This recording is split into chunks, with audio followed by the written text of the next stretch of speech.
Of the Junks are coming to you live on 106.7 The Fan, Team 980, 910 The Fan. If you're listening in Richmond, you can watch us on the Monumental Sports Network, brought to you by Crop Metcalf, the official heating and cooling company of the Junks. If you're looking to be the next 5-star HVAC technician or plumber, just go to cropmetcalf.com and you can join their team today. It's your pal Cakes, the Christmas elf. Santa cakes, all of the above. Santa Bish here as well. Mm-hmm. We are taking you through this Christmas Eve.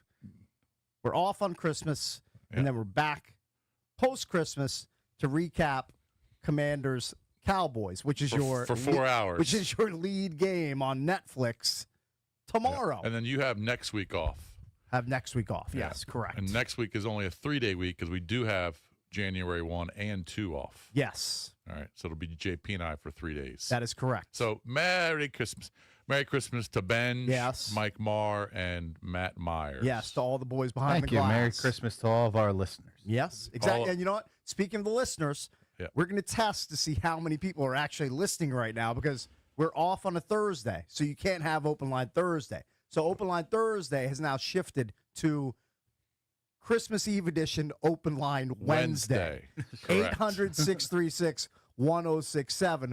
Call us and let us know that we're not just talking to ourselves in this room here in Southeast DC. I'm afraid we might be based off of the roads this morning. I mean, the roads there was nobody on the road. It couldn't have been more empty. Yeah, there was. On the way if you thought there was nobody working yesterday, no. There's about 100 people working. I hope nobody's on the roads after the show when I'm driving up to Pasadena. You're going to be. You're going straight to Pasadena from here. Oh yeah. Then spending the night, then staying there, and then driving from Pasadena in the morning to work on Friday morning. Very good. What is on the dinner menu in the Dina tonight? I asked you that earlier. You said not eating at home. We're definitely getting. Yeah, we're definitely out. going. Yeah, we're definitely going out. Where's the spot? Primo. Is it usually packed on Christmas Eve? Yes. Christmas Eve's a big going out to dinner night. Because usually on Christmas Day, Mom whips up something in the kitchen. Yeah. And we have a home cooked family meal. Yeah. So the Christmas Eve is going to be packed. Yeah. After people go to Christmas Mass and everything, nobody wants to cook. Oh, right. I know that it's a big takeout night because we usually do Chinese takeout on Christmas Eve because, like you said, we're getting stuff ready for a Christmas dinner for 15 people. We're also hosting Christmas brunch. So the last thing we want to do is do any sort of cooking on Christmas Eve. Right. Yes. But I was unaware that a ton of people also go out. But that it makes sense. Yes, and then we return to the Casa de Valdez and we play Christmas bingo. Christmas bingo sounds amazing. It's a silly Valdez family tradition. Oh, really? So is it just regular bingo dressed up except it's like B, Santa Claus. Right. Yeah. G, reindeer. Love it. Yeah. You shout bingo. Yeah, exactly. And of course, the only restaurants open on Christmas Day or night are Chinese restaurants. Generally, yes. Or Asian restaurants. That's usually the move. I don't even know if the Oseo, the Korean barbecue restaurant, will be open. It's a great question. I think they're going to be closed, but that's just I'd have to look on the website to figure it out. I don't know. That's my guess. All but there is a Chinese restaurant right down the street from me, and they're always open on Christmas. Yeah. Always empty. Sure. I mean, there's no one there. Right. But there's the big open sign, with red letters it's the only on the window. Open place in the whole strip plaza. So if you want some Chinese, you got to hit the by Christmas the way, night. Speaking of restaurants, I got a text from my wife this morning at 5:15 or 5:20, and she's not going to work today. So I'm like, why is she texting me this early? It's not. I was bracing myself for bad news. And she sends me a screenshot from Facebook. I guess somebody drove accidentally into the Green Turtle in Olney. Oh, wow. And hit a gas meter. There was a huge gas leak. And there were 5,000 fire trucks in the parking lot of the shopping center where the Green Turtle's located. Right near your house? Yeah, 2 miles from where I live. Wow, and that just happened this morning? Just happened overnight? This morning at some point. Wow. Maybe somebody just got after it a little too much at the Turtle. And drove their car. Drove right into the restaurant. Jeez. Wow. Pwned it. That's scary. That's crazy. Not as crazy as a body being found basically a mile from my house. Did that happen recently? Yeah, yesterday morning. Oh, it did. Got discovered like around 9:30, Hold on, your house in 9:45. Medina, or where you live now? No, in Fairfax County. Oh yeah, it was right in the median. It was in the median. Yeah, I saw that story. That is brutal. I mean, the cops had that thing blocked off from the light before to after. Right. Fairfax County Parkway. It was right? a poop show. Yeah, Fairfax County You got to Parkway. investigate. Jeez. Got to investigate what the reason for the body in the median. That's terrible. I mean, there's all kinds of stuff happening. Oh, no. But it is an open line And people Wednesday. actually- It's an open line Eve. We actually have people calling in that are actually listening to this Christmas Eve broadcast, which is fantastic. By the way, I gave Valdez another 12 songs, new songs for today. That'll be very festive. Because also we got gifts from Monumental. Yeah, Monumental sent us like Oh, look. Those 4 packs of these are the densest cookies. Yeah, those are that big. Like Valdez could flip these over instead of tires at his CrossFit class. They look like hockey pucks. I mean, they like you could only eat like a quarter of this cookie at a sitting. If you eat one of these entire cookies, like Valdez your said, tummy is gonna hurt you're gonna hard. You're gonna have a tummy ache. You have a lot of cookies today, Cakes. Got a lot of You cookies. got Strober Mom cookies. Oh, Strober told Unfunny Ben told me Ma Strober upped her game. Mrs. Benj? And Are they the same cookies no, from they're yesterday? different. There's an added Toffee ingredient. squares. Toffee. Oh, yeah, you told me. I mean, who toffee doesn't love toffee? You're going to tell me you don't like I love 'em. a Heath bar? I love them. Heath bars are delicious. But I like those cookies that she made yesterday. Well, They I were think you're really going to good. try another one today. So thank you again to Monumental for the world's densest cookie 4-pack. We're all going to be enjoying these at some point. Yeah. So that's great. All right, should we take a couple calls here? think You want to all wait? the- No. They were just people. I had Ben clear them because they were just like, I'm listening. Oh, Put me on okay. hold. So They had nothing to say. Yeah, They had yeah. nothing to say. All right, nothing to say. I did see Big John was on there. So that's, He constantly has nothing to say.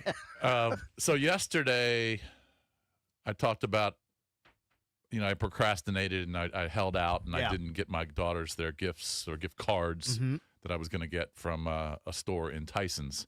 So I went, and people were calling yesterday saying, go to Georgetown. right. Because there's another store, Aritzia. Ted wanted you to double park for 20 minutes Right. and get 9 tickets. Right. And get your or car get towed.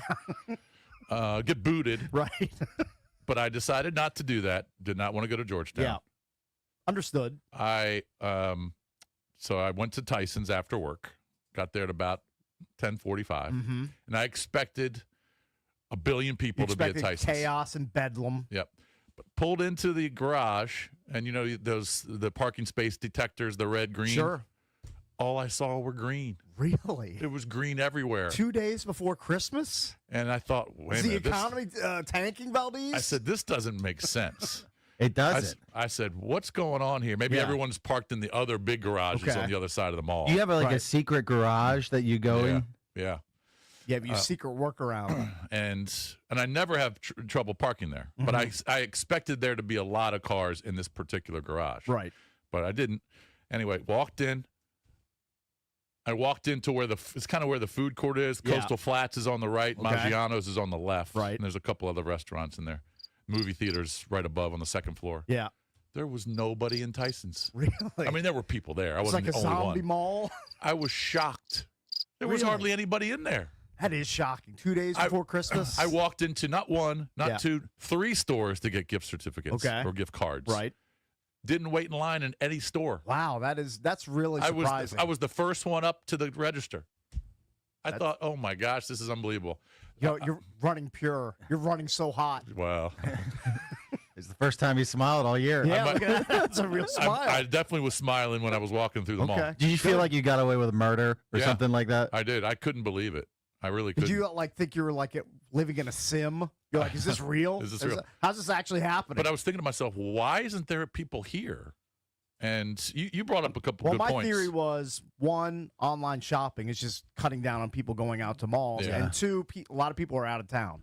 They've Yeah. already made their. They've you know, already got out they've of gone town. to a destination. They've got their shopping done, and they're just leaving the mall to the stragglers like you, Like me, right? which right. is great. Look, hey, it worked out. A lot of times it doesn't work out, And- and you're fighting with people and for you know what? spots. I thought about it this morning. I still have a couple other things I want to get. Okay. I'm going back to Tyson's today. Now you're really rolling Now the you're dice pressing your now. luck. Yeah, but I don't think there's going Yeah. to be anybody there. You might be right. I mean, there's nobody on the roads. No one's working. Yeah. Except for us. There's like 9 people in the city working, and they all work here. I saw Carlos in the parking garage. Carlos I said good downstairs. morning to him. So, why didn't you get what you needed while you were there yesterday? Because I was hungry and I just wanted to get home. Okay. And You wouldn't want to. I had a couple other things I had to do. I mean, the mall has 100 places for you to eat. I know, but I didn't want to sit down and believe me, Coastal Flats was calling my name. Right. But I just had to get home. Okay, understood. And I just wanted to get out of there. So, and I was thinking about it today. There's a couple other things I just kind of forgot. Yeah. I was just so dead set on getting my daughters their gift cards. Good. So I got those and I got out of there. I was there for 20 minutes. Nice. It's perfect. So, but I think I'm going to go back today and get a couple other things. You know what? I think you should. Because I'm not going to be rushing around today. I think you should do that. Yeah. All right, it is an open line Wednesday. Apparently, now there's a caller that actually has something decent to say instead of just, I'm listening and I have a pulse. Let's go to Dan calling in from Charlotte Hall. Dan, Merry Christmas. How are you? Hey, Merry Christmas, boys. Thank you. Just buddy. So, Lurch, I got my first hole-in-one last weekend. Oh, Impressive. Congratulations. Where was it? Yeah, it was Wacomico down Mechanicsville. Wacomico. Wacomico. All right. What was the yardage? What was the distance? It was number 17, probably about 140. It was winter tees, so they were up. It's probably around 130, 140 yards. What club? 7-iron. What Right. club? 7-iron. Very nice. 7-iron. All right. So It's did about you? what I would hit. Yeah. He's a short knocker. I hit a gap wedge, but that's all right. All right. Yeah, well, So hold on. Did you dunk it or did it bounce in? we're not sure. They said they heard it hit the pin. There's a big divot on the green, so we're not sure if it hit the divot and backed in, or if it hit the pin and then fell in. That is awesome. But, yeah. That is great, man. You sound really excited about it. Oh, were you screaming? Yeah. Were you screaming when you found out? Yeah, I was like, I didn't even, because I've hit the pin numerous times and it usually bounces off in the trap or in the water or whatever. But yeah, I was like, I don't see your ball, man. I think it might be in the hole. I was like, nah. Were you with your boys? Yeah. Huh? Were you with your boys or regular crew you play with? Yeah, that's the funny part. We got this group that we've been playing with for 20 years, and getting older now. Can't take the temps. So I've always told them 40 degrees and under, I'm out. But this morning that morning it was in the mid 30s, but there was no wind. I said, I'll go. What the heck? Oh man, And I'm glad I did. All right, What was the bar bill afterwards? Because it was winter and cold, there wasn't many people. There was probably 10 people in the bar. And did you buy them all drink? Oh, absolutely. Oh, nice. Drink and breakfast. Oh, wow. Big Damn. spender. Big You Willie. spent a couple $100. Oh, yeah. Wow. Well, like I said, it was only like a few people there, 10 people. So. Yeah, you got All lucky. right, well, congrats, man. That's awesome. Congrats, buddy. Yeah, Merry welcome. Hey, Christmas. welcome to the Thank you. club. Yeah.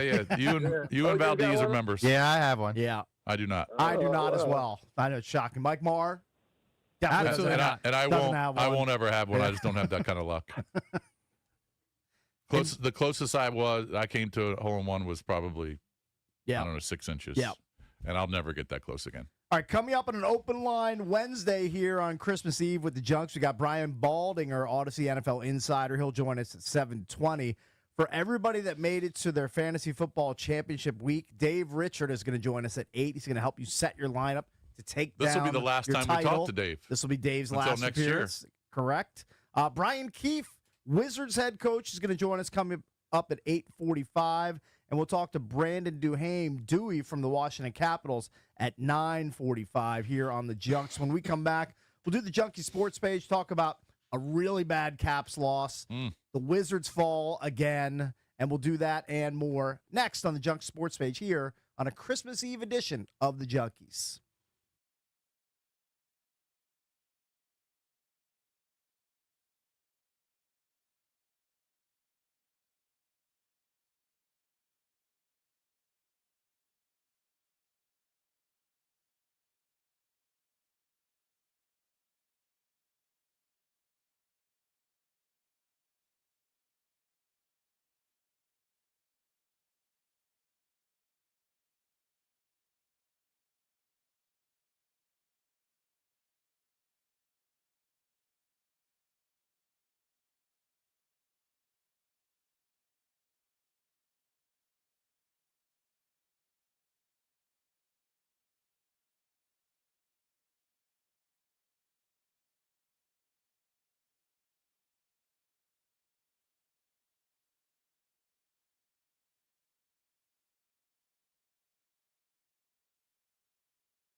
It's an open line Wednesday, Christmas Eve with Bish Bucks and Cakes here on the Junks. 800-636-1067 is the number. You're welcome to call us throughout the show. I have a health update. Now, it's a very minor health issue, but yesterday I woke up with a raging zit underneath my right eyeball. Yep.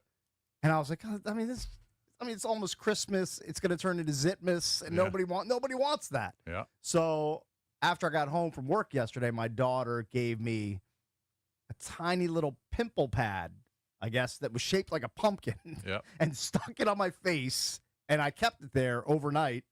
And I woke up this morning. First of all, it was butt hard to take off of my face. It was stuck on there.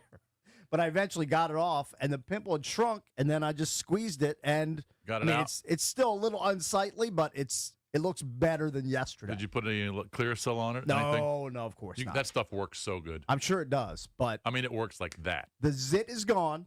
Yeah, there's no head. I see that you're headless. Christmas is back on. Christmas is scheduled again. It was temporarily canceled, but now we're back. Good. We're good to go. Nice job. All right, we're going to get to the sports page in a bit, but we did say we would get to some calls if there were people out there listening with something good to say. Let's go to Ken in Charlotte. He, I believe, had a celebrity family run-in. Ken, you're on with the Junks. Merry Christmas.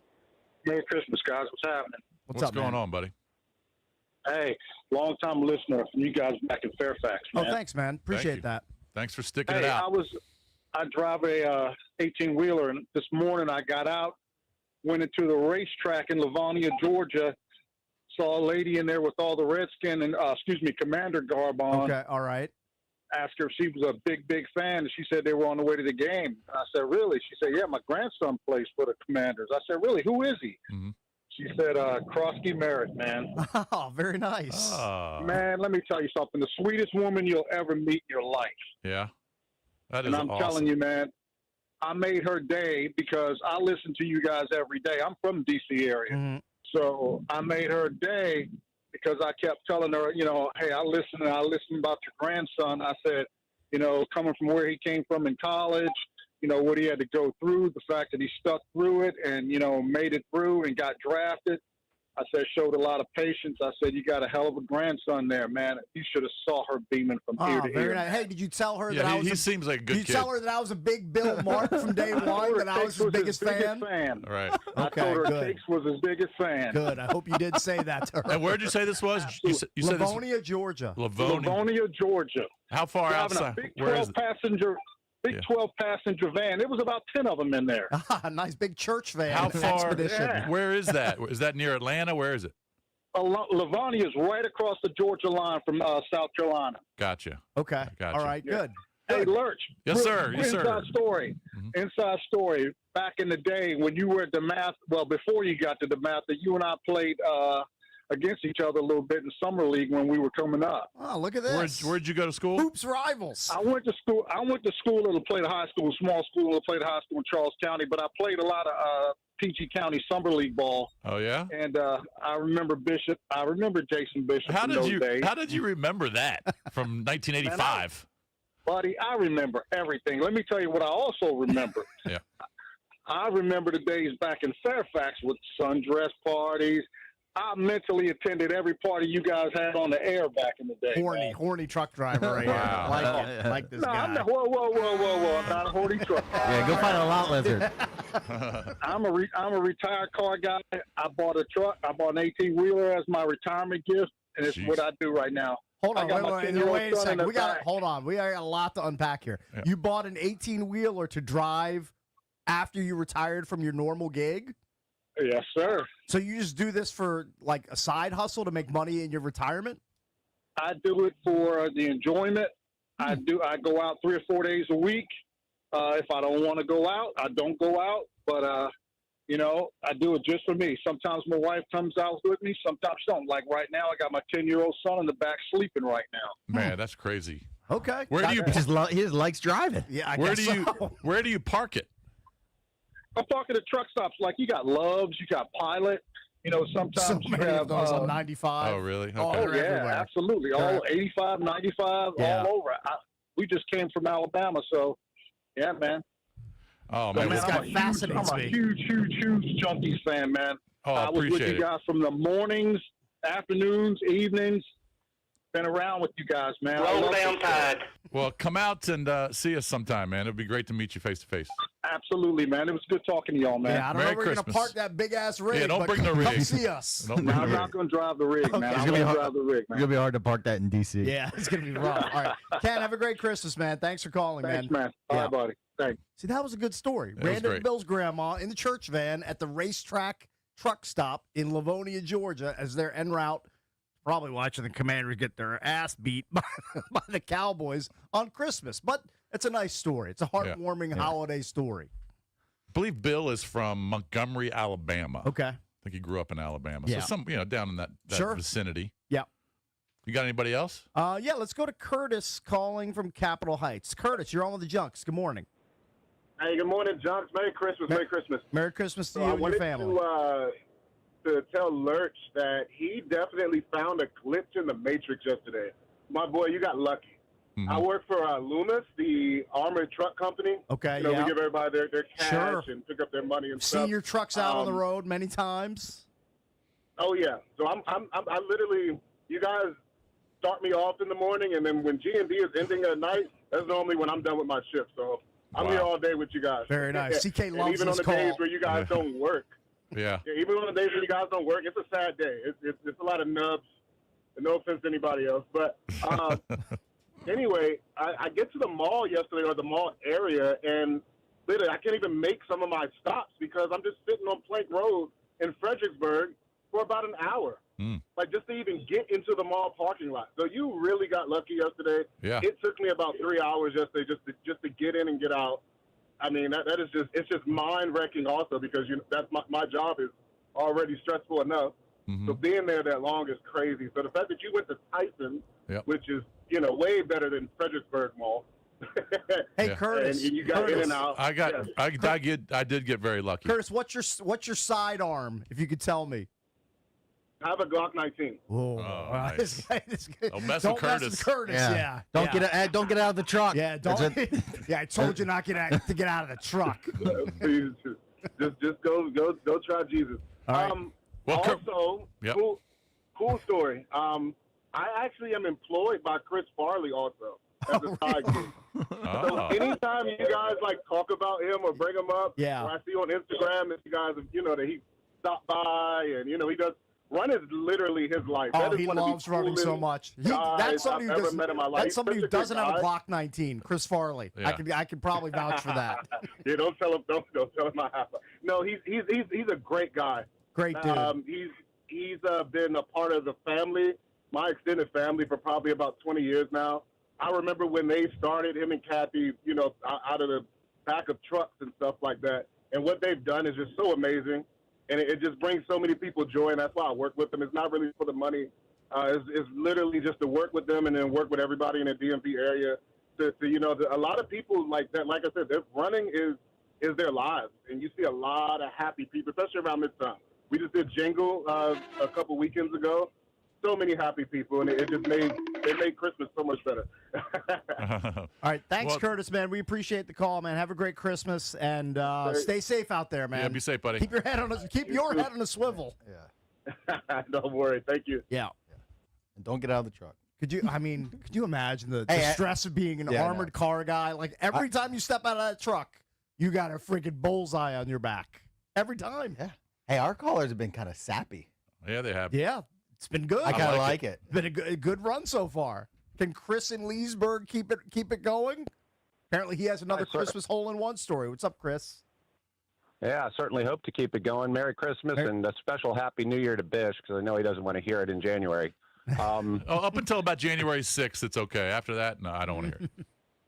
So every year, my brother-in-law and give each other golf balls for Christmas with funny stuff emblazoned on the side. Valdez loves that bit. He loves vanity golf balls. And so my last name is Schmitz, so it's Merry Chris Schmitz. Mhm. But that said, one year I give my brother-in-law a dozen that say hole-in-one ball on the side, and I say, this is your year you're going to get your hole-in-one. Because I'd had one before. It was on my birthday. It was really cool. So first round of golf we play that year is Father's Day at Dominion Valley. The second hole's a par 3. The first ball out of the sleeve, 186 yards. in the freaking hole. Wow, that's impressive. That's a I'm big, that's a getting the big boy goosebumps yardage from- too. Yeah, $190. That is. I'm getting the goosebumps even telling the story as we tell it now. It was so amazing. He was just in shock. He was totally stunned. So anyway, Merry Christmas, Happy New That Year is to a you great guys. story. Thanks for toting the barge and lifting the bale today. I'm on my way to work as well, so I'll very suffer nice. with you. What is your industry? I do car repair. I own a car repair shop. in Okay, Fairfax. very good. Good with cars. All right, Merry Christmas to you, Chris. Yeah. So, just speaking of golf, there was a story yesterday. If you're into, the Live Tour and Well, not just the Live PGA Tour, not just the Live Tour. The person has been a fixture. Yeah, Brooks Koepka in majors and everything. Yeah. But he announced, and I guess the tour announced that he's leaving the Live Golf, and he was there for I think 4 years, right? Yeah, something like that. Yeah.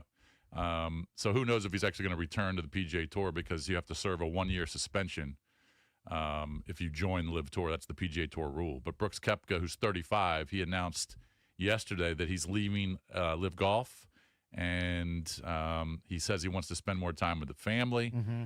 I think it's a little bit more serious than that, but we'll find out. I think he's got some personal stuff going on. It's wild. It is wild. It's 100% it's wild. I'm not sure how the money thing works.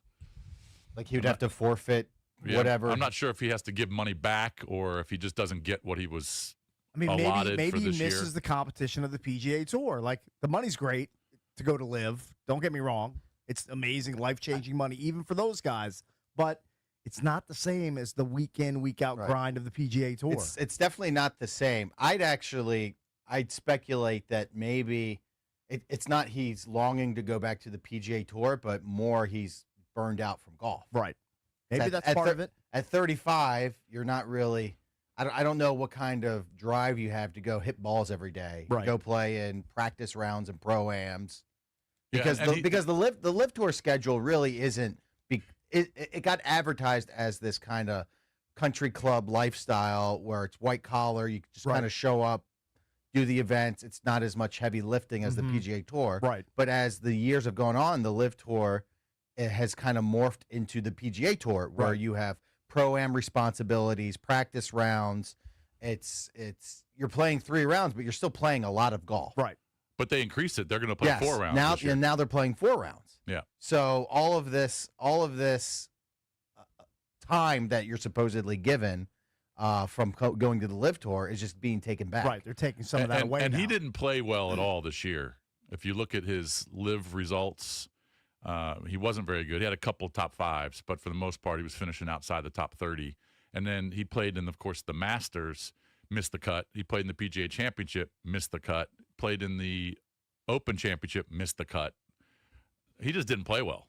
He's a shell of him of his former He's self. not even close. But I think it goes beyond burnout of golf. I think he's got some personal stuff going on. You know what he would make a great candidate for is if he has stuff going on and he gets it all squared away or whatever it is. If he'd be a great YouTube golfer. I think he's kind of an unfiltered guy. Just says whatever comes to mind. Probably has great stories from on the tour and on Live Tour. I think it would be fascinating YouTube. They probably have a I would huge agree with following that. there. I would agree with And that. plus, I think he could make a substantial living and kind of just play at your own leisure. I mean, he can do whatever he wants. I mean, I know. Can you imagine what his portfolio looks I know, like but already? I know, but how? But what, are you just going to sit there and sit on your money and not do anything? You want to be productive and still be out there. I think you're right, though. Eventually, I think he wants to get back on PGA Tour and get back to that high competition level. Right. And have this year was an embarrassment for him. So, but maybe he's had a lot of stuff going on in his head. That's what that tells me. So we'll find out what his rationale is, and of course, what the future holds for Brooks Koepka. All right, when we come back, we'll get into the Caps and Wizards. And don't forget, coming up later, Dave Richard joins us at 8 to help you set your Week 17 championship fantasy football lineups. And Brian Baldinger joins us to talk NFL at 7:20 right here on a Christmas Eve edition of The Junks.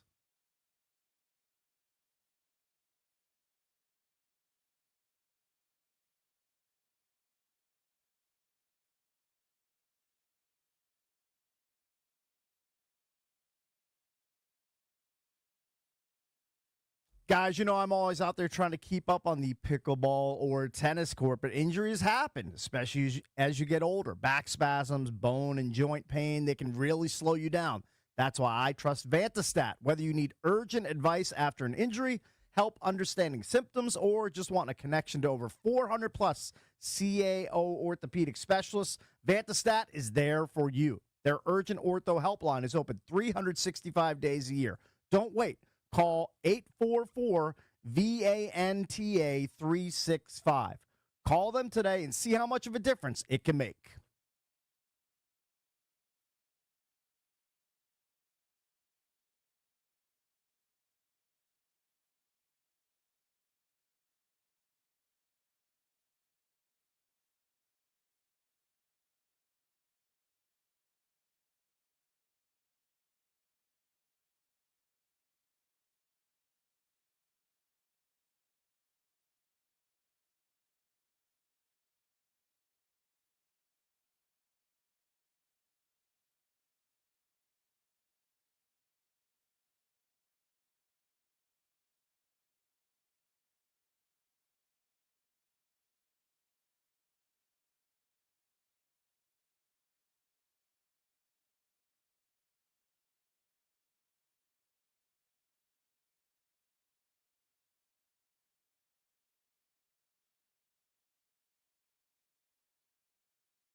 All right, we don't have to spend a lot of time on it, but I did tease talking about the Caps and the Wizards. They were both in action last night. Yeah.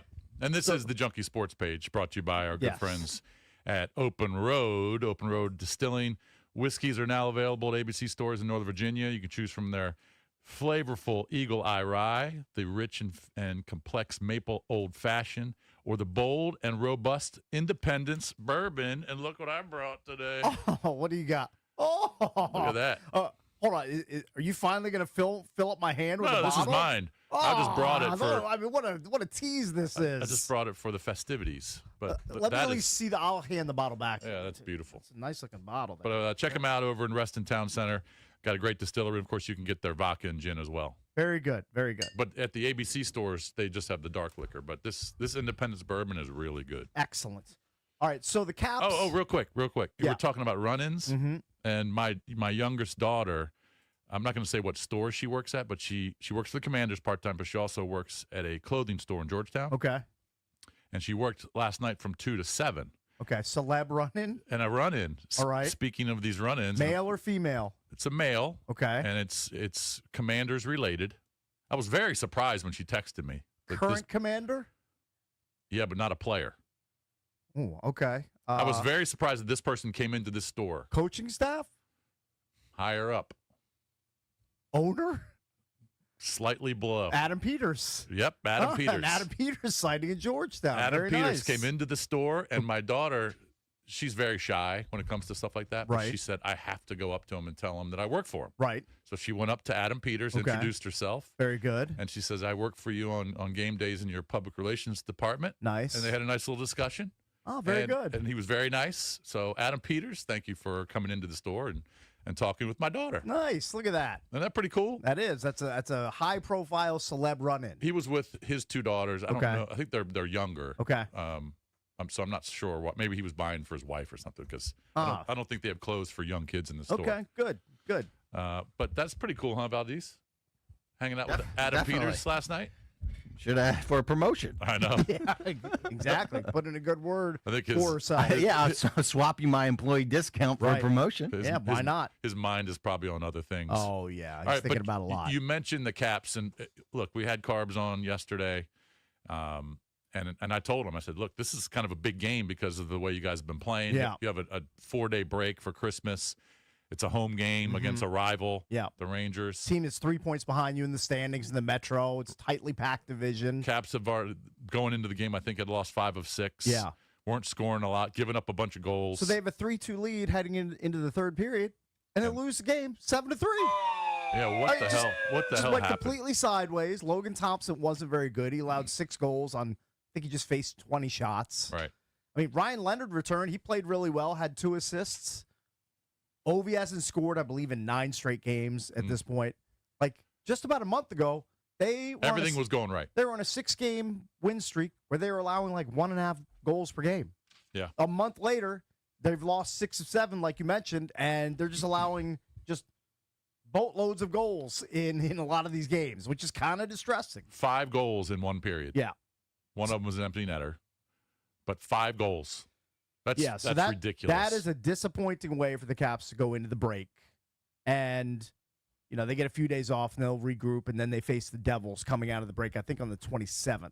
What is going on with them? I don't know. I wish I knew. I wish I had the answer. Carbs doesn't have the answer. No. I want Coach Carbs to relax with his family, obviously, tomorrow on Christmas. Should detach from, you know, thinking about hockey. But the day after Christmas, he's going to have to get ready to get this team back to the way they were playing about a month ago. So they've given up, let's see, in the last 7 games, they've given up 13, 18, 21, 28 goals in the last. They did have a shutout against Toronto. One of them was a shutout, One which of them was makes a shutout. the others even worse. Yeah, but you almost think about it. almost 30 goals in the last 7 games. Right. So that was disappointing. That's terrible. Yeah, pretty much standard for the course. The Wizards lose to the Hornets last night, and we will talk, I'm sure, about that loss with Brian Keefe when he joins us later in the show, coming up at 8:45. But see, the Caps, all right, so like you said, they've got this little break for Christmas. Got to play Jersey on Saturday at New Jersey. Then they got to play Florida at Florida. I mean, they've got to stop the bleed, and then they play the Islanders. So I mean, they have some games that they can win, but going down to Florida is not going to be easy. And Coach Carbs in his post-game presser said basically the next month heading into the Olympic break it's going to tell us a lot about what this team's going to be. Well, like this next month is critical. They're playing every other night, some are back-to-back. Yep. So they play on the 27th, the 29th, the 31st, the 1st, the 3rd, the 5th, the 7th, the 9th. It's like it's every other night. It's relentless. That's brutal. Yeah. And now every team's dealing with it because, the Olympics are taking up 3 weeks. So every team's schedule is condensed. But for an older team with oh, man, can Ovi handle that? He hasn't scored in 9 games. He's got to play every other night. Yeah. I mean, Ovi at this point, look, he's 40 years old. He's going to be streaky. That's just kind of the nature of it. And he's just in a cold streak. Hopefully he gets back on that hot streak after a few days of rest around Christmas. Yeah. During the NHL break. The Pro Bowl rosters were released yesterday. Now, no one cares about the Pro Bowl. All right, nobody. In fact, the Pro Bowl isn't even the Pro Bowl anymore. It's a skills competition. Right. And it's going to be held. I couldn't even tell you where it's held, when it's held. It's become that irrelevant. Now, it's great if you're a player to be named to the Pro Bowl because it's recognition. It's probably, a bonus. Yeah. It helps you in your next contract negotiation. But it couldn't be less meaningful to people who watch and care about the NFL. No, it doesn't. And back in the day, everyone loved the Pro Bowl. Right. But now it's a skills competition. They do the flag football game, 7-on-7. I think it's held the Saturday before, or the week before the Super Bowl, I think. You could tell me anything about the Pro Bowl, yeah, and I would have to be forced to believe you. All right, well, you can believe because it. I haven't seen the product in years. And it's going to be played in San Francisco. That's where the Super Bowl is. But, and again, no one. I mean, I'm sure these guys get roster bonuses or they get some sort of incentive if they're announced to the Pro Bowl. But it's just funny that there are some teams that didn't have anybody go to the Pro Bowl. Right. All right. The Jets had Zippy. The Saints had Zippy. There's a few teams that just had no. Well, how could you pick somebody from the Jets? You can't. Yeah, it's just. But the Titans got 2 players. Okay. What's the Titans' record? They're like 3-12, 3-13. Let me pull up tankathon.com right here. But the Tennessee Titans, who are god awful, have more Pro Bowl players than the Washington Commanders. Titans are 3-12. 3-12. I mean, it's not like the Commanders are far off. They're 4-11. I mean, they're in the same neighborhood right now as the Tennessee Titans. They really are. But the Titans have been awful. They just destroyed the Chiefs, but the Chiefs don't care about the season anymore. But the Titans have 2 Pro Bowl players, a kick returner, and a defensive tackle, Jeffrey Simmons. But the Washington Commanders have 1 player. I'm surprised they got 1. Mm-hmm. And who is it? I know who it is. Tressway. Tressway, well-deserving. So the best player on the Washington Commanders this year, according to the Pro Bowl, Tressway. Yeah. Wow. That's pretty embarrassing. I'm sorry. That's embarrassing. Hey, you know what? It's not as embarrassing as not having 1 player selected. That's true. That's way worse. It's much better than what the Saints have and what the some of these other teams have. The Saints have no player. Panthers only have 1. Mm-hmm. And, they might win the division. Vikings have 0. Kind of surprising because they've got some studs. Packers only have 1 player going to the Pro Bowl, and he's hurt, Micah Parsons. Okay. Which is kind of surprising. But, a few teams have 5 or 6. But I don't know. I just thought that was pretty funny that the Commanders have 1 player going, and it's the punter. Oh, man, that's just embarrassing. All right, so you mentioned the Wizards. The Wizards lost again. I believe the Wizards are now 5-23, is it? I believe that's correct. Is it 5-23? And we're going to have Coach Keefe on. Yes, they're 5-23. They're a game ahead of Indiana for the worst record in the league. Indiana 6-24. Yeah. Then they lost to the Hornets by 17. Con Knippel, who set the NBA record for most or the quickest to 100 threes in their career, rookie out of Duke. I think he had 4 or 5 last night. I mean, he's just filling it up. You want me to run a quick sim lottery to see where the Wizards would pick? Sure. In the upcoming draft? All right, I'm just going to do it once. Just do it once. I always say I'm going to do it once, then I do it 2 or 3 times. Let's run it. Sim lottery. Of course, Charlotte gets the number 1 pick. There you go. 10-20. Washington falls to the number 3 pick. You see there might be changes to the lottery? I have seen that, yes. So one of the things that was proposed was teams wouldn't be allowed to pick in the top 4 back-to-back years. But if you look at that, you say, well, the San Antonio Spurs completely built the team they have right now, Right. all with top 4 picks in the last couple of years. Mm-hmm. It would drastically change the way teams view rebuilding. But I still think it's a terrible solution. That's a horrible tweak. It's a terrible solution. The lottery continuously keeps rebuilding teams and smaller market teams down. That's the reality of it, the way it's been this past year. I've always been proponent. It should be like a tier system where if you're in the bottom 3, those 3 should be the 3 teams that compete for the top 3 spots. Everyone else should rank in different tiers and get picks after that. I agree with that. Why would a team that was in the play-in get the first overall pick? Yeah, I do agree with that. I mean, I wish they would do away with the lottery because teams tank anyway. They're just they suck. The tanks are there no matter what. I know they're trying to influence these teams, not to tank at the end of the year. They're not discouraged. But the worst team, worst record, you get the number 1 pick. Just like in the NFL. Second worst record, you get the number 2 pick. That's the most pure way to do it. They should go back to that. Yeah. This lottery is just so stupid. To have 3 teams have a 14% equal amount of percentages to get the top pick. That's so dumb. By the way, I've run it 3 times. They haven't gotten the top pick once. Just to let everybody know. I couldn't keep it in my pants. Speaking of the Spurs, they are now 22-7. They beat the Thunder, beat them by 20 last night. I believe they're playing the Thunder on Christmas Day as well. There's 5 games on Christmas Day starting at noon. Couldn't name one of the NBA matchups. Well, I just gave you one, the Spurs and the Thunder. Okay, other than that one. Yeah, Spurs and Thunder, so they're playing back-to-back, and that game's going to be at Oklahoma City. Okay. Don't the Knicks always play at noon? I believe the Knicks are playing at noon. Yes.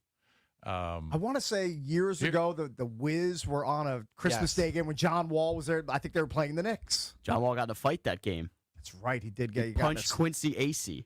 I mean, that's a pretty good memory you have. You know all things Wizards. Unfunny Ben. So you're new. So there's 5 games in the NBA. Of course, the NBA, they like to try and dominate Christmas, but now the NFL has a triple header. Even though the 3 games are terrible. Right. But they're still going to have more viewers. But Cavs, Knicks at 12, Spurs, Thunder at 2:30, Mavs, Warriors at 5. Cooper Flagg almost had a triple-double last night. Yeah. He had 33, 9, and 9. They get 14 in the first quarter. I mean, he's just a on stud. fire. Rockets, Lakers at 8, and I believe T-Wolves, Nuggets. Yeah, let's stay up and watch that on Christmas night at 10:30. Yeah, I'm sure. That's going to happen. But there are 5 games. All right, when we come back, we will hit the Skins, give you the latest as they prepare to take on the Dallas Cowboys on Christmas Day. And don't forget, Brian Baldinger joins us coming up at 7:20. And get your fantasy questions ready for Dave Richard. He will join us this morning at 8 o'clock.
All right, Christmas Eve in the nation's capital. Washington sports continued its struggle last night, starting with the Capitals, who surrendered 7 goals to the New York Rangers at home last night. 5 of those 7 were scored in the third period as Washington fell 7-3.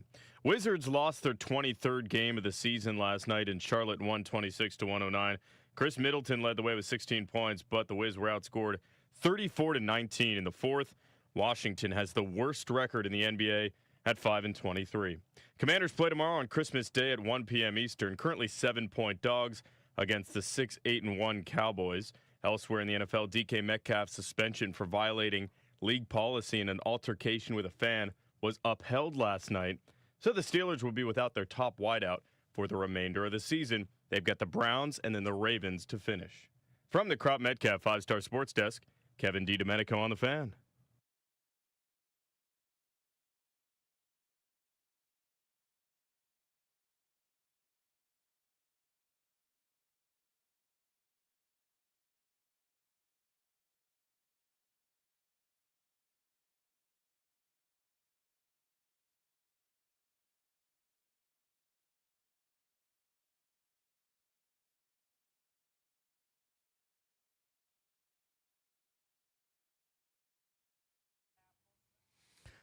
Junk's coming to you live on Christmas Eve on 106.7 The Fan. Team 980, 910 The Fan in Richmond. You can watch us, of course, on the Monumental Sports Network. We're brought to you by Crop Metcalf, the official heating and cooling company of the Junks. If you're looking to be the next 5-star HVAC technician or plumber, just go to cropmetcalf.com. Join their team today. Joining us in just under 20 minutes, Brian Baldinger, Odyssey NFL Insider. He joins us every week throughout the NFL season, which is almost at its end, which is kind of shocking at this point. Well, I mean, you got the playoffs starting January 10th. Yep. All right. And then, the playoffs will be cool. Great matchups, hopefully. But the regular season, it's coming to an end. And it's really surprising that we're already here. Yep. Here we are. It's time. But that's what happens in December, man. It goes like that. Time now to hit the skins cooked up by our friends at Oseo Korean Barbecue in the Lansdowne Town Center. Authentic Korean flavors, bold marinades, and premium cuts grilled right at your table. A dining experience that's as fun as it is delicious. Perfect for date night or dinner with the fam. Oseo means come on in. All right, so we're going to start with some audio from Cliff Kingsbury, offensive coordinator for the Washington Commanders. He's going to tell you why it's not Sam Hartman getting the nod for the Commanders against the Cowboys tomorrow. What went into the decision for Jeff Driscoll versus Sam Hartman? And I guess, what are your thoughts on Sam Hartman and why would he not get this opportunity? Yeah, Sam's done a great job. I think just having a guy on a short week, particularly that's played in NFL games before, is comfortable with our system, was really why that we felt good about bringing him in. The way we've had the quarterback injuries, we wanted another body, a guy who's played, and that was really it. I don't think it'd be fair, to ask Sam to start on a short week, having not getting many reps where you're not going to get live reps going into a game. And I think that is what it came down to. I mean, when's the last time Jeff Driscoll played in a game? Can it be more apparent that all they're doing is hiding Sam Hartman? They're just hiding Sam Hartman. Like, he should know your system by now. It doesn't matter that it's a short week. Like, if he knows your system, he's in the practice squad. He's on the practice squad currently. Like, he should be prepared to be called up and not get bypassed by a guy on a different practice squad just because he's been here before in Driscoll. I mean, this doesn't make any sense to me. Well, his rationale. Right. Jeff Driscoll played in one game last year for the Giants. Right. And he didn't throw a pass and didn't run. So he just took a snap and, handed it off. So that's even more damning for Sam Hartman that they chose him off of a different practice squad to come in here and potentially start the game. Right. Now, we haven't been told who the starter is yet. I think it's going to be Josh. I think it's going to be Josh Johnson. Yeah. It doesn't really matter who the starter is at this point. No, it's a lost season. It doesn't matter. But just the bigger question is, why are you continuing to keep Sam Hartman on the practice squad if he is not going to be a guy who's called upon when you need him, when he's needed? Doesn't make sense and then your reasoning for Jeff Driscoll is you'd rather have a guy who's taken NFL snaps. Right. he's played no games in the last 2 years. Right. His last game he played was in January of 2023, where he threw 25 passes against at Cincinnati, and I guess I don't know who he was with. Was he a member of like the Texans? I can't remember. I can't remember who. He's been on a lot of different teams. Yeah. But your reasoning that you'd rather have a guy who's taken NFL snaps doesn't make sense because he hasn't taken NFL snaps in 2 years. Yeah. It does not make. I wish a reporter said that to him. I wish a reporter So he was playing had for the balls to I say, know it's not the hill. That's not the hill to die on. why But is Sam Hartman being kept on the practice squad as a professional friend of Jaden? no. I wish they would say. They wish they'd say the clip. Why are you lying? Yeah. That's what I. Yeah, I mean, Mitch should have said that. Like, well, I don't understand. Like, why are you lying? right. Can you run that back again You're real just quick? you're legitimately lying to my face. Like, why are you doing Right. this? Can you Like, run I'm a back his answer? I'm a big boy. You can tell me. Right, we're all grown-ups here. Yeah, just be honest. We're all grown-ups with jobs to do. Sam sucks. What went into the decision for Sam Driscoll or Jeff Driscoll versus Sam Hartman? And I guess what are your thoughts on Sam Hartman and why would he not get this opportunity? Yeah, Sam's done a great job. I think just having a guy on a short week, particularly that's played in NFL games before, is comfortable with our system, was really why that we felt good about bringing him in. The way we've had the quarterback injuries, we wanted another body, a guy who's played, and that was really it. I don't think it'd be fair, to ask Sam to start on a short week, having not getting many reps, where you're not going to get live reps going into a game, and I think that is what it came down to. All right, so he has played, but that was 3 seasons ago. The cover that Kingsbury is using is that he's never played in a real game. right. That Driscoll has seen the live bullets of an NFL regular season game. Sam Hartman is not. Right. So he knows, and everybody in the building knows, that Sam Hartman, if he was given this opportunity, it would be an abject embarrassment. Like he would just hand off. He would look so out of his depth. Yeah. That it would be embarrassing for the organization, first of all, for having him even on the practice squad. Okay. And then for him too. Yeah. Like they don't want to embarrass him on national TV. If that's the truth, on Christmas Day. If that's the truth, and again, he did say he'd rather have a guy that has played in NFL games. Right. Now, it's been since 2023, all right? So he hasn't played in 2 years. But if that is the truth, then why is Sam Hartman even on your roster? It's a great question. Unless, I know unless why he's on the just great roster. in the locker room, great with the other QBs, organizing, player dinners and lunches. I don't know what he's doing, but why is he on your roster? Why is he making $13 to $15,000 a week? I don't know. Nobody has a great answer for it other than he's buddies with Jaden Daniels. Maybe. And that should not reserve you a spot on the practice squad. I'm not trying to S all over him, but like, I'd feel like half a man. Yeah. Like if I Has was to in be that embarrassing. position, I'd be excited for that my numbers called and try and prove Right. To friends, family, my teammates that I can handle the responsibility, Mm-hmm. and then just to get passed over like that and be okay with it. And also, if you're the Commanders, don't you want to at least afford him the opportunity in what's a lost season in a meaningless game? Like, see what he can do in a regular season game. You're never going to know what he can do in one of these games unless you give him an opportunity to play in one of those games. See what you got, yeah. I mean, it's not like he's some dude that works at a giant grocery store, right? You know what I mean? Like he has football acumen. Yeah, I mean, he played a ton of college football. I mean, he's been in the system for the last couple of years. He can diagnose a defense. It's not like us where we can't tell the difference between cover 2 and cover 4. Could he be markedly worse than any other third stringer that we've seen play in games? Is it going to be much worse than Brady Cook for the Jets? Right. Or is it Chris Oladikin who's going to play for the Chiefs tomorrow against the he Broncos? wouldn't be any worse than that. I mean, they're not going to win with I don't understand it. Is the drop off that significant? You know what? They must know that it is. Otherwise, they wouldn't have gone after Driscoll. They watched the preseason. They must know that if he goes in a real game, that it's going to be so bad that they just have to spare him and the organization of the embarrassment. That's the only explanation I'm getting vibes. I'm getting vibes that it's like the Make-A-Wish cancer kid that they throw out on the field, and he's just out there for the cheering, for the experience, for the experience. All the defensive linemen fall down on his way to the end zone. Except Dallas isn't going to go let him score its touchdown before he dies. And this is a meaningless game for Dallas too. I mean, they're eliminated from playoff contention. They're playing. They're going to play Dak Prescott. Like this is the perfect scenario for him to go in and get a test and see if he can pass the test. Yeah, and it they're doesn't not make giving sense the to me. opportunity. Doesn't make sense. In the 3 preseason games this year, he threw 4 interceptions and lost 1 fumble, zippy touchdowns. Right. Yeah, he was bad. And that's in the preseason when teams are playing the most vanilla of defenses you could ever imagine. I don't know. Then if he's that bad, why is he on a roster?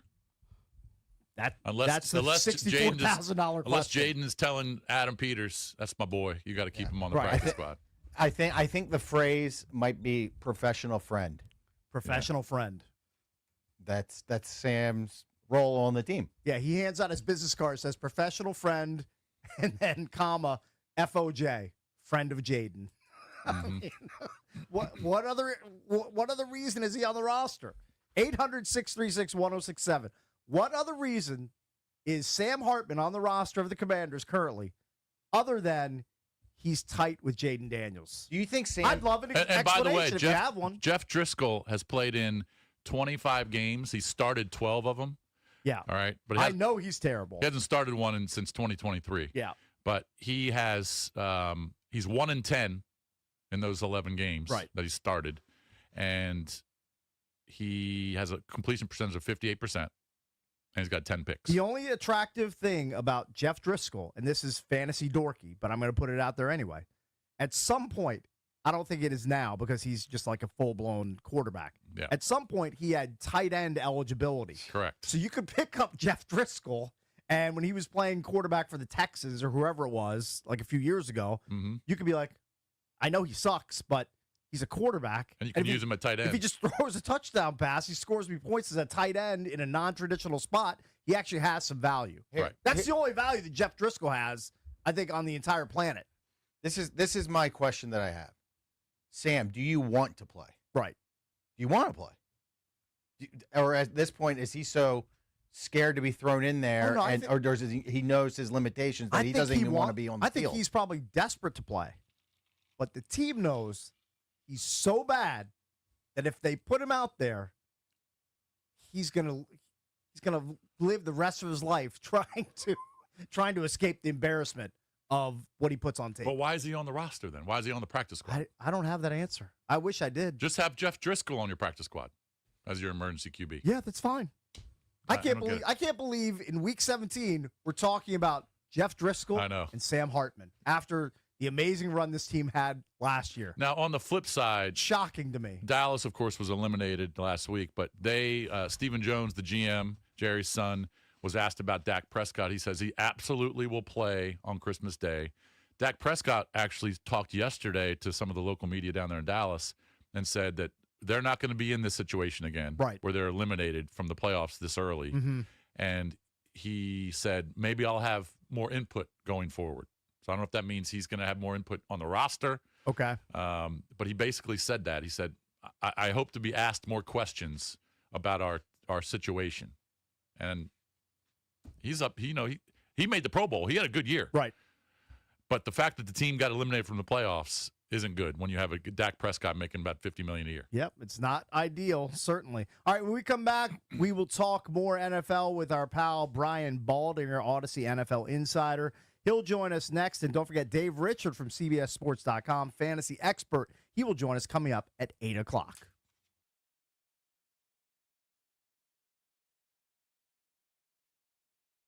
Picture your retirement for a minute. What do you see? Maybe it's finally booking that dream trip to Europe you've been talking about, or buying season tickets so you never miss a game, or maybe it's spoiling the grandkids every chance you get. Whatever your vision looks like, one thing is certain. No two retirement plans are the same. That's why at Trajan Wealth, spelled TRAJAN Wealth.com, their fiduciary advisors take time to understand your unique goals. They'll build a strategy designed around your lifestyle, your comfort level with risk, and your timeline. Here's the best part. Trajan Wealth keeps you focused on the big picture, not the daily headlines, because markets shift, laws change, inflation happens, but your dreams shouldn't have to. It's never too early or too late to get a plan in place. So call Trajan Wealth today.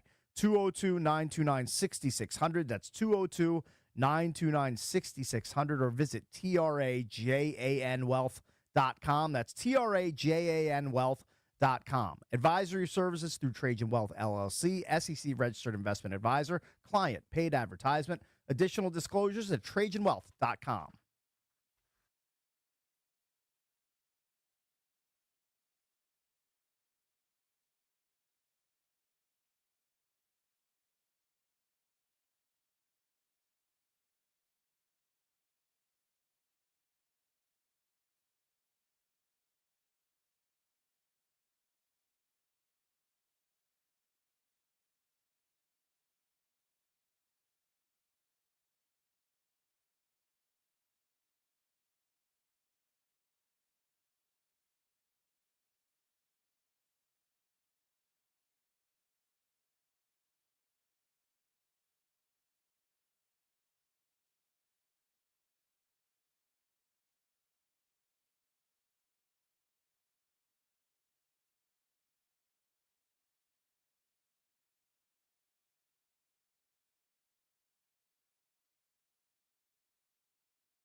Jackson 5. Very nice. Old school. Old school, brother. Like that pick, Was it Jason. 1978? I don't even know when that was. Like it. All right, it's time now to head out to the Rude Guest Hotline. Rude, the most reliable heating and air conditioning products in the DMV. We say Merry Christmas Eve to Odyssey NFL insider Brian Baldinger, host of the Best Football Show podcast. Insider calls are brought to you by Nationwide. For your insurance and financial needs, Nationwide is on your side. Merry Christmas, Baldy. How are you? Merry Christmas, guys. I'm good. Baldy, we I'm just in the holiday spirit. We just ran a commercial. I think it's a Home Depot commercial that you just did just during the break. I did it during the break. Yeah, I just taped it. Yep. Very nice. Look at that hustle. We love it. Yeah, you're awesome. Yes. I mean, if you need some last-minute Christmas gifts, just run to your local Home Depot, man. They've got everything you need. I know they're paying you well. Especially if you're handy. To if you're say handy that. man. So what are your plans for tonight and for Christmas Day? Let's see. I've got a shindig to go to tonight. Okay.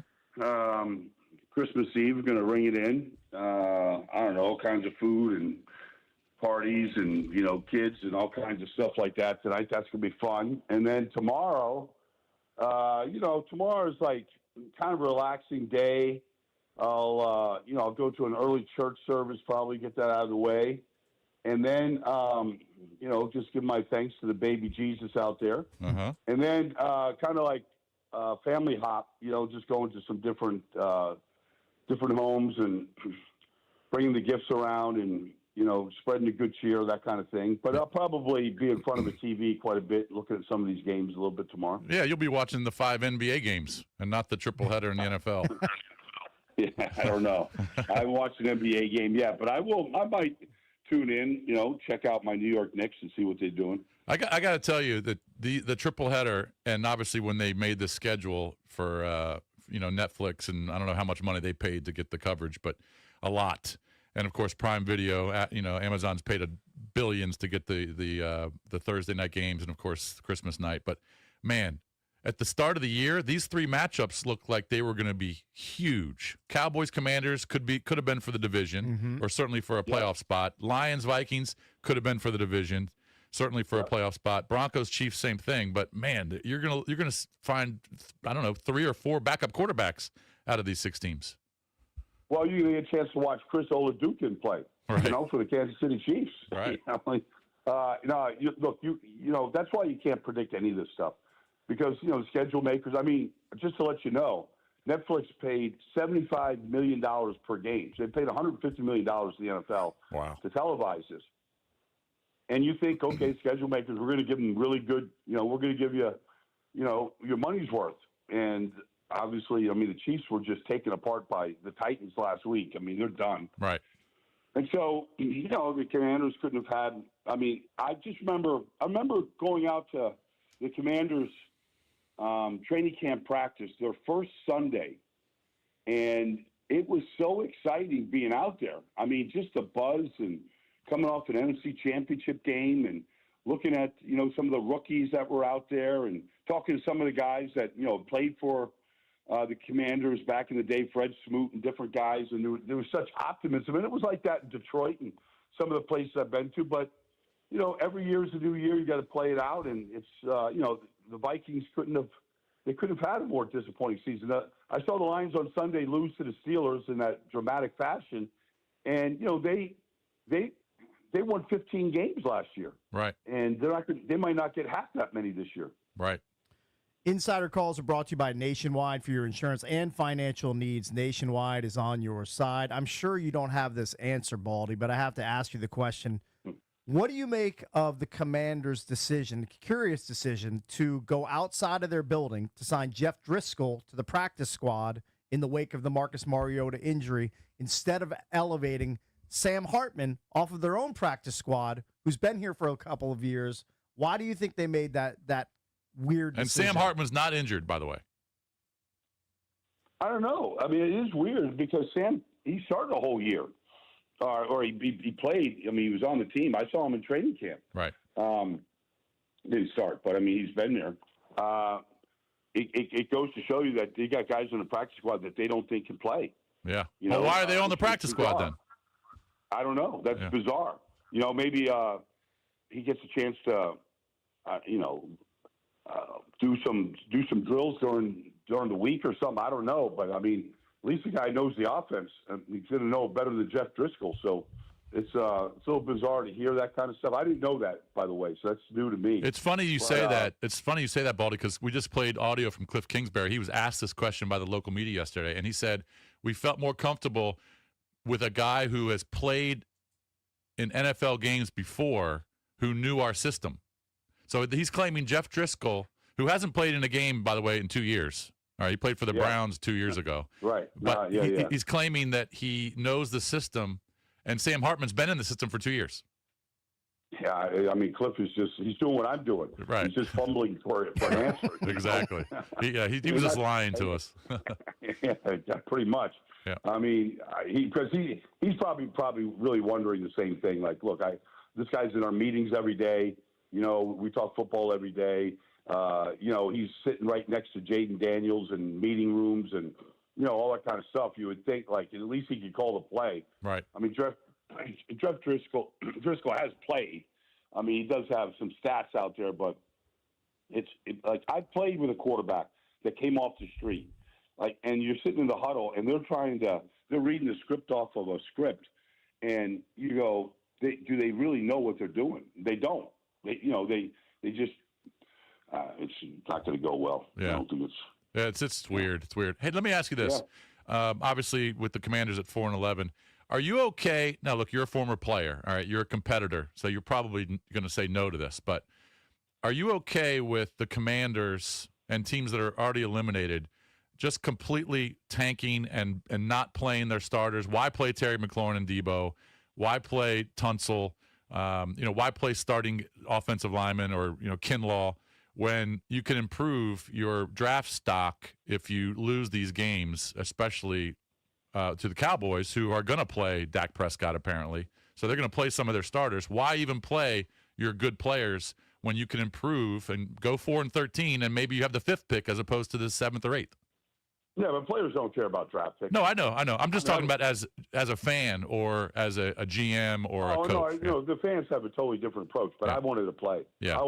There's 2 games left of the season. I wanted to play the season out.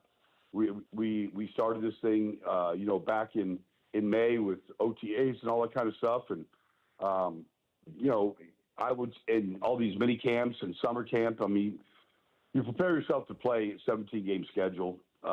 It's been disappointing for Terry McLaurin this year because of the holdout and the injuries, and it's been a disappointing season coming off his best season ever. So I don't know. I would want to finish strong, try to win as many. I always try to win as many games you can. Right. There's nothing like the draft is the draft. We screw the draft up every single year. Every team does. Yeah. Every team has. I mean, I could go back and I could look at all the Commanders drafts, going back to the days of Sonny Jurgensen, and I could show you. all the draft busts in the first round. I can show you all the draft hits, and they've had their. What was the year when? They had the first and second pick, and LeVar and LeVar was the second pick, but who was the Chris first Samuels. pick? Defensive lineman? Was it Chris Samuel? LeVar and Chris Samuel? I thought it was. Oh no. No. Samuel's the offensive tackle. He was a good player. Oh, it was Courtney Brown. Didn't he get drafted by the Browns? And then LeVar went, I think, 2. They had the first pick. They took Courtney Brown. He didn't make any impression in this whole business. And you think, okay, first and second pick, we're going to rebuild our team. And LeVar was good. He had a couple of years. It was pretty good. But it didn't change. It didn't change that team or the direction of that team back then. The draft picks. There's always 10 busts in every first round. There's always 10 pretty good players, and there's always 10 really good players. Some of them, in some years become Hall of Fame players, but. There's no way you could predict any of that stuff. Yes, so Courtney Brown went 1, LeVar 2, Samuels went 3. That's year. right. Okay. Yeah. So it was 2 and 3, not 1 and 2. 2 and 3, right. All right, so Baldy, let's pivot to the DK Metcalf situation. It's just a debacle. He's suspended 2 games, loses over $500K in salary. He gets his $45 million in future guarantees voided just because he couldn't avoid a confrontation with a fan in the stands. Like, how disappointing is it to see like a star player like that get into a scrape with a fan? And look, you're a former pro. You've been in stadiums. You've had people calling you, I'm sure, every name under the sun, and you didn't try to punch a fan. Talk about this whole situation and some of your takeaways from it. Well, I remember coming out into RFK Stadium. I remember coming into RFK Stadium as a Cowboy to play the then Redskins in the NFC Championship game. And I was my rookie year in 1982. And I was sitting on the back of the bus. And back then, there was no underground delivery where the players, you just came out in the parking lot basically and went into the stadium. I remember I got up to get off the bus, and Randy White, our star defense lineman, pulled me by the back of the shirt and sat me down. I'm like, what's that all about? He goes, hey, man, don't be the first one off the bus, Baldy, not here. They're going to be throwing all kinds of stuff at you. So he saved me from, who knows, bottles or hot dogs or something they were throwing. But, I was in Detroit last week. I was announcing that game for national radio. And we saw clips of it that were circling on social media. So we addressed it a little bit, and I was kind of wondering why there wasn't some sort of action done during the game. Well, because it wasn't flagged or seen, and Mike Tomlin spoke a little bit about this as well, there was nothing that the league could do then. But I said he's going to get suspended for this. You can't do this. You can't. The fans pay everybody's salary in this whole business. The fans are the only reason why there is a business. I don't care what the fan says to you. I don't care how disrespectful he is. You can't do anything to the fan. And there's no reason during the game, which was it was in doubt all the way until that crazy play at the end when Amon-Ra St. Brown, lateraled it off to Jared Goff. Right. It was in the game, and Pittsburgh needed the game. Why a player? And if DK was on this call, I'd say the same thing. Why would you ever engage the fan while you're trying to win this game? Right. Well, are you okay? Are you okay with this? The money is the money, but Pittsburgh will survive without him for 2 games here. But right.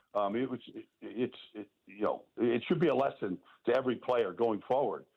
This is you can never go over there and do what he did to that fan. Yeah, that was dumb. All right, so you're okay with the 2-game suspension? Yes. Gotcha. Yeah. Well, we took a bunch of calls yesterday on this topic, and people were on kind of both sides, and they definitely blamed DK, but the fan's a moron. If I was on the front lawn of the White House with President Trump and the First Lady, and I said, "Hey, Trumpy, you're the worst president of all time. You suck. You're awful. You should be impeached." You think I'm not going to get escorted out? That guy should have been escorted out of the stadium. The fact that he was able to stay and doesn't face any penalties, I think, is unfair too. No, look, I'm not saying the fan isn't. He instigated the whole thing. Right. That's what he got exactly what he wanted. That's why he did it. That's why fans do that stuff.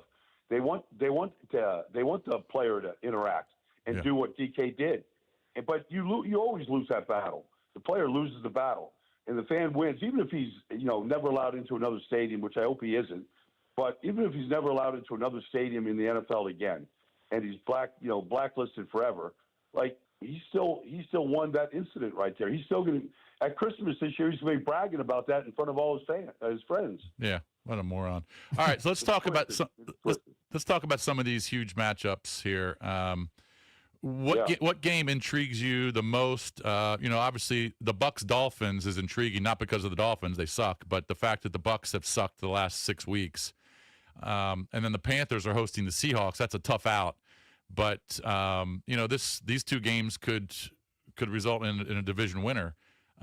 Your thoughts on that conference or that division, and then is there another game that kind of jumps out at you, and for what reason? Yeah, there's quite a few actually, but I'd say that I'm going to be in Charlotte for the first time in years. Oh wow! This might be the biggest game the Panthers have played since Cam Newton was there and was the MVP and went to a Super Bowl. Yep. I can't remember a bigger game in Charlotte. They've had very little. Matt Rule came through there. Sam Darnold was a quarterback there. Baker, everybody went through Carolina at one point. But this is a big game, and I'm looking forward to it. Seattle's got 10 days of rest. They had that improbable win against the Rams. But here's Carolina, and Carolina beat the Rams this year. They shut out the Atlanta Falcons. They've had some real good wins this year. And when that happens, usually Bryce Young throws 2 or 3 touchdowns, and they're kind of just go balls where, Ted McMillan or Jalen Coker comes up with a big catch, and they get an easy touchdown for the most part. But defensively, they give you some problems. It looks like an expansion team on that side of the ball. But, I don't know how anybody could vote for the Pro Bowl and not vote Derek Brown as a defensive tackle. He's so much better this year than Jalen Carter. It's not even funny. I'll talk about it on the air. But the defensive front is good. And the secondary, J.C. Horn's a good player. Mike Jackson had a great game a couple weeks ago against Mike Evans. He's a good player. People just don't know about him. But I think they'll be competitive. I think Seattle's a much better overall team. Right. So that division is still up for grabs. We'll see what happens. I believe that Baker can turn things around a little bit, maybe especially this week against the Dolphins, because he's got everybody back. He's got Mike Evans, Chris Godwin, Bucky Irving, Tristan Wirfs. They're all back. Defensively, they've just been awful. I saw them against the Patriots 5 or 6 weeks ago, and I saw Travion Henderson go for 2 long touchdowns against them. They've been giving up these big plays all year. The pass rush is not there. Hassan Reddick has provided no rush, and the secondary's been beat up, and they've been vulnerable to big plays. And so that's what they have to guard against with Devon Achane and Jalen Waddle this week. But the game that intrigues me the most is the Chargers and the Texans this week. The Chargers are playing really good football. They're in the playoffs. The Texans are one of the hottest teams in the league, and defensively they're awesome, although they gave up some big plays to Ashton Genty last week for the first time. But I want to see because I think if the Texans get in the playoffs, they're going to be a real problem because of how good they are defensively. Yeah, they are special. Baldy, all right, man. We have to run. We hope you have a great Christmas Eve and Christmas, and we'll talk to you again next week. All right. Likewise, guys. Merry Christmas to you. Yeah, right, Merry Christmas. That was Odyssey NFL insider Brian Baldinger, host of the Best Football Show podcast. Insider calls are brought to you by Nationwide. For your insurance and financial needs, Nationwide is on your side. Bank local, cheer local. In business, every day is game day. Business is always moving up or down, but never still. That's why the Main Street Bank team treats every day like game day. Main Street Bank is a business-focused community bank proudly serving the DMV since 2004. Visit mstreetbank.com to learn how to put our team in your office. Main Street Bank, member FDIC, equal housing opportunity lender.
At dinner a couple nights ago, we were talking about 1 seed Christmas songs, and I thought it was Jingle Bells until I just heard this. This is my personal. Is this Bing Crosby? I'm not sure. Yeah, it's Gene Autry. Gene Autry. Gene Autry. It's a classic. Who does the OG from the TV show? Is it Burl Ives singing it, or am I wrong? Is he just the narrator? From what show? From the Rudolph the Red-Nosed Reindeer from the TV special that's been airing for I don't know 60+ years now. You sure it's not this one? It's not Gene Autry? No, it's not. It's definitely not this one. Okay. I want to say Burl Ives, and now Unfunny Ben's brain is smoking because he's never heard that name before in his life. Probably same for Mike Marr. I could be wrong on that. All right, you might be right. I'll have to play it. That's my go-to. All right, we're gonna do an impromptu Christmas Day only, touchdown only, Junks parlay. Yeah, pay for all your presents. Might as well. Might as well take one last shot at it in the calendar year 2025. Or next week maybe we'd be available to do it. When's New Year's? Plus next these games Thursday. Next Thursday. Okay. Plus these games are so gross they're kind of gross. that you need something. We need a little bit of extra incentive to get get us through the I'm slate. just going to say this right now. I'm not going off of stats or rationale. I'm going just going straight with your tingle. gut. I'm going straight tingle. I'm going tingle play. I got a big gut and I'm going with it. Yeah, I'm right there with you. On the gut and the tingle. All right. I'm totally Yeah, you know what? Rationale hasn't worked for 16 weeks. Yeah, or let's punt it 15 away. weeks. Let's just punt it away and just go with the gut/tingle plays. Maybe that's the secret sauce that we've needed all season long. Because let's be honest, All right, we've been so donating money. Right. So it's a triple header on Christmas tomorrow. Yep. And we're doing a touchdown parlay just on Christmas. This is correct. All right. Let's start behind the glass with Mike Moore, a.k.a. Mike Marr. This is a Christmas miracle, and not because we're going to hit this parlay, because we don't have EB and JP holding us back. Okay. It's always been the five of us. We're destined to hit this one late in the season. Amon-Ra. Unfunny Ben's been here for 10 minutes. But that's fine. Continue. We're due. Amon-Ra, St. Brown, anytime, plus 110. He's got 11 touchdowns on the season. Historically in his career, he kind of owns the Vikings, and he's got to be a little pissed off that he didn't score at the end of the game last week against the Steelers. But I need you guys to lock in. I'm going to set the tone with Amon-Ra, but let's make this happen. Let's make a little Christmas magic here. All right, Amon-Ra is in. Okay.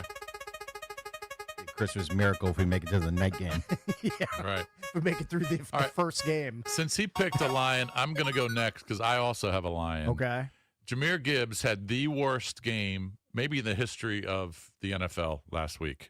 He had 10 catches. All right, I'm just talking about running the ball. Okay. He did have 10 catches on 13 targets, but he had 7 carries for 2 yards. Oh. Cakes could have done that. So I would have had negative 32 And look, yards, the Lions are not they're probably not going to make the playoffs. They're on the bubble. They need a lot to happen, but the game still does mean something to them. They're playing the Vikings. J.J. McCarthy's going to be out, so Brosmer's going to be playing. I can't imagine a bunch of Vikings players going to see Max Brosmer, or fans going to see Max Brosmer. But they'll be there on Christmas Day. But I'm going to take Jahmyr Gibbs to score a touchdown, running the ball. Now, he could also catch a touchdown, but I think he's going to rush for a touchdown. So I'll take Jahmyr Gibbs. I think he's at minus 200 to score. He is minus 200, because correct. Based on what happened last week, he's on a mission, and they're going to run the ball on the Minnesota Vikings. Yep. So I'll take Gibbs to score a touchdown. Very good. Spin that wheel. Spin the wheel / dreidel, whatever you want to spin. All right, back behind the glass. All right, let's go with your tingle. Your tingle play, Matt Myers. My tingle play is, I think it is the night game. It's between the Broncos and the Chiefs. Mm-hmm. Yep. I guess the Broncos are trying to establish themselves as the AFC West new dominant team, along with the Chargers. Trying to win the home field advantage. Yep, got home field advantage, or trying to win home field advantage, and I'm focusing on Bo Nix. I'm not looking at Bo's arm. I'm looking at Bo's legs. I like Bo Nix to scramble into the end zone, maybe a naked bootleg, maybe a tush push. Bo Nix to score a touchdown, and I believe that's a juicy plus 420. It is. That's a big one. That's a spicy meatball in the parlay. I like it. You're in. How many rushing touchdowns does he have this year? He's got 4. All right. Okay. It's a possibility. You could work with that. You should have extended this to NBA as well. You're going to make an NBA pick. We could do a whole nother one. Yeah, we'll do a whole nother NBA parlay. Yeah, we do another one. 9:45. Yeah. Now, we actually have Brandon Newhame scheduled at 9:45. All right, let's go back behind the glass. Benj. Definitely pains me to do this because I never pick guys against the Commanders to score, but I think I have to do it because Christmas is already ruined by the fact that this game is on. I'm not funny, but one thing that is funny is Bobby Wagner trying to cover a tight end. Jake Ferguson gets in the end zone. He did so twice against us back on October 19th. It's going to happen again on Christmas Day. Jake Ferguson. All right, it's in at plus 140. All right. Very nice. So that just leaves Cakesy. All right, so if we make it to the nightcap and Bo Nix rushes one in, then all we'll need is Bo Nix to throw one to Cortland Sutton, who's been on a heater of late. Now, he had a dud early in November against the Raiders, 3 catches for 24 with no touchdowns. But since then, he's gone 4 for 59, 5 for 62 and a touchdown, 6 for 62, 7 for 113 and a touchdown, and 6 for 86 and a touchdown in the most recent game against the Jags. He'll get double-digit targets. He's on fire, so he needs to catch a touchdown for us to bring it home on Christmas Day. All right, let me recap here. Let me get all these picks in.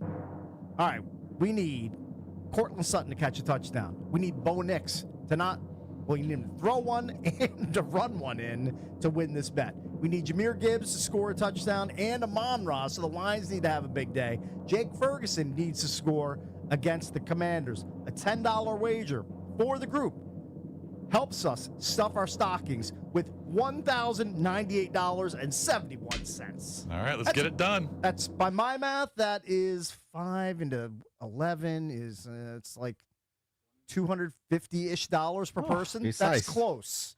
Be nice for a holiday 250. Don't kill me on my quick radio. I wish I only spent that on gift cards yesterday.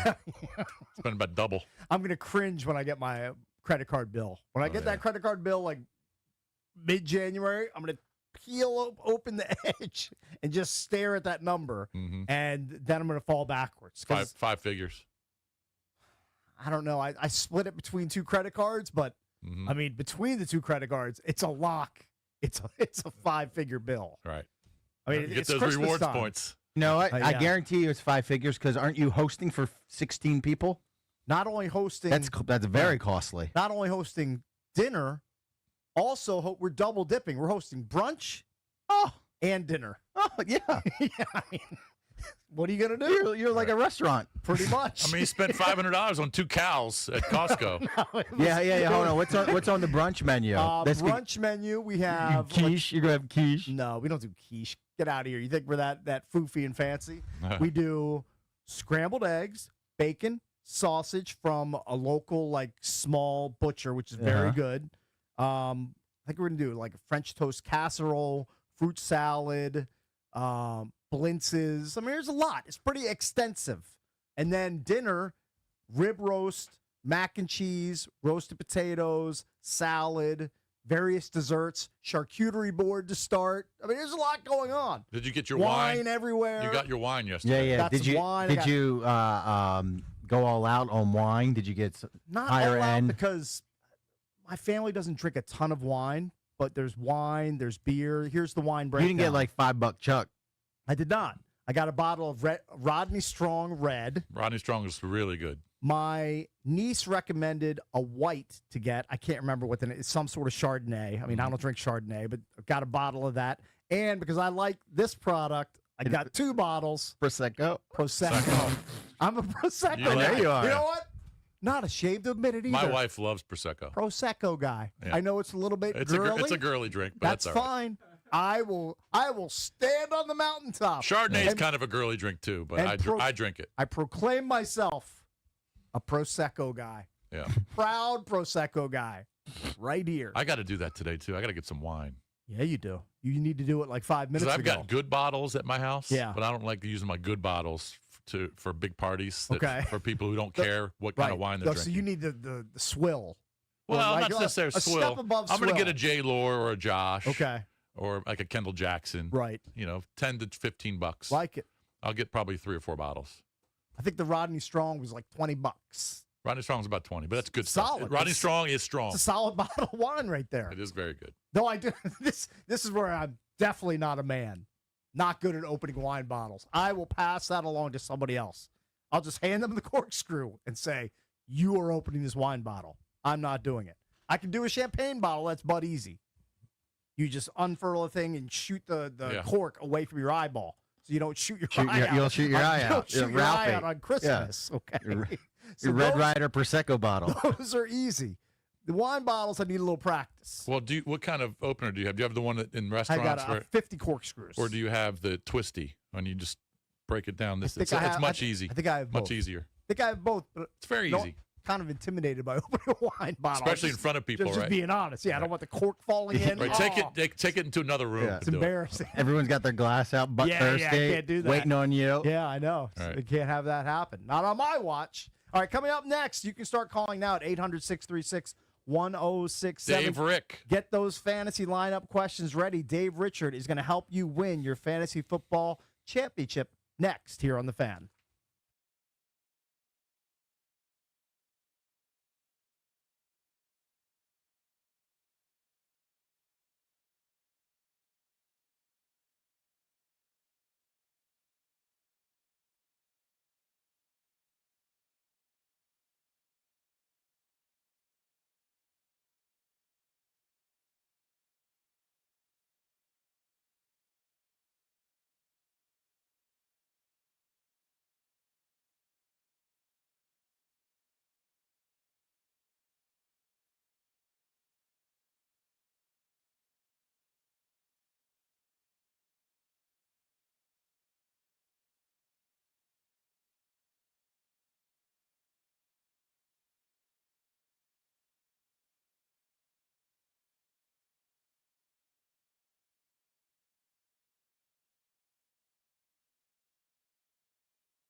Well, the Capitals and Wizards continued their respective skids last night. Capitals losing 7-3 to the New York Rangers at home, relenting 5 goals in the third period.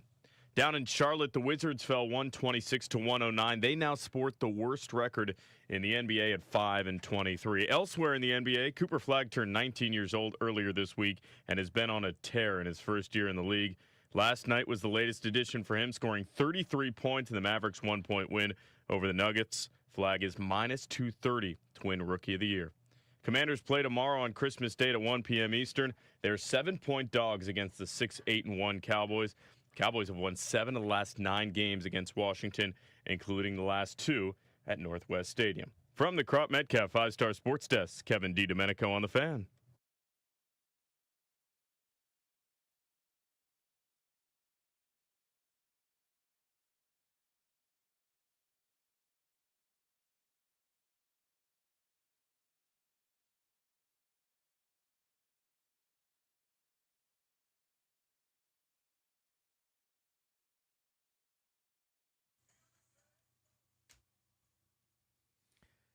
Time to head out to the Rude guest line. Say good morning and welcome to our pal Dave Richard, fantasy expert from CBSSports.com. As always, Dave Richard is delivered by our friends at Metropolitan Moving and Storage.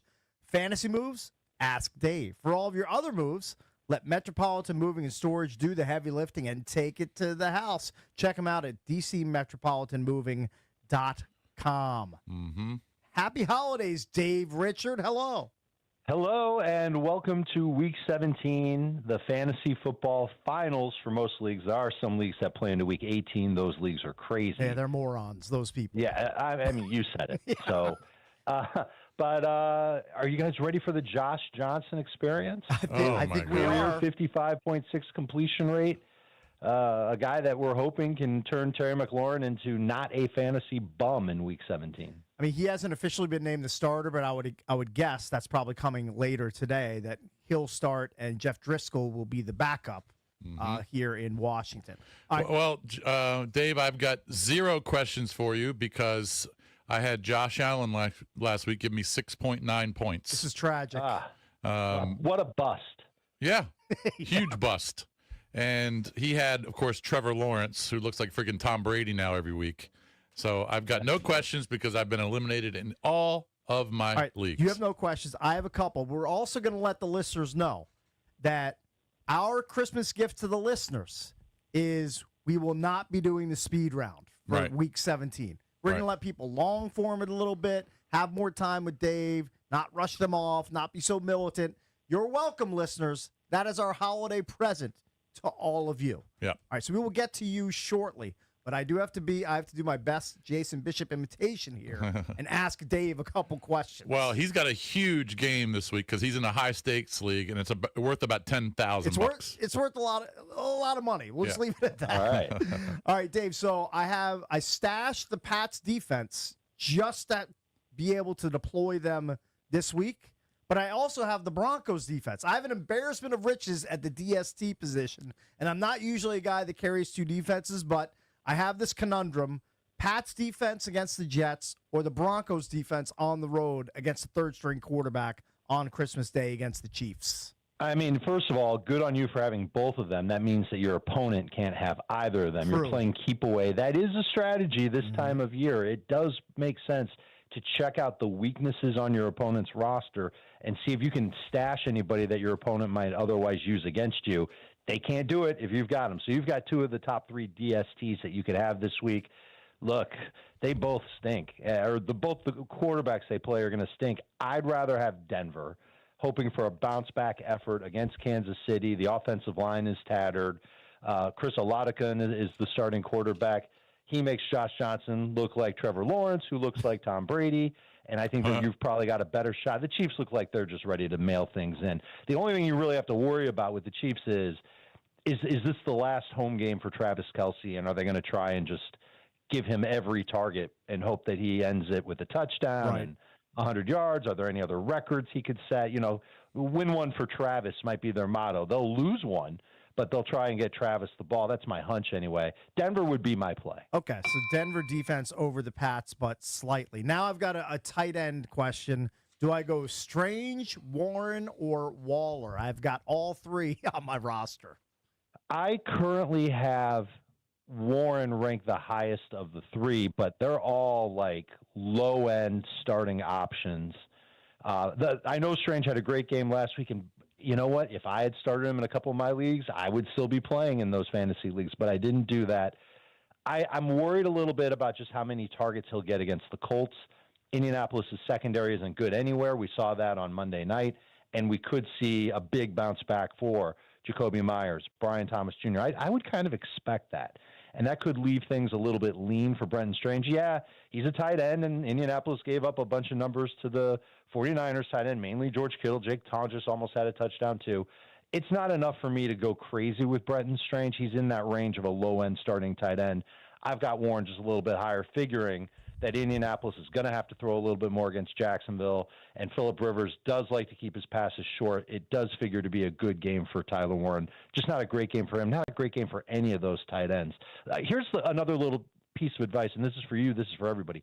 Just double-check to make sure some tight ends like Juwan Johnson, Dalton Schultz, Hunter Henry are not available, because I would start all those guys ahead of Tyler Warren and Brenton Strange and Darren Waller. So they're out there in about 30% of CBS leagues. So most leagues, they're rostered, they're gone, you can't use them.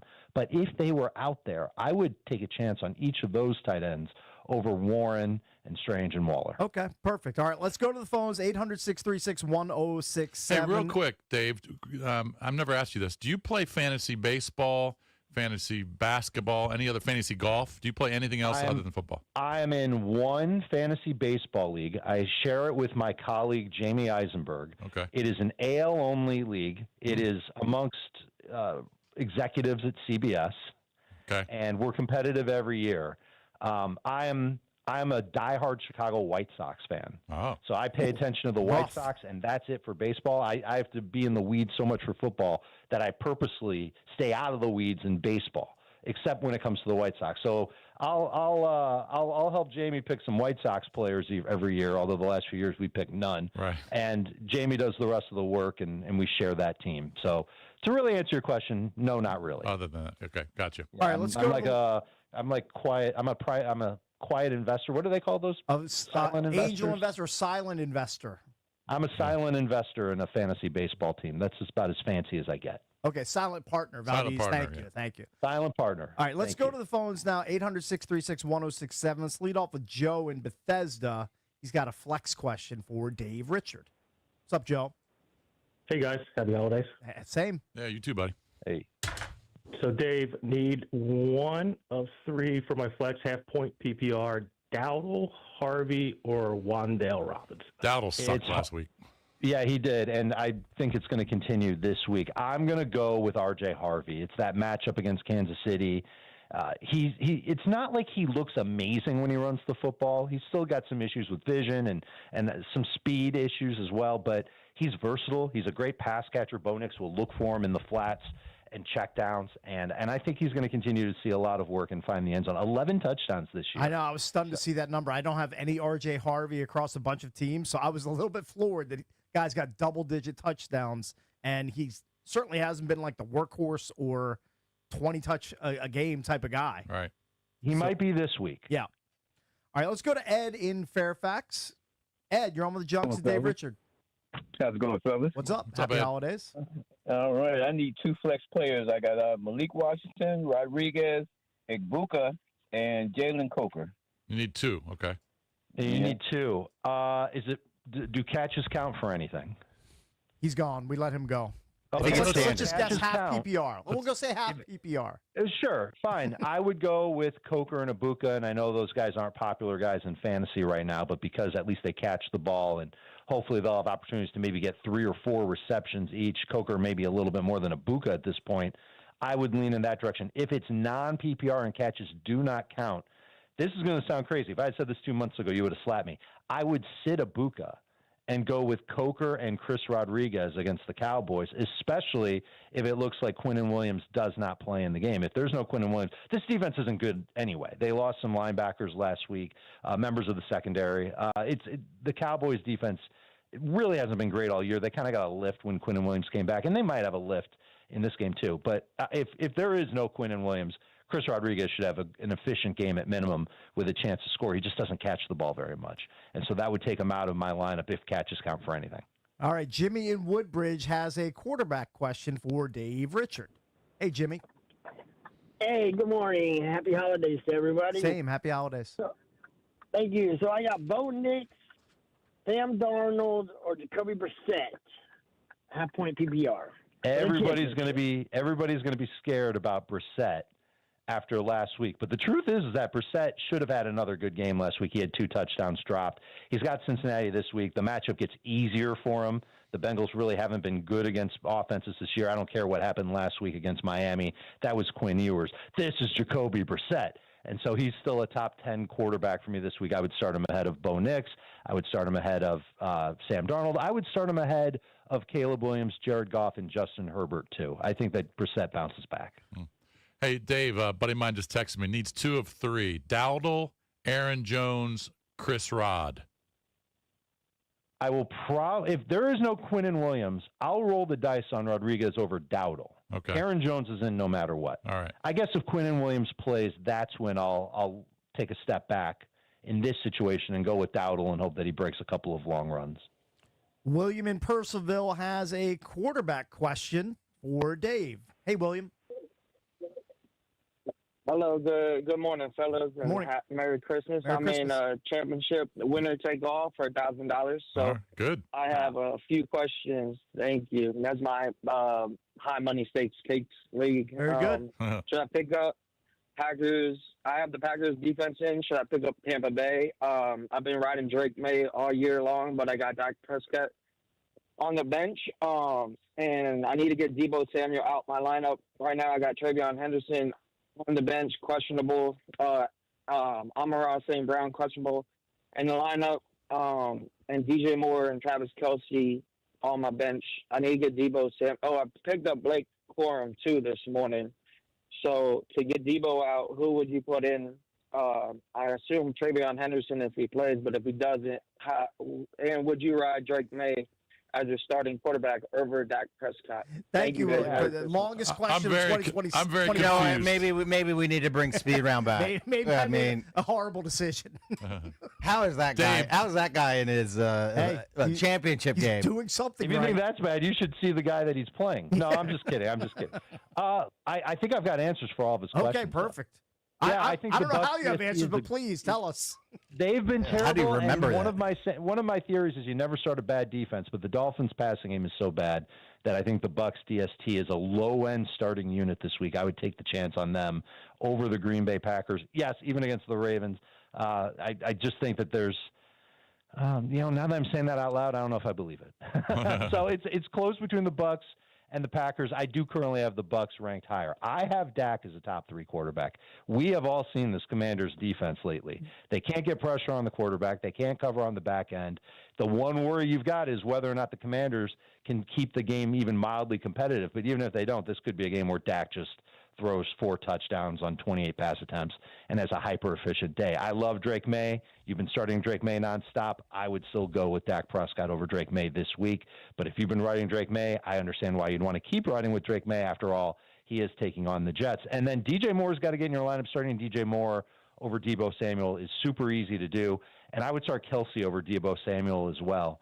And I hope that answers all of your questions. Good job. All right, good. I Well don't done, have Dave. lottery numbers for him. I don't know, what's going to happen in 2020. I'm trying to think of other questions he might have asked in there. All right, let's go. He had about 12 of them. I think I He got had a those lot. fantasy ones knocked out. Yeah, All right, let's go to good job. Nate in Arlington. He's got a wideout question. Hey, Dave. Good morning. What's up? Hey, Brian Thomas Jr., Michael Wilson, or Marvin Harrison Jr.? Full PPR. Marvin's third on that list. Michael Wilson is first on that list. So if you only need one, it's Wilson. If it's 2, it's Wilson and BTJ. All right, let's go to Bernard in D.C. He's got a tight end question. Morning. Happy holidays. Same, man. Morning. All right, Jawan Johnson or Goddard? Oh, I love them both, man. But I think that Jawan Johnson and the role that he's got and the matchup that he has against Tennessee, I think that's the direction I would go in. And really, it's been Juwan Johnson's seen an uptick in targets with Devon Vele out. And I know that sounds so silly. Like, how would a guy that you've probably never even heard of take targets away from Juwan Johnson? Well, it's because they've been working the middle of the field together. Well, if one of the two guys that's been working the middle field is gone, the other one steps up and does well, and that's what we've seen from Juwan Johnson. I actually think that game between the Saints and Titans could be high scoring and a lot of fun. So getting pieces of that game does not scare me one bit. So Juwan Johnson would be my pick over Goddard. Hey, Dave, since Josh Allen injured his foot a little bit, now he didn't come out of the game last week, but they've already clinched a playoff. Is he going to go full against the Eagles? So that's the one thing that I'm a little bit worried about is when you say go full, are you suggesting he's not going to play the whole game, or are you suggesting he's not going to go all out? No, I didn't know if he was going to start because it doesn't really matter for them because they're probably not going to move up in their playoff rankings. So usually you don't see teams resting players in week 17. True. It's week 18 when they start to rest guys. So if this were the last week of the year and Buffalo was locked into their position, I would guess you wouldn't see Josh Allen at all. Though I would be worried about Josh Allen not running as much as he has previously. And we kind of got a taste of that last week, and it wasn't really good.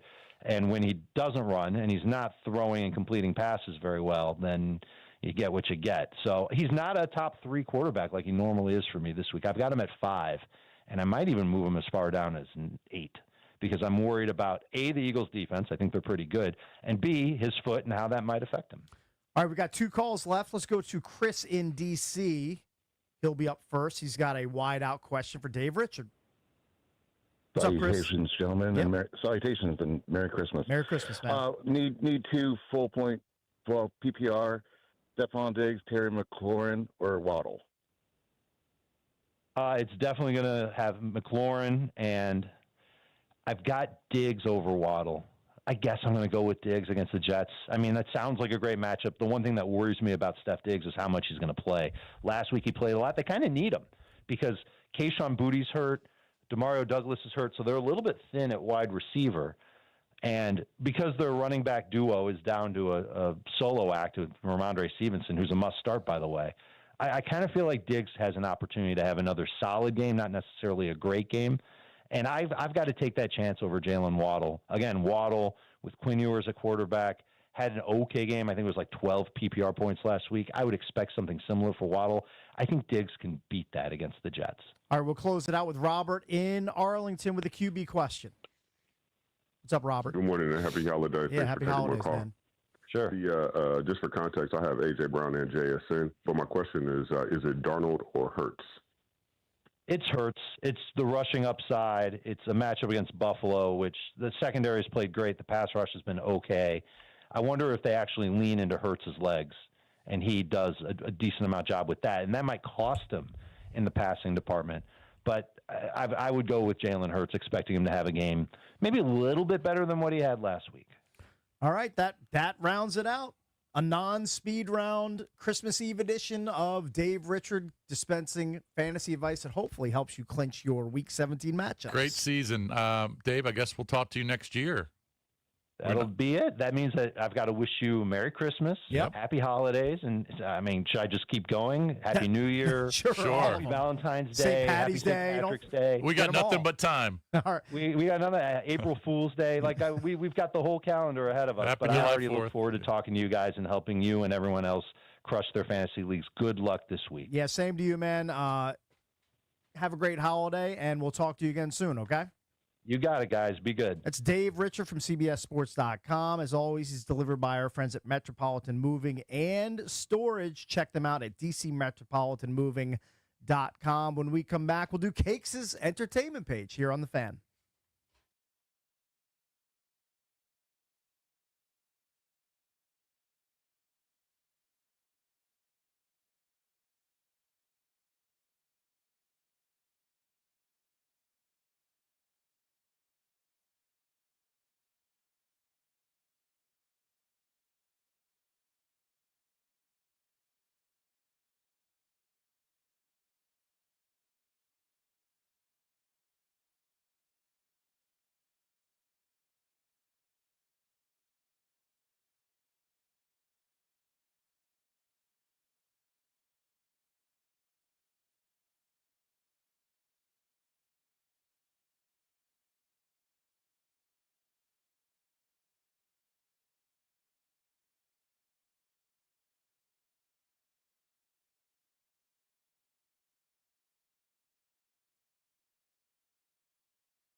All right, here's your no-huddle money play. Northwest Federal Credit Union, the official credit union of the Washington Commanders. They want to put $200 in your pocket when you open your first ever checking account with them and you meet a few easy qualifications. No trick plays, no fourth downs, no Hail Marys. Just a fast drive to free cash. Get in the game at nwfcu.org/score200. Take command of your money this season. Federally insured by NCUA. Membership eligibility required.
Time now to get into the entertainment page, driven by BMW of Fairfax, DC's only BMW Center of Excellence Award winner for the ultimate buying experience on your ultimate driving machine.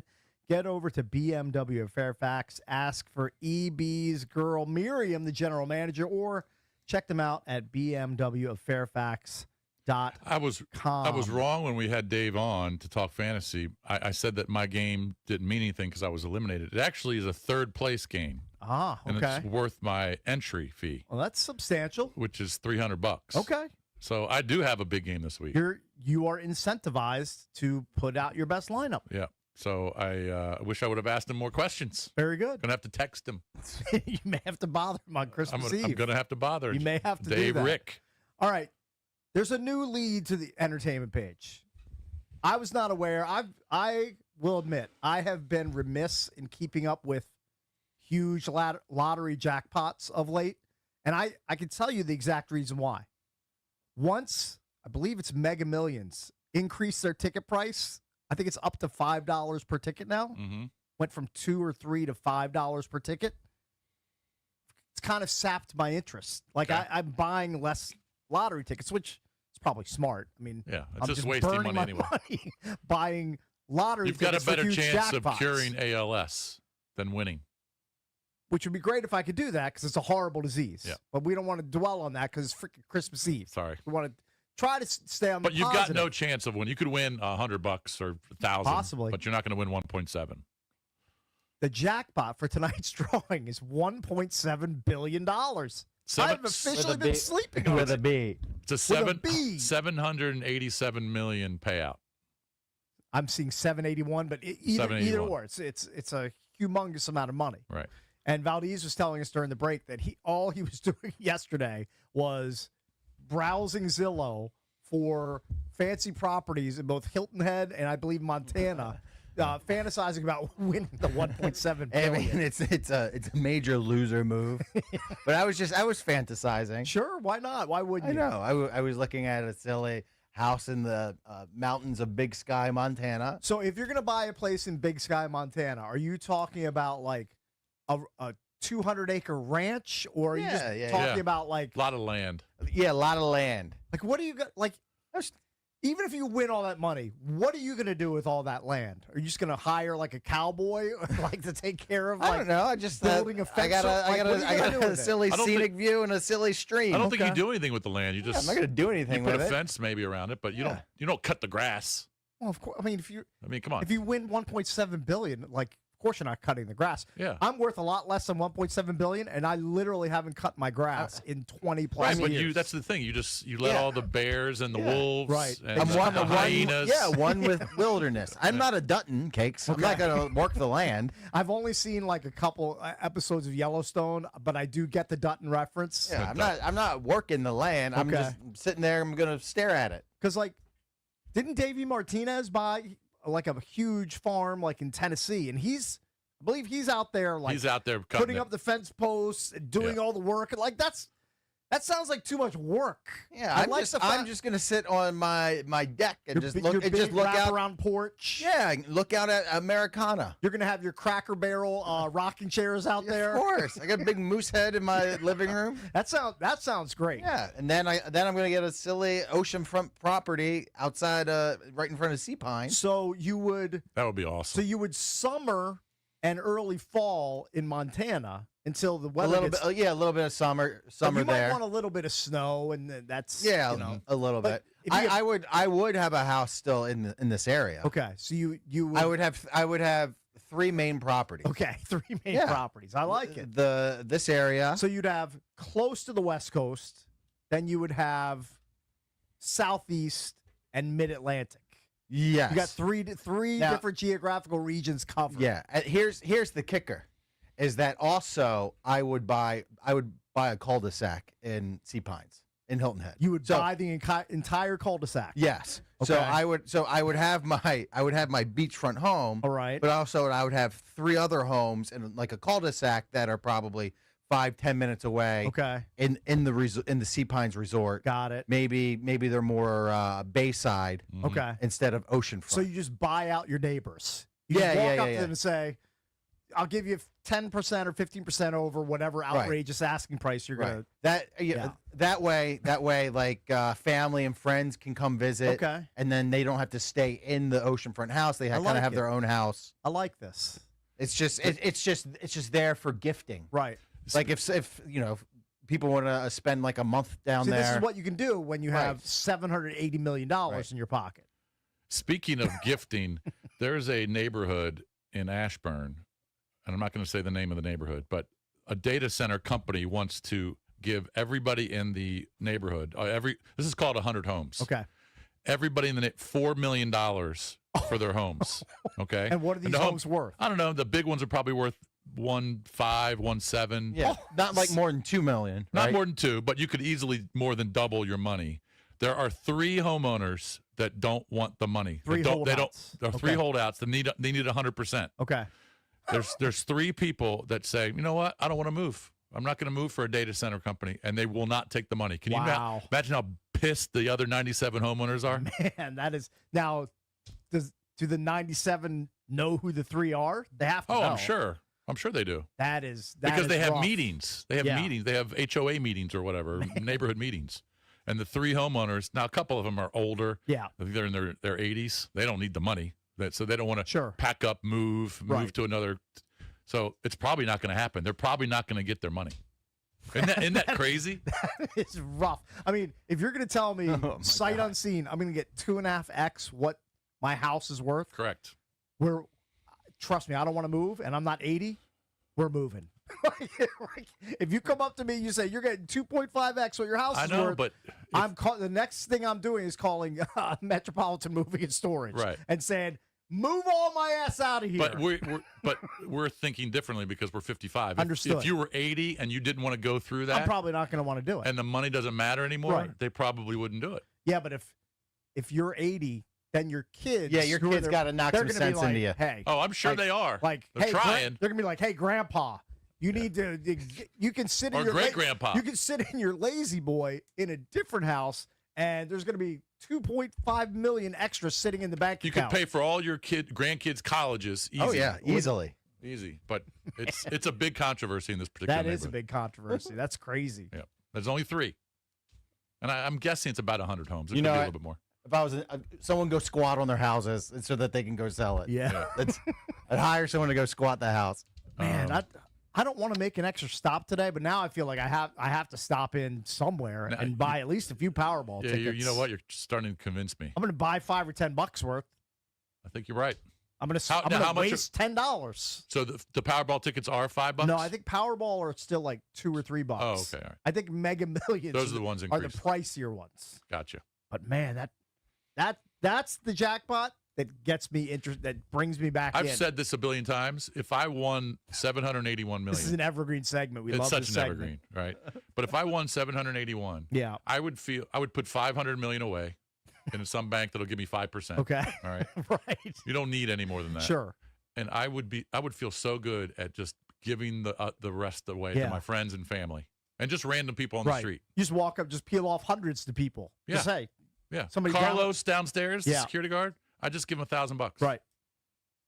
Yeah, you would feel silly. I would just roll out hundreds to people. Here, take it.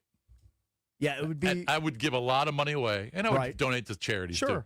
But I would feel so good just giving money away to people. Yeah. And just seeing their face, seeing their reaction. Right. Would you come into work the next day?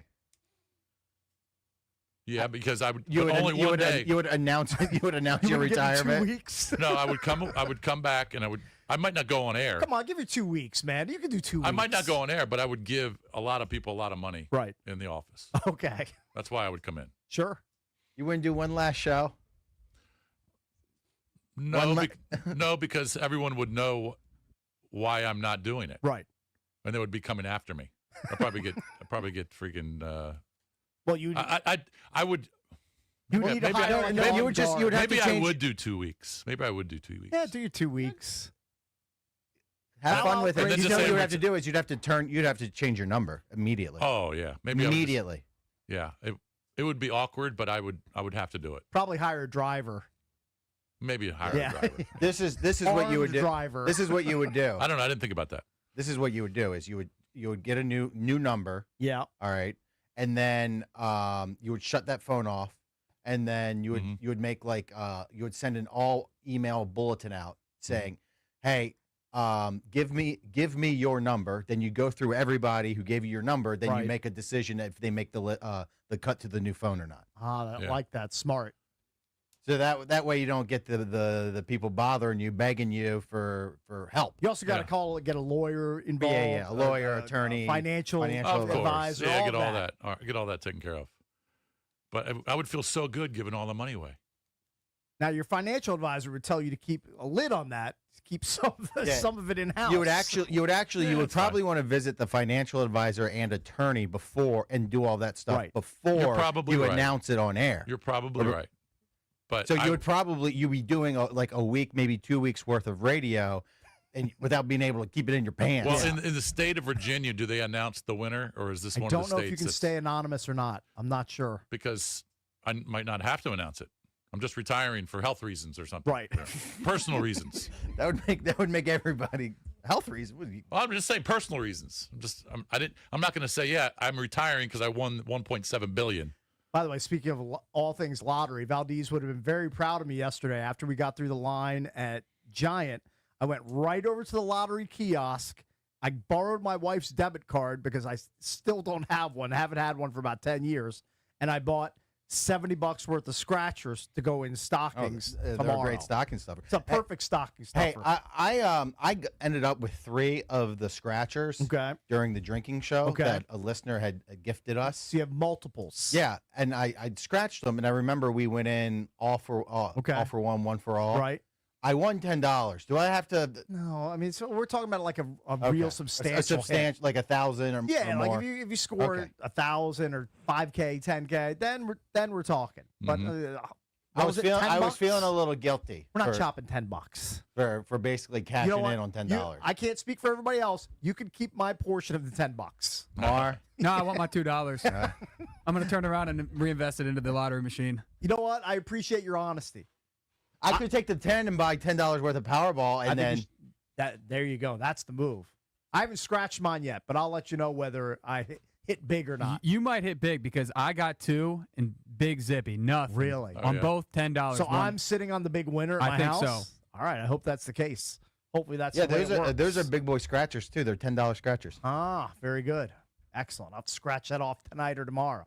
All right, when we come back, we will talk to Brian Keefe, Wizards head coach. He joins us at 8:45. And about an hour from now, Brandon Dewey from the Caps, he'll join us. That's at 9:45 right here on The Fan.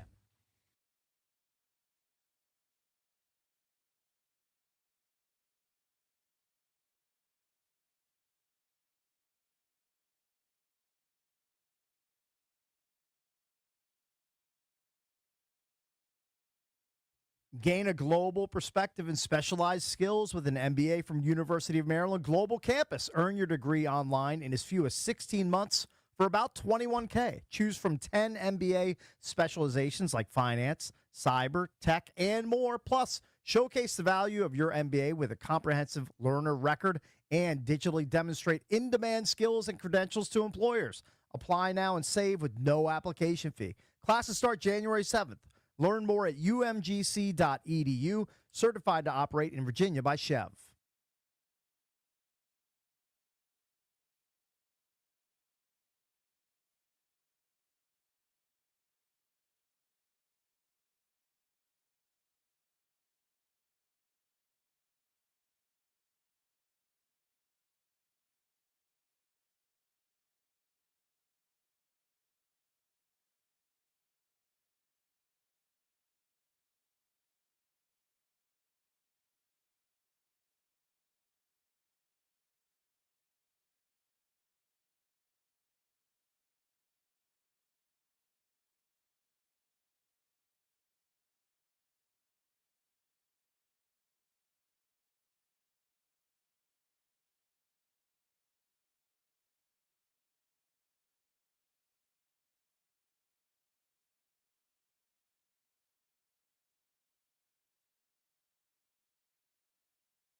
Time to head to the Rude Guest Hotline. Rude, the most reliable heating and air conditioning products in the DMV. We're joined now by the Washington Wizards head coach, Brian Keefe.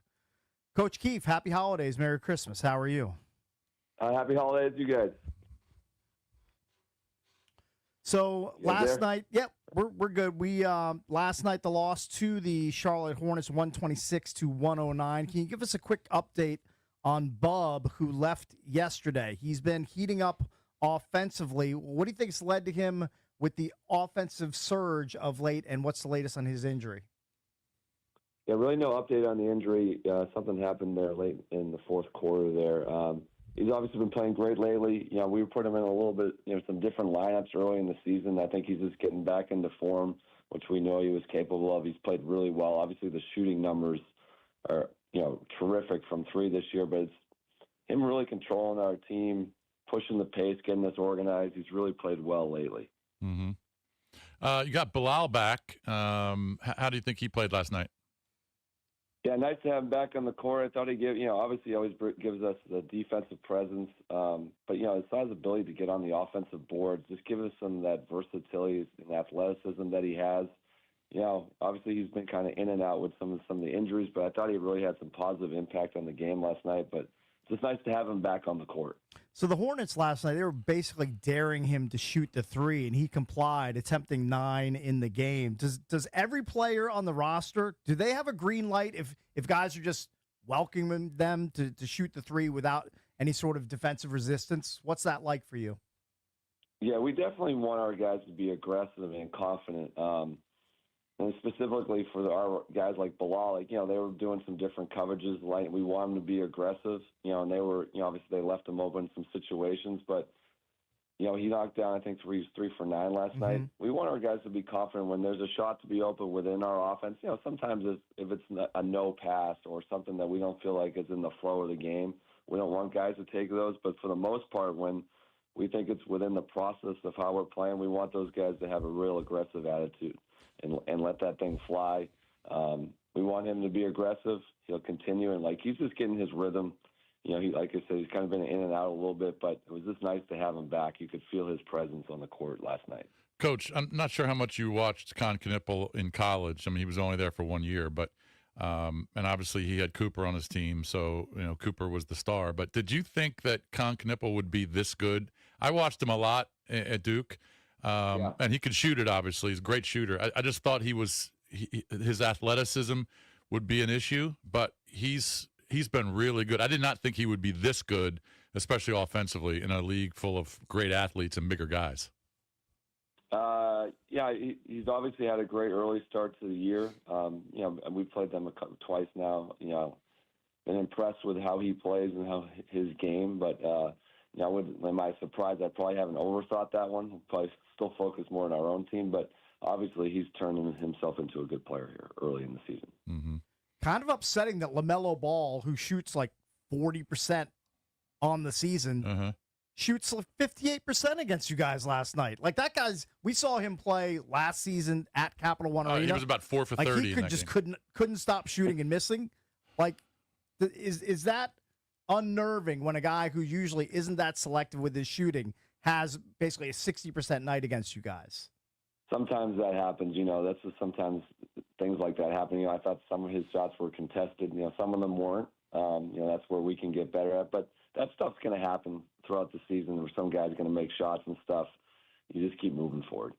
All right, talk about Trey. 21 minutes, 12 points, 5 of 12, hit a couple threes. How do you think he went last night? I think he's he was out for a little bit. I think that was his maybe, I'm not exactly sure, 4th game back maybe. He's been good. You obviously can see his ability to shoot, his ability to score. I think he's getting better defensively. He's just getting his rhythm back. We're really lucky to have him. He's shooting, I think, close to 40 from 3. That's pretty hard to do as a rookie. This guy's got immense work ethic, and it's just a matter of time. He had 19 the game before. We're really thrilled that he's back in the lineup, and he's picking the right spots. He's finding shots within the offense. Been really impressed since he's been back. Really pleased with how he's been playing. Coach, how do some of the younger guys like Will Riley and Jameer Watkins, how do they react when they get less minutes when guys like Bilal and obviously Kispert come back into the lineup? You know, those guys have been great. You know, they at the beginning of the year they weren't in the rotation as much, you know, because we're pretty deep at the wing position, and obviously we had some injuries. And those guys stepped right in. And when they were assigned from in the G League with the Go-Go, they had some good minutes, good reps against real life competition. And when they stepped up with us, those guys were contributing. They were doing a lot of winning things. Hey, we want them to be disappointed. They want to play. They're competitors, but they were there supporting their teammates like I would expect them to do. That's who they are, and their time will come, as things always come around. And you know that's kind of the nature of the business. You know. C.J. McCollum, I believe he's second on the team in minutes at 34 years old. He was getting right around that mid 30s to high 30 minutes per game. Talk about C.J. and what kind of a leader he is, man. Yeah, it just shows you the professionalism that he has. Good example for our young guys in our roster, just how you take care of yourself, how you train, how you take care of your body. It's very meticulous with that, and not surprising. This guy's been doing this for a long time in his career, been super consistent with his game. There's no accident to that. The guys who do that are the ones who really have trained properly and have routines and structures that allow them to be consistent in the games.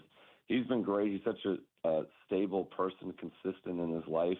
Just a great example for our team, and we're obviously very lucky to have him. We're joined by Brian Keefe, Washington Wizards head coach. So give us the Keefe family blueprint for Christmas. Do you watch the NBA slate, or are you just like, you know what? Get away from I it. need to unplug for a day, spend some family time. How does it look for the Keefes on Christmas?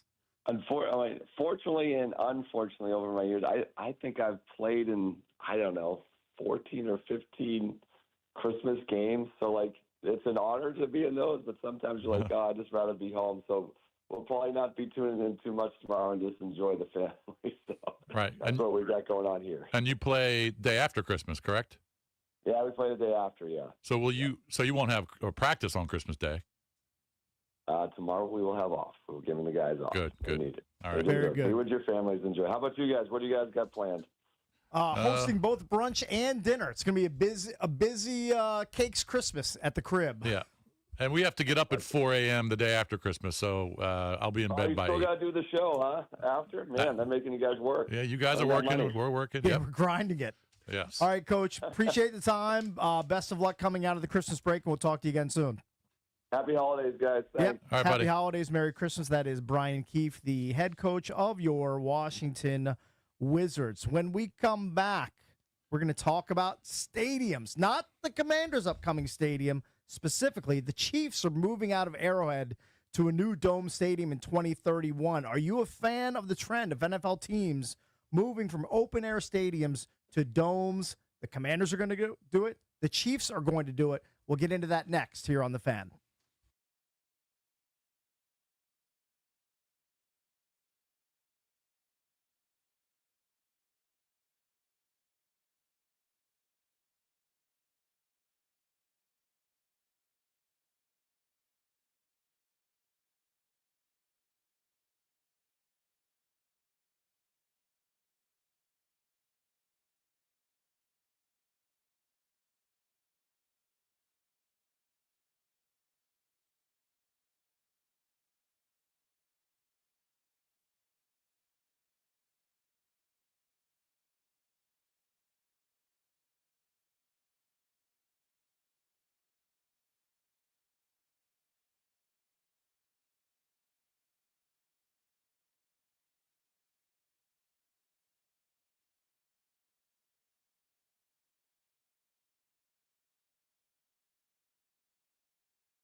All right, Christmas Eve in the nation's capital. The struggles continue for Washington sports. Last night, the Capitals lost their third straight game. This one to the New York Rangers, surrendering 7 goals. That's tied for the most they've given up in 2025. The Wizards continued their struggles in Charlotte last night, losing to the Hornets by 17 points, falling to a league worst 5-23. Bub Carrington left the game with 5 minutes to go with an apparent foot injury. The Commanders play tomorrow on Christmas Day at 1 p.m. Eastern. They're 7-point dogs against the 6-8-1 Cowboys. Dallas has won 7 of the last 9 games against Washington, including their last matchup 44-22 in October. That was one of 5 games this year where the Commanders gave up 30+, and Washington's defense is 31st in yards allowed this year. From the Crop Metcalf 5-Star Sports Desk, Kevin DiDomenico on the Fan.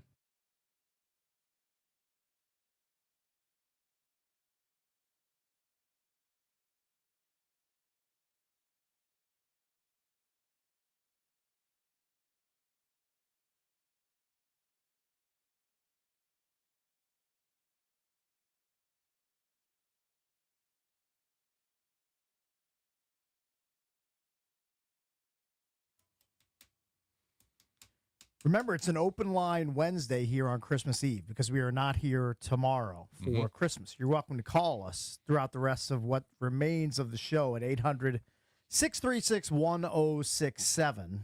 Talk about whatever you want. Yep. Got 1 hour. Give us your plans for Christmas Eve and Christmas Day. Exactly. You tell us if you're going to be a last-minute grasper shopper like Jason Bishop, who's planning on going back to Tyson's again today, which is, I find maniacal and weird, but hey, you do you. During Christmas. Who goes to Tyson's back-to-back days, the day before Christmas Eve and then Christmas Eve? I'm looking. I think it's a 1 of 1. I think so. I'm pointing my finger directly at him at this point. All right, so we wanted to get into the news that broke earlier this week about the Kansas City Chiefs crossing state lines, moving out of Missouri. They're moving to Kansas with a $3.3 billion plan for a dome stadium and training facility as well. They're abandoning Arrowhead. Now, look, Arrowhead has been there for many, many years. 60 years. Okay, NFL teams, this ownership class at this point, they don't want stadiums that were built 50 or 60 years ago. Of course they not. want state-of-the-art. They want at least part of it funded by public funds. They'll chip in some. I believe in this case, the Chiefs are ponying up 40% of the $3.3 billion price tag, and who knows whether that goes up, probably up from the $3.3 billion. They want stadiums with domes and or retractable roofs or covered stadiums that aren't just going to host 8, 9, or 10 football games per year. Right. They want an entertainment district around the stadium. And I heard one of the people that's involved with this stadium plan saying it's going to be the biggest entertainment district around any stadium. Like, they want these to be drivers of entire regions' economies instead of just an eyesore that's only going to host 2 or 3 preseason games, 8 regular season games, and maybe a college game here and there, and maybe like a one-off Big 12 championship, or it's in this area, or maybe you get a concert in the fall months where it's still warm, right? But it makes all the sense in the world for owners, first of all, like you point out, to want the states to pay for it, taxes to pay for it, and I think that this one is going to be paid for by state of Kansas Star Bonds. Will pay 70% of the cost. Okay. So the Chiefs ownership will only have to come out of pocket for 30%, which is a huge deal on $3.3 billion. Absolutely. But like you mentioned, you get to host Super Bowls or Final Fours or Tay-Tay. WrestleMania. Right. I mean, it just makes all the sense in the world. So you can make money for 12 months and not for 4. Now, the sacrifice is you're going to have less seats in the new venue than you would, like 10,000 or so less seats. Right. And it's going to be climate-controlled indoors instead of, in places like Kansas City, Green Bay, Cleveland, Denver, Buffalo, Denver, like part of the whole psyche of the franchise and the team, the NFL team that is there is playing in the elements, playing in the cold, playing in the snow, playing in a wintry mix that becomes a home field built-in advantage for your team. for the crowd that supports and the that's team. why the Bills have decided not to go to the Dome. They're going to stay as an open-air stadium, which helps their home field advantage. Yeah. If Kansas City goes to a Dome, all right, you lose the home field advantage. Yeah, you just do. It sterilizes the environment that you're in. And look, I'm in my mid-50s. If I go to an NFL game, especially in the winter months, I like to be pampered and sweet. That's just the way I am at this point. I'd rather not be out in a 20-degree stadium freezing and have numb body parts for the next day because I was out in 15 to 20-degree weather. Yeah. And in some of these cases, much colder. Like we've seen playoff games in Kansas City where the temps are either at 0 or a little bit below 0. We've seen the same thing in Green Bay and Cleveland. But the trend now is for these teams that are building new stadiums, for them to be state-of-the-art, indoor, multi-use facilities. They're not just football stadiums. Yeah. Does that bother people that this is kind of the new direction that the NFL has headed in? Yeah, I mean, Commanders fans, are you bothered that this new stadium is going to be a dome stadium? Right. And it's not open air, which, you could argue, all right, maybe an open air wouldn't be a huge home field advantage for a team like the Commanders as it would be for Buffalo or New England where it gets colder and you get more snow. I mean, the lake effect storms that come off the lakes in Buffalo are absurd. I mean, you saw it last year. And I guarantee those Buffalo Bills players are happy that they aren't going to be a 1 seed and possibly playing in 40 below and 25 inches of snow when they can go to Jacksonville and play or maybe go to the Chargers. I'm sorry. I would not want to play in that. But I mean, Josh Allen might be a different animal. They're giving up their home field advantage by doing that. That's fine, but it's It's miserable, but they're used to it. And the fans are used to it. Well, not all of them are used to it. It's not like all these guys have played in Buffalo weather for 10 years. Right. I mean, some of these guys are rookies or second-year players. Yeah.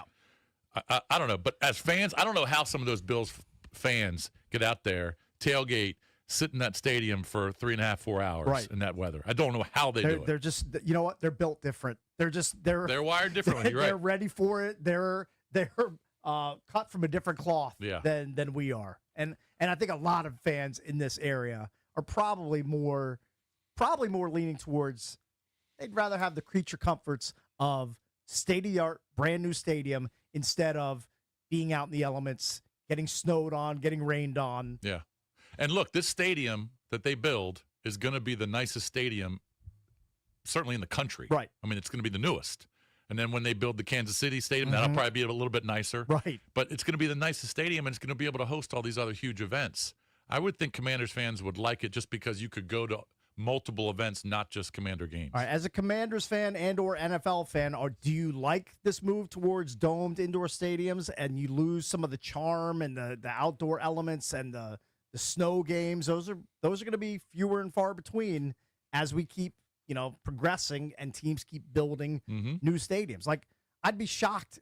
I don't think it would ever happen in Green Bay. Like, they're never going to put probably not a roof on their stadium. I would think the same thing in Denver. Like, I know Denver they're in the preliminary stages of looking to build a new stadium. I just feel like if I watch a Denver game, like, I'm expecting to see some snow. I'm expecting to see the elements impact the game. Yeah. But maybe the new owners are just like, you know what? That's a relic of the past. That's old school thinking. We'd rather have 72 degrees, everything under control, air conditioned, climate controlled, and it's just better for everybody involved. Did the Bears owners talk about the new stadium if they move to Indiana? There have been talks of putting a dome? roof. Yeah. Okay. All right. Yep. Same sort of deal. Let's go to Edwin in Laurel. Edwin, you're on with the Junks on a Christmas Eve show. Good morning. Hey, guys. How you doing? Merry Christmas. Yeah, same Merry to you, Christmas, man. buddy. What do you think? I hate it. It's one of the things that just ended the honeymoon for me with Josh Harris, man. And especially when I heard what's his name, Mark Klein or whatever, talk about the new stadium, how they wanted to have Taylor Swift concerts, this, that. He mentioned all these things that didn't have anything to do with football. It disgusted me. I feel like we're an outdoor team, that we're supposed to be a flagship NFL franchise. We're supposed to be a classic football team, and to see us moving from playing outdoors to playing in a dome, playing on artificial turf, 70 degrees all the time, it's sickening. It lacks character. I mean, when you think of a stadium, you think of the architectural style. dome stadiums don't even have nice architecture. Really, they just look modernist and boring. You know, and yeah, it's sad that to see that Kansas City Chiefs are moving indoors. The Chicago Bears is going to move indoors as well, and it just I don't like it. You're having less tailgating, you're having less seats, you know, and just to make it some saying that you'll jack up the prices for tickets and everything. Well, that's definitely going to happen. Yeah, you got to do that. That's just modern economics with these owners. Thanks for the call, Edwin. I mean, Josh Harris and his group spent $6.05 billion to buy the Commanders. They're going to try to recoup and make money off of that investment. So, of course, they're going to charge more as they move into these new, gleaming, brand new state-of-the-art stadiums. This is a travesty. I mean, we are getting away. We're getting away from classic football. Here. I would agree. That part is true. Just for what? Creature comforts, so you can have a Taylor Swift concert or a Super Bowl. Pretty much, yes. Yes. I mean, that's the new it's economic not like, reality. It's not like Josh Harris and company are going to lose money owning a football team. So what? We gotta ring it together for every nickel and dime that they can to get out of the stadium. I mean, what happened to football? Football is played outside. People are going softer. Football is played in rain, in snow, and wind, in the elements. Yeah. But these guys are businessmen, all right? They're doing it for their pockets. I'm not saying they're going to lose money, but they're going to make a lot more money and quicker if they build a dome and host all these events. You think hosting a Super Bowl isn't massive? Well, it's absolutely massive. I know it's massive, but you know what? There's other owners and there's other teams that get by just fine not hosting a Super Bowl. Some owners decide it's not worth it. Yeah, I agree. I mean, I could tell. Steve Bisciotti will be just fine not hosting a Super Bowl. I could tell you would be upset if the I would Ravens be very upset. built If the Ravens a got new stadium. Yeah, you'd be very upset. M&T 2.0 and it was a dome, I'd be pissed off. Yeah. Would you stop attending games and or stop supporting the team if they move to a dome? No, you don't stop supporting the team, but I mean, I think when Sashi Brown was asked about it, he said this is the end of the AFC North. We play our football outside. Right. I mean, I think teams that play in dome, it's a travesty to football. Well, your AFC North brethren, the Browns, are moving into a dome stadium. They should be annexed from the AFC North. I'm surprised. They should be booted out? Yes. Some of these teams I don't think would ever go inside. I don't think Pittsburgh would go inside. I don't think so. I don't think Green Bay would ever. I don't think New England play in the elements. Green Bay, you mentioned. I don't think New England would go inside. I don't think. I mean, unless a different owner came in, Bisciotti will never go inside. It's wussification. That's what it is. You should. Football, a lot of fans feel that way. Football being played in December, you should see everyone steaming hot breath from the cold on the sideline. Mm-hmm. Like it's just. Well, I mean, what happened? Josh Harris feels differently. What happened to the football that we know and love? And I'm ashamed at Cakes for spearheading all of this. Going, I can't wait to go sit in my warm dome. Okay, when you go to one game in a decade. That's the thing. I'm more of a one-offer guy. Yeah, you're a wine and cheese. You're wine and cheese. I'm wine and cheese, and you know what? Proud of Prosecco and cheese guy. Actually, Prosecco and cracker without the cheese. If you really want to get down to the nitty-gritty, but. I shouldn't be the one that you're worried about because, again, I go once every couple of years. Grow some balls and shiver. Yeah, I couldn't do it either. If I were a season ticket holder, it might be a different story. But for I go once every 2 or 3 years, I want to be pampered. Maybe that's bad. I wonder how Sam Wienerschnitzel, who our sales rep who's got season tickets, feels about this, too. He's probably fine with sitting outside. I think he sat outside a billion times. Right. Yeah. I mean, he sits at every home game. Just don't be a wine and cheese crowd. You know what? I'm on the wine and cheese side. You think all of those people that were cheering at RFK, making that place rock up and down, they would be? I mean, could you imagine them in a dome stadium? No. But you know what else I can't imagine? A lot of them still being alive. Okay, because that's a bygone era. Oh, they'd be rolling over. They would be rolling over in their graves. All the people that were making the stands bounce up and down. A lot of them aren't here anymore. It's a different generation. It's upsetting. It's upsetting because we're just the football that we know and love is already being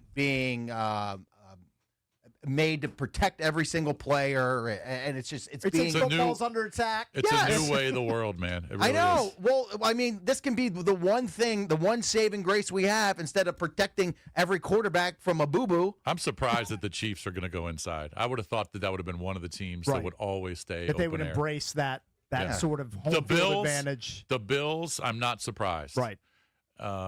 Although, man, it's just brutal weather up there in some of these games. But the Chiefs, I always thought that they would stay open air. 800-636-1067. We'll take more of your calls on this topic next. Does it upset you that teams like the Commanders, like the Chiefs, are moving out of open-air stadiums to dome stadiums, making it a more sterile environment for NFL games going forward? 800-636-1067. We'll get to more of your calls next.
There's Grandpa Valdez shaking his fist at the audio board, getting us back on the air. He's upset at open air stadiums. Oh, I thought he was shaking his fist because he liked the Billy Squire intro. Well, who doesn't? I mean, it's a Christmas staple. It's a classic. Festive. It's a good one. It's a great Sorry. tune. No, it's fine. You know what?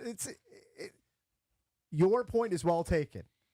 Football is a tough, violent game that usually is played outdoors. I will be honest with you. Years, a lot of those It actually really upsets me. Yeah, you're very pissed. Well, it shouldn't upset you as a Ravens fan because the Ravens aren't going to do it.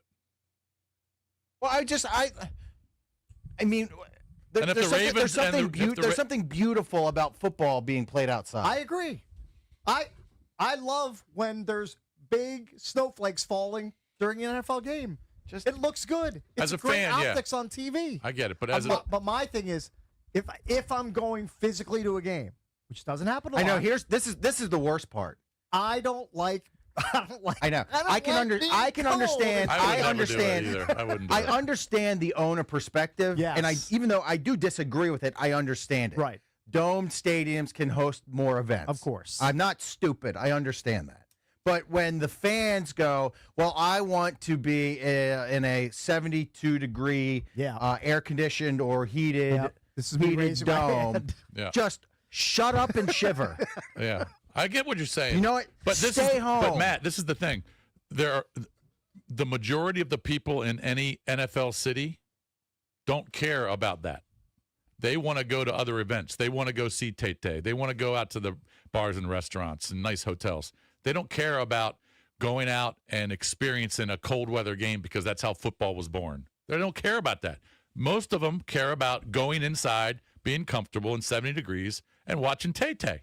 That's what they care about. Sure. I can get into all those things. Yeah, but the majority of the football fans, different story. No, but the majority of the revenue is going to be coming from football, won't it? I don't know, man. I mean, if you're hosting a bunch of events and concerts, M&T Bank is hosting Morgan Wallen.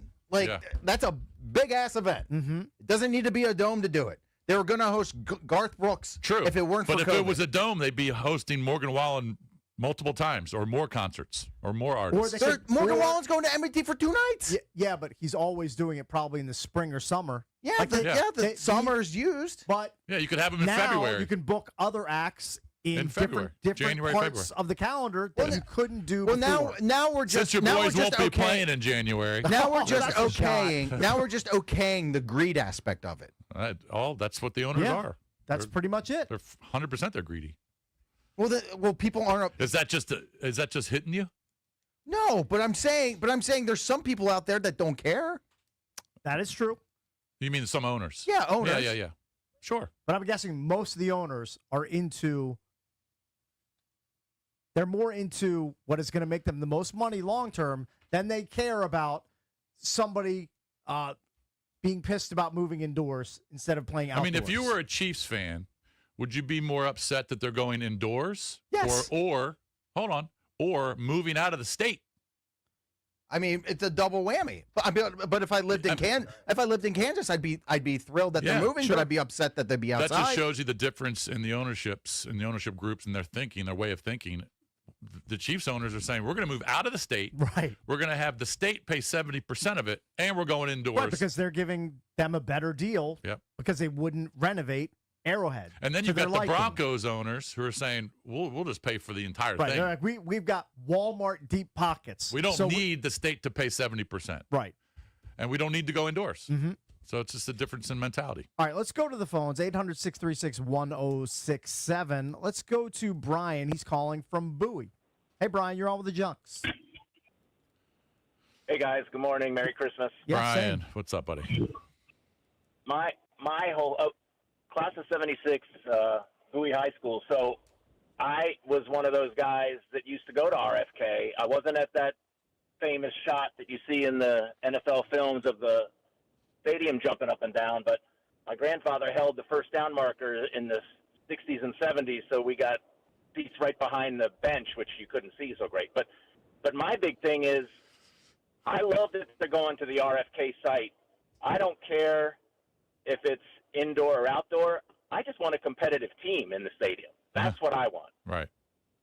Yeah, it's been a while. Well, do you realize that playing outdoors can be an advantage when you're hosting teams that typically play in a dome? Like, for instance, if the Commanders hosted the Detroit Lions and Jared Goff is a noted house cat, right? And an NFC Championship game, that's a distinct advantage. Huge advantage. So why would you not want? Why would you not want an open air stadium if you're all about winning? If I had my druthers, I'd have an open air stadium because I like the weather as part of it. I like the outside. I like to see the guys in minus temperatures wearing no sleeves and being, insane on the field. I like it. Yeah. I like it. It's part of the game. But last year was so much fun. This year, just the opposite. It's been a disaster. And I'm hoping they can come back around. But I do love that they're going back to the RFK site. That means a lot to me. And God, anything's better than the Landover Stadium. Right, of course. All right, thanks, Brian. Appreciate the call. And open air stadiums here in Washington, they don't have the effect that other cities have. I mean, it doesn't get that cold for that long here. I mean, it can, but it's. I mean, you don't see Buffalo weather. It's not like playing in New Buffalo England weather, or Green Bay. or Green Bay. You don't see that it's here. It's a step below. Yeah. That sort of weather intensity. It can be in the teens in January. Yeah, I know, but you're talking about negative zeros, wind chills in the negatives in some of these other cities. All right, it can be, but it doesn't have the effect as Green Bay, and it doesn't have the wind usually either. We're going to go to a guy who goes to every Commanders home game and some road games. Oh, I know. I already know what his answer is going to be. Tailgate Ted. Hey, Tailgate. What's going on, guys? Merry Christmas. Yeah, Merry Christmas to you. Yeah, what's up? I'm fine with a dome stadium. Oh, that's completely opposite. I have so much cold weather gear. I've got a heated vest to the point of it doesn't affect me when I'm at the game. I was actually sweating during that Eagles game, and not because of all the ignorant people around me. The weather doesn't bother me, but I would rather enjoy the actual game and not have to deal with the elements out there. And I know it pisses Valdez off, but I'm already going to be paying record amounts of money for our tickets when we go to the new RFK.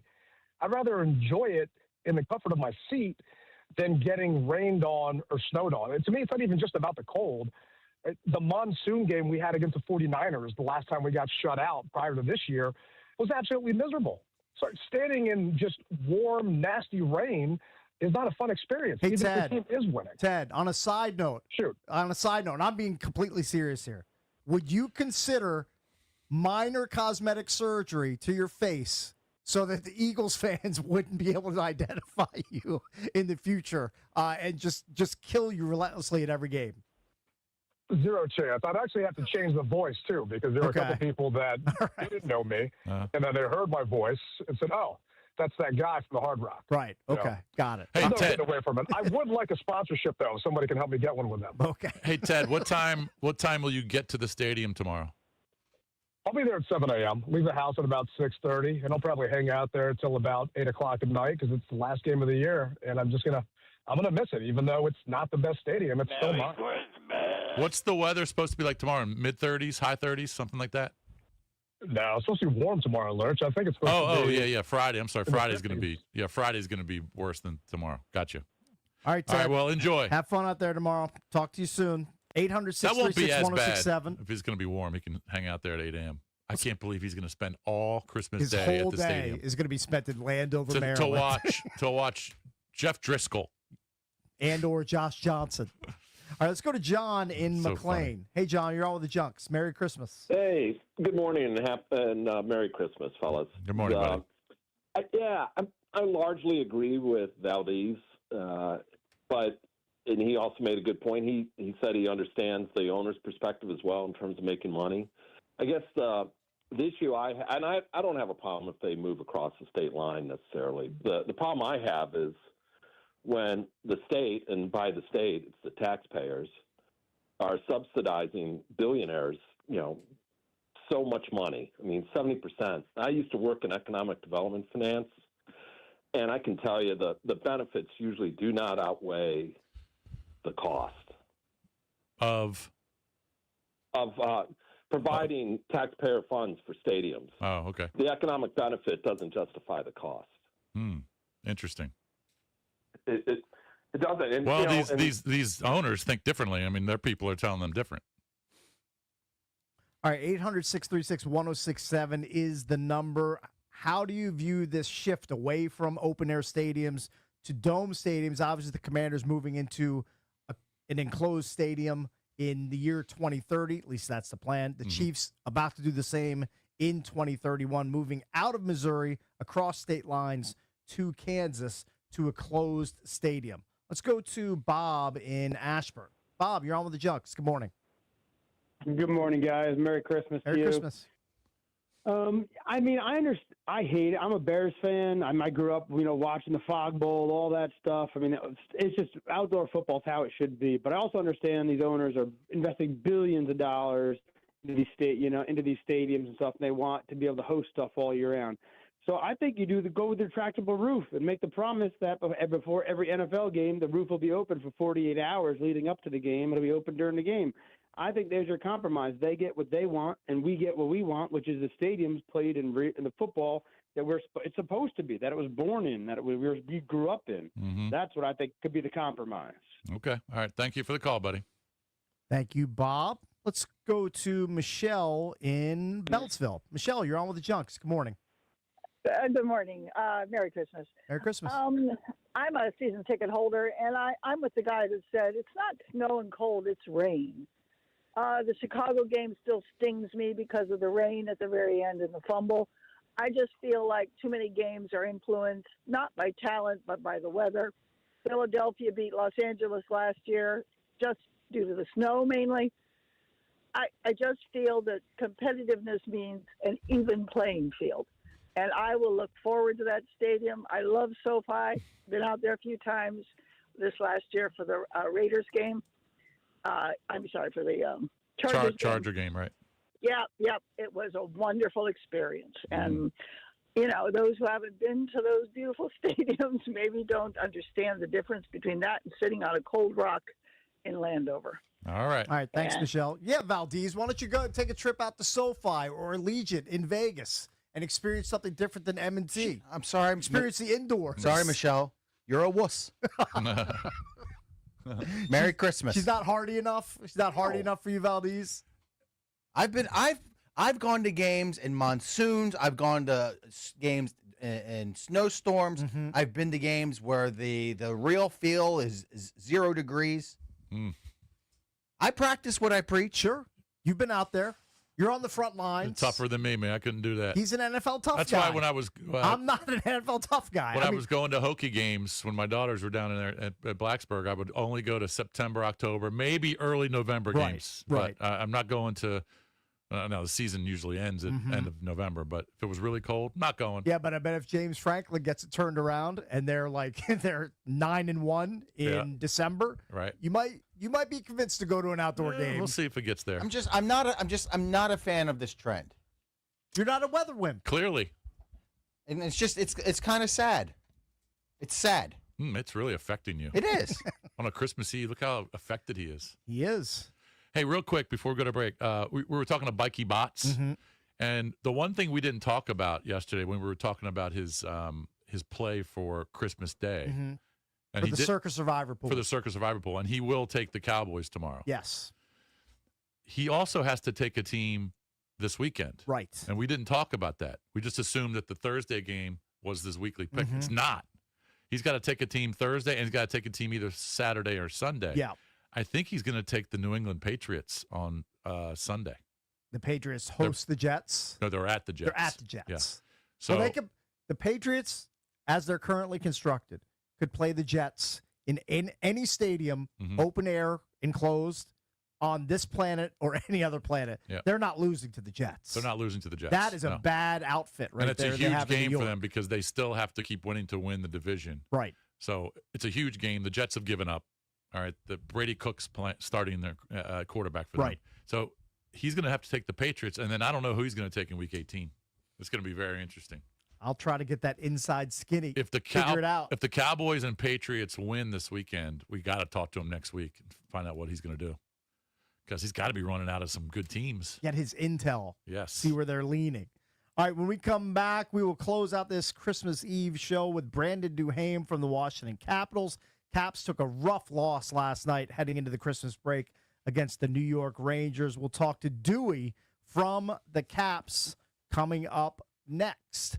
AV is built for D.C. Here in the nation's capital, AV is creating solutions that protect our troops, our homeland, and our way of life, from autonomous unmanned aircraft and counter-drone technologies to advanced satellite communication systems and next-gen missiles. They're delivering innovation where it matters most. Battle-proven, warfighter trusted, engineered for the future, and proud sponsor of the Washington Commanders, Capitals, and DC United. Visit avinc.com to learn more today.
Junk's coming to you on a Christmas Eve broadcast. It's Bish Bucks and Cakes.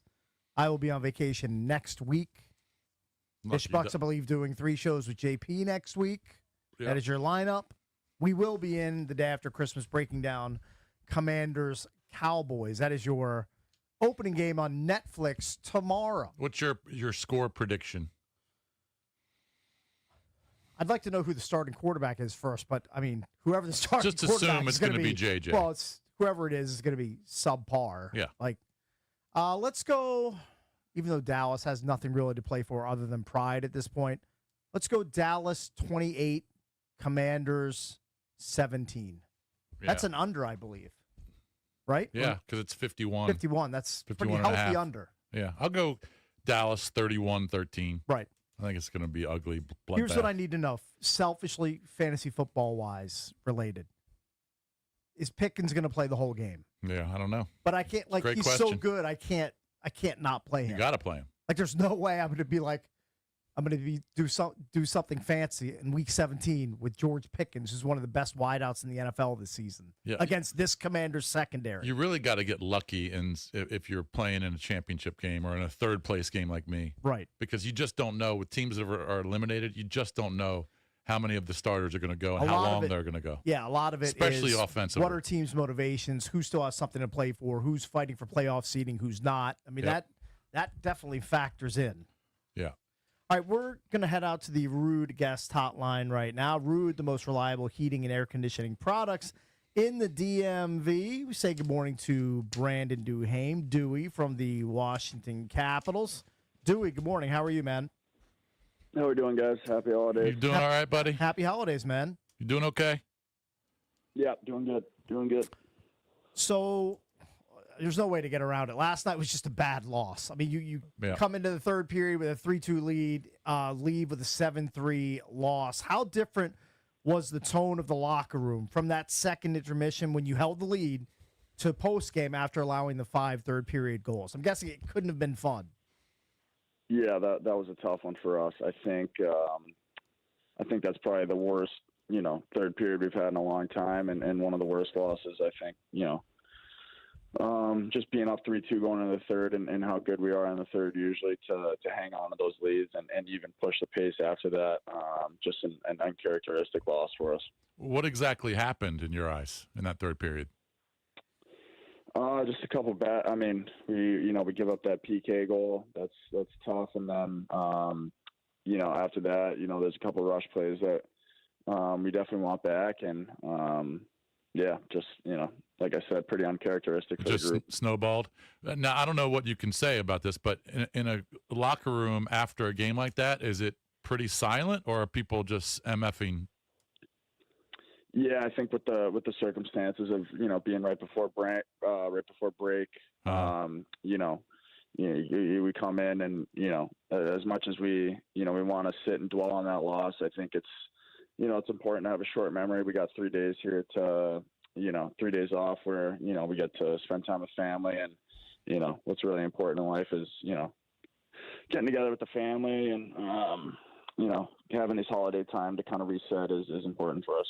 So Willie missed last night with an illness. So we know you guys always have a next man up mentality when somebody can't make it for a game. But how much does that impact you and your teammates when a team leader like Willie, who's so important to the lineup, when he misses? Yeah, for sure. I mean, anytime you lose great players, it's tough to replace guys like that. But like you said, that next man up mentality has been it's kind of been a staple for us throughout the whole season of losing guys here and there. So, no excuses in that aspect. Logan is usually a lot better than that. I mean, he's one of the best goalies in the league. What was going on with him last night? Yeah, I think we let him out to dry on a lot of those. Just some defensive breakdowns that we kind of give up bad opportunities where he's facing tough shots, and I'd say that's more of a product of the guys in front of him, and we got to do a better job for him night in and night out.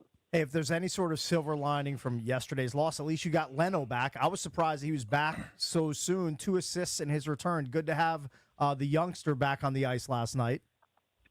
Yeah, for sure. His offensive impact in the game is pretty special, and the way he carries kind of a power play too is really good. And good to see him healthy. And he's got he's got a few days here to rest up. And we're really excited to have him back. All right, we're gonna, you know what? We're gonna forget about that game. I'm gonna act like that game never even happened. Okay. I'm never gonna think about that game ever again for the rest of my life. So we'll just move on from that.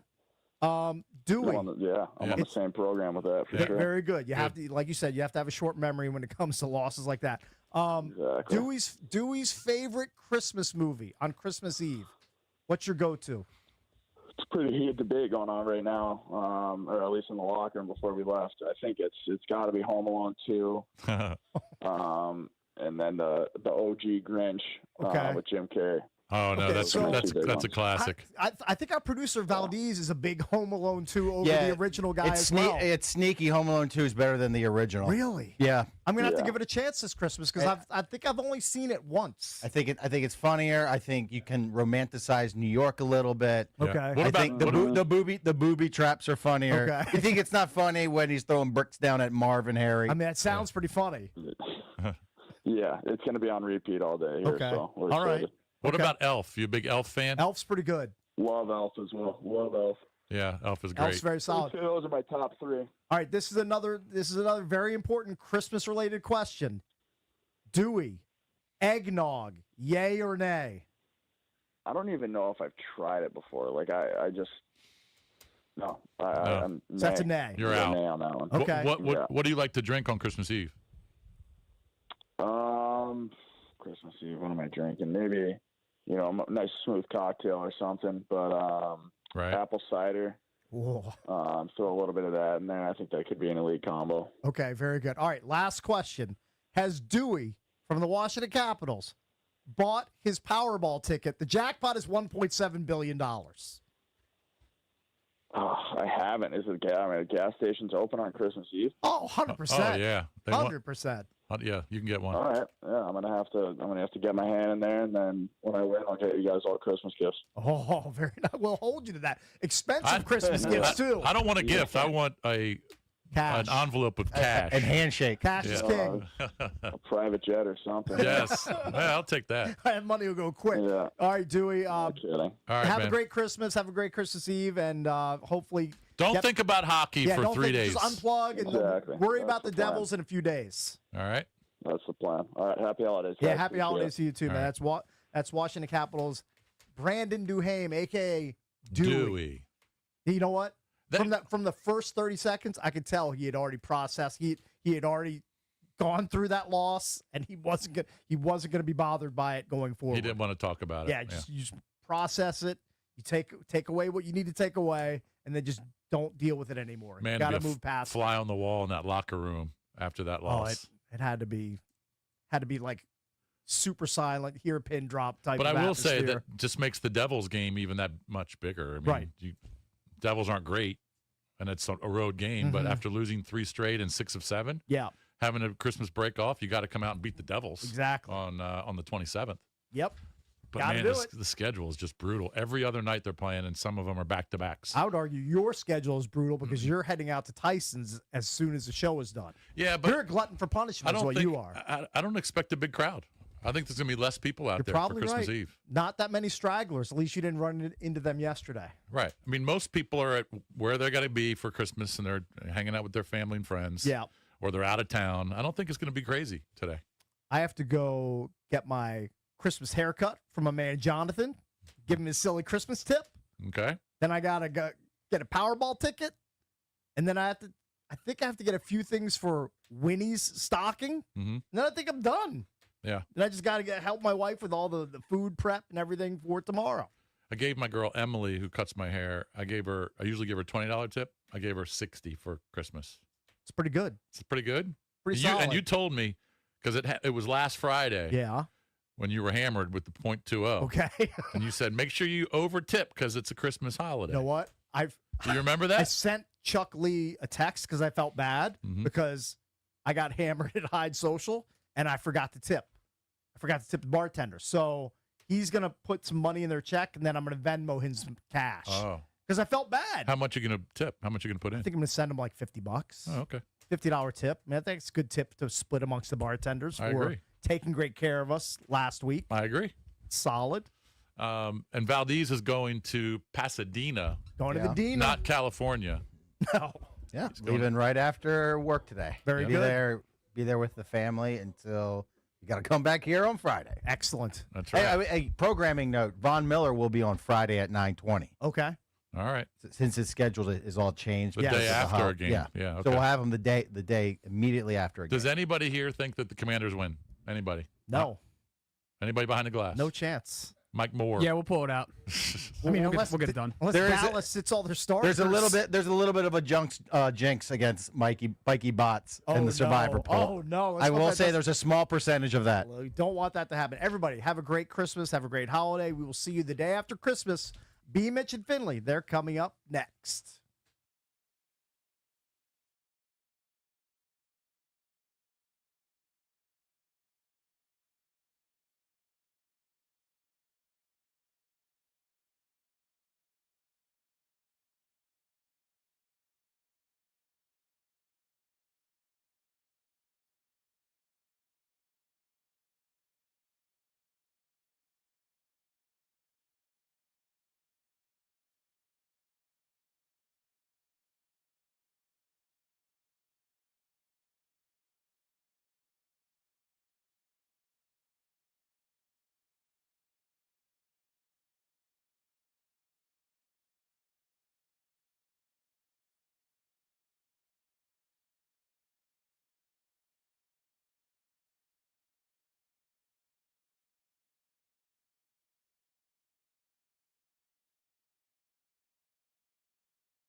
December 24th.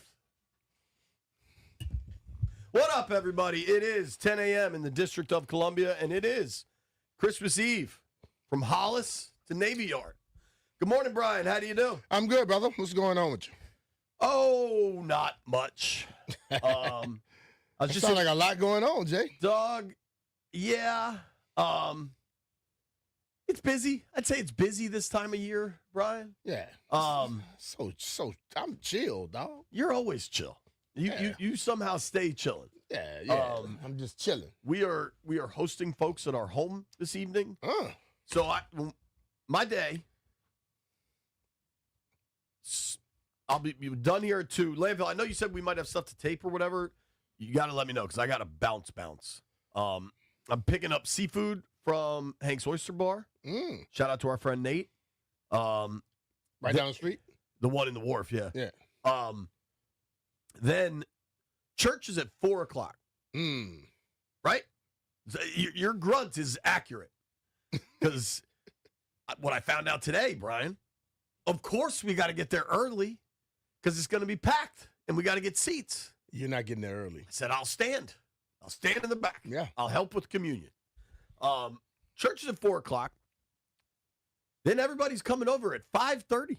And it's a lot of little kids, so we got to get it moving early. And I think it's going to be a totally stress-free, easy day. Quick question. Nothing is stress-free with you. How long is your church service? I think an hour. Oh, okay. Isn't that kind of standard? No, hell no. Baptist church might be but On 4 Christmas? hours, 2, 3, 4. On Everybody got talk. Everybody got put on their little. Everybody dancing. Bruh, listen, it's well over an hour. You gonna get the mimes out there? See, You gonna get a Catholic lot. church, you get The out in about mimes. 45 minutes to an hour. Catholic church is about an hour. Some of the non-denominationals, you might get in. Some of them are out, some of them 4. Baptist, you going about 2.5. Can I be crystal clear about something? And shout out to everybody for their beliefs. Miss me with 4-hour church. that ain't for me, dude. You know how many times I got in trouble for like sneaking out of church and I have Countless. to go to the bathroom just to listen to 980 to listen to the game when I was younger? When I was a little kid, we went to a Presbyterian church, and the minister at like 11:50. I gotta go. So church started at 11. At like 10 of noon, he's like, "All right, time to wrap up. Skins are on at 1." Like he just openly talked about it. Hey, listen to me. So it was the night before Easter Sunday. You know, Easter Sunday is normally when you go to church real early in the morning. Yeah. I'm 14 years old, so I said, "Dad, man, can I hang out with my brothers?" He said, "You go, you want to go. Just know when you come in, you got to be ready to do whatever happens the next day." I'm not thinking. So I'm 14. I roll in with my brothers about 2:30. 14-year-old B. Mitch out till 2:30. Lord, at a club, I'm guessing. No, we were just hanging and stuff. And Plaquemine ain't got too much to worry about. He probably knew where I was the whole time. But the service was early sunrise, and it was like right at 5 o'clock. Oh. And he said, no matter what, you better not fall asleep in church. I've seen you with those eyes. I'm get in heavy. church, boy. I had never stood up like that clapping in church till that day because I knew if I fell asleep, dude was gonna handle me. That's funny. So I did not stay up. I mean, I did not fall asleep, and that's why now I can go anywhere I want to go. Coming at 4, I got something to do at 7. I'm up and going, bro. I was taught early. Dude, I remember when I was running around in my younger days, you know, Tasty Diner in Bethesda. Yeah. So I don't think it is anymore, but Tasty's used to be 24 hours. So we'd go to the bars and then go to Tasty's on the way home at, 2:30. And I mean, some of this was like in high school when I was out till 2, 3 a.m. Mm-hmm. And then my dad always loved going to Tasty's. Lil JP out 2, 3 a.m. like he just was out I there on wasn't me. 14. I guess I was 15. So Okay, maybe it's not that what's the different. damn difference, JP? I was with my 2 older brothers. Who you were with? I was on these streets, B. And then I'd have to go back to Tasty's with my father, and the same waitresses and stuff. They were always cool. They never said a word. And to your point about your dad, it's not like my dad didn't know what was going on. Oh, he you probably know what I mean? He probably knew. They taught you, bro. Listen, the tough lessons that our parents taught us, some of us today would never try to teach our kids that. Dog, I'm just trying to get through it. I'm just trying to get through it. You know what I did book? So you're off tomorrow. I'm off Monday. I've been obviously to the MGM a number of times. I've walked around the harbor, but I've never been to the Gaylord, like the hotel. You never been to the hotel? Sweet. I don't think so. We were able to, my sister works for Marriott, so I was able to get a really cheap room. So we're going to do a little staycation over there. That's cool. Sunday night. And apparently has indoor pool and stuff. I don't know about all the pool stuff, but Gaylord is cool. They got a good, nice steakhouse in there. In the hotel? Yeah. Okay. Because I was trying to go to you got all the kinds casino of for places dinner. walking around. Yeah, probably better deal for you. You should go there. But that steakhouse, you're not getting that same deal. Do you think if there's a nice indoor pool, nice setup, can I pull off, all right, Lauren and the girls chill here. I'm going to go to the casino for a while, watch some football in the sports book? That ain't going to work because you got a sports bar right there in the Gaylord as well. Okay. And right when you come, you check in and you come down the escalator, boom, sports bar right there. Okay. All right. Well, it should be fun. And if you were going to try to get that done, you shouldn't announce it before you do it because somebody going to know her and tell her. She ain't listening right now. She may not be There's a listening. lot- she's Somebody else is. You know what's going on? Your information always get back, dog. Currently at my house, the dinner table is set. You see my house; it's not very big, so it's kind of like a kitchen dining room open area, right? So the dining room table is set with, you know how like the tables you put that like extra table, like the extension, I guess it's called, the leaf. The leaf. Thank you. So the leaf is in. So it is set for 10 people or whatever. And when I say set, it is set to the nines. Tablecloth, you know those weird plates that aren't plates that the plates go on top of, like candles, nutcrackers, stuff that we could give a damn about. The guys couldn't care less. Yeah, just give me the food. The kids' table is also set, which one incredibly intelligent thing my wife did was she put like a tarp under the kids' table. Oh hell yeah! Because we got kids. We got, I think, Julia and Tyler aren't coming. I think, but there's still going to be 7 kids, and a lot of them are like under 5. You know what I mean? Like my girls are the oldest of all this crew. Lauren is making not 1, not 2, 3 lasagnas today. One of them is dairy free. Better watch those kids, dog. I don't, because the kid that don't need the dairy, the kid that does will probably put. Here, try this. I think it's for my sister-in-law that has dairy trouble. I don't even know. But like, shout out to my guy Sinai that does Instacart and stuff. Yeah, we've needed multiple grocery runs, and he's been great. He's a big-time listener. Merry Christmas to you. Brian, we're gonna have lasagna for 2 weeks. There's no way we're gonna go through 3 trays of lasagna. There's just no way. So you never know. Who's working Friday? Jeff, you working Friday? Yep. Are you in the big chair? Mullins, you off? Mullins is off. It's me and you? J-Dogs. You want some lasagna? Let's do it. We'll have plenty. He might need the dairy free. Well, how's your dairy, Jeff? You handle dairy? Oh, I can handle dairy. Attaboy. Shout out to Ben Strober, whatever those chocolate things Those we damn had. cookies were good as hell. Ben Strober told me his mom is a black belt kickboxing And what instructor. was my question to him?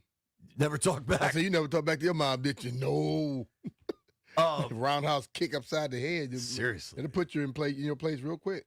I feel like we've made it to the finish line of the holidays, and I'm kind of just ready for like December 27th, I think.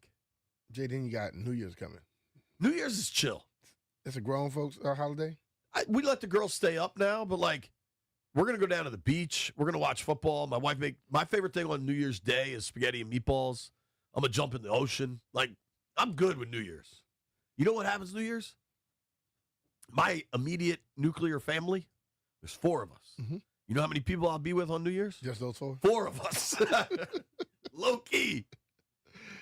Today. So in other words, you're telling the rest of your family on a slide that you don't like being around them. I love them. It's just a lot.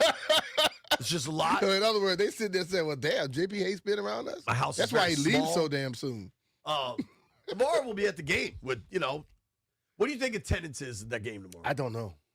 Listen, 35,000 What of I'm our hoping closest is friends? I wrote both teams run the ball 48 times, 55 times, and when the game is over, the post-game press conference is quick as hell. Get on back out. Good luck with that. Yeah. DQ's a lot of things, but quick after games is not one of them. I think tomorrow he'll be quick. We'll see, dog. Yeah. I think players will be showering up fast and getting the hell out of there. He had no reason to be late then. Because it's Christmas, but DQ sits in his office and goes through the stats and earlier in the year he was quicker than he was as the year went on. The Minnesota game. And understandably, my man took his time. I was so happy that we were inside. Oh my gosh. Yes. Because if we would have been outside, I think I would have well, Giant Stadium was freezing. Yeah. But you guys, I followed you up to the radio booth that night. Shout out to CJ. I think DQ will take his normal time tomorrow. I think everything else will be very, very expedited.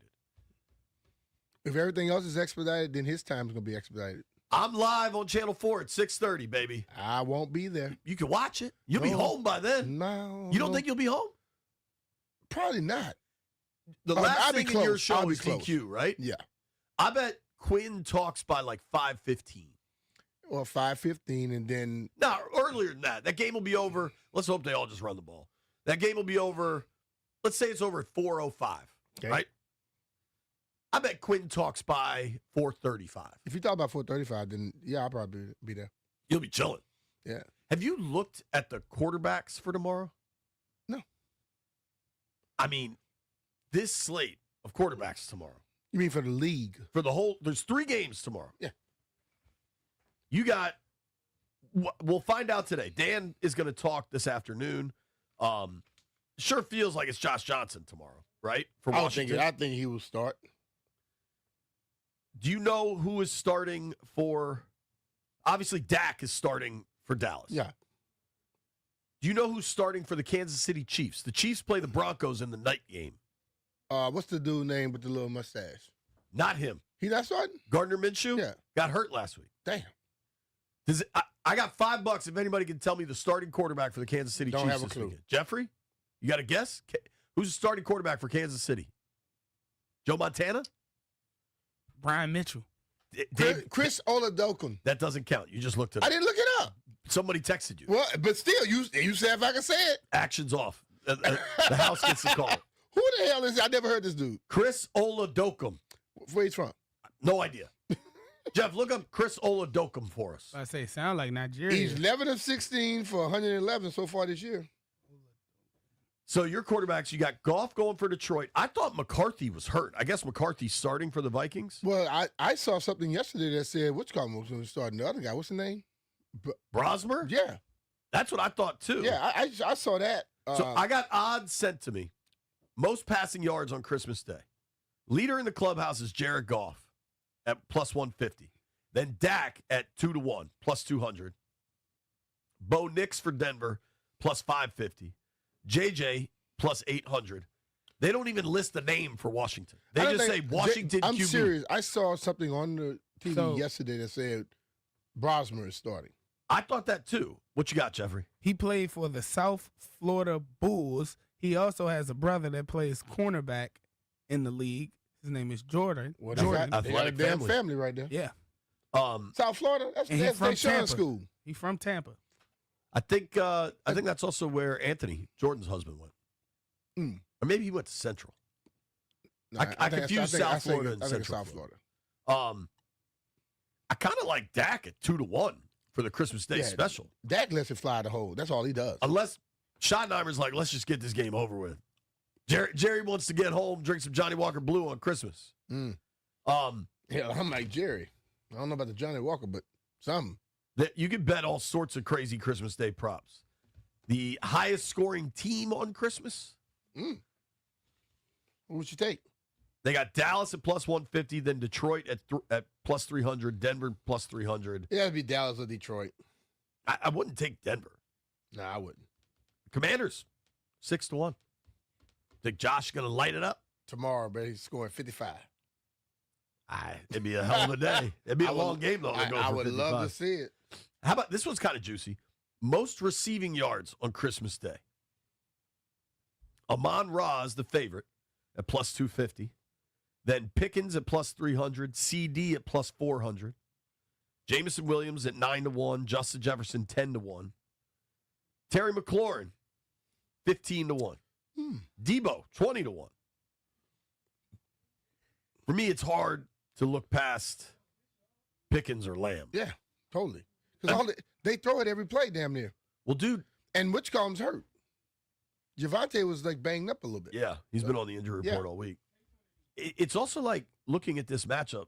Dallas smoked them 2 months ago. Yeah. And that was with Jaden starting. Mm-hmm. You know what I mean? Like, defensively, they've lost more. Now, granted, Dan is calling the defenses now instead of Joe, but, like, hadn't been that much better. There was a stretch where it's like, oh, man, it might be better. And then it's like, well, they actually played Miami and the Giants. Yeah, they play a little tougher. Like, even that game in Philly was tough early. They were playing. Then all of a sudden, when you give up something, you're back on that field. Yeah. Things change. Do you know that do you know what the worst game this weekend is? The worst? By a mile. The whole weekend, you talking The about? whole weekend. Nope, not that one. The Giants are traveling to Las Vegas to play the Raiders. Oh, yeah. It is week 17 in the NFL, and those two teams have a combined 4 wins. Wow. And they're calling it the Futility Bowl. It may end up being a great game, though. You never know. Dude, there's all sorts of bets you can make The on Eagles this. playing against Buffalo. Which team will have the most penalties, the Giants or the Raiders? Giants. Who will have more turnovers, Giants or Raiders? Raiders. Who will have more incompletions, Giants or Raiders? Oh, boy. Who's quarterbacking for them? I think it's Dart and Geno. Geno is still quarterbacking? I believe so. He's been awful. And Jackson Dart last week had 33 passing yards. How about this one? Which team will drop the most passes you can bet on? Mm-hmm. And the Giants are the heavy favorite, minus 140. There are good games. Just tomorrow there aren't. As long as it's football on, it's going to be okay. Believe me. Totally. And then we get the good college games next week. I think there's a college game tonight. I think it's the Hawaii Bowl usually on Christmas Eve. If that doesn't give away being a degenerate gambler, I don't know what does. How did UNLV do last night? Because I had real money on them. I don't know. They lost by 7. B took Ohio. You just straight up faded me on that. Hey, bro. Just saying, Jay. I put in 2 bets with my boys yesterday. You professional gamblers just not that good, bro. Y'all put your heart in it too much. I should not bet these bowl games because I don't know anything about any of the teams. And yet I bet these bowl games. Yeah, because, I mean, the smart people in the gambling industry are not the best people. You think you know more than everybody, and it doesn't work like that. You just got to sometimes just throw a dart. You know the bets I took yesterday? What? I was throwing darts. Just didn't hit the board, hit the door. I took the over in the Western Kentucky Southern Miss game. It was over? The total was 59.5. All right. They combined to score, what's 27 plus 16? 43? You got it. So they were 17 points off the pace I needed. You know, every time you ask questions like that, you know University of Maryland and Georgetown want to send you send back immediately those I got that right. It was 43. I'm just saying, but like when you ask those questions, and sometimes you don't get it right, and it's more simpler than that. I mean, I'm a blogger, dog. I'm not a mathematician. Maybe my guy will call in and bleep me again for my poor grammar. We're off and running. Plenty to discuss. We should hear from Dan Quinn today about naming a starting quarterback. Babe Laufenberg, voice of the Cowboys, going to join us at 10:45. A little preview of what Big D has got. Neil Greenberg, his normal 11 a.m. Wednesday podcast slot. We're going to do Ask B Mitch Anything at 11:30. Sam Cosme set to join us at noon. Newey Scruggs, who always brings it, Bring it, from Newey. Dallas. Newey will join us at 1 o'clock. Busy day on the program. Merry Christmas to all. It's B Mitch and Finley.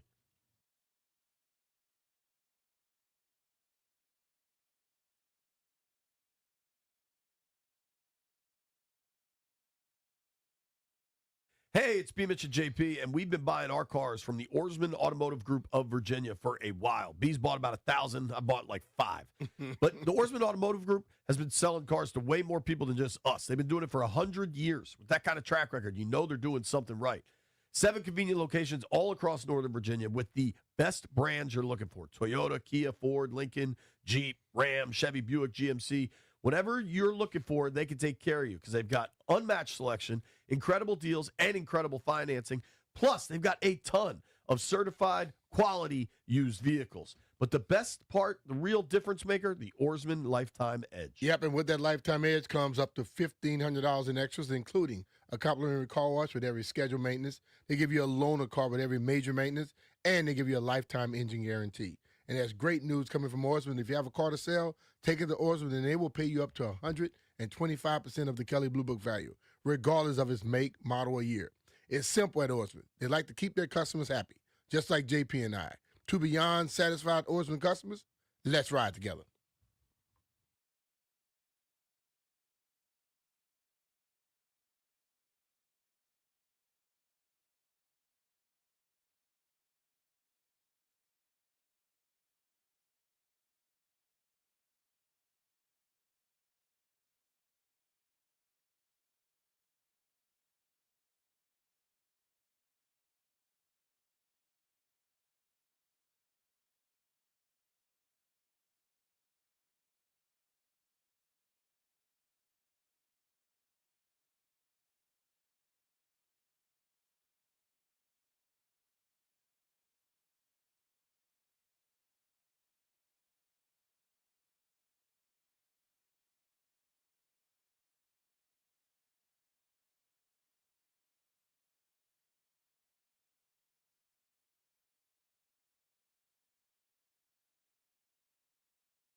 Last night, the Capitals lost their third straight game. This one to the New York Rangers, having a 3-2 lead heading into the third period, but surrendered a season-high 5 goals in the final segment, losing 7-3 at home. Meanwhile, down in Charlotte, the Wizards lost by 17 to the Hornets last night, falling to a league-worst 5-23 record. Chris Middleton led the way with 16. Commanders play tomorrow on Christmas Day at 1 p.m. Eastern. First of 3 Christmas Day games. They're 7-point dogs against the 6-8-1 Cowboys. 2024's top college football prospect from Washington, D.C., Dylan Stewart, is returning to South Carolina next year and is expected to become the highest-paid player in college football after inking his deal with South Carolina late yesterday. From the Crop Metcalf 5-Star Sports Desk, Kevin DiDomenico on the Fan.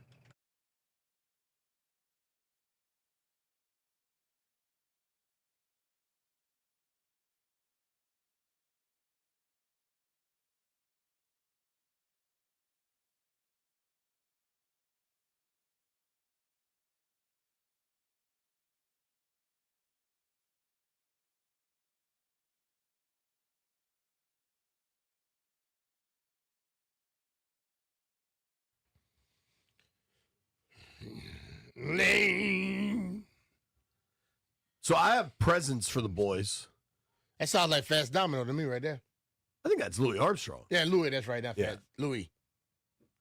Mississippi folk. I love listening to Louis Armstrong. I get the girls to listen to him. They like him. When do you want to do presents? I got stuff in my car. We'll send Jeff down there to get the air fryer. We'll fry up some glizzies, and we'll pass out some presents. We'll do that a little later in the program. Obviously, it's tough for me to celebrate this one too much because this popped up on my timeline last night, and I do kind of love it. The Cowboys have gone 30 years without making the NFC title game. Mm-hmm. And because Washington made the NFC title game last year, we can kind of celebrate that a little bit. Yeah, let's celebrate it. And the fact that there's always BS hype surrounding the Cowboys allows that to be kind of celebrated, I would say. Mm-hmm. And yet tomorrow, paint me the scenario that Washington wins. Dak throws 4 interceptions. Okay. They run the ball and they stick to the run and they end up with over 250 yards rushing. Okay. Well, I'm not going to go that high. Just 200. I think if you're running the ball effectively and you stick to it, you're averaging about 4.8 to 5 yards a carry, you win the game.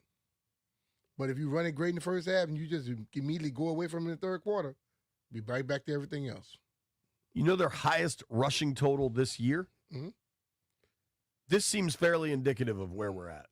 Their 2 highest rushing totals on the year were in weeks 1 and 3. And a lot of that was quarterback run driven. Against the Giants, they went for 220 on the ground. Okay. And in week 1. And then against the Raiders, they went for 201 on the ground. Okay. In the last month, they haven't gone over 150. But they're still in the top 4 in the league. Yeah. They're 4th in rush yards. Jeffrey, paint me a picture where Washington wins tomorrow. Okay, Dak Prescott, he's going to go into usual Dak Prescott mode, start turning the ball over. Washington is going to generate at least 2 turnovers tomorrow, right? And we're going to run the ball away, like run right through them. That's it. Currently, Washington, 31st in the league at generating turnovers. Yeah, but it's the Cowboys on Christmas. We're going to have some Christmas magic. Landini, paint me the picture. Washington wins tomorrow. Yeah, I was also going to say that, Dak Prescott occasionally has those games where he's just terrible. He's got to have one of those tomorrow. If they do that, I think we can pull it off, even with Josh Johnson, a quarterback. Look, Josh Johnson has come in and won a game for us before. I covered that late game. In the season. One of the wildest games I've ever covered. It's happened. We were in Jacksonville. Pete jumped in the pool. It was so they were still in the playoff hunt that year. That was 2018. They won in Jacksonville, and then the following week was a road game in Nashville against the Titans. Titans. That night, the Saturday night in Nashville, Pete Haley's a dear friend of mine, is the drunkest I've ever seen him, to the point where Mitch and I, he was belligerent, wouldn't leave, and we were like, all right, dude, you're good luck. See, you should have let me throw him in the pool that night. Maybe we should have. Yeah. The next day was, I'm going to pull that stat line up because that was just an incredible ball game. I think they were pretty heavy underdogs in that game, and it was by far, I don't know what his exact stat line was, but Adrian Peterson in that game was just phenomenal. Went off. He carried that team on his back, and the other side was Derrick Henry. I think Blaine Gabbert was at quarterback for the Titans in that game. AP in that game went 26 for 119, had a catch for 8 yards. I somehow didn't get in the end zone. I don't know who the hell scored because I guess Josh Johnson threw for a touchdown. What happened late in that game, Josh threw a pick late in that game as Washington was trying to drive to tie it up. It was, so they were down. They were up 16-12, and then the Titans got a touchdown. It was 16-19. And Washington's driving to tie it up, and JJ threw a pick. Those were wild days. Josh Johnson has started and won a game for this organization before. All right. So I do think that's a fair thing to kind of keep in mind. I know this is going to sound wild. If it's coming from you, it probably will. I'd rather see Driscoll than Josh Johnson after the performance he put on last week and in the preseason. I don't think that's that wild, frankly. Yeah. It's not a wild take. The only thing, I think it's really hard for quarterbacks to come in the middle of a game. There's no other position where you're asked to go 0 to 100 right away. Because if a backup running back comes in or a backup offensive lineman, generally those dudes are at least out there for a snap or two on specials or something. Like generally they've at least been out there a little. Quarterback. The other thing, I wanted to mention this about Sam Hartman because people went crazy. They are still going crazy. I saw some stuff this morning. I said I had to refrain from commenting because I would have really gone at the person. But I have a question for you because I have a number in my head, and I'm curious if you agree. Kingsbury yesterday said it'd be unfair to put Hartman out there on a short week when there's no reps. Mm-hmm. Sam Hartman obviously got a little bit of work in training camp, got some preseason games that were bad. He did not perform well in the preseason. Mm-hmm. Since August, so September, October, November, almost the end of December, in the last 4 months, this is a serious question because my number is low. Mm-hmm.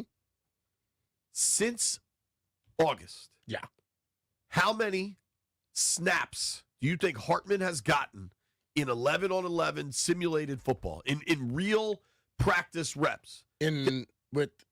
With Washington. With first or second? First, second, scout, any of it? Because I bet it's under 10. I think 0. Exactly. And I think people don't recognize that. What you had when you had Marcus starting or Jaden starting, those two are getting all the snaps. They're getting all the real and snaps. Then Josh is probably working the scout team. If Marcus isn't. Yeah. You know what I mean? Yeah, because you want to make sure your backup is constantly having some level of football going on. That fourth guy probably, he's doing all individual drills. I bet Sam Hartman hasn't taken a 11-on-11 real snap since August. Yeah. And if he has, I bet it's fewer than 10. Mm-hmm. And I bet it's fewer than 10 because they're working on goal line. And people are super baffled by it. Like, I don't know what you're looking at. Because, dude, Jaden got all the work, and then Marcus is getting a little bit of backup work and probably running scout. Maybe Josh is running scout. Then Jaden gets hurt. Marcus needs all the work he can get. He wants every possible snap. Mm-hmm. And then Johnson needs some snaps because he might actually have to play. Now we're in a scenario the last month where Jaden's not playing. They shut him down, but he's practicing. He's taking all the scout work. Yeah. Like Sam hasn't taken a snap probably since August 28th is my guess. And if he has, it's like 6 of them in really targeted goal line or some specific scenario where they want him out there. Like where they want a quarterback that's not, frankly, if he's gotten some snaps, my guess is it's goal line where they're going close to live and they don't want a quarterback that could potentially get stepped on or something. Yeah. So like the notion of development for a quarterback on the practice squad. It's more about the meetings and the rooms. Like, it's not about we're going to try to get this guy ready to play this year. Mm-hmm. So I just think that's worth pointing out. Like, the surface level argument of it's late in the year, they're 4-11. What do you have to lose? I understand that. I just don't think that I don't think that takes into account Also, the you don't want to put a guy out of there NFL. that's not prepared for it. You know, let's be real. There are people that have watched this game closely and they look at it and they have an opinion. You don't want to put him out there and that, you know, and that it's proven even more. Right now, he's not ready. There's also 52 other dudes trying to win a game. There's a coaching staff trying to win a game. Yeah. And I understand people care more about draft picks, whatever. That's not what the coaches I saw there till 8 o'clock on Monday, grinding tape for this short week. They're not focused on the draft pick. When we come back, Babe Laufenberg tells us what's going on with the Cowboys. Nobody go anywhere.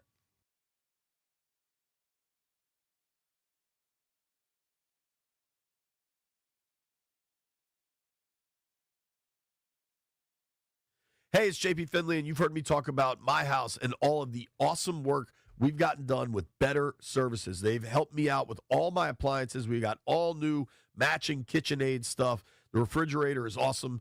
Right now, it's holding 4 lasagnas and about 1,000 other pounds of food in advance of tonight's Christmas extravaganza. Whatever it is you need, Better Services can help you out. Say you want to do a little reno work, a kitchen or a bathroom, hit up Better Services. Say you need some handyman work done around the house. Got some holes in the wall because your kids ripped out a gate above your stairs. Call Better Services. And whatever you need with appliances, whether it's a repair, some maintenance, or you want new stuff, check out Better Services. They've got a showroom in Kensington with all the different brands you're looking for. They can get you next-day delivery or maybe even same-day delivery, and they'll haul away your old appliances. Better Services has been great for me and my family. They can do the same for you. It's a family-owned company looking to take care of people the right way.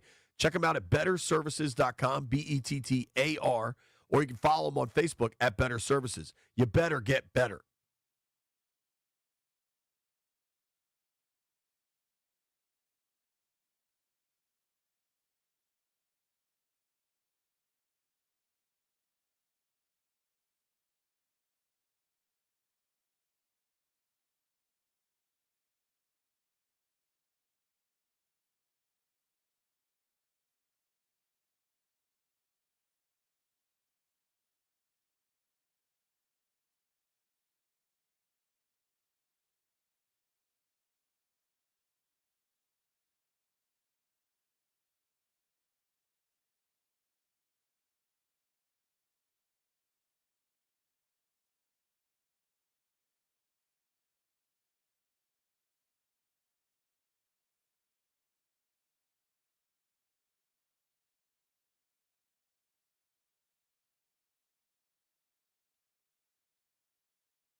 17. B. Mitch and Finley, 1067 The Fan. Going to jump to the Rude Guest Hotline. Rude makes the most reliable HVAC products in the DMV. Merry Christmas to all our boys over at Rude. And talk to Mr. Babe Laufenberg from Dallas, Texas. Babe, what's up, man? How are you? What up, Babe? Merry Christmas, B-Mitch, JP. I got to tell you, Jeff, when he called me that just now, I'm sitting here doing work, getting ready, game prep before we get on the charter. And he said, hey, do you still have time? And I said, well, gosh, of course. When I say I'm going to do something, I'm going to do it. Well, young people don't know what that means. Just stick to your word about stuff. Oh, that's funny. That's what that means. Hey, another thing with young people. I'm sitting there having coffee a couple days ago, and young man who I knew, high school kid, I said, oh, who are you texting? He said, I'm texting, Brian, I'm texting B. Mitch. And I'm like, he's sitting right next to you. He was texting somebody right next to him? Why don't you just talk to him? well, Babe, you'll appreciate this. Our guy, Jeff, that just called you, doesn't have his headphones on and is completely unaware that we're currently insulting him. So, well, no, I'm not insulting him. No, we are. Yeah, we are, sir. Don't worry. Okay, well, you can. I don't know him well enough to insult him. That's like a guy. Your buddy. He introduces you his friend. I've never met the guy, right? But he introduced you and say, "Hey, this is Pigface." And I'm like, I don't know you. I can't call you Pigface. I know your buddies do. I know that's what they called you at the fraternity. Yeah. But you got to have another name for me here. Yeah. Pigface is a my tough. bottom line is I can't get on Jeff. I don't know Jeff, but you guys can. Oh, you know what? You can. Yeah, Everybody else does. You have our full permission. I love it. What's been going on, man? Oh, just, had our little Christmas Eve dinner last night, since, of course, be traveling today and playing tomorrow and all that good stuff. But been a disappointing season here, as I know it has been up there.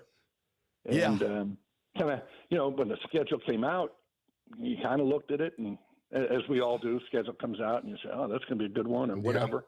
And I thought, okay, boy, that could be, they could be fighting for the division lead, or that's going to be a big game. And here we are with, both teams out of the playoffs. Yeah. Yeah, it's a bummer of a game tomorrow. Yeah. But, a lot of pride got to come into this one. Yeah, I'm curious for Dallas. Washington's been eliminated for some time, and their season never really had a high watermark, frankly. Yeah. But Dallas had that stretch where they're playing. I mean, the offense has been excellent all year, but their defense really started to play well. They rattle off 3 in a row against some good opponents, and then they've lost now, I think, 3 in a row, right? Like, correct. What is Dallas's mindset going to be tomorrow? Yeah, talking about those 3 in a row, and that started with Quinnen Williams being traded for from the New York Jets. Of course, made another Pro Bowl this year and an All-Pro player, and so there was kind of hope. Oh, okay, we're going to turn this thing around. We got Quinnen Williams, got a couple other players who were injured all season. Kind of back from injuries from last season. So there was a lot of optimism, and then they won 3 in a row. Along the way, they beat. Raiders was the first one, so you can't really count them. They've been so bad. Yeah, but then, it's unbelievable how bad it really is. But then they came back and beat, still a good team, Kansas City Chiefs team, right? We didn't know that they would kind of take the dive they did, and they beat Philadelphia. Came back from 21 down to beat Philadelphia, and so in that 3-game stretch, you thought, okay, well, good, they got some things figured out. And sometimes, as they say, that the light at the end of the tunnel is a train coming in the opposite direction, and that's what hit them. And they've lost 3 in a row, and quite honestly, you haven't even looked very good doing it. Offensively, they have been potent, and like the defense have given up a lot of points. Now, I understand when they got Quinnen Williams, the talk was, oh, they're going to be better, but that defense still is porous against the run. What is it about them on defense? I mean, they got rid of Micah. They say he didn't go against the run, but they've added Quinnen and the dude Clark from Green Bay, and still the running game, run defense not good. Well, it's been a lot better since Quinnen Williams got here. The pass defense is what's really killed them.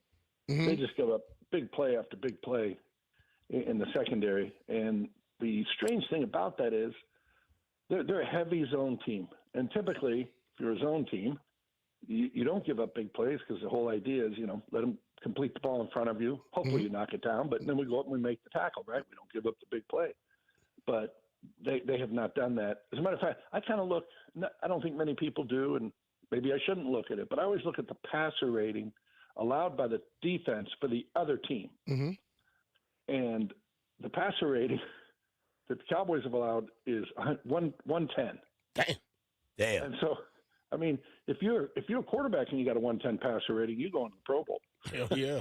And so, I mean, all the metrics, they haven't taken the ball away. They give up big plays, everything. I mean, you'd like to think at some point, well, they've been good at this. They haven't been good sacking the quarterback. The pressure hasn't, they've had one sack in the last 3 games. Last week, they played the Chargers, and Justin Herbert had been sacked at least once in every game. And he's been sacked more than any quarterback in the NFL this year, and they never get to him. So the defense just been killing. Their offense is a, fill in the blank, 12-5, 13-4 type of. If you just looked at what they've done offensively, you would say, okay, that team is 13-4. They're going to be 12-5, whatever. And here they sit with a losing record, 6-8-1. So coming tomorrow, Dak, Pickens, CD. I saw. So I was checking out your Twitter, and you had something really interesting. Everybody can give Babe a follow at Babe Laufenberg. You can listen to him on the Cowboys radio broadcast. A ton of really good sports coverage down there in the Metroplex. But you said something interesting on social that Pittsburgh traded away Pickens because they just thought he was too erratic. Oh. They traded for DK Metcalf, who's now suspended for 2 games. Yeah. What? I mean, talk about karma in the universe, whatever. What has Pickens been like down there for you guys?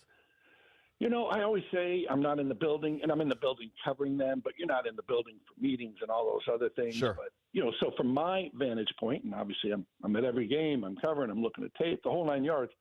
From my vantage point, he's been good. There hasn't been issues. Now, there have been issues where he's been late for meetings and things of that nature, and he's been fined, and they held him out of the Raiders game, actually. He and CD Lamb for the first series because they've been late for meetings or late for the bus. But his on-field play has been great. Obviously, he made the Pro Bowl. First Pro Bowl, by the way, for George Pickens. I think everybody was a little surprised, but first time he's had a decent quarterback. Well, yeah, when you play, and then I hate to say it, but the Arthur Smith offense up there in Pittsburgh does not exactly allow for receivers to excel. I mean, it's interesting. Let me just use that word. But, that dude just keeps getting jobs. I don't get it. Hey. Well, I heard Alex Smith talking about him on the pregame show for ESPN a couple weeks ago. He says, this is the most simple, boring offense I have ever seen in my life, which was very interesting to me. Here's Alex Smith, who's very smart. Yeah, played in and a nice guy. Played a long time. Well, played in Washington, yeah. And he is sitting there saying, like, this is the worst offense I've seen. And he's seen a lot of offenses. Yeah. Just schematically up there. But I'm sorry, I got a little. Oh, but yeah, so it was just ironic. And I'm not taking a shot at DK Metcalf or anything. I don't know what happened exactly. We saw what happened. But just ironic that within 24 hours, he's suspended for 2 games. And the guy who they couldn't deal with anymore from a behavioral standpoint is voted to the Pro Bowl for the first time. It's crazy, man. Yeah. What a swing. Babe, the other thing I wanted to ask you about, watching Hard Knocks, I think Schottenheimer seems like a guy that actually is a pretty good motivator. I'm curious. Jerry Jones recently said we got to look at our front office. Do you think Jerry would actually change the structure there where him and Steven are running the show? No, what he talked about when he said we need to change our front offense, he meant the paint color, some of the furniture. Jerry's not moving, dog. Jerry's going to always be involved. No. That I don't know. I'll be honest, I have not watched Netflix deal because when you're in here, to me, they're soap operas. And I lost confidence in Hard Knocks. Do you remember when AJ Brown, I'm sorry. Antonio Brown. Yeah. He's at the Raiders, Hard Knocks Raiders in the summer. With his feet. Bizarre stuff going on out there. We saw nothing of it, So I'm like, I don't need to watch guys stretch, and I don't need to see coaches talk about this guy's doing some good things. So from that point forward, I'm said, I don't think I'm going to waste my time on Hard Knocks. Gotcha. Hey, babe, we look forward to seeing Appreciate you you, tomorrow. brother. Travel safe. Okay. Merry Christmas. Yes, thank you. Merry Christmas to both of you. And let's hey, in the holiday spirit, let's go a little easier on Jeff. He seemed like a very nice young man. We'll do our best. He's sir. not nice, babe. Thank you He's for not. the time, man. He's All right, Doc. you guys He's take Doc. care. He has the same last name as Doc Walker. Oh, Doc Walker, one of my favorite guys, very quickly caught my first professional pass. That's so Doc cool. Walker. All right. And that is so here's cool. the thing, too, very quickly. So it was he had a little flat route out of that H-back position, in the one-back offense, little 5-yard out. I had a post wide open for a touchdown. But I thought, that's common. You see that, right? Quarterback goes back, throws the post, touchdown. I thought, I'm going to get it to Doc Walker, and he's going to break like 6 tackles, and this will be on every highlight show ever.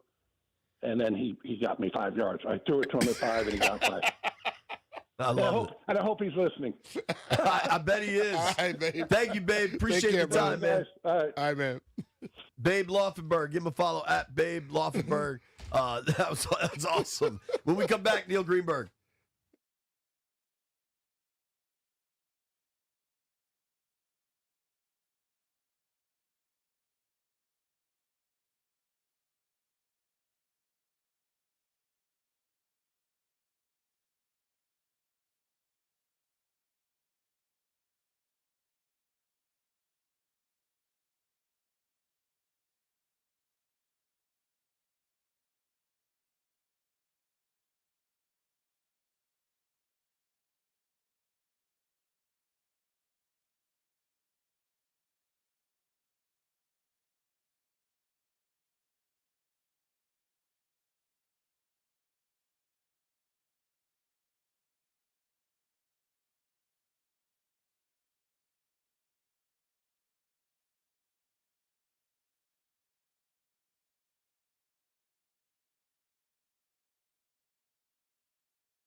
Baldino's Lock and Key is your hometown security team. Visit baldinos.com. The Capitals and the Wizards both lost last night, continuing their holiday skids. It was the Wiz dropping their second straight in Charlotte, the Caps falling in their third straight here in D.C. Commanders are back in action on a short week tomorrow against the Cowboys, looking to snap a 2-game losing skid at home against Dallas. The buzz of the week is around who will start at quarterback for Washington. Commanders' offensive coordinator Cliff Kingsbury shut down the conversation of giving young quarterback Sam Hartman the nod, saying it wouldn't be fair to start Sam on a short week. Dan Quinn's press conference will answer plenty of questions, but Josh Johnson is the expected starter. Baldino's Lock and Key is your hometown security team for auto keys and fobs. They make car key problems look obsolete. With 9 area locations throughout Virginia and Maryland, stop by one near you today. For more info, visit baldinos.com. From the Crop Medcalf 5-Star Sports Desk, Kevin DiDomenico on the Fan.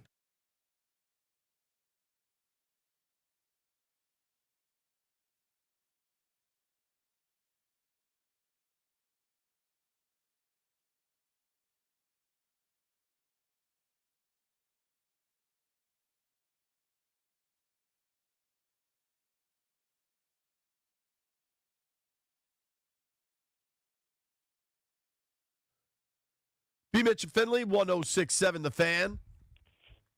Excited for our weekly podcast taping with Mr. Neil Greenberg. Greenberg, how are you, bud? What's going on? Merry Christmas. Happy holidays. Happy holidays to you. I'm doing great. How was Hanukkah? What's the deal with little kids for Hanukkah? We celebrate Christmas here. Oh, do you? Okay, cool. Yes. So you getting all geared up? Yeah, we got the tree up. We have the elf moving. The elf is a requirement, dog. It's so nice to outsource parenting. Santa B. Mitch just handed me a bottle of vodka, so I got that going for me. Oh, wow, you're lucky. Yeah, man. Well, dude, have a great Merry Christmas. I appreciate you making time for us on Christmas Eve. Of course. What is your evening into tomorrow morning looking like with little kids celebrating Christmas? I got to put something together. Oh, that's the worst. So, what is that? Yeah. So I will be doing that. Do you know what you're doing, Neil? I'm sorry? You know what you're doing? You gonna need help? I do know what I'm doing, I think.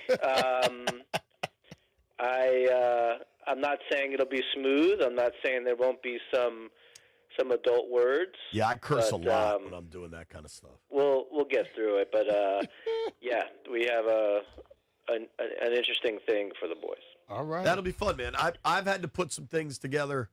A Barbie dream house. I've had to put some furniture together, and golly, it is not something. Pay that little extra fee, get it done. Totally. And we got to do it quietly because my oldest likes to wander around the house. Yeah. I actually caught him in the pantry the other day with one of those police Maglite flashlights. Oh, looking for some snacks. Apparently, there was like a snack hoard in his room. How old are your boys? 6 and 3. Wow, man, you're in the true thick of Santa season. Yeah. And my 6-year-old isn't really 6; he's older, so. It's something, but yeah, he found a flashlight and was just kind of milling about the house, doing his thing. Well, let's switch to some sports, shall we? Sure. There's 3 football games tomorrow. I guess Denver. There's a playoff team playing. I guess Detroit could still be a playoff team. Yeah, possibly. But the early game, Washington-Dallas has 0 playoff juice. 0 chance. And it looks like Washington's going to be starting their third-string quarterback. What are you looking for tomorrow? What will you be at Northwest Stadium? You want to come join Brian and I? I had Dallas circled since the beginning of the season as a fade in this particular matchup. Division game, short rest, on the road. This to me is like a quintessential fade game. And then fast forward, here we are, and I mean, Washington is just they can't keep healthy. I mean, they're like you said, they're on the third string quarterback. That's an issue. So I am. I don't think I can. I'm staying away from this game. But, this is a tough one. I mean, I know the lines move quite a bit. Washington's going to need some things go their way to pull this out. Like a miracle. Yeah. JP asked me to paint the Washington winning the game tomorrow. What needs to happen? I think Dak has to throw some interceptions. What do you think? They got to make stuff happen, whether that's interceptions of their own, turnovers. You asked about Hanukkah. They need like the oil lasting 8 days kind of miracle. But I just think the defense needs to show up, right? I mean, like the defense needs to have a game where we can feel good about them going forward. We know the offense will probably be a mess, but the defense has got to be able to stop Dak Prescott, CeeDee Lamb, George Pickens. I mean, there's a lot of stuff happening on Dallas's offense, which looks really good. Defense will have to come up big. I mean, this can get very ugly very, very quickly. Mm-hmm. Yeah, you know what's funny is the Eagles game last week, I thought a lot of that game would be determined by Philly's offense. And if Philly's B or better offense showed up, they would win the game. And I think Washington had a real chance in that game until Mariota went down. This game, I feel pretty similar. Like if Dallas's offense shows up, I find it really hard to believe Washington can keep pace. And they play the games in the NFL, and that's what makes it this incredibly intoxicating product that everybody watches. But, like, who's stopping Pickens and Lamb? You know what I mean? Like, just from a numbers perspective, it's hard to see because I thought if Washington's offense can perform at a high enough level, run the ball, control the clock, okay, I like that. But with the quarterback questions, I think it's just they're too significant, frankly. Yeah, this is tough. I mean, this is going to be tough. I mean, they're a 7-point underdog for a reason. 7-point underdogs don't win very many games, so they're going to need help. They're going to need some help. And I feel like Dan Quinn has a little bit of a chip on his shoulder. Going into these last few games, obviously they have the divisional game against Dallas, and then maybe take a shot at Philadelphia for running up the score a little bit. So, you know that he's going to be pulling out all the stops and making sure that they're ending on a high note. I know fans want these games to be losses. I get that. But I think from a fan perspective, from a football perspective, you want to see Washington do something good. Like yes. You don't. The league is better if Washington is good and Jane Daniels is leading them to goodness. I mean that makes a much more compelling product. And there's been so much turmoil on the roster this year in many different forms, mostly injuries. So you want to walk away with something good happening to Washington and. I think that they could, if they can keep it's not even that can they keep the game close at the half because they've been doing okay in first halves and then completely coming apart in the second half. I think a strong second half, even if they lose the game, would still be a building block and still be something that you can kind of say, okay, maybe things are starting to turn. Let's see what happens next year. But a tremendous second half, I think, is almost a prerequisite to feel good, start feeling good about this team again. Close out. I mean, close the game out. That would make a world of difference. Don't limp off the field. Like, there you go. Go out with your head held high, and like I said, even if it's a loss, I think having a solid second half would go a long way. All right, we're talking with our friend Neil Greenberg here on the Rude Guest Hotline. You can give Greenberg a follow at @ngreenberg. Read all of his work at Washington Post, postsports.com. I'm going to do a few selfish minutes here, Greenberg. I have made it to the fantasy championship. Why would you change now? I am looking to go back-to-back in my college league. And what's crazy about this is there was a time when we were 20 doing this league that the money really mattered. The money has stayed the same since we were 20. This isn't a financial thing. I just want to win so I can brag to my friends. How are we feeling about – I have to continue this Trevor Lawrence heater, right? Like, yes. I have Brissett. There's no way I can go back to Brissett. I got to ride Trevor Oh, Lawrence? no. And I think there's only a couple of quarterbacks you'd start over Trevor Lawrence, right? Stafford, Prescott, Drake May, Burrow, and Allen. I don't really know if you'd start anybody else over. Brissett's a tough call, but I think Jacksonville at Indianapolis.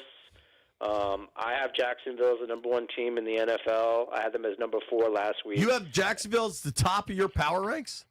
Yeah, and I had them 4 last week, and I got a lot of flack for that one. Wow.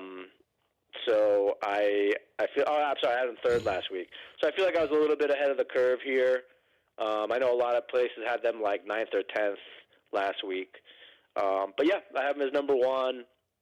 And it's a narrow number 1. I mean, it's them, the Rams, and Seattle at the top. And I wouldn't say my power ratings are significant enough of a difference that I could, absolutely say to you that you'd be nuts for putting the Rams number 1 or even Seattle over them. But yeah, I'm number 1, so I would definitely start Trevor Lawrence this week. So I feel all right then about my Jags defense against Phillip Rivers. Yeah. I tried to pick up New England. They got taken. The bloom has to come off this rose eventually, right? I mean, 44-year-old grandfather coming off the couch to show how this game is played in the NFL is really surprising. And, I tell you what, man, I mean, I look at the quarterback position differently now. It's not all physical gifts. It's mental. It's mental. Yeah. I mean, it's a lot more mental than I think a lot of people thought. And, you see what Phillip Rivers is doing. I mean, the wisdom at that position is key. And, let that be a lesson for all these people that were saying that Jaden Daniels, if he was healthy, shouldn't play. Because the only way you get that wisdom is by playing under center. Totally. And obviously Phillip Rivers has played a lot of football in his life. But, man, does he know what he is doing? Like, talk about a guy that has command of the pocket and the vision on the field. I mean, he's got it. And maybe, he doesn't have the same type of physical gifts that he did before, but he's showing that, if you know what's happening on the field, you can make stuff happen on your offense. And that's truly amazing. And I think, B. Mitch, I mean, I don't know how you're feeling, but there's a lot of teams that probably could use some running back help. Hey, you know the difference, though. He's been out for 5 years. He's playing the quarterback position. I've been out for 21 years.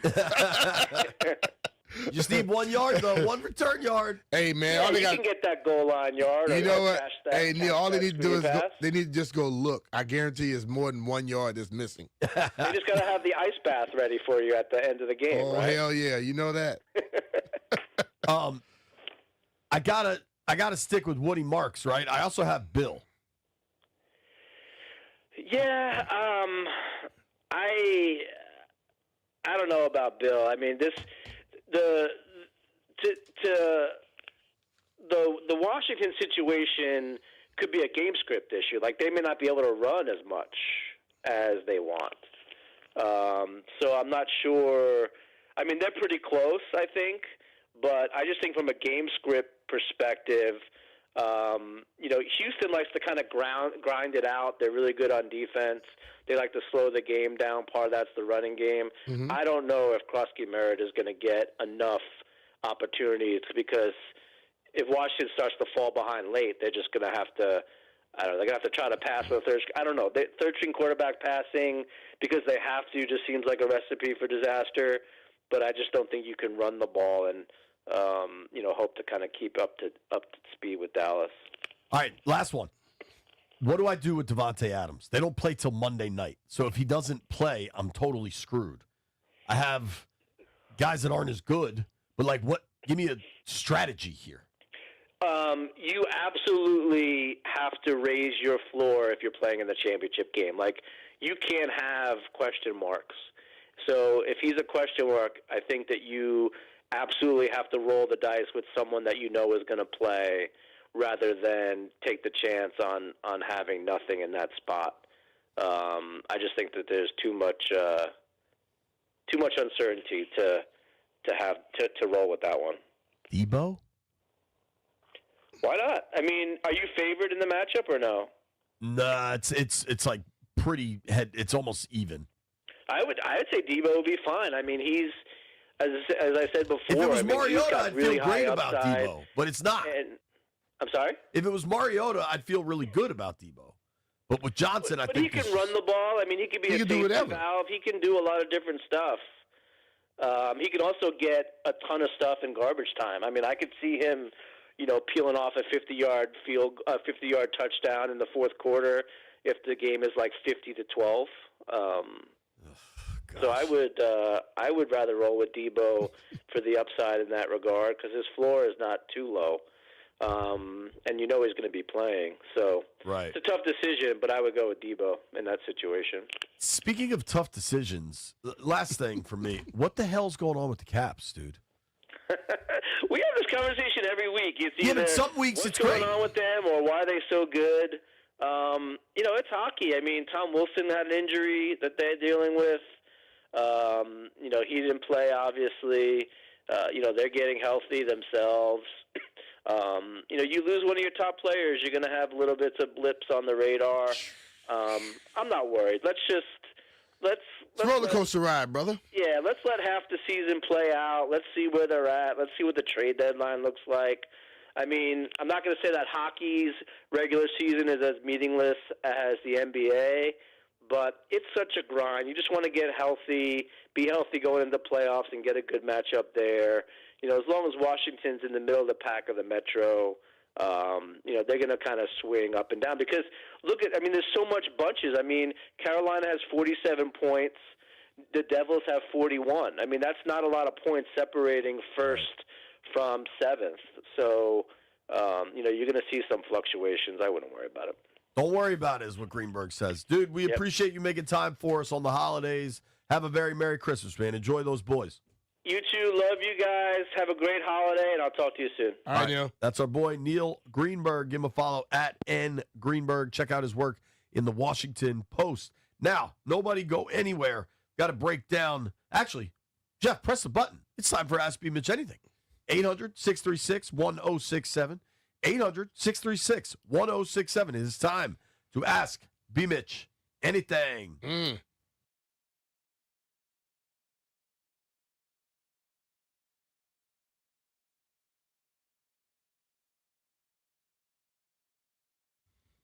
Man, folks have heard us talk about Oarsman Automotive of Virginia and the great service, personalized service we've gotten. Bees Boy, Billy, and Chantilly sent us in a Christmas present. You know what I mean? Whatever it is you're looking for, you want a Kia, go check out Billy and Chantilly. You want a Toyota, go check out Garv in Oarsman Fairfax Toyota. You want a GMC, go check out my boy Bob Biaggi in Alexandria. They've got 7 convenient locations all over Northern Virginia. They've got all the makes and models you're looking for. They've got great financing options, which is a tricky thing right now. They'll take care of you. They'll even shop your finance rate. They did it for me. They ended up finding me something different that saved me a little bit of cash. Whatever it is you're looking for, Oarsman Automotive of Virginia has got it. And you know what else they've got? The Oarsman Lifetime Edge. And that Lifetime Edge comes with $1,500 in extras. Listen, they give you a complimentary car wash with every scheduled maintenance. They don't sit up there and say, oh, you know what? You should get your car washed. They just do out there and wash it for you. They give you loaner cars with every major maintenance, and they give you a lifetime engine guarantee. And also, if you have a car you want to sell, take it to Oarsman. They'll give you up to 125% of the Kelley Blue Book value, regardless of its make, model, or year. It's simple at Oarsman. They like to keep their customers happy, just like JP and I. Let's ride together.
And it's brought to you by Reynolds Empower Home Team, Keller Williams Realty. The focus in Washington has shifted to Northwest Stadium, where the Commanders play the Cowboys tomorrow on Christmas Day at 1 p.m. Eastern. While both teams are eliminated from the playoffs, there's plenty to play for as the Commanders try to snap a 2-game home losing streak to Dallas at home.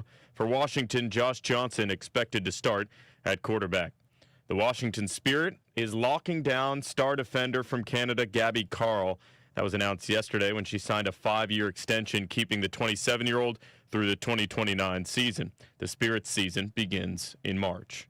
Want to hear the fastest way to know what your home would sell for? Reach out to Empower Home Team. Simply text your address to 800-763-3000. No phone call, just text your address to 800-763-3000. That's 800-763-3000. From the Crop Metcalf 5-Star Sports Desk, Kevin DiDomenico on the Fan.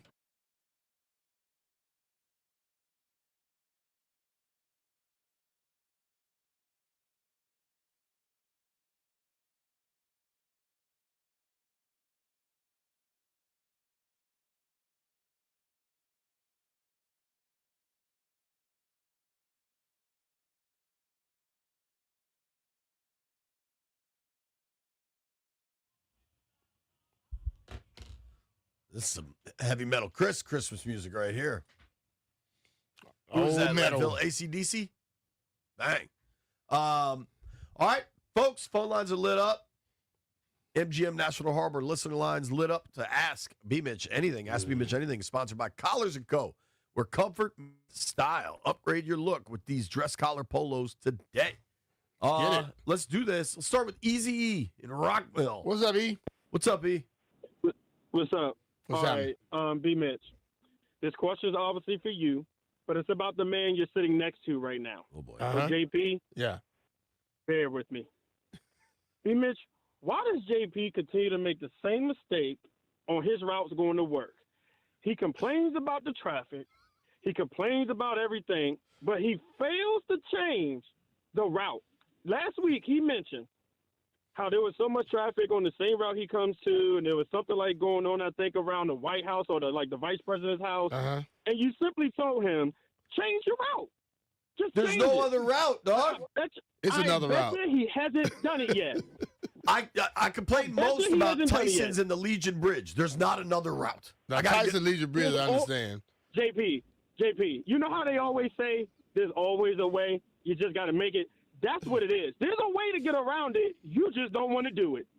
Amen. I thought this was Ask B-Mitch. He asked me. Yes, JP, he don't change. He will never change. He just want everything to adjust.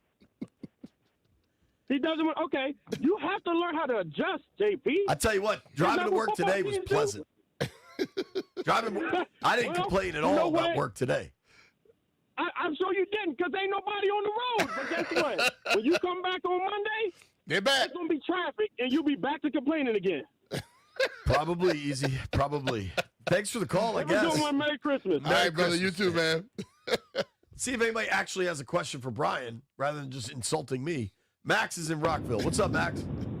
This question is definitely for B. Mitch. Good. Yeah. So, B. Mitch, I know you're a big-time golfer, man. Have you ever played any of those Montgomery County courses? And if so, what's your favorite one? Which courses are you saying? The public Montgomery counties. So Hampshire Greens. Hampshire Greens. Rattlewood, I think. Is Northwest Park one of them? Northwest, yeah. Northwest is my favorite because it's long. Northwest it's is a long, hard course. Northwest is tough. I love that course. agree. Yeah. I think Northwest is the hardest. Needwood, I played that with Pete, didn't we? Pete's a member. Yeah, we played with Pete. Needwood makes you feel good about your golf game. Yeah. That joint is short. It's rather and short. I like to be challenged, and I think Northwest challenges anybody that plays it, no matter what your level of golf is. Northwest is the best, I would say. Yeah. Hampshire Greens is nice too, but I prefer golf courses that don't have a ton of houses on I play them. Hampshire Greens as well. Yeah. What's your number one? Hampshire Greens is definitely. Well, man, I tell you what, I absolutely, first of all, I love Northwest, but I think Needwood might be my favorite. Just because, like you said, it makes me feel good when I play there. Yeah, Northwest will kick your ass. Oh, it does. It does. The one I've probably played the most is Falls Road. Yeah, I play Falls Road too. Falls Road's short too. It's fun. Yeah.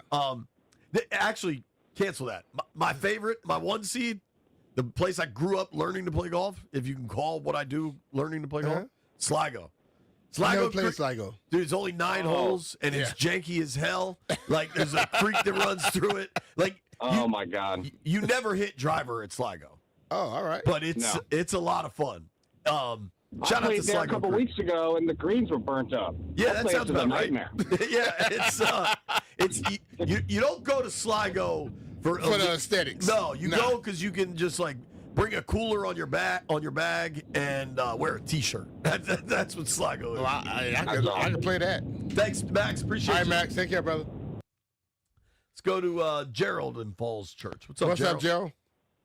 Hey, good evening. Good morning, gentlemen. How y'all doing? And happy We're good, holidays man. to Same both to you, of y'all. brother. Same to you. Hey, you know, I was wondering, B. Mitch, if you could help me out getting a job, and I want to be Jeff's assistant. Because every time you turn around, JP always looking for Jeff, and Jeff ain't never there. So you can always disappear under Jeff. Well, you know what? If I was with the hiring, we probably would hire you and we would replace Jeff with you because he never around. I gotta I'm say, irreplaceable. Jeff is here today. White Brian is not. Yeah, we got no idea. You where can that take dude White is. Brian's job. He told me his in-laws decided to do Christmas Eve early. I don't even know what that means. So is that Christmas morning? I don't know, Christmas but morning, afternoon. Your in-laws don't dictate work, bro. Yeah. All right, you guys have a good holiday. All right, man. Merry Christmas, dude. Phone lines are open 800-636-1067. That's a real question, though. Where is White Brian? No. Is it like Christmas Eve morning, Christmas Well, he Eve say afternoon, they Christmas wanted. Eve Well, Eve? I said, why the hell Maybe aren't you at work? He said, my in-laws. Y'all saw it on the thing. Yeah. He said my in-laws wanted to do Christmas Eve early. Now, to be fair, he is working remote. He's controlling the stream. Wish I was working remote. Hey, Me man, too. listen, this is the easiest thing to do. You send me a thing, I click on it, and the damn thing shows. Right. Like every 5 minutes, every 2 hours, he goes, your camera froze. And then I don't do a damn thing to it, and it starts working again.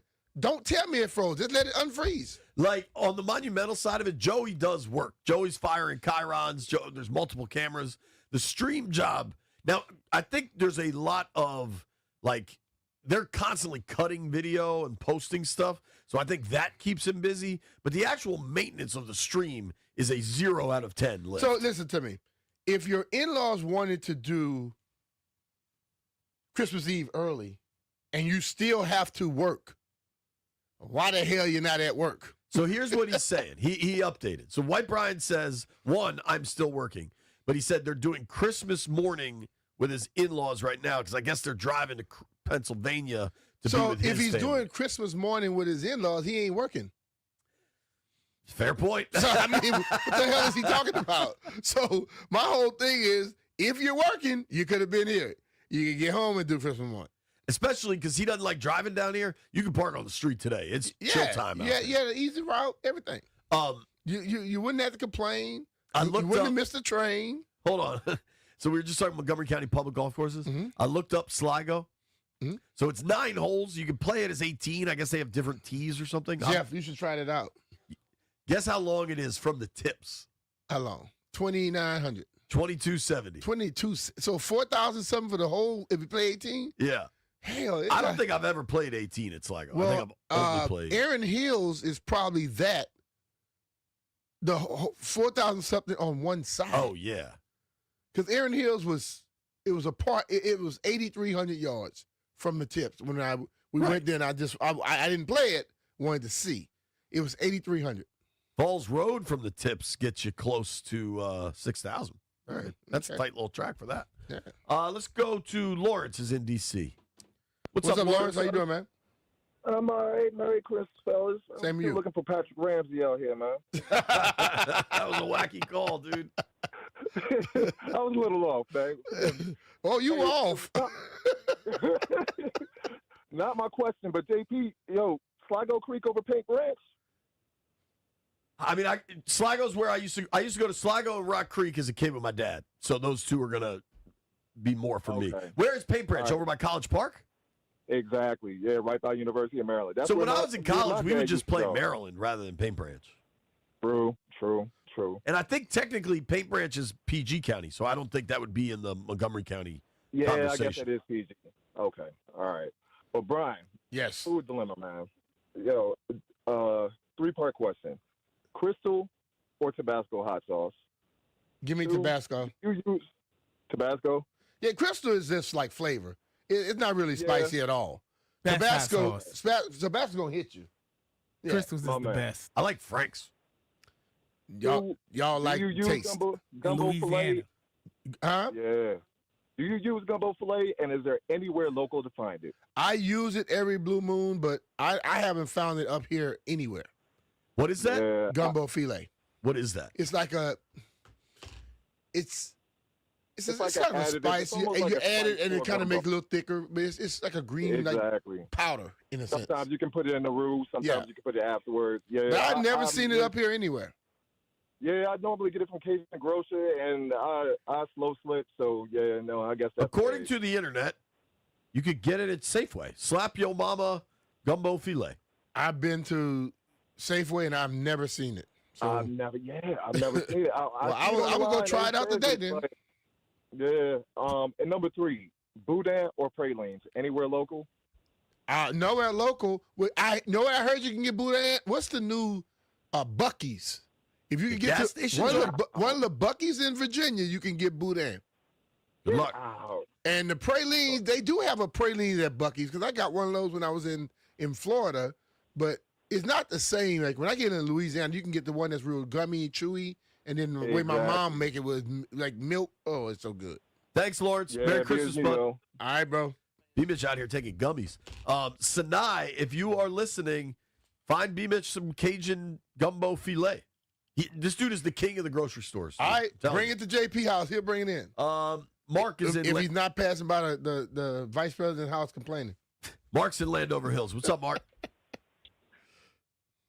JP, top of the day to you, B. What's up, Mark?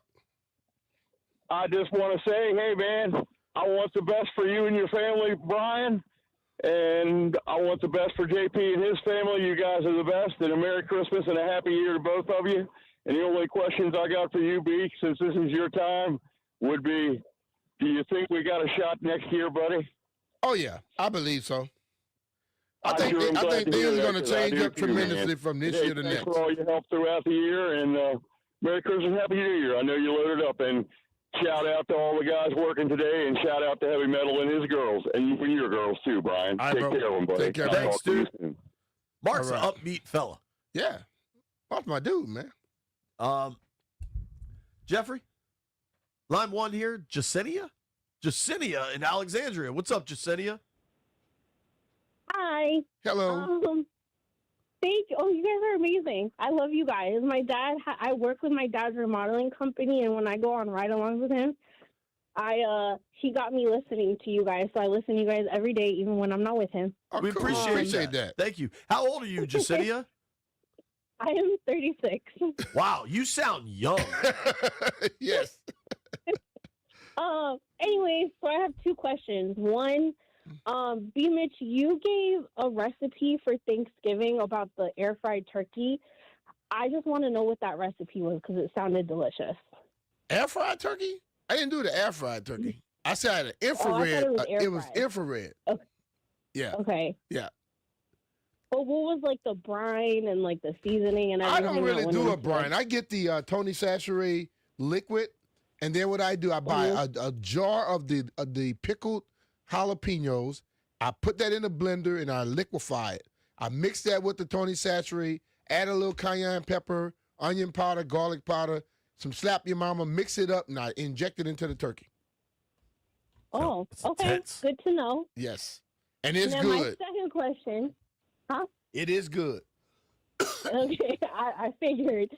And then my second question. So my dad's been a Commanders fan, Redskins fan for his entire life.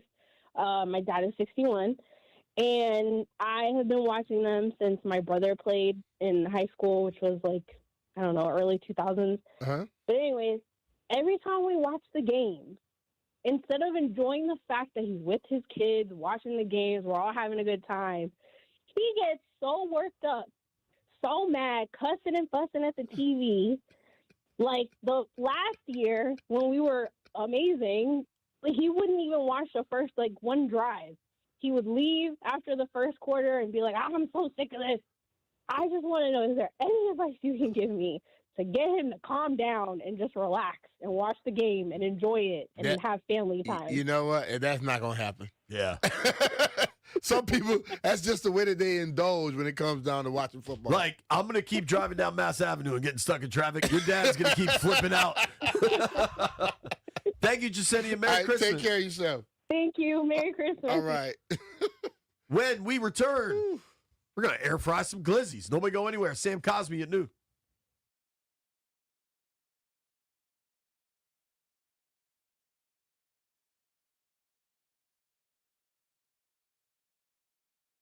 Hey, it's Brian Mitchell here. 'Tis the season to be boosting on FanDuel because this year you're getting 7 straight days of holiday rewards, each one waiting in the app for you to unwrap. Every day brings a new way to play, so keep checking in to see what drops next. And it all leads to the Christmas Day special, where you can get something extra special. 7 days of gifts, one big finale. Your holiday football just got a whole lot brighter. Head to FanDuel.com/Brian to get in on the holiday spirit. FanDuel, play your game. FanDuel Sportsbook is the official sportsbook of 106.7 The Fan. You have to be 21 years or older and present in Virginia. Opt-in required. Rewards are non-withdrawable. Restrictions apply, including bonus and token expiration, leg requirements, and max wager amount. See terms at sportsbook.fanduel.com. Gambling problem? Call 1-800-GAMBLER.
All right, folks.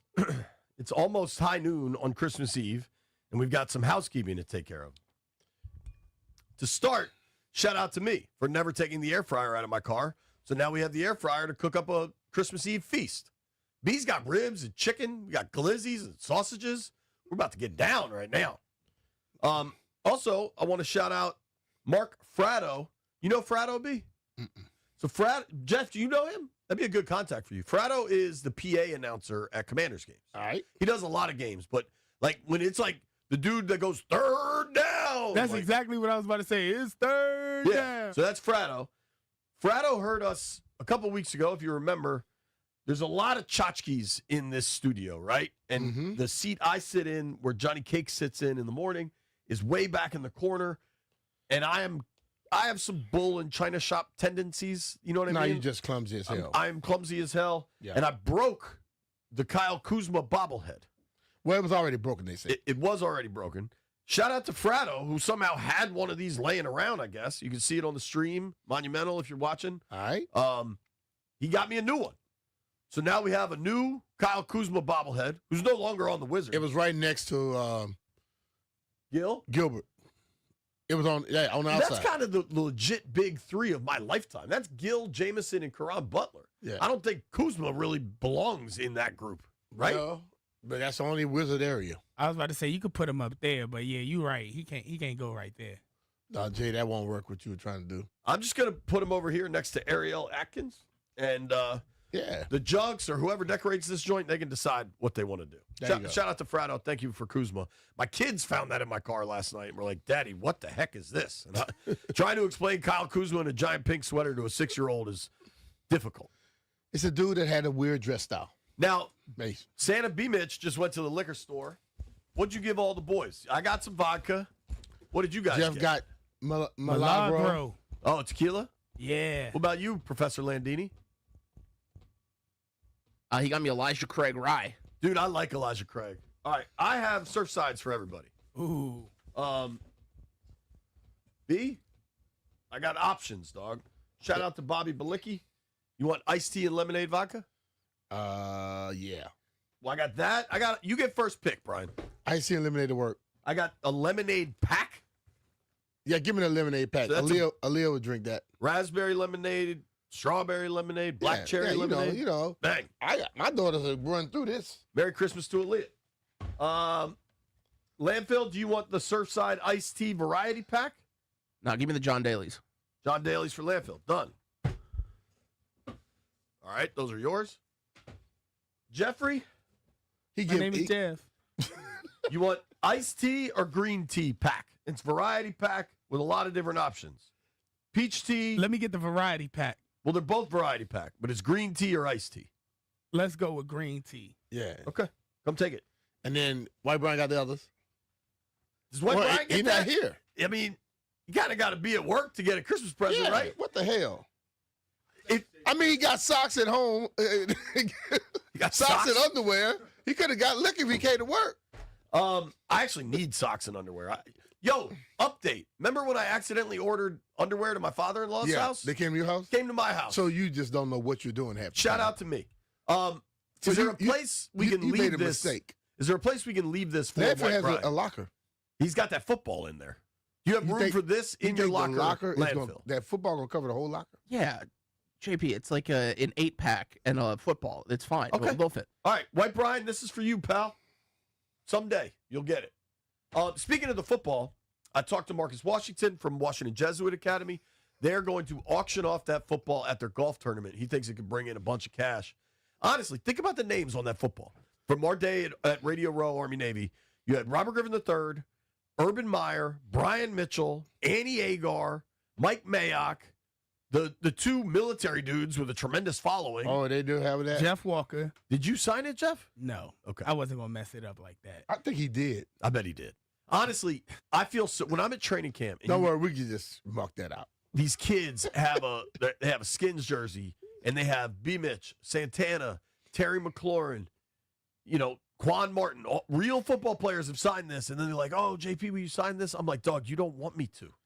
But I have learned over the years, you got to just sign it. You told me that. You're like, yo, if they ask you, just sign it. Hey, it's their stuff. If they're asking you, they see there's some value in you. I suppose. I'm still searching for what They'll my find out value later is. on in life, but at that moment they think so. I don't get asked for autographs a lot. I'm very good at complaining Oh, about but traffic. when he get asked, he But when immediately signs them. Yes, I do. I have that Redskins seat cushion with some huge names and then some absolute nobodies. You got like Dion and B. Mitch and then Shar Portanesh? Well, hold on. Let's not call Shar Portanesh an absolute nobody. Shar is a commercial real estate icon right now in L.A. Is he? Yeah. Good for him. Every time I see him, he tells his wife that I was the guy that made him cry. And I'm like, dude, I would not tell my lady that little dude made me 6'5", 300-something pounds cry. I don't actually have B-Mitch on it, though. I have imposter B-Mitch. Who? You know. Who was imposter B Mitch? Who is LaRon Landry? Candidate. Trunk candidate. Trunk candidate? He wasn't around with the seat cushions then. He shouldn't be on that. Yeah, I took it back, and I got multiple years worth of dudes on there. Can you bring that in sometime? Sure. And let's just go through the names. We should all try to find our like randomest piece of memorabilia. I don't really have much anymore. All mine on my wall. Well, yours isn't random and funny. Yours is you It's random. doing real stuff. It's Who random. else on your wall? I know your Pro Bowl jersey. Me. For real, though. I got Jerry Rice. I got a jersey of Jerry Rice. I got a Tony Dorsett. I have a Steve McNair. I have Charlie Taylor. Yeah, those are cool. I have Muhammad Ali gloves. I have some Shaquille O'Neal shoes. I got Lisa Leslie shoes. Sam Tiger Cosby- Woods. That's even cooler. Sam Cosby's calling in now, so let's go to break so we can take Sam when we're ready on the other side. Joey Sabat needs a Christmas present. We'll figure something out, Joe. Give him some bread.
Sports Update is driven by Ted Britt Automotive Group, home of Ted Britt for life. Last night, the Capitals lost their third straight game, this one to the New York Rangers. They had 3-2 lead heading into the third period, but surrendered a season-high 5 goals in the final segment, losing 7-3. Back in action Saturday against the New Jersey Devils. Commanders play tomorrow on Christmas Day at 1 p.m. Eastern. They are the first of 3 Christmas Day games, sitting as 7-point underdogs against the 6-8-1 Cowboys.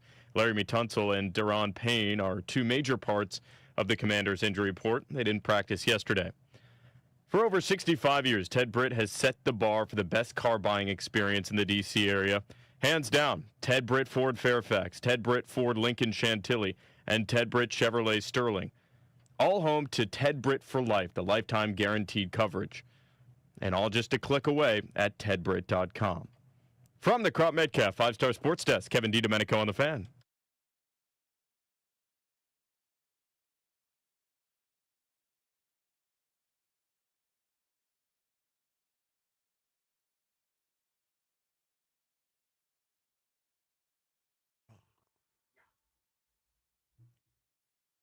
B. Mitch and Finley, 1067 The Fan.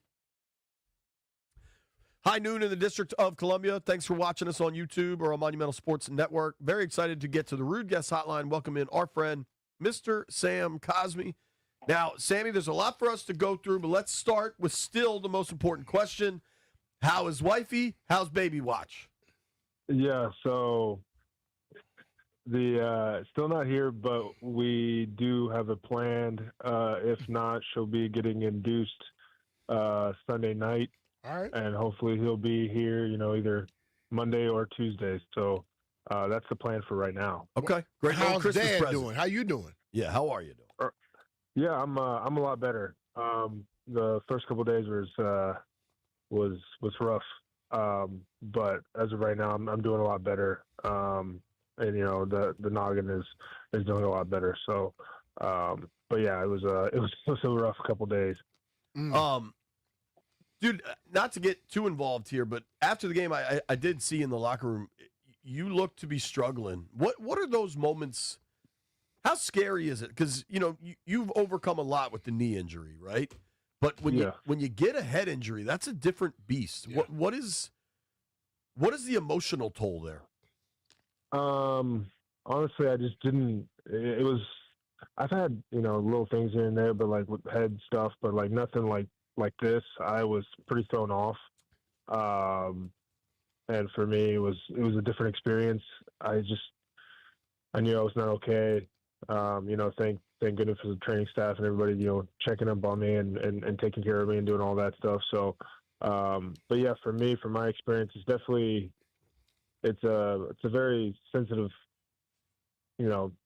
topic and aspect of just head injuries and stuff like that. I've never been through a concussion like this. And for me, it was definitely kind of scary. It's a delicate position to be in. You get to the end of the season, you fought so hard to get back from the knee injury. You get back in the season, didn't work well. You have this, but you also start thinking about the future. Where are you at right now? Are you just trying to take it easy, or are you like thinking about what's the possibilities next year? Right now we still got these, final 2 games, and and whoever's going in and how they're going to play it out, I'm just trying to help them in whatever way I can. And I think from that most part, there's a lot of stuff that we need to do after the season, but as of right now, I don't have really a lot of thought into that right now. I believe in AP and DQ and what decisions they make in the season, in the off season, and we'll see what happens. So, but yeah, I haven't put too much thought into that. Okay. Obviously, you don't want to go down. You don't want to be on IR. But I'm really happy for Wiley to get a start. That guy's been so valuable, so versatile, played so many positions and roles. Like, is there any part of you that's happy that Andrew gets a couple starts down the stretch here now? That's my guy. You guys are all so tight, right? Yeah, we battled for 2 years together, and he's a Swiss Army knife, and the guy can play everywhere. he's a tough nosed guy, and you know, he's a ball player too. So you know, whenever his number's called up and that opportunity shows, he always seems to really put a good show. So you know, I love Andrew and everything he stands for and everything he does. So yeah, I mean, another opportunity for him to go out there and show what he's all about. So I'm excited for that. Yeah. So the O-line is always so tight, right? And I know, like, you and Bates are really tight, and it seems like Allegretti and Wiley and all of you. When you get to the offseason, and there's going to be – teams change every year. A fair amount of those guys are on expiring deals, with Wiley and Allegretti specifically. Like, will you guys all get together in the offseason? Because everybody lives in different places and stuff. Or will you kind of just – the text thread goes on? It's more so that the text threads goes on. We all get really, you know, busy throughout that time. I keep in constant contact with a bunch of my guys that have been here and, you know, have left, and that connection and those experiences never go away. So it is part of the business. It's a rotating door, you know, and it is what it is. But at the end of the day, you know, those memories that you've created over the time and over all the battles that you've had with one another, it's special. They last a lifetime. Yep. I know there was it Vigil? I know somebody used to set up a big hunting trip. Was that Colt? Did you ever go on that? Is that before you? I think that was before me. Right now, some of the guys go. I think the O-line. I'm gonna have to stay. Like, we have a Miami trip they're going on. I can't go because of the baby. Right. Unfortunately. But yeah, like they'll do something at the end of the year, depending on what that is and how they plan it out. But yeah, I can't go because of the little one. Sure. Will you guys try to take a nice off-season trip somewhere? We have some ideas. I think it's just funny. I think from last off season to this one was last off season really feel like off season for me and my family. So I know health and like getting my wife wants to get back in shape after having a baby and doing all of that. And for me, I want to be in crazy physical shape by the time I come back for this next season. I really want to have a really good season next season. So I'm going to be working my ass off and putting in the time to really develop and just stack on and get better from what I learned from this last off season. Don't work all of it off, Sam. We're gonna need some in that running game next year, right? Oh no! I'm gonna keep the weight. I'm messing with you. I'm gonna keep the weight. Talking with Commanders right guard Sam Cosmi here on the Rude Guest Hotline. Sam's weekly Paisanos Players Chat are brought to us by Paisanos, not just pizza, something for everyone. Check them out at paisanospizza.com. Dude, it is Christmas, and I'm curious if you have like a favorite Christmas memory as a kid. Yeah, that's a good question. I used to go to church Christmas Eve, Romanian church, and we used to have a service at nighttime.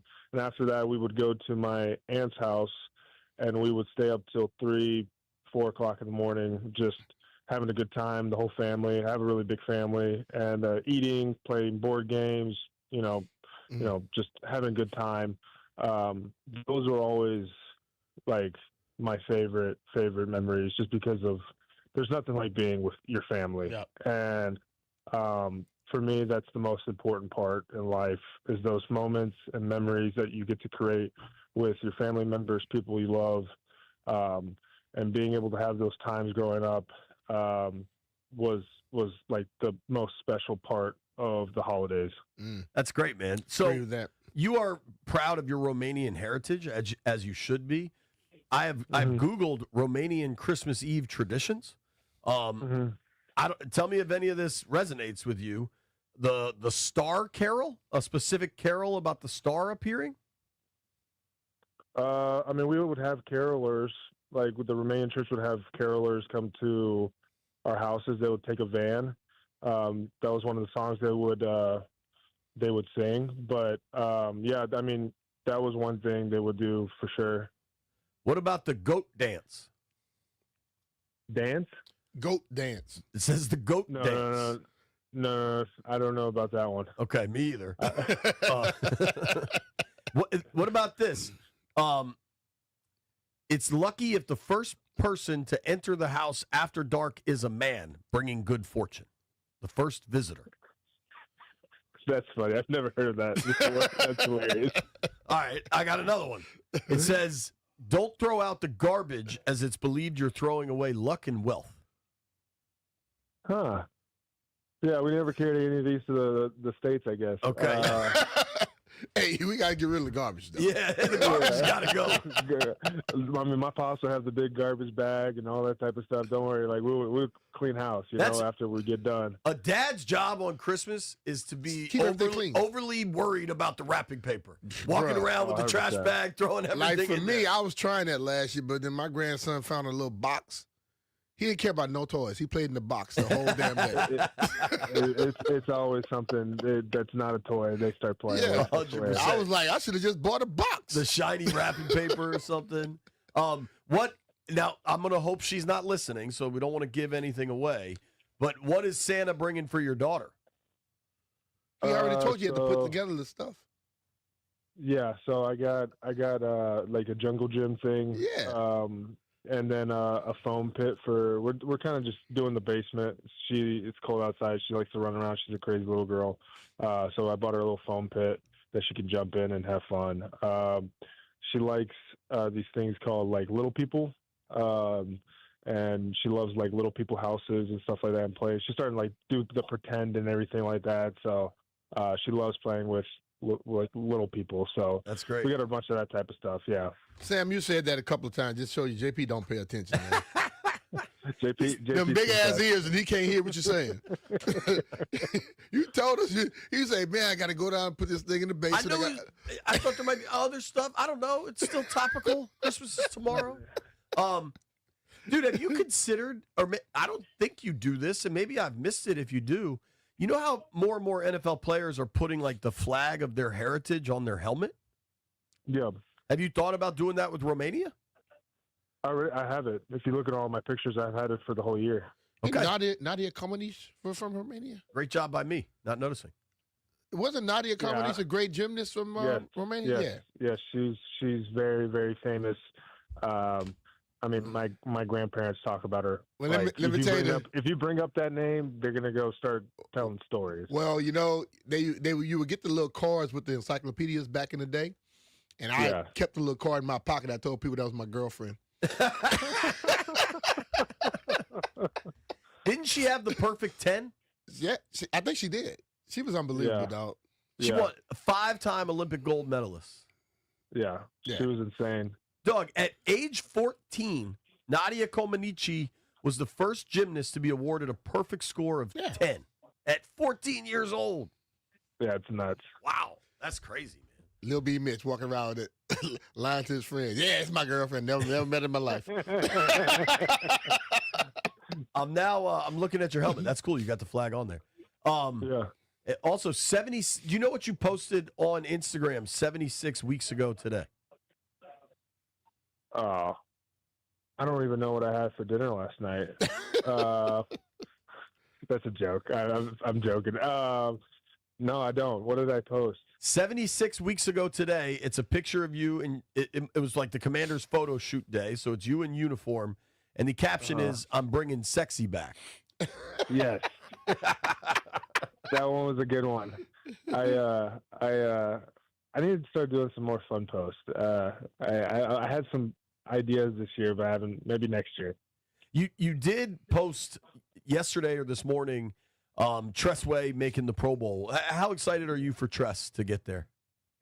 I mean, dude, what a stellar guy. I mean, you've been here, you've been in the locker, you guys have talked to him. I mean, he's one of the best guys to talk to and be around, and to see him get the recognition and to do that, it's pretty cool. So, I'm really, I think the whole organization is proud of him and loves who he is and is really happy for him. Absolutely. I couldn't be happier for Tress, especially, he's 35, 36, and still performing at a high level and still committing himself to the team and all the work he puts in. What is your game plan tomorrow? Will you go tomorrow? You're on IR, especially if you're still dealing with a concussion. You might not want to be out in the daylight. Like, I don't know what your responsibilities are. No, I won't be. I won't be going to the game, unfortunately, tomorrow, just because of I still have some symptoms and stuff like that. So, and recovering, and there's still some things that is messing with my head. So, yeah, I won't be there, unfortunately. How hard is that to not be there? I mean, it sucks. I mean, not being with your guys, and anytime you're removed from. I just remember the first, couple weeks of being on IR. It's like you're just kind of trying to get better, and you're kind of removed from everything. I almost feel like a ghost, sometimes, because you're just not a part of, trying to. You do as much as you can, but you're not trying to, help win the ball game, if that makes sense, and help your guys and do that and be a part of that. So yeah, it definitely sucks. Yeah, that's tough, man. What do you think for tomorrow's game? Like, run the ball? You think Terry and Debo have a big day? Just kind of going into it, what are your thoughts? I believe in our guys. I've been happy with the aspect of like that we've been leaning a little bit more into the run game than prior. So for me, that's something that I think just complements everything else and allows everything else to develop, play action, drop back pass.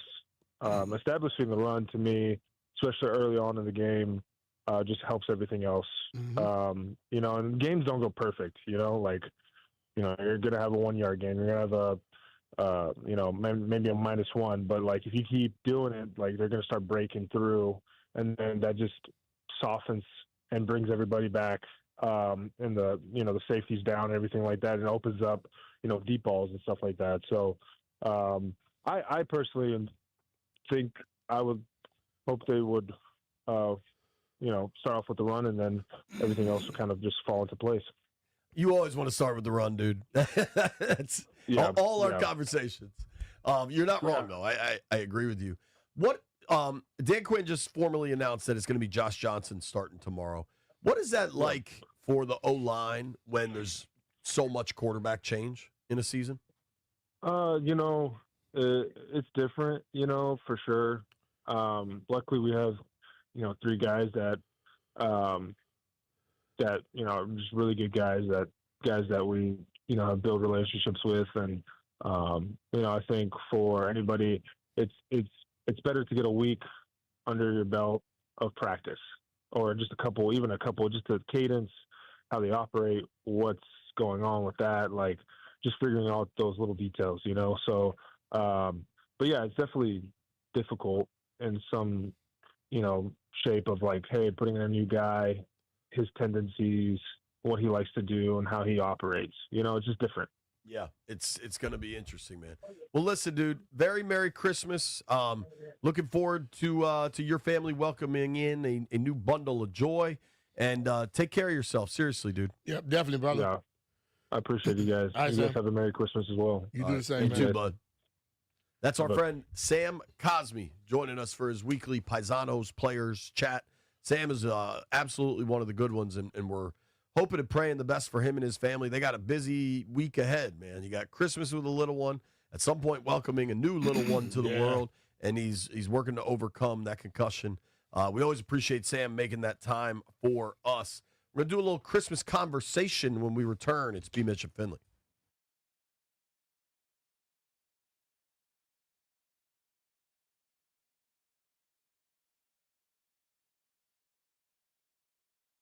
B, we've talked plenty about it, how much we are hooked on the Collars & Co. polo shirts. You might have seen them on Shark Tank. They look like I've got a dress shirt on, but it feels like you're wearing a T-shirt. You can wear one under a blazer for a very crisp look. You could throw one on in the morning right off the hanger. You don't have to iron it. You don't have to dry clean it. You could do anything. Go out to dinner with your wife, go on television, play some golf, or just hang out with the fellas. They're comfortable, but you look crisp. Collars & Co. knows what they're doing. The merino wool polos are fantastic. Go check them out at their pop-up store in Congressional Plaza, or check them out online. Collars & Co. Game changer.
Sports Update is driven by Oarsman Chantilly Toyota, as they like to say.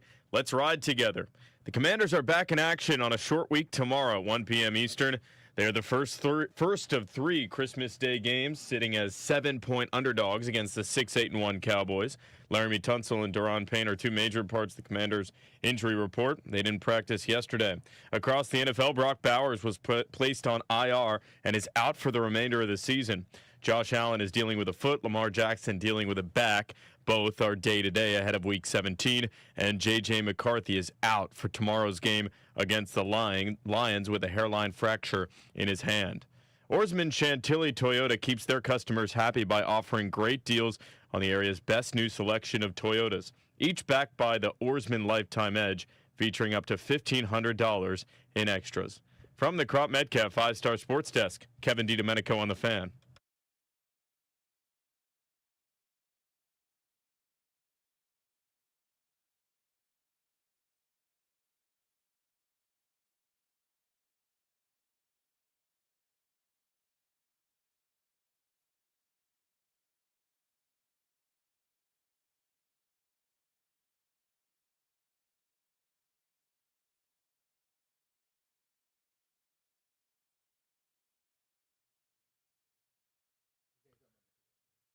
B. Mitch Finley, 106.7 The Fan. One of the traditions around Christmas are the movies, right? There's a zillion Christmas movies. We just watched Elf as a family.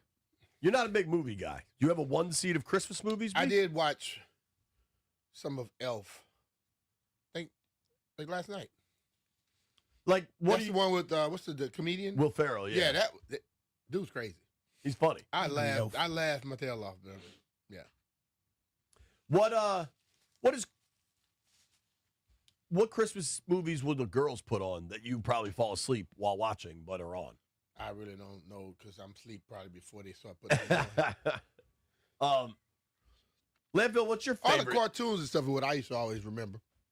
I like, you know what I like are the old claymation joints. The Frosty the Snowman and Rudolph the Red-Nosed Reindeer. Yeah, Frosty, and then Charlie Brown Christmas. You know, yeah, we watch I like that one as well. With the janky-ass tree. Mm-hmm. Landy, what's your favorite? Jingle All the Way. Is that Arnold Schwarzenegger? Turbo Man. And Sinbad. Shout out to Sinbad. Yeah. Serious question. Sinbad still with us? Yes. Yeah, I think he is. Because it's a bit he's doing that he never did Shazam. Why you want to act like he never did Shazam? Because it's something called the what is it called? I can't think of it right now. Oh, the Mandela effect. And they're saying like something happened where like how Pikachu don't have the same black stripe. Something like that. And it's a movie. Shazam it's a version with Shaq and it's a version with Sinbad. But everyone seems to only remember the one with Shaq. And I have the Sinbad one at home. And Sinbad was like, I ain't make that movie. You're one of 7 people on the planet that own the Sinbad Maybe movie. because it didn't do as well. The Shazam movie. You don't want to be a part of it? Sinbad had a stroke. I just Googled him. Yeah. He's doing okay, though. He did. How do you feel about It's a Wonderful Life? It's like a Hallmark thing? Nah, it's old. Real old. It's in black and white. Yeah. Probably from the 30s or 40s. I would probably think it's Hallmark and turn it off. Those get a little bit too deep for me. A little too sentimental. So It's a Wonderful Life is usually on Christmas night. And I've usually had a few and watch it. And probably exciting then. I start crying when Jay. Let's not blame it on the liquor, bro. You cry a lot. You're sensitive. I only cry on airplanes and when It's a Wonderful Life comes on. And I'll tell you why. Wait, why on airplanes? I think there's like an altitude thing. Seriously, I cry on airplanes at the randomest movies. Your eyes water, or you cry like boo. Are you familiar with the films The Transporter? No. I started crying at the end of Transporter 2 when he returned this little girl that got kidnapped to her parents. I cried at the end of Old Yellow. I cried.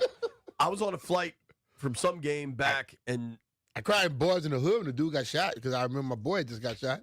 When Ricky goes down, that's a tough scene. Yeah, because my buddy had got shot maybe a few months before I saw that. Only movie I ever cried on was Hardball. Oh, what's my man's name that gets killed? G Baby. G Baby. That's tough. Yeah.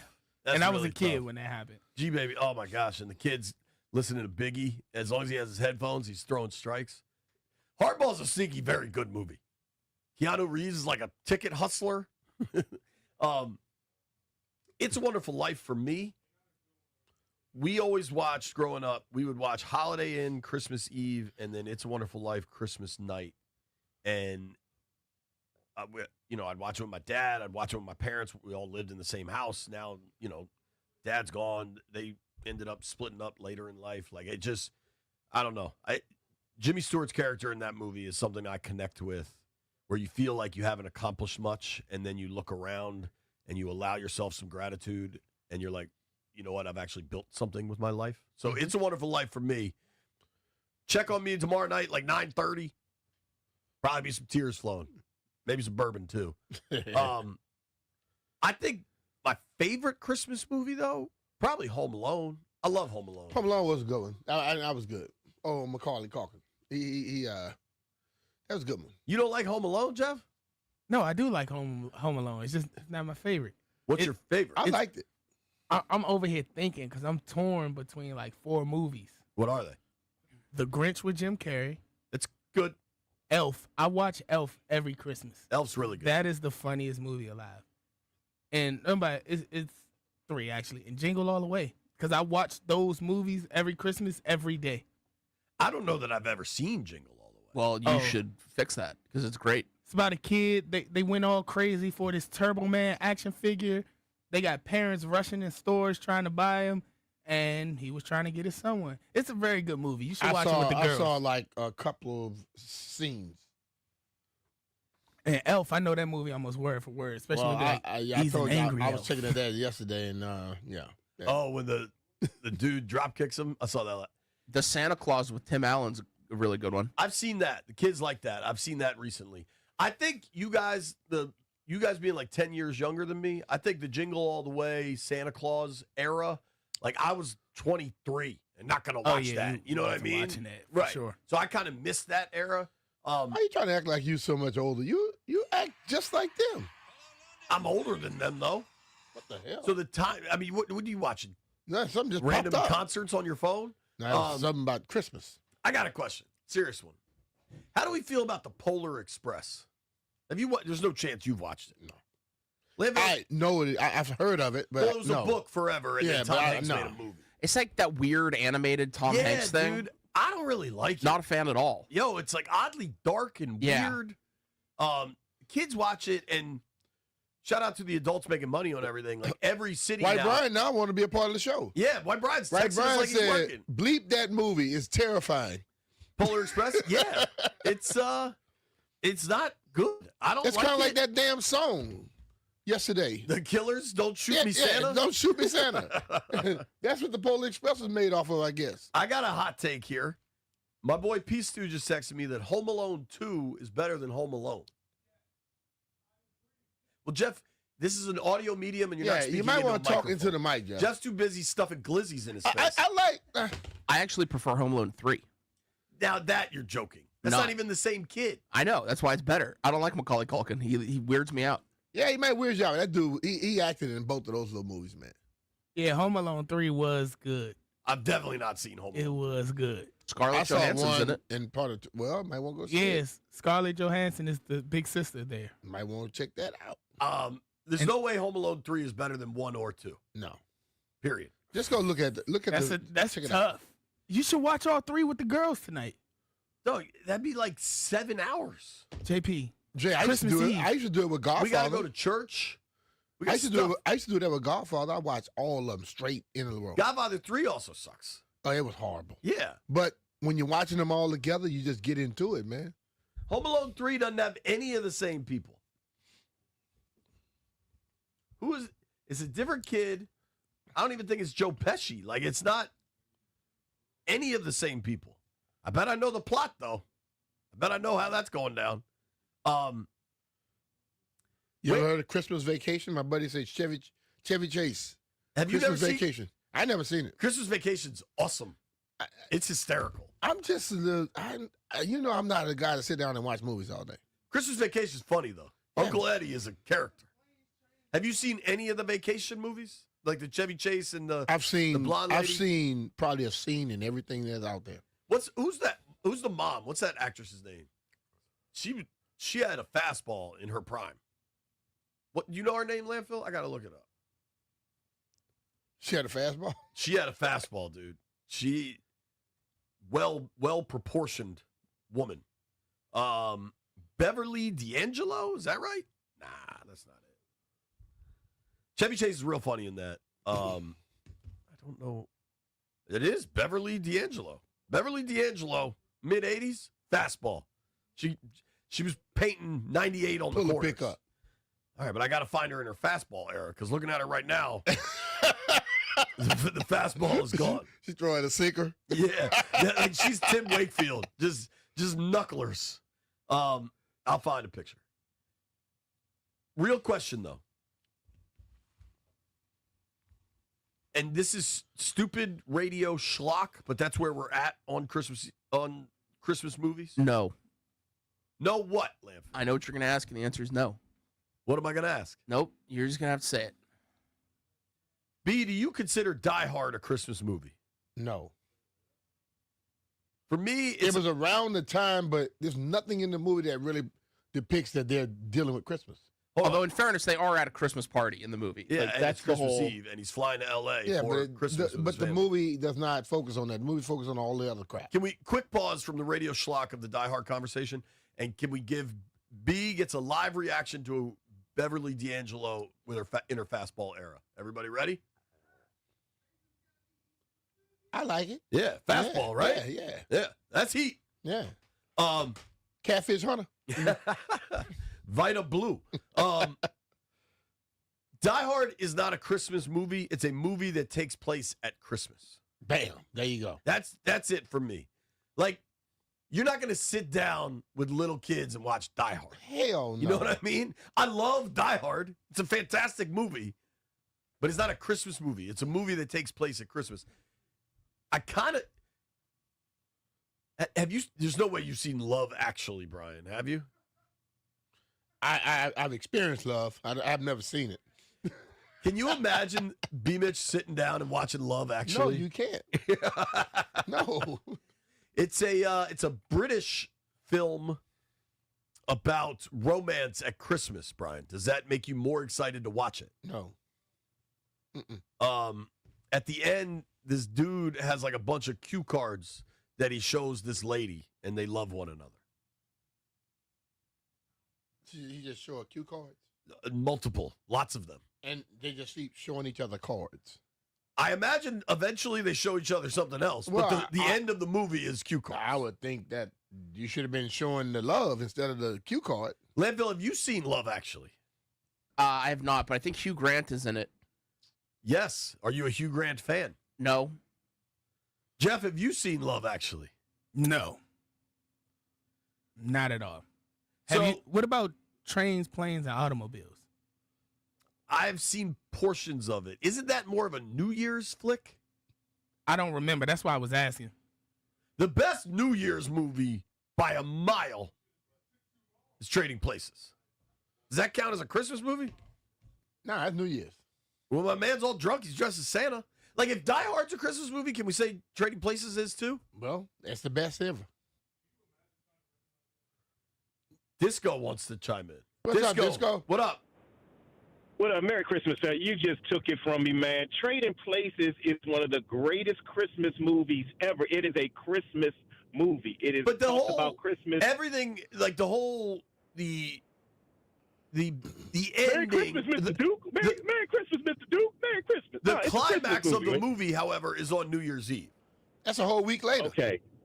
Man, I know y'all not going to do it, but if you did a poll and you asked, is Trading Places a Christmas or New Year's, people going to say Christmas. And then also, Shawshank Redemption. Yeah, do a poll and ask them. Hold on, Shawshank's not a Christmas movie? No. I was getting ready to say I cry at the end of Shawshank every single time. When he's on the beach? Yeah, on the beach when Morgan is narrating and he sees Andy on the beach, and man, it gets me every single time, man. Here's my poll, dude. What's more of a Christmas movie, Trading Places or Die Hard? Oh, Trading Places. I mean, Die Hard is send me Christmas. I'm telling you, man.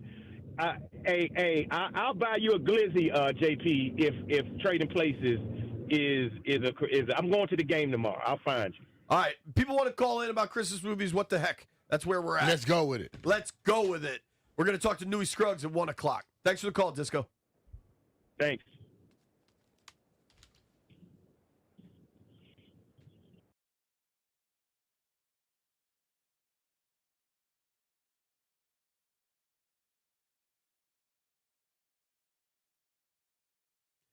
Nobody takes care of the fans, listeners like Paisanos. Right now, you can score 30% off any order of $30 or more with promo code FAN30.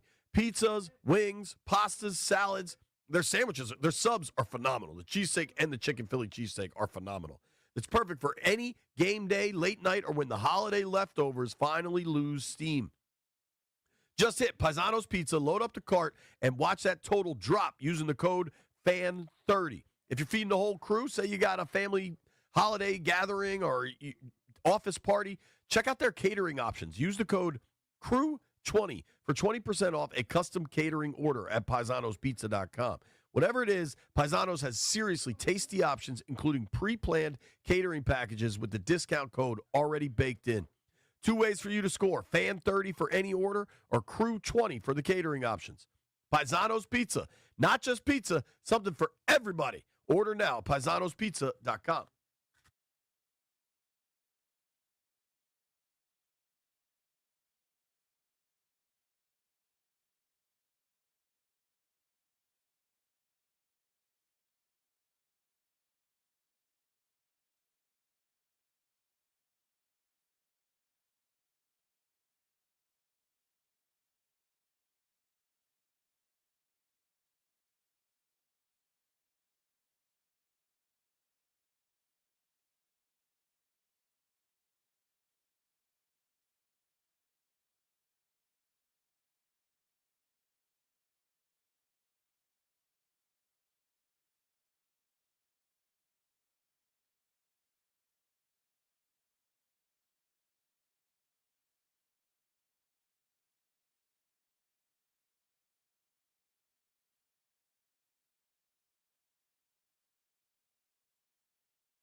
Christmas movie update.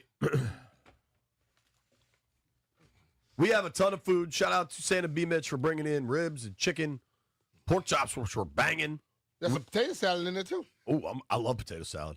We also have hot dogs, sausages, and the Roost, for once, didn't show up empty-handed. Roost came with dessert. Roost brought a gang of donuts. What's up, Roost? You know, he said he was the dessert at first, and I quickly had to change it over. That's gross. I want nothing but the donut, dog. What's your favorite position, Roost? Whoa.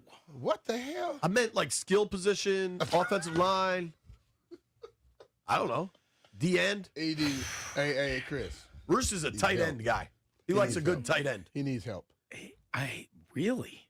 You do? I want to point out. I mean, you're talking about falling, being 3 sheets to the wind tomorrow night. I mean, depressed, falling asleep, all that stuff. I didn't say anything. I don't know. You were saying some weird things, man. And now you're asking me about my favorite position. Now you see what I deal with every day?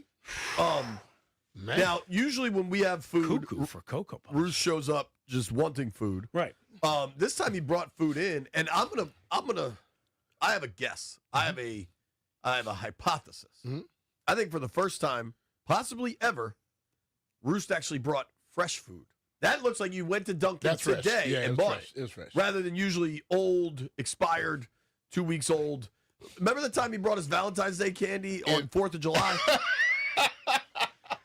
I mean, I got to say this. I think B appreciates when I make a kind. You just complain about traffic and old food. He likes old food though. He eats what stuff is from the problem? He eats stuff from 7-8 years ago. I mean, I'm just trying to be a nice guy. I'm saying thank you for bringing the donuts in. You're doing it in a back-asswards kind of way. I don't think so. I mean, like you bring Valentine's Day candy on July 4th. I mean, well, you did that. What is it, melting in a pot? You did do that, though, right? I did not do that. Anyway, Bruce, Merry Christmas, Happy Holidays. You did that. I don't think I did that. Merry Christmas, Happy Holidays. I see nobody's here, so I mean, like everybody's out today. Definitely nobody's all listening. that. I wasn't even sure if you guys were here because of the short week. I didn't know how that was working. If you guys were out there and asked Bernistan, but we worked hard. no, I knew you were here. I mean, I knew because I was listening. I'm a big fan of the B. Mitch and Finley show. Appreciate that. Yeah. Josh Johnson's getting the start tomorrow. How exciting is that? I'm boycotting the game, by the way. I don't know if you care or no. But What do you mean you're boycotting the I game? am not going. This is the same dude that will arrive at halftime in the Philadelphia press box because I've got to be there to cover the team. Yeah, well, when the And so team now it's a home game. When the and team you're- is relevant, 1, 2, when the game is relevant, 3, it's not Christmas. There should be no Christmas football. The NFL is as greedy and as arrogant and as just swarmy as you could possibly be to shove 3 horrible games down our throat tomorrow. Doug, when they scheduled the games, they were supposed to be good. Because they can't decide the day before the game which games to play. I'm aware. How about not deciding it? Why Leave not? the NBA alone. Nah. The NBA's gone from 2 games to 5 games, whatever. It's easy to ignore the NBA. Tell LeBron to shut the hell up then. He shouldn't have talked. He shouldn't have put that challenge out there. LeBron just wants to play one more time on LeBron Christmas before he said, retires. Well, NFL got to find out Christmas is NBA, and they got destroyed. I mean, hold on. I remember legitimately sitting on the couch Christmas night with my sister, and this was probably 10, 15 years ago, and saying to her, man, I wish there was football on. There's nothing to watch. You've been hanging with your family all day. Mm-hmm. Like, there should be football. No. Yeah. I mean, first of all, again, 50 years we've ago, now you gone would have from been 2 saying that. NBA games to 5 NBA games, okay? So there is NBA basketball. There used to be like a Christmas, or was it Christmas Eve college bowl game? Yeah. I They know. don't even play. But like, we can do one day without sports. My God, there's 4,000 things on Netflix, right? We don't need NFL football and Netflix wasn't even around. Especially bad games. Serious question. Yeah, put it in a VCR. Is you Put hating in everything Karate about Kid. the NFL a bit, or like, do you actually mean this? He's not going to tell you his story. It's a little bit of a showmanship, but it's the reality. It's common sense. it just doesn't go. Common sense like suggests Thanksgiving you and, have it- and Yeah, football if it's already goes. on Thanksgiving. I know. So they've 50 already years ago, you would have been screaming about Thanksgiving games. I don't know what B is doing. I but have no idea. Did you? Yeah, roll over the bag. Oh. Yeah, sorry. take it easy, Roos. Well, I didn't know that. I mean, I was worried Since about you here, B's jacket. Anybody come on the show got to take a hit. Oh, damn. Yes. Let's get Roos to take a slug of that bourbon Whistle bottle. pig piggyback. Yeah. Hold on. Let's ask a question. Roos, how much do you think that bottle of bourbon goes for? Probably about $69. That's an odd number choice for starters. You want me to go 6-7? No. What is that? $1.50, B? Nah. I thought Not this one. Okay. What's the If, most? if it was the 10-year or 15, yeah. What's the most you'll pay for a bottle of liquor, Roost? Probably a bottle of Crown Royal. All right. Canadian whiskey, which I've got up in my cabinet. What are you drinking tomorrow? Now that This is way you better than Crown Royal. You know what I have? I just saw it last night. I've got an unopened bottle of Scotty's vodka. I love Scotty's. I'm not a big vodka guy in general, but I don't know. Where's the Scotty's cluster is super smooth. Yeah, where is the vodka? The cluster box? bus, this his. That's for him? Yeah. That's nice of you. Where he at? He ain't here. I can't really drink What do you tomorrow. mix? I got to go get Tyler. So in Culpeper. What do you mix vodka with? Soda? Cranberry or Diet Coke, whatever. Doesn't matter. Diet Coke. I mean, those are two of the worst options I've ever heard. Merry Christmas, Roost. Merry Christmas, guys. Cranberry and pineapple juice. Newey I guess, Scruggs right? next.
And it's driven by Oarsman Fairfax Toyota, as they like to say. Let's ride together. Gearing up for Commanders-Cowboys, 1 p.m. kick tomorrow. Washington sitting as 7-point underdogs against the 6-8-1 Dallas Cowboys. Dan Quinn addressed the media earlier in the hour and announced that Josh Johnson is going to serve as the starting quarterback for tomorrow, stating that they want to, quote, tailor their offense toward Johnson. Jeff Driscoll is going to be the backup. Sam Hartman will serve as the emergency quarterback as he's been signed to the 53-man roster. Quinn also mentioned that Deron Payne and Larry Tunsil will both most likely be out for tomorrow's game. Oarsman Fairfax Toyota keeps their customers happy by offering great deals on the area's best selection of new Toyotas, each backed by the Oarsman Lifetime Edge, featuring up to $1,500 in extras. From the Crop Metcalf 5-Star Sports Desk, Kevin DiDomenico on the Fan.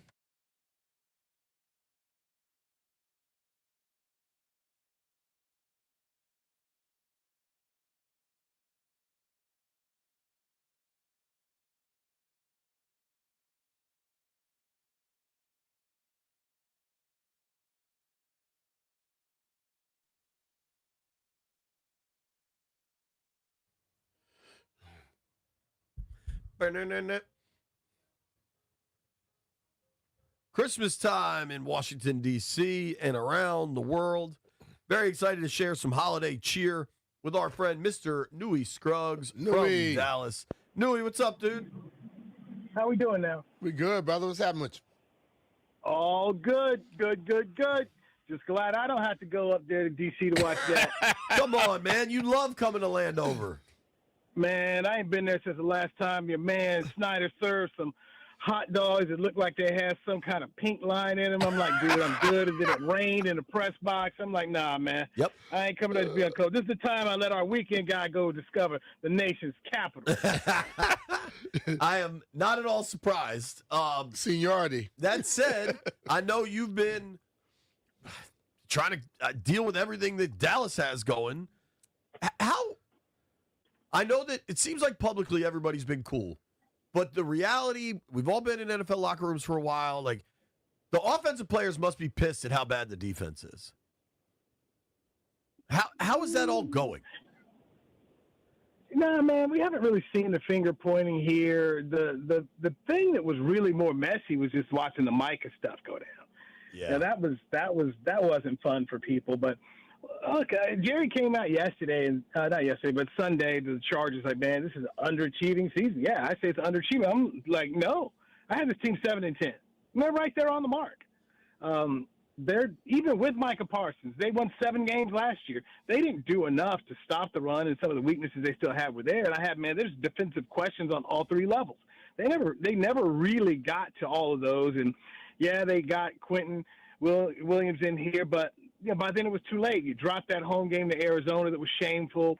You had the game against Carolina where it's tied and Carolina gets the ball with 6 minutes and 2 seconds to go and they run out the clock and beat you. They just had too many bad losses. The Green Bay tie that they couldn't get done. So it was, by the time they made some additions, it was too late defensively. But overall, these dudes have not taken to the scheme of Matt Eberflus. Jerry was backing him, and now Jerry's not backing him. So I think he'll be fired. And, hey, look, somebody got to walk the plank. You can't sit around here and charge these prices they charge here and talk about, hey, we're going to run it back. Not running that back. No, sir. Somebody got to die. Somebody got to die. And ain't going to be the head coach. Ain't going to be the owner. Right, ain't going to be the owner. Ain't going to be the GM, You already got rid of Parsons, so Matt Eberflus, it's you. There you go. In the post-Parsons trade world, what do you make of kind of the decisions they made defensively there? Because the Quentin Williams trade is legit. Is he even playing this week? I know that he's been on the injury report. Like, how much are the Cowboys going to care about this Christmas Day game in Washington? Hey, man, look, I'm all for why, for who, for what? Quote, Ricky Williams? Ricky Waters, for who, for what? Why is Quentin Williams playing? For what? You need to be doing everything possible to look towards 2026. Now, Dak Prescott, bless his heart, came out and said all the right things. Hey, man, this is what we should be doing. This is our job. You'll get many of these opportunities. All that sounds good. And that's what you want from a player. That's what you want from a coach. But as a general manager and owner of the football team, I'll be like, hey, man, yeah, he needs to sit. He doesn't feel good. That's what I'd be saying. But the last thing either team wants to have happen is somebody get hurt on Netflix. Okay, on Netflix tomorrow, and they can't play or be ready for training camp 2026. Nobody wants that. Yeah. Jerry the other day, I can't wait to ask you this question. Jerry the other day suggested that maybe they need to shake things up in the front office. How much do you believe that? Who's the front office? Do you think there's ever a world where Jerry's not the GM? So it's funny. Tony Dorsett's son Anthony does a podcast with us on the Cowboys Network, and I have to remind him of what Jerry once said. Jerry said, quote, "Just because I said it doesn't make it so." And then there was another great line that Bill Parcells used to say when he was here. "I reserve the right to change my mind." Yeah. Okay, so Jerry said it what, before Christmas? Well, Christmas happened. Jerry might change his mind. Oh, New Year's happened. New Year, they changed my mind. So don't take. He's 82 years old, man. He get emotional now. Jerry start crying at the drop of a hat. So we don't know what emotional Jerry we're getting from day to day. So maybe you caught Jerry feels bad, low. Maybe this is my fault kind of thing. But Jerry gonna get right back in that mirror and say, "You can do it. You can do it, Jerry. You've done it your whole life, Jerry. Nobody does it like you. You got the team worth $13 billion that you paid $146 million for. You can do it." So, nah, man. And plus, Jerry once told me, because I used to ask this question all the time when I did this radio show. He said, "No, whoever I hire still got to come to me." Yeah. So, at the end of the day, he could hire B. Mitch. B. Mitch could be the GM of the Dallas Cowboys. "Hey, Jerry, we should draft this player. We should make this trade." You got to go to Jerry, and Jerry got to bless it. What? He says, I think he's talking about himself in third person. We have to adjust the front office. He's the damn front office. Him and his son, right? Yeah. Uh-huh. Like I said, it sounds good. It sounds good for me to sit here and tell you that. Hey, media man, yeah, I got to do it. I don't mean you got to do it. It's been 30 years, man, 30 years. So, I'm not believing. Until I see it, I ain't believing it.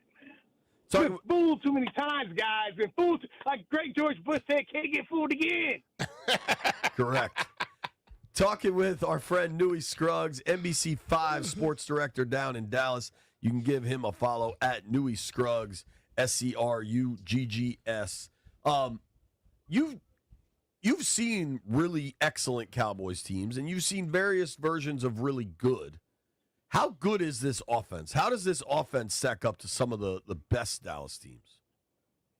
I'm so old, I covered a Super Bowl team, right? Covered Jimmy's last team. All right, that's how old. I've seen it. This offense can put up numbers, but, who cares about your numbers? Are you a championship offense? Okay, when they needed to go down the field against Philadelphia and had the football, CeeDee Lamb dropped three passes. They lost the season opener. So we talk all day long, you can put up this. But when you need to get it done, great offenses get it done.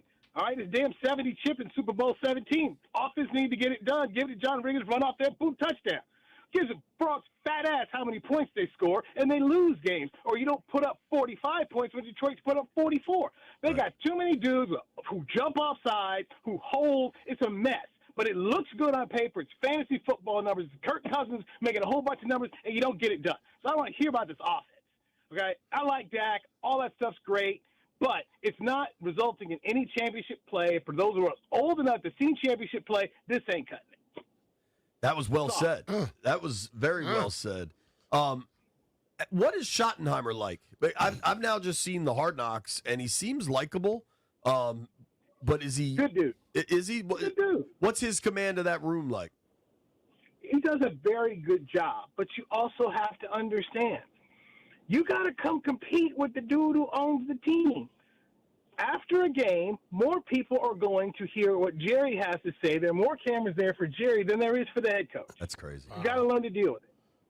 Yeah. The head coach has got to sit around here and watch Jerry play this thing out with Micah, and he's caught in the middle, and he's got to figure out, how do I manage it? Is Joe Torre managing George Steinbrenner, and how you have to deal with that personality, and how you have to deal with the whole family? Brian does a great job of that and a great job in the locker room. But I don't care who it is. Show me where this dynamic works and championships are being won. You don't see it. How does that affect the head coach, and I would say the players, because Jerry's seen the side with players more than he does the coaches? McCarthy didn't like it. That stuff used to be funny. I remember one time they had a draft press conference, so it's McCarthy, Steven, and Jerry. Anybody asking Mike no questions because Mike's always playing it close to the vest. And somebody said something to Mike, asked him a question like 20 minutes in. I don't even know why I'm here, and I'm just kind of like laughing like me either because you don't need to be here. I remember one time when Dave Campo was the coach, Wade was the coach.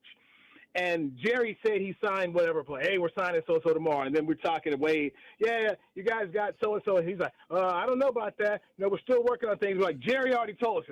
And Wade said, okay, whatever Jerry says. It's just like that here, man. It's just like it. So it's funny. I remember when Dalvin Cook last year was playing for the Cowboys. He was on the practice squad.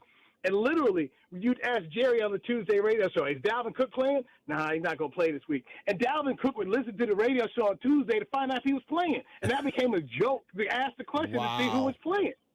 That's what it is, and the head coach has to deal with it. Mike didn't like it. Shotty was here, so he saw it. He knows how to work with them and deal with them. So Brian, in my opinion, does a good job. The offense, he's a much better play caller than I thought he was.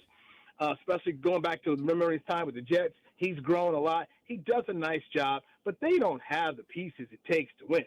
Where Brian's got to get better is figuring out how you get better discipline from this team. 3rd and 5, next thing you know, you're sending it on hike the ball, and now he's 3rd and 10, incomplete pass, 4th and 10, you go for it, and then you're off the field. They got too many penalties. They're hurting themselves too many ways. Probably need to let him hire his own defensive coordinator. From what we're hearing, it's Jerry who hired Matt Eberflus. Well, you know what? Brian needs to be able to hire his own guy and let that guy bring in the pieces he needs to. That's what he did with Dan Quinn. Dan Quinn was able to bring in his defensive line coach, linebacker coach, and the DB coach. So let guys do that. That's where Jerry's got to kind of give a little bit, I think, to the head coach to let the head coach be the head coach. I'm curious, and maybe, we're removed from it, right?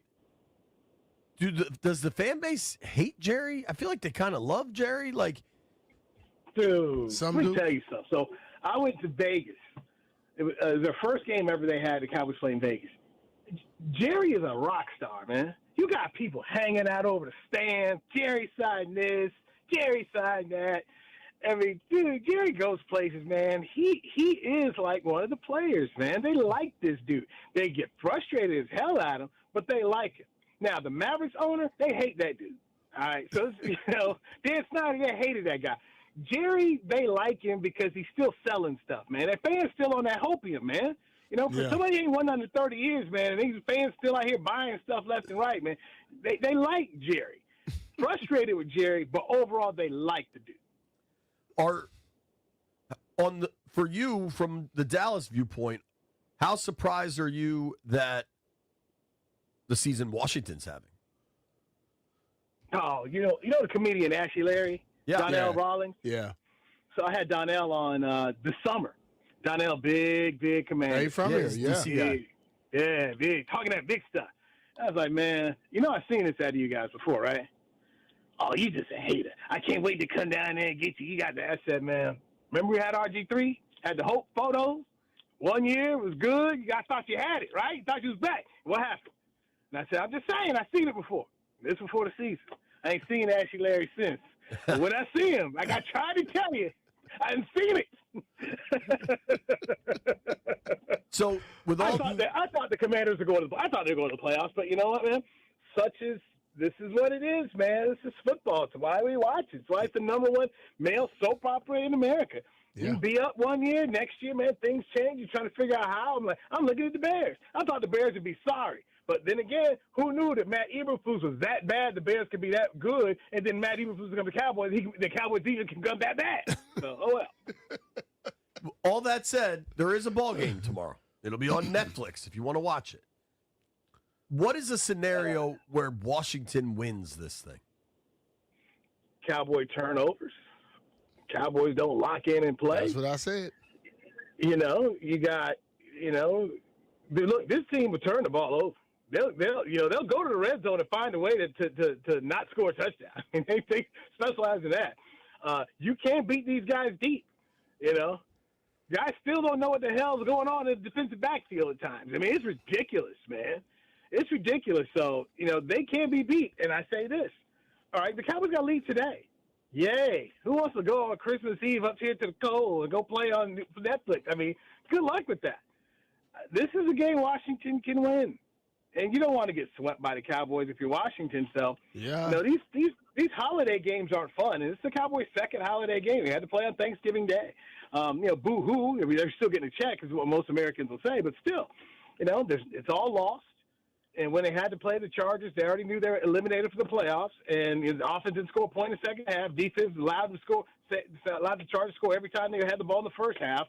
I don't know exactly how this is all getting fixed around here in a week. And they all just say the same stuff. Oh, we just got to clean this up here. And we can play with anybody in the league. Dude, we're down to the wire. It's 15 games. You ain't done it. I don't know if they're going to do it. I know Vegas says they're favored by 6, but, Vegas said they was favored last week. So who knows? I don't have a whole lot of expectations. I'm be getting on a plane, so I don't even know. I might catch it on my phone or something, but I ain't locked into this. Where are you headed? I want this thing to end, buddy. Okay, this needs like when your wife's pregnant and she looks at you, she's like, this needs to be over. Ready to have a baby. I'm ready for this season to be over. Okay, this thing is bad. It ain't gonna get any better. Just end it. Let's see some firings and see where they go next. I mean, you're preaching to the choir about ready for this season to be over. Oh, bro, let me tell you. Two folks up here. I got one more road trip. Huh. Yeah. Gosh. Ooh. I mean, it's Philly. I thought road trips after Vegas, baby. I was like, I ain't doing nothing else after Vegas. I'm done. Yeah, so are you going to Vegas just for fun? Or is there work stuff? Well, no. I went to Vegas. So after they went to Vegas. And then right. So they had the bye week, and then they played Vegas. So I went to Vegas for 8 days. That's how you do it as sports director. director. I got a timeshare in Vegas. So I spent the whole week, and I was able to use the company dime to fly in and fly out. That's fantastic. But I got a timeshare there. So I did that whole thing there. But no, that was back in November. Right. But no, I was like, man, I'm not doing no more road trips. I mean, the Cowboy road trips in December were Detroit, Washington, and New York. That's when let the weekend guy go. Yeah, B and I get to go to Philadelphia next weekend. Philly in early January. At least they like me up there. They don't like JP. They do not like me up there. Yeah. Newey, total non-football question. What is your favorite Christmas movie? Ooh, movie. Bad Santa might be it because Faison Love and I found out one night at a strip club that we're cousins. I'm cousins with Big Worm. So Big Worm, huh?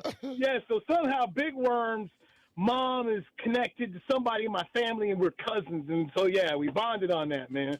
That's real stuff right there, man. Real stuff. So that watch is Bad Santa. That'll make it like a movie. Right, look at my fam on the big screen, man. Look at us, kids. That is tremendous. That is just perfect. Well, Newey, that was a long time ago now, guys. That was back in the 90s. All right, back in the 90s. But I found that family thing out, and we haven't really talked since that night. But that's my cuz. I'm gonna Newey. Family. Very Merry Christmas, man. Enjoy not working this game tomorrow. Hey, man, you guys enjoy it. May the Cowboys lose and get some draft picks, and I don't think they're gonna, but that's why they play the games, man. You never know. That's why we play the games, guys. Merry Christmas, fellas. Merry Christmas. Thanks for the time, brother. The great Newey's funny. Newey's always hysterical, dude. The great Newey Scruggs. Give a follow at Newey Scruggs, NEWY Scruggs, SCRUGGS. Newey kind enough to join us via the Rude Guest Hotline. Phone lines are open for the remainder of the show. It's Christmas Eve. You can talk about pretty much anything you want. We're going to make some predictions for tomorrow, too. Nobody go anywhere. It's B. Mitchell Finley.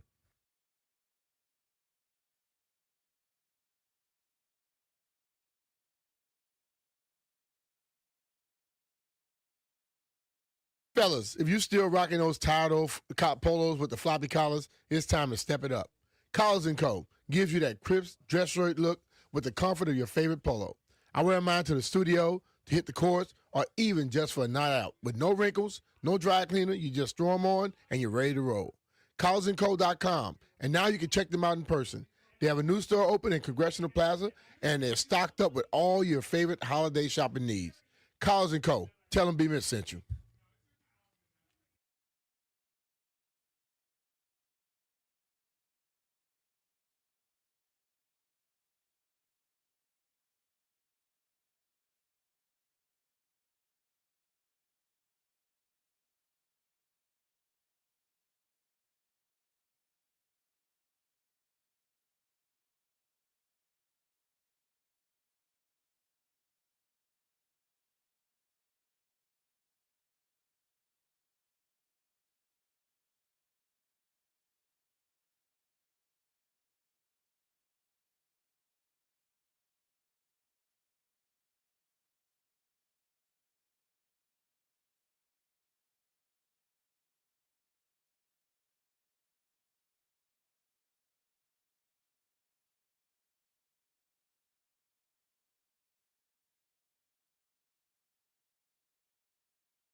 Baldino's Lock and Key is your hometown security team. Visit baldinos.com. Dan Quinn addressed the media today ahead of tomorrow's Christmas Day game against the Cowboys. He announced Josh Johnson as the starting quarterback for tomorrow, stating that they want to, quote, tailor their offense around Johnson.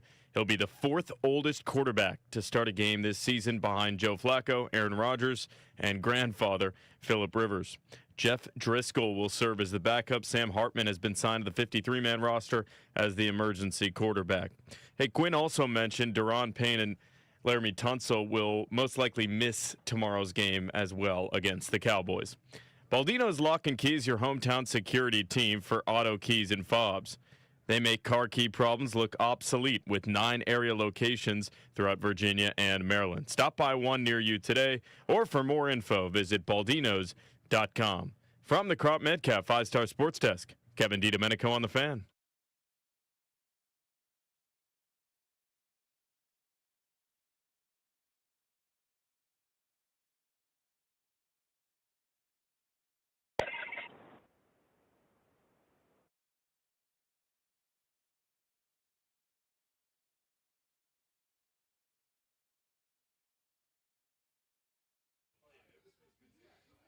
Brian,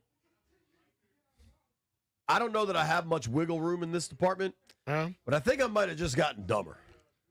Yeah, dumber. I spent. I kind of saw a little bit of that. I spent the commercial break watching out in the bullpen, and out there you have Darius, Lynnell, Tobi. What's the big dude's name? The redhead kid, the big one, not little Ben. You know what that dude's name is? Is that Max? Max. Yeah. Max and Jeff. And I wonder, in my 20s, if I was like this, all these guys are just constantly challenging each other to physical challenges. Mm-hmm.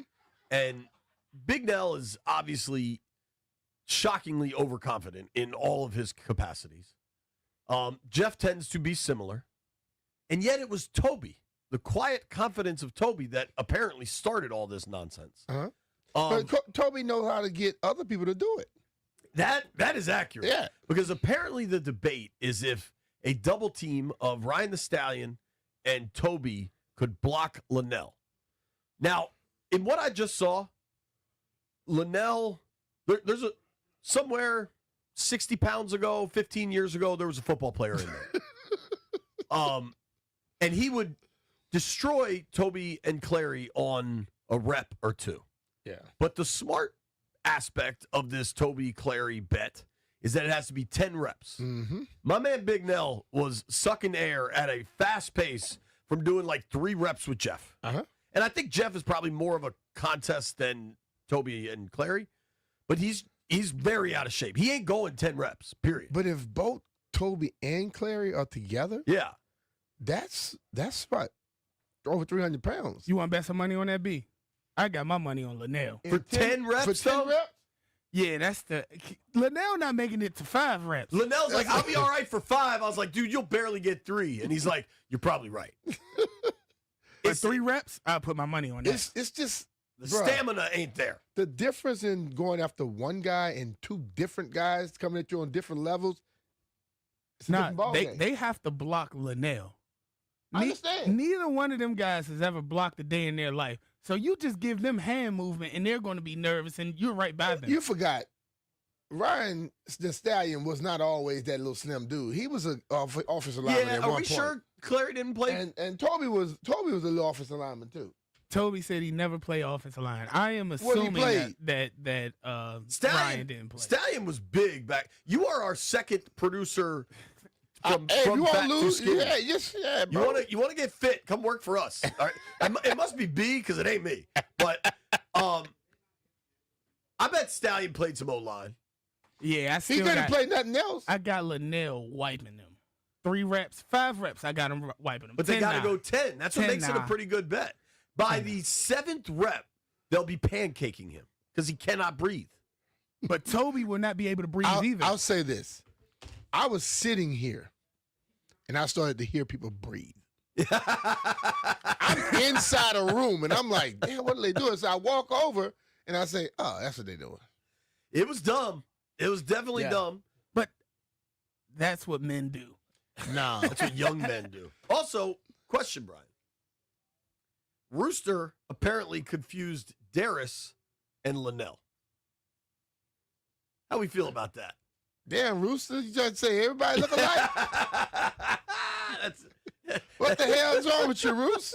And I asked, wait a second, is the Roos sneaky racist? At which point, I think his own producer said, the charges haven't been beaten yet. And then there was a conversation about certain callers. That was entertaining. I said the phone lines are open. Let's take these people's calls. Let's get it. My man Scott is in Silver Spring. Scott, what's up, dude? What's up, fellas? What's happening, man? I really enjoy listening to the dude from Dallas talk because, he's the best. You know, in a way, he's kind of delusional, just like the rest of them. And long live Jerry Jones, man. As long as Jerry Jones lives, we'll get to go through the. Their fans next May, next June, we'll be hearing Super Bowl and we figured it out. We got this piece. And it's going to be the same thing as the year goes on. The narratives. Don't get me wrong. We're not in a better place either. But they are the only team in 30 years that hasn't made it to the NFC Championship game. Correct. Yeah. And I have one question for Brian. You're my man. You're one of my favorite Redskins of all time. I have nothing but the utmost respect for you. I've called in a couple times on Ask Brian Anything, but I have to ask you. Is that your head or is your neck blowing a bubble? That ain't funny. That ain't funny. That ain't that. That's not even funny. We're supposed to be in the Christmas spirit. That was a dad joke. That I almost said the wrong word. That crap was whack. We have a new challenger. On what? White Brian has contributed more to the text thread today than he does when he works. Yeah. White Brian is actually listening to the show, paying attention. White Brian says he wants to do an Oklahoma drill against Lynnell. I mean, Lynnell would kill him. He would be deceased. Does he even know who he is? I don't know. What about just White Brian versus Jeff in an Oklahoma drill? Jeff would destroy him. Jeff, how do you think you'd handle White Brian in an Oklahoma drill? Jeff lost a little weight. Jeff got light in the ass now. Hey, hold on. Lynnell was kind of manhandling Jeff, and I think it's because he lost all the weight. Bro, I remember when he was like 290 and some change, and I had to grab up on him one day, and I was like, this dude's heavy, so I had to really try to go. The last time we locked up, it was just like pushing a wheelbarrow. B threw me right into I the moved wall. him right out the way. He lost too much. It's all good. That's what happens on the Ozempic. Better stay in the middle ranks. Watch this time next year. That's all I'm gonna say. Jeff, do you get real Ozempic or do you order it off the dark web? I don't do Ozempic. I do get your butt up and work. Sam is in Gainesville. Hello, Sam. How do you do? I do well. Merry Christmas. Merry Christmas, bud. Thank you. Back on the movies. So I literally sat down with my wife last night and watched Polar Express. We watch it every year with Elf. Jeff is right. Elf is awesome and hilarious. Polar Express is creepy. I grant you that, but it's really got a good story if you get past all the creepiness and the action. The roller coaster scenes are great. Tom Hanks is awesome in 10 different roles or whatever. But the movie you guys are sleeping on that no one has mentioned, go home, watch it with your wives if you never have, is Four Christmases. I've watched that. That's actually pretty funny. It is. It's a great movie. Vince Vaughn, Reese Witherspoon. That's a good holiday rom-com. Right there. Yeah. It is a funny movie. It's a good chick flick. It's hilarious. Yeah. All right, Listen, Merry Christmas, guys. Here's the God advice bless. for the young couples, because Christmas season has lots to offer, right? It ain't all just 100%. It ain't all just for the kids. Yeah, for the adults too. Now. Put on Four Christmases, bottle of red, light a candle. Might work out for There you go. You got it. Thank you, Sam. Merry Christmas. Might work out, Jay. Merry Christmas. Bye-bye. Telling you, 4 Christmases, a bottle of wine, and a scented candle, you're going to increase your chances, dog. Why you need a scented candle? You got the bottle of wine. You good. Tone setting. You in there, dog. Vibes. In there like swimwear. Jeff, why did you just point at your head like you had an idea? Now, I need you to call up Big Tony. We may find out something I mentioned to you the other day. All right. Now, Big Tony knows he can't curse, right? Yeah, Merry Christmas, Big Tony. Oh, he don't know he can't. He gonna try. Merry Christmas, man. Ain't nobody about to cuss, man. All right. Hey, look here, B. Hey, yeah, Merry Christmas and all that good stuff. But look here, man. Me and Jeff about to put a feeder in your backyard, Slim. We about to come do some crop damage over at your spot, Slim. He sent me that video that you showed. And, yeah, them and them turkeys, Slim, we going to have to get a hold of them. And my movie is that joint on one of them Friday joints when they had the Rib Shack and old dude stole the Christmas presents. You Was know that Friday one, right? after next Christmas time? I don't know which one it was, but the one when it was the Christmas joint. And they had to raise the money for the apartment and that's all that Friday old after stuff. next. You're right. I remember that one. Yeah. And then the other joint is Penitentiary Part 3. I don't know if B-Mitch, you might know with Leon Isaac Kennedy, the one that was married to Jane Kennedy. Penitentiary don't sound like a Christmas movie. No, sure doesn't. Hey, Slim, now what was the question you had to ask me? Can Jeff shoot? No, Yeah, I Jeff can want to shoot. know, how did Jeff hit his face on what? Oh, Slim. The ground? All right. Slim. We heard apparently something he about got an he- accident. No, that was the day no. after the accident. No, he got in an accident, and then the other day when my man shot the dick, I came down, and I was like, where y'all been? And he's like, Jeff fell. I was like, what do you mean he fell? I guess he was walking up the hill, slipped on the mud, and he went face first. Jeff got mud butt. Bro, no. Hey, but hey, B, you know how much he be talking, right? Oh, yeah. Oh, my I say, God, Jeff, too much. I say, Jeff, you know, oh, God, tell me. It be 4 a.m, Slim. He don't stop. But look, I say, Jeff, you going to start gagging on your first day? He say, nah, you know how he talk. This is about the third day we done gutted, and he can't even hold the flashlight still because he over there throwing up.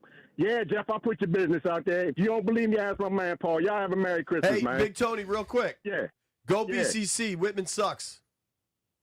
You sorry. We never lost to you. He almost cursed it. Dude, He dude, almost we never cursed. lost to you. Let's Hey, go B. Barons. Hey, B. Yo. BCC used to be in the Little League, Slim. They was like with Wooten and Richie Montgomery. We was in the, okay, put it this way. They was like with Towson and Old Dominion and George Mason. We was up there with Alabama, Auburn, Churchill, Smaller school, Springbrook, dog. Davisburg. Smaller school. Relax. Go Yeah, Barons. take it easy, baby. All Go right, brother. Barons. Oh, boy. Breaking news on the Fan. It's a Christmas miracle, Brian. What's that? Landfill, I've got good news for you. Cheese is at its lowest price in 5.5 years. Per something, I'm per really, something called Bar Chart. I'm going to really be honest with this one. Who needs to know that information? The people. Nobody cares You about- telling me Chris Russell doesn't care that cheese is at its lowest cost in 5 years? No. Yes, he do. He's going to complain about it being something. How are the eggs high and the cheese is low? That was a good rooster. Landfill, your reaction. Cheese prices are plummeting. Okay. Okay. We don't eat cheese. I had cheese on my glizzy. Little cheese dog. We have one more segment to do before we're off tomorrow. Listen to it next. It's B. Mitch and Finley.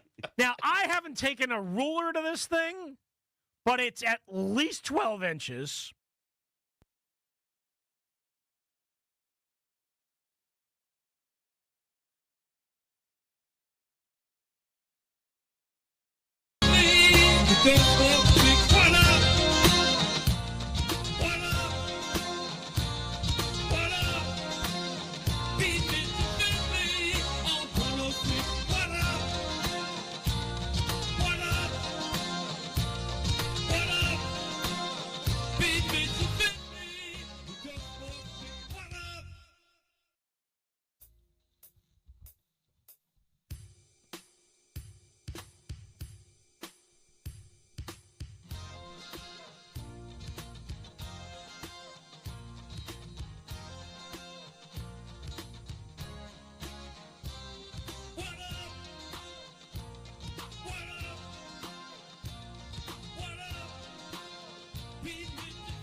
A lot of Christmas cheer in the radio station today.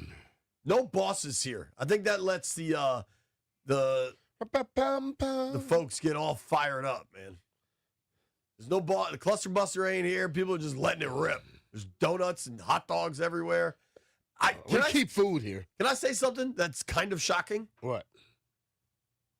There is a boatload of alcohol in this place. Yeah. And you and I have poured nothing. I mean, that's kind of unlikely for us on a holiday. It's unlikely for me. You don't do it. An astonishing amount of alcohol, and to my knowledge, nobody has been drinking. Vegas would have had the odds set differently. Don't worry, we got like 13 minutes left, if that long. Cracking one soon as I get in the car. Like, no, I'm playing. Maybe not I'm playing. There's alcohol in my future. Just not. I got to go pick up the oysters. You'll be all right, though. Yeah. I may. So I'm going to Hank's at the wharf. Anybody over at the wharf? Come meet me for one. I got to be home. We got to go to church at 3:30. As you can see by my appearance, I've already showered and shaved. Now I got church today? Yeah, dog. People go to church on Christmas Eve. It's probably the most heavily attended church day of the year. Yeah, I didn't know that one. You never went to church on Christmas Eve, Jeff? No. We had family time Christmas Eve, and we went to church on Easter and New Year's. Yeah, Easter's the big one, too. You think Easter's bigger than Christmas? Might be. For sure. People show up in Easter, and you like, dude, where you been? Yeah. You know? Yeah. Yo, I mean, my church today. And they like their pastel colors. Yeah. It'll be standing room only. There'll be people standing in the back because they do, a lot of churches do midnight mass where like church starts at like 11 o'clock and gets out at midnight. So you're like celebrating Christmas as the day is breaking, right? Or starting, I guess. Well, you asked Jeff about has he been to church, and Brian said no shot. White Brian is all over the place. He been killing it. He don't talk Also, yo, since he's standing there, Lynnell, you can hear me. White Brian says he's going to pancake you in an Oklahoma drill. I just want you to know that. White Brian should change his name to Dumb Brian. Kind of funny. The odds of me going to pick up these oysters in a bar, restaurant, and not having a drink, what would you set those at? Slim to none. Just to, you got to thank the people. You got to always spread Christmas cheer. Yeah. So, Jeff, what are you doing tonight? The club? Is there a club popping on Christmas Eve? Nah, I always spend Christmas Eve with the family. What about tomorrow night? Christmas night, people been stuck in the house all day. They might want to go out. Nah, I'm chilling because I got to work on Friday. It's me and you, dog. Y'all have fun. Time for a party. Have fun, guys. Me and Jeff, there won't be a boss in sight. It will not be anyone listening or watching because it's the day after Christmas. There'll be somebody listening. Oh, for sure. People are getting monumental subscriptions for Christmas. They want to see your face on the day after Christmas. I've actually heard from a lot of people that are listening today. Let's give some love. My cousin John is listening with Wee Eddie. Merry Christmas to the boys. My boy P-Stu is listening. Merry Christmas to the Stewarts. My boy Liam is listening. Merry Christmas to Liam and his wife. Listen to this. He just texted me, Merry Christmas, dog. Y'all are cracking me and wifey up on the beach right now. Rip a shot for me. Enjoy the holidays, brother. He's on the beach in Miami, and we're in studio in Navy Yard. Yeah. Liam's winning. Liam, turn off the damn radio or whatever. Hang out with your wife on the beach. Why would you listen to us? My man Nate from Hank's Oyster Bar just texted me, don't forget to ask the staff to make sure you get your cocktails. Merry Christmas, my guy. Nate, I forget everything. Won't forget that. You can count on me. Well, you got to be buying cocktails too? He made me that coquito. Oh, okay. You said Deshaun likes it, right? Yeah. I have a question. Chris is on the air, right? How the hell is he in the aquarium right now? You had to get him a donut. He came in to get something It's called to eat. commercial break. They break at 150? They do whatever they want over there. It's completely lawless. There are no bosses here. Chris, how do you break at 150? What the hell kind the of same clock? way you have him on at 1:05 when the show starts at 1. What time are you supposed to break? 45? Break whatever I want. Chris Russell is in charge of this thing now. Are you the boss of 980, Chris? Yes. Lord have mercy. If CK and Drab didn't want this to happen, they would have been here. Yeah, they don't care. They are dealing with family, going Christmas shopping. Hey. This is just a straight up free for all for everybody left. Bobby, CK, I'm being like I'm normally. I'm just playing my game and doing the show. Yeah, B's doing what he normally does while we're on radio. Play a game on his phone. I stopped everybody from drinking until after the show. I just want that for the record. We have not drank. We're behaving. We're not supposed to. Bob Biaggi just texted me, Merry Christmas, my good friend. So Biaggi's listening. Merry Christmas, Roberto. Biaggi. Ahmet must be listening. He just texted, what are the chances that Jeff comes in on Friday sober? It's not going to happen. Oh, yeah, I'm good. The question is, what are the chances of Jeff coming in on Friday? That's a much better question. I will be here. We've heard that before. Have you been laying off the sauce since Spain?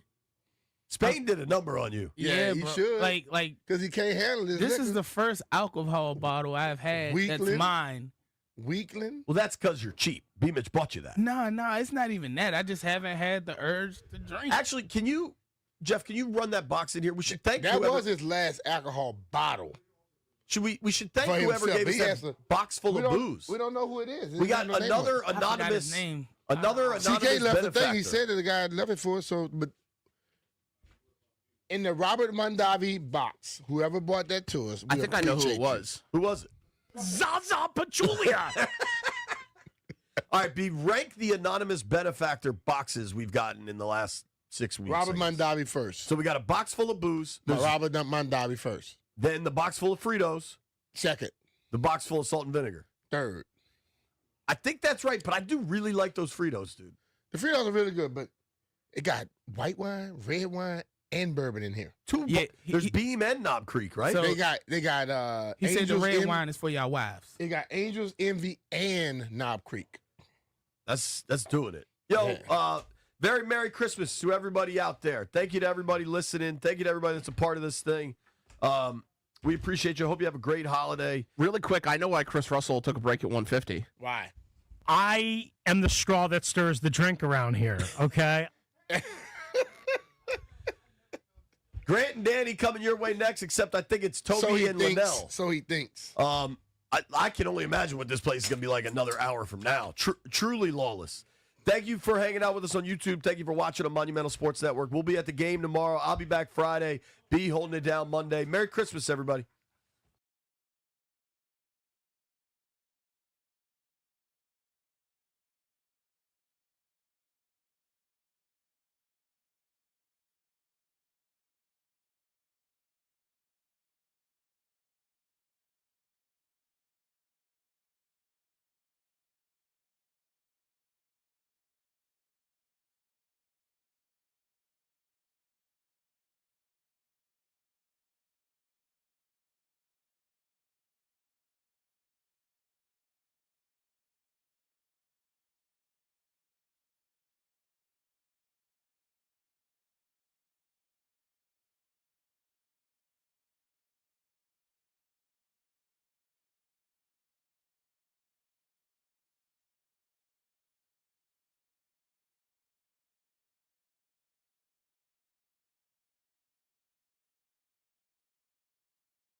team. Right now, we're going to be talking about quarterback situation and what the heck is going on. Shouldn't that be like going home for the holidays? Like, that's what we're used to. It sucks. It's awful. But I am such an addict for watching football, period, that I'll watch every second of it. Of course. And suffer and complain and pretend to be angry when in reality I'm having fun.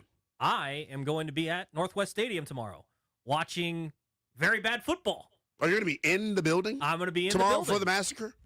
Yes. We're going to make some bold predictions a little bit later on in the show, and I'm going to give the best tease ever because I'm a trained radio professional. There's a certain team. Well, you're a national guy now. So. Well, easy, pal. There's a certain team that is going to play tomorrow that primary colors are burgundy and gold. Their offense, I predict, won't score. And I'll tell you why at 5:30. Okay. We'll talk about that coming up at 5:30. Got plenty of other stuff coming up. Ben Standig going to join the show coming up at 3 o'clock. Substack, Last Man Standing. Scout the Opponent coming up at 5 o'clock with Donovan Lewis from The Ticket down in Dallas. Always taking your phone calls at 800-636-1067 on the day before Christmas Eve. I do want to get into the Sam Hartman thing in just a second, but last night was another episode of Hard Knocks NFC East. And I'm telling you right now, Lynnell, I know people are looking at these final two games. A lot of them are looking at draft position, and they're like, just lose out. Lynnell, I'm watching the end of that thing last night, and they're unboxing these stupid NFC East champ hats for the Eagles, these T-shirts, and I wanted to barf. Yeah.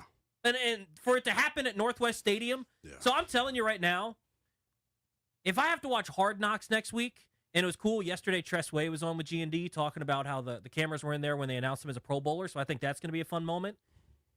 If they lose to Dallas tomorrow. When they lose to Dallas tomorrow? Maybe when they lose to Dallas tomorrow, I might have to turn it off after that. Because watching a celebratory locker room at Northwest Stadium for the Cowboys on Christmas might make me puke even more. This is just another layer of a season that has been from hell.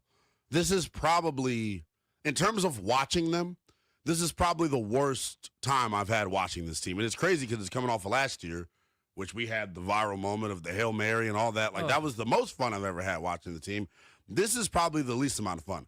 I would rather watch John Beck play in some random indoor stadium in Toronto and get literally obliterated by the Bills than watch this group. You had no hope, right? I didn't know any better. And you were going to get dashed anyways. Exactly. Now, you had hope and it got dashed. Thank you. That's tough. Look, I've already watched Josh Johnson start for this team years ago. I didn't want to see it again. Can I say something here without – maybe I'll wait till 2:30.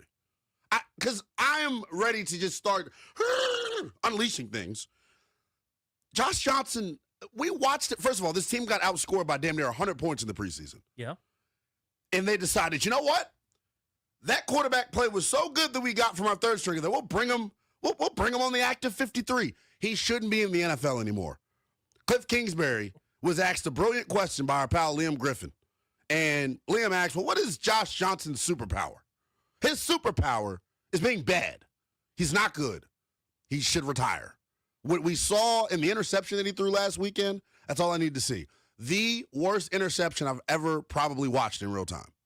He did all of the quarterback no-nos in one play. All of them. Yeah. Late, back to the other side of the field, underthrown, and an out route. Yeah, terrible. I don't know what he was thinking. Maybe it's a little different with a week of practice. This is my whole thing. Oh, if he gets reps. The dude's been getting reps for 15 years. At what point his whole career is reps? Literally, right? that's literally all he is, a career practice player. He's the scout team quarterback. That's what literally a professional scout team quarterback. I do want to get into the Sam Hartman discussion. We'll do that in just a couple of minutes. Again, we're gonna let it loose here today. We should be comfortable talking about this stuff because we've talked about garbage quarterback play in this city forever. Yeah. So it's all we know. This is more comfortable than talking about elite quarterback play. Yeah. But I do want to start with this. It is Christmas Eve. I want to ask a couple of Christmas questions, and we can ask the guys behind the scenes as well. Darius, Metal Chris filling in for Corporate Clary at home celebrating Christmas Eve because, corporate guys, they can't work on Christmas Eve. No, they cannot. They got to spend a lot on their kids for Christmas. I don't know that Ryan has any kids, but that we know of. that we know of. You got to watch Ryan nowadays, man. He's got to make sure he's that dropped everything's a few ready for LBs Christmas. So let's start with a couple of Christmas questions. Darius, if we could play some Christmas music under this, I feel like we can get in the mood. We got to by the end of the show today, we got to make sure Lynnell's ready for Christmas. It is tomorrow, after all. Can I say something ignorant? I'm asking the show's permission. I know this is the I was gonna property. say, you're going to do it a lot today. This is the without property of one Grant Paulson and one Daniel Ruyak. Yeah. What do you got? Why isn't Jaden playing? Well, that's not a If Christmas Marcus question. Mariota's hurt, That is a Christmas I'm question. just but let's angry save that. about the world. Let's save that. I'm angry about life. I want to ask some Christmas-related Let's do it. questions. Lynnell, what is your favorite Christmas song?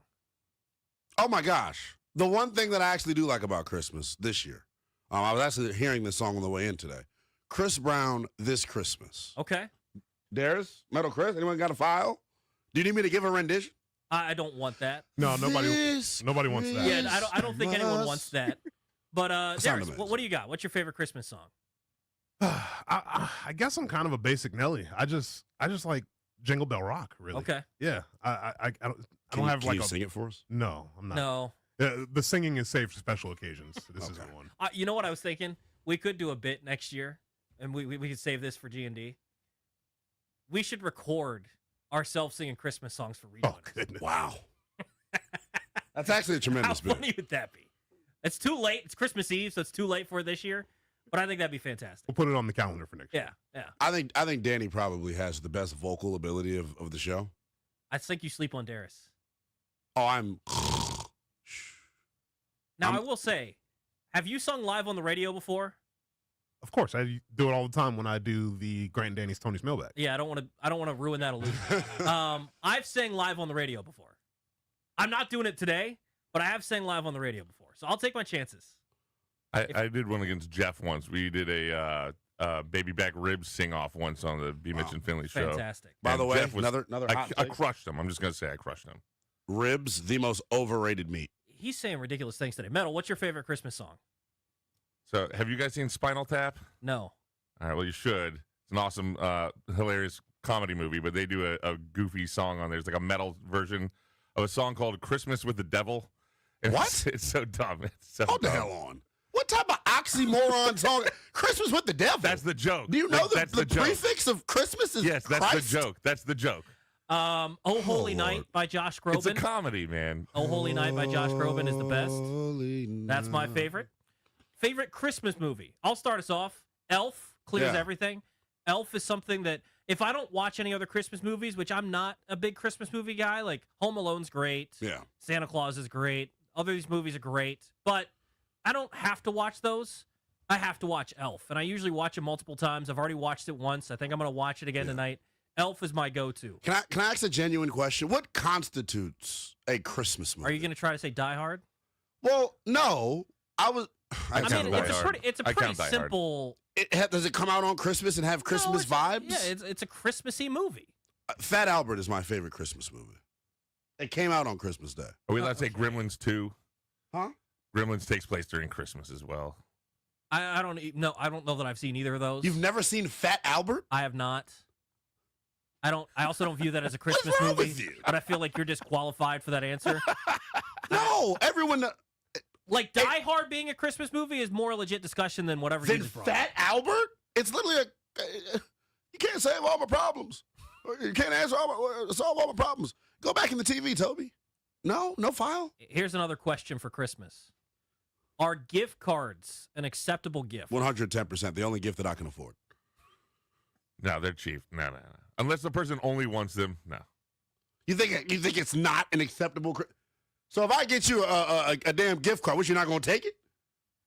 Yeah, I'll probably give it to someone else. I think it's a little ridiculous not to think that gift cards are acceptable. Yeah. Ryan and I were just having this discussion. Actually, I'm not going to throw Ryan. Someone and I were having this discussion the other day After he just about a gift that they had received that they're like, I don't think there's such thing as a bad Christmas gift. I don't believe in that. The fact that you have the kindness in your heart to do something for someone else should be all that matters. It is the thought that counts. I'll give it that. But there are bad Christmas gifts. Yeah, there's some bad ones, man. But when you think about gift cards, at least I can buy whatever I want. Exactly.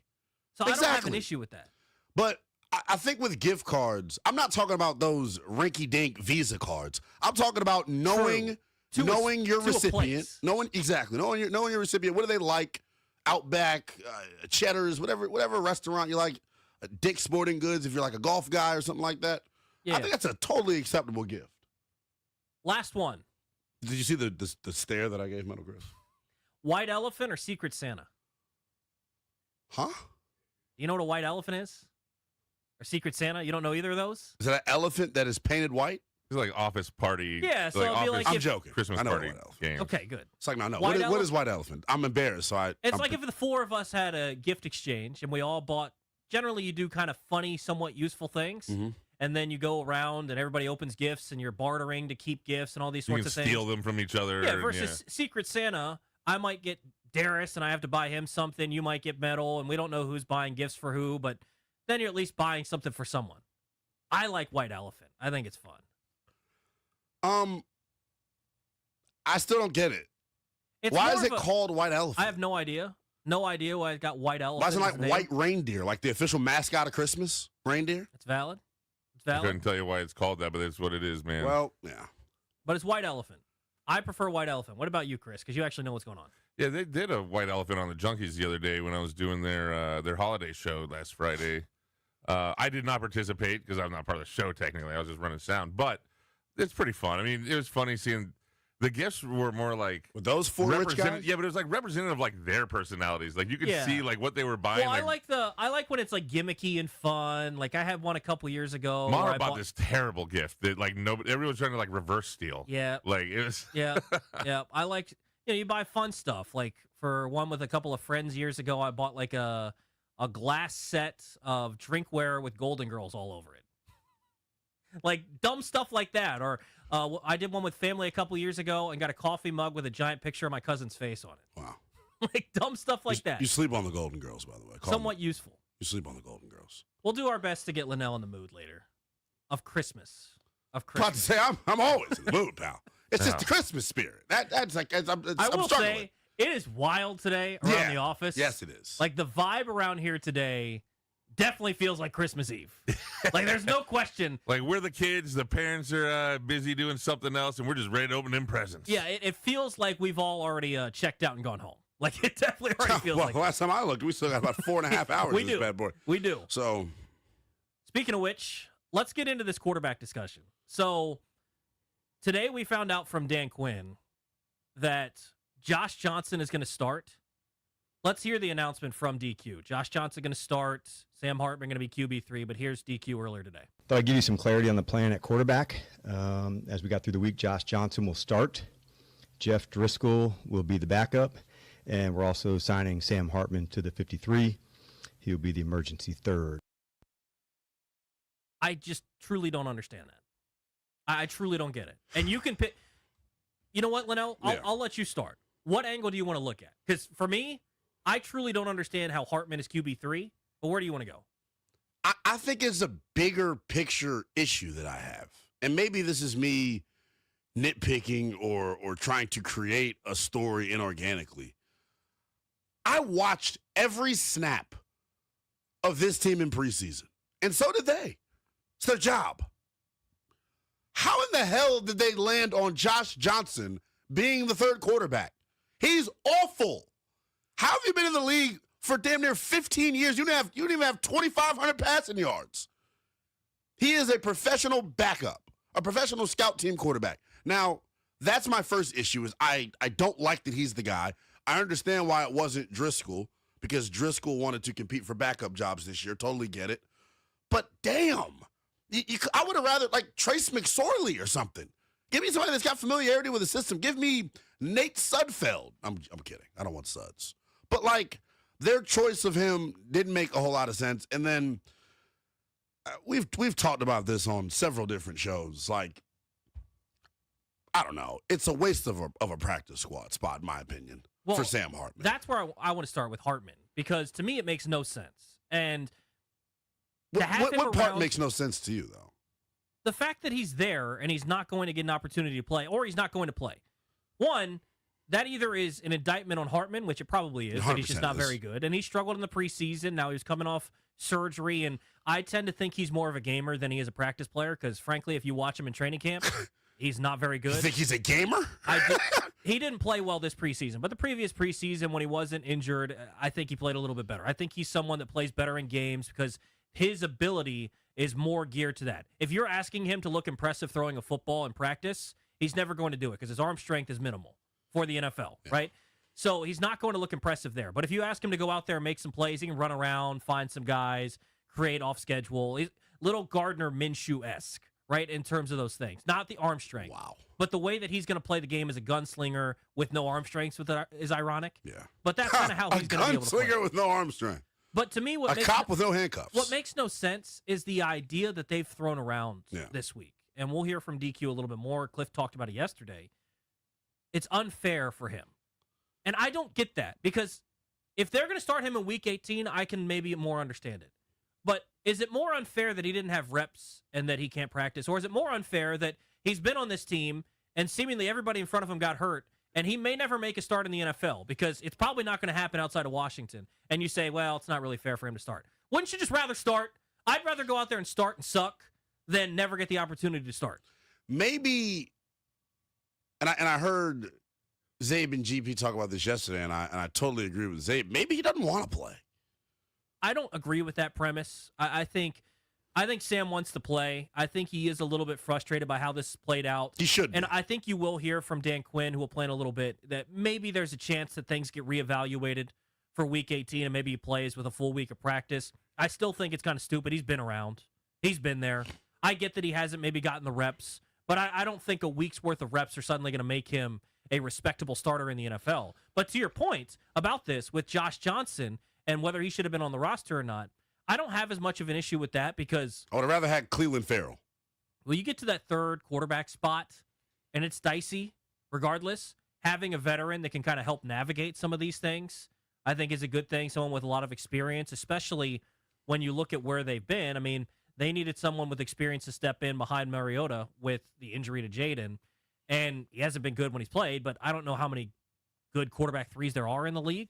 But if you want to say they should be developing someone, well, that's where Sam Hartman should be. That's the role that you should be trying to develop a quarterback, because theoretically to me, when they got Sam Hartman last year as an undrafted free agent, one of the highest paid.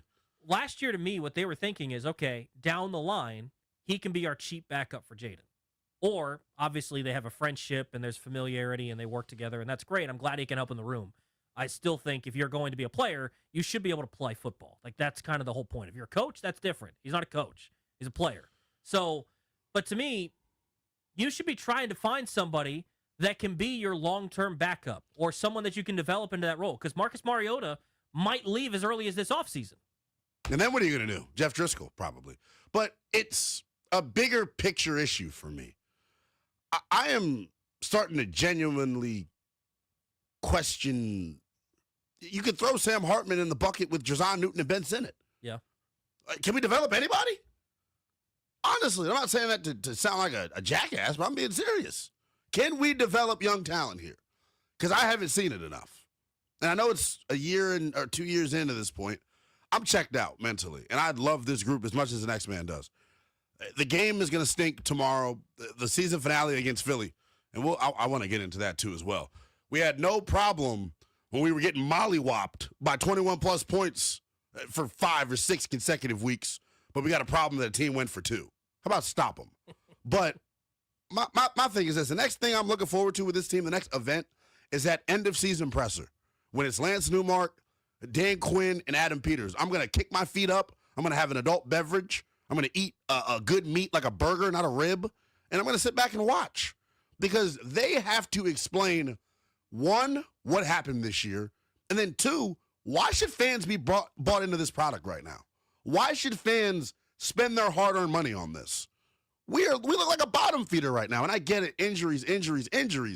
But at some point, you have to be able to field a roster.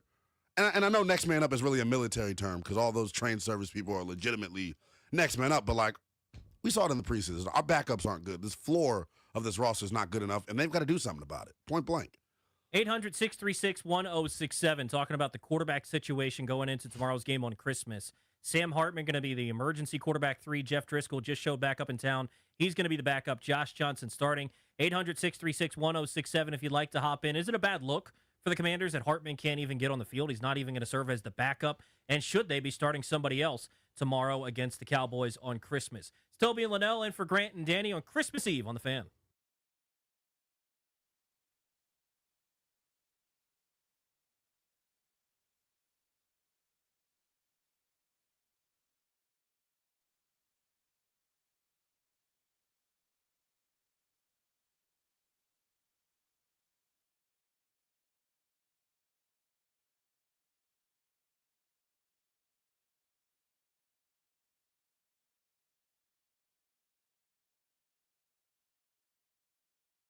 Hey guys, it's GP for the FanDuel Sportsbook, the official sportsbook of 1067 The Fan. 'Tis the season to be boosting on FanDuel because this year you're getting 7 straight days of holiday rewards, each one waiting in the app for you to unwrap. Every day brings a new way to play, so keep checking in to see what drops next. And it all leads to the Christmas Day special where you can get something extra special.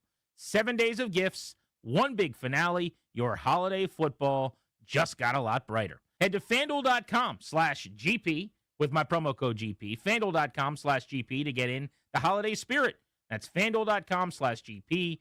FanDuel, play your game. Must be 21, present in Virginia, opt-in required. Rewards are non-withdrawable. Restrictions apply, including bonus and token expiration, lead requirements, and max wager amounts. See terms at sportsbook.fanduel.com. Gambling problem? Call 1-800-GAMBLER.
Commanders take on the Cowboys tomorrow on Christmas Day, 1 o'clock kickoff. Quarterback's going to be Josh Johnson. He will make the start as Marcus Mariota is out. Jeff Driscoll will serve as the backup. Sam Hartman was signed to the 53-man roster.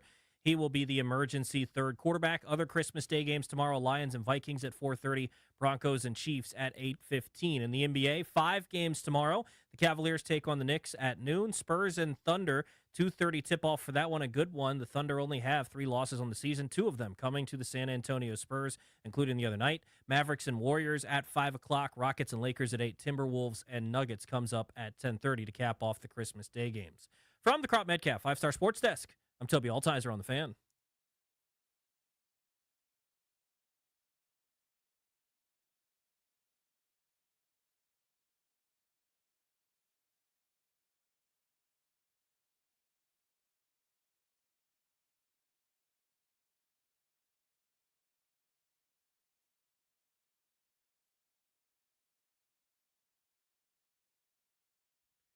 Happy Christmas Eve. It is Grant and Danny. Tobi Altizer, Lynnell Willingham sitting in for the guys today on Christmas Eve. Grant will be back on Friday, the day after the Commanders game, alongside you, Lynnell, to break down the game. But right now we're talking about tomorrow's quarterback situation. Marcus Mariota ruled out. We kind of expected that. Josh Johnson starting. I think we kind of expected that. Jeff Driscoll will serve as the backup. Sam Hartman will serve as the emergency third quarterback after he was signed to the 53-man roster. Here was Dan Quinn a little bit earlier today talking about that decision to make Sam Hartman QB3.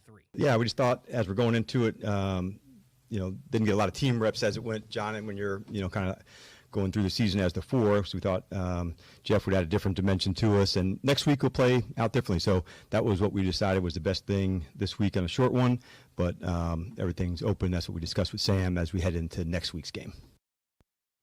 So it sounds like he's leaving open the possibility that he starts in Week 18. Thoughts on that? Their handling of the quarterback position all year long has been quite laughable at times. What does he get?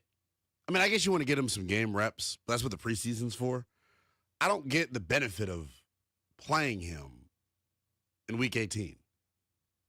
I don't see the point in it. So if you're looking at it from a guy that's been around with the team for 2 years and giving him an opportunity because of the way the season has played out, I'm on board with that. Because that to me is what this game, what the next game could be, right? Is that opportunity to finally make an NFL start. When, look, let's be real. The amount of guys that are undrafted in his position that don't end up ever getting to make a start, it's not a lot, right? There's not a ton of guys that ultimately get that chance. So for him to be in this spot, to have a chance to make a start, I think is really, really cool. But he's not going to do it this week. They're leaving open the possibility to kind of give him that experience next week, understanding that might be his only chance to ever start an NFL game. But I think the bigger question that you kind of alluded to last segment is, what is the point? Can I tell you why he's not going to play next week? I'm just going to put the cat out of the bag. And why they need to be playing the best quarterback possible, which is Jeff Driscoll. There are incentives that guys can still hit, and Deebo Samuel is one of them. He needs a certain amount of catches this week to get a big-time bonus. If I was Deebo, I would not want Sam Hartman playing. I would want the best quarterback playing. They should want the best quarterback playing. You can get him reps in the preseason. This is not the time to play him. I'm not. My whole bit with Sam Hartman, I'm not mad that he wasn't the starter and that he wasn't in line to be the starter. He's clearly not ready. They tell you every chance they get that he's not ready. He hasn't made this roster yet. On cutdown day, he gets cut. He's got to cut twice. Yeah. So there's clearly something not there with him. I think what you said in the opening segment is exactly what their thought process is and what it should be. First of all, we know it. Development's not linear. Sam Hartman, when they signed him to that pretty lucrative UDFA contract that he got last summer, the thought was maybe in 4 years he can be Jaden's backup. 3 to 4 years. I wonder how much his timeline gets set back when you have off-season shoulder surgery the way that he did. So, but my point is, I just don't think he's good. Like, I don't see what they see in him. Well, and that's the issue I run into. And that's kind of the big discussion here for me is I don't like their reasoning for why they're saying he's not playing. And if that's true, what they're saying, so let's take them at their word for a second. If it's true that they think it's unfair for him to start not having a week of practice, I somewhat get that, but that's also a stupid excuse to me because he might never get a chance to start. And unless they're saying he's definitely starting week 18, then maybe you can throw that in the trash. But the bigger thing for me is if I don't take them at their word and I read between the lines and say, oh, they think he stinks and they don't want him to play for the rest of the guys on the field, or they just, period, don't think he's an NFL quarterback, then what exactly is he doing here? So you want to have – every team's going to have a developmental guy on their practice squad. He's the guy that they chose. I just think they chose a terrible guy. That's my point. And the money that they gave him, I don't know exactly where it ranked, but it was amongst the highest for UDFA quarterbacks when he signed here last year. There's something there that they like. I think they're trying to get someone on their practice squad that can have a mastery of the system. That's why I think the continuity within the coaching staff is important. But at some point, like you're saying, he's got to be able to go out there and do it. I just don't think he's anywhere near ready for that. And that's not necessarily a bad thing. My whole thing is like this idea of, I heard JP say, well, he organizes offensive team dinners and whatnot. Well, make him the team mom then, if that's the damn case. Can he play or not? Well, and I know he can't play. That would be my thing. Is there some sort of role that you could put him in that he's still part of the quarterback room, he's still part of the offense, but he's not on the roster, taking up a practice squad spot, now taking up a 53-man roster spot? I get it's at this point in the season, what guy are you going to keep that is that big of a deal? I understand those things, and you could say, well, yeah, I get all those. There's a lot of guys, there are going to be sometimes throwaway roster spots. I get that. But for a team that is still trying to figure out some of these back-end roster spots for the future, well, you found one that is not, and that's Sam Hartman, because you're not even willing to start him on Christmas when he's been here for 2 years, and all your other guys are gone. And if you wanted to say that, they could have also saved this a lot of time, right, and said, Josh Johnson's been QB3 all year, and so he's going to still be QB3 ahead of QB4. They could have said that. That's how the depth chart has been all year. There's nothing wrong with that, by the way. But for them to say it's unfair and those sorts of things, I just don't know. I don't think it's a great look for them that you've had this guy in the building for 2 years and you haven't been able to work with him enough to get him to a spot where you feel comfortable putting him on the field. Well, sometimes, I mean, that I know a lot of times when there's failed development, we a lot of times blame the teacher. I think this one might be on the student. I just think Sam is not good. Well, so in that case, his jawline is stronger than his arm. It might not be on the student. It might be on the guy who brought the guy in. Oh, you're talking about one Adam Peters? Because to me, Mr. Never Look Sleepy because I don't go out on the road and scout guys? Well, I'm not going to say that. I'm joking, obviously. He has to. You're still trying to find back end of the roster kind of guys to go forward. Because to me, you're in a spot now where some people will still go, oh, Ron left the cupboard bare. Well, you've had 2 off seasons now. You've had 2 off seasons to get things figured out. You talked about the depth not being there with some of the injuries that have popped up this year. Not even going to pretend that they haven't played a role. I think they've played less of a role than some people make it out to be, but they have played a role in this season and how it's gone. But this is an opportunity for you to try to find some guys. That's what the practice squad can be for, is developing guys later on that can be a part of your 53, that can serve in bigger roles. And I think they missed on this one. If you've gotten this guy to be here for almost 2 full seasons and you still can't trust him, then you've kind of failed the point. If the whole thing is that he's best friends with Jaden, that's awesome. Find another spot for him. Are you saying like you wanted him to play over Josh just so you could see what you have? Might as well. But you know what you have. You watched him extensively throughout the preseason. Now, I guess there's a significant jump you can make in development from August to January. So I get that. But realistically speaking, how much better do you think Sam Hartman's got? He's running the other team's offense Monday through Friday. Did you get to cover this team when Heineke was there? I can't imagine. My first training camp, I got to watch Carson Wentz throw balls into the dirt and Taylor Heineke. I can't imagine Heineke was an impressive practice player. Dude, I tell the story all the time. My first NFL training camp I covered was the Carson Wentz year. So Wentz, Heineke, and Sam Howell. Sam Howell looked like the best guy on the practice field every day. Because Wentz is throwing balls in the dirt. Heineke literally couldn't throw the ball 40 yards. So I'm not saying they're the same guy, because Heineke clearly showed that he could actually be an NFL quarterback. Yeah. Even if he's not a great NFL quarterback, he could play at this level. I don't know that Hartman can. I go back to this all the time. Hartman is not a practice guy, so I'd like to see him in a game. There are some guys like that. But think and this is where I'm starting to get like maybe frustrated with the conversation, I guess is the best way that I would put it. What do we really expect out of a third string second year quarterback that was undrafted? Like we rag on the kid because he's not very good. I think what folks are annoyed at, maybe I'm folks, everything that's relevant with him has nothing to do with football. Correct. And I think that rubs some people the wrong way. Maybe I am some people. I'm just frustrated by the handling of this. To say that it's not fair, I think is so stupid. I think that's ridiculous. I think Dwayne Haskins' first career start came on Thursday Night Football versus the Vikings. Did it not? I'm not sure. But that's a young guy getting a start on a short week, just to give an example. But like, I don't know. The more and more I've gotten to think about this, because I think what the bigger picture is with this, I think we're just looking for another dagger to throw at Adam Peters. Maybe. I think that, like, in reality, that's what this feels like. Is we're looking for another dagger to throw at AP. I think the bigger discussion here, then, at the quarterback position, is I don't think we have to have a Jaden discussion here, but going He should be forward, playing. well, that's another discussion that we can have. And if you want to hop in, 800-636-1067. But Marcus Mariota has a real chance to go somewhere else this offseason. And next segment, we can look through some of those teams. Yeah. But you end up in a spot where if Mariota decides, which, by the way, this past offseason, he wanted to start somewhere, and it just didn't work out, so he ended up back here. If Mariota ends up somewhere else starting, who's going to serve as your backup? And I get that you're going to have a whole offseason to figure those things out. I would assume it's Jeff Driscoll. Do you feel great about that? Look, it's so crazy because it feels like it was so long ago. Like, Jeff Driscoll was the second best quarterback we saw in preseason last year. Yeah. Like, he was better than Mariota was.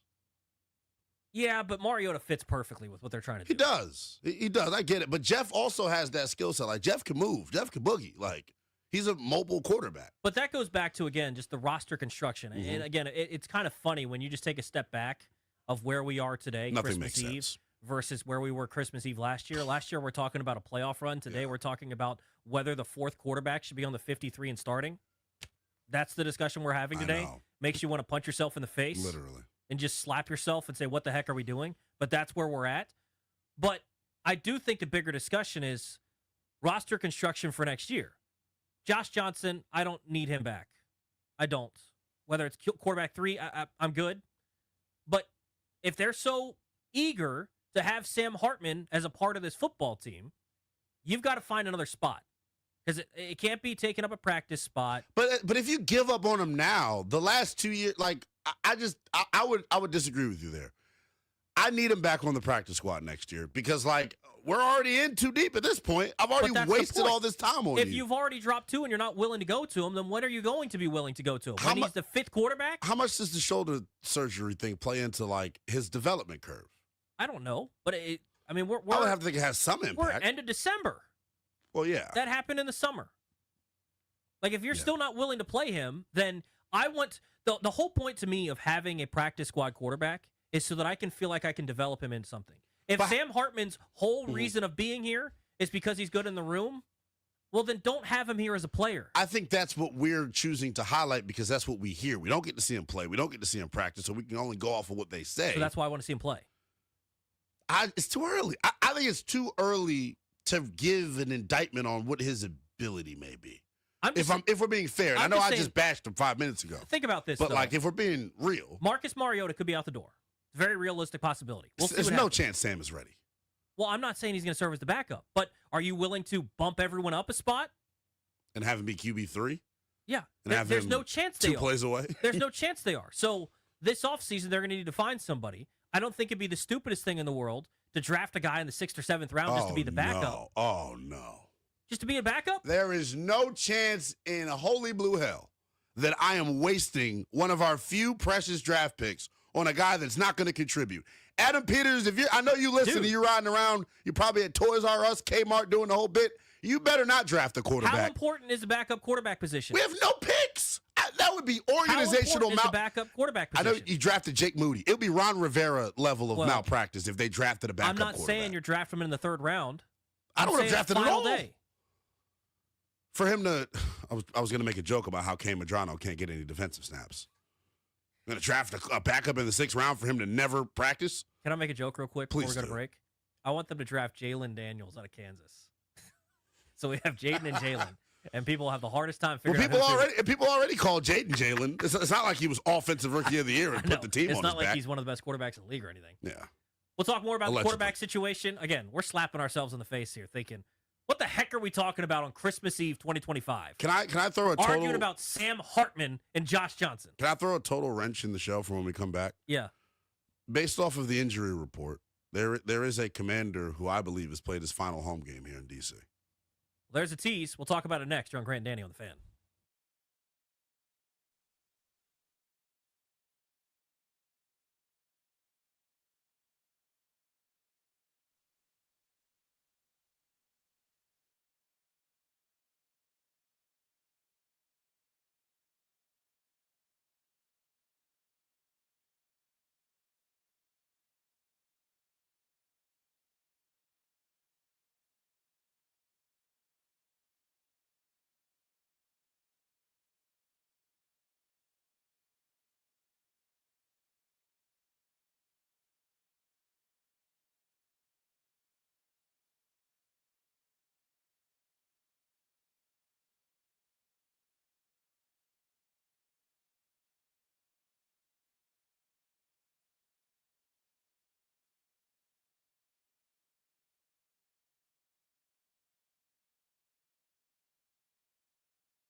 It's a perspective thing. Check on your perspective when halfway through that segment, talking about QB3 and QB4 and practice squad and undrafted quarterback. That's what we're talking about. But that's the reality of where we're at, Lynnell. Tobi Altizer, Lynnell Willingham sitting in for Grant and Danny today. Before the break, though, you had teased that looking at the injury report, there might be a guy that has played his final game in burgundy and gold. Who are you talking about? May have. I know for sure he better have played his final game in burgundy and gold. I don't think talking about Deron Payne here. Out for tomorrow. Tunsil's out as well. Washington can save $17 million against the cap if they part ways with him. I think it's going to be similar to John Allen last year. You try to find a trade partner. You're probably not going to get a trade partner. And then you just end up parting ways. So I know some people were kind of, anti getting rid of Deron Payne because they're like, well, who are you going to replace him with? They're not. People have said, well, I'm not in the business of giving away good football players. Adam Peters, your pick is on the clock. It's supposed to be Jazon Newton time. Well, here's the issue. Good football player. Deron Payne is that. Yeah, he's all right. But it only pops up a couple of years. Every other year, every contract year. I don't see it all the time. Yeah. And so for me, I think he's played well this year. He's done a decent job stopping the run. I'm good. I'm also. I'm good. And to your point, this to me was some of the frustration with the way that AP handled this offseason. I like to use the baseball analogy on this, but you blocked two guys that were supposed to play meaningful roles for this team this year with the moves you made. We'll start with the O-line. Brandon Coleman should be playing. I don't know where, but Brandon Coleman should be playing. He was one of your top 100 picks last year, and now he's been relegated to the bench. I'm glad that he's good depth. I'm glad that he is. I can't spend a third-round pick on a tackle that might potentially turn into a guard on depth. That's a spot that's supposed to be helping you in the third round. If he's a fifth-rounder, fine. But a third-rounder, I think, needs to be playing. You look on the D-line. It's the same thing at tackle, right? You drafted Johnny Newton to play. You didn't draft him to be a rotational defensive tackle, and John Allen leaves the building. So now it's supposed to be him and Deron Payne. Then you signed Kinlaw. And I've obviously been loud saying that I didn't like the Kinlaw signing, but Johnny Newton's got to get on the field. You don't draft that guy where they did for him not to be playing more than 35% of snaps. Once they got the medicals on him and it was revealed that he needed another foot surgery, you shouldn't have drafted him, period. Correct. Why are we drafting damaged goods? Correct. And that to me is the issue, is did you know that he was injured? You had to have. Okay. So then when you drafted him and he was injured and he wasn't able to develop, you don't get that pass. No, you don't. Did you not know he was injured? Well, that's a problem too. Everything is a problem, Toby. So ending up in a spot where you drafted a guy that was a luxury pick of sorts, best player available at a position that you had some depth, that high, that was supposedly a first-round talent, where the heck has that first-round talent been? I haven't seen it. And is that an issue with the player, or is that something you can't develop? Here's the news flash. When you have surgery on both of your feet and you're a explosive defensive lineman, some of that athleticism gets zapped away. He's never going to be explosive. You know what their number one problem is right now with Jazon Newton, what they're talking about in the building? Get off. He's not firing off the ball fast enough because he's lost his explosion because he's had double feet surgery. Yeah. He's damaged goods. Next. That's how I feel about him. Ben Standig going to join the program next. Oh, this so should be good. Substack want to get his thoughts on some of the discussion we've already had and get you set for the Commanders and the Cowboys coming up on Christmas tomorrow. Tobi Altizer, Lynnell Willingham filling in for Grant and Daniel. Christmas Eve on The Fan.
Christmas Day coming up tomorrow. 3 football games, starting with the Commanders and the Cowboys kicking off at 1 o'clock at Northwest Stadium. The Commanders coming in 4-11 on the season. Quarterback news, Marcus Mariota has been ruled out. Josh Johnson will get the start. Jeff Driscoll will serve as the backup. Sam Hartman was signed to the 53. He will serve as the emergency third quarterback. Other Christmas games tomorrow in the NFL. Lions and Vikings will kick off at 4:30. Broncos and Chiefs at 8:15. In the NBA, 5 games tomorrow. Cavaliers and Knicks will tip off at noon. Spurs and the Thunder will be at 2:30. The Mavs will take on the Warriors at 5 o'clock. Rockets and Lakers at 8 o'clock. And the nightcap in the NBA, Timberwolves and Nuggets at 10:30. From the Crop Metcalf 5-Star Sports Desk, I'm Tobi Altizer on The Fan.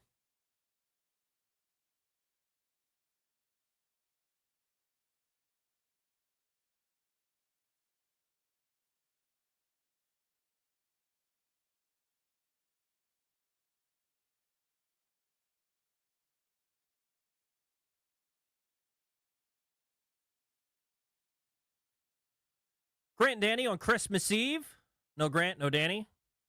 Tobi and Lynnell sitting in for the guys. Going to get out to the Rude Guest Hotline here in just a couple of moments and have Ben Standig join us. Want to get his thoughts on the Commanders ahead of Christmas tomorrow. What is your plan for tomorrow? You have any big plans?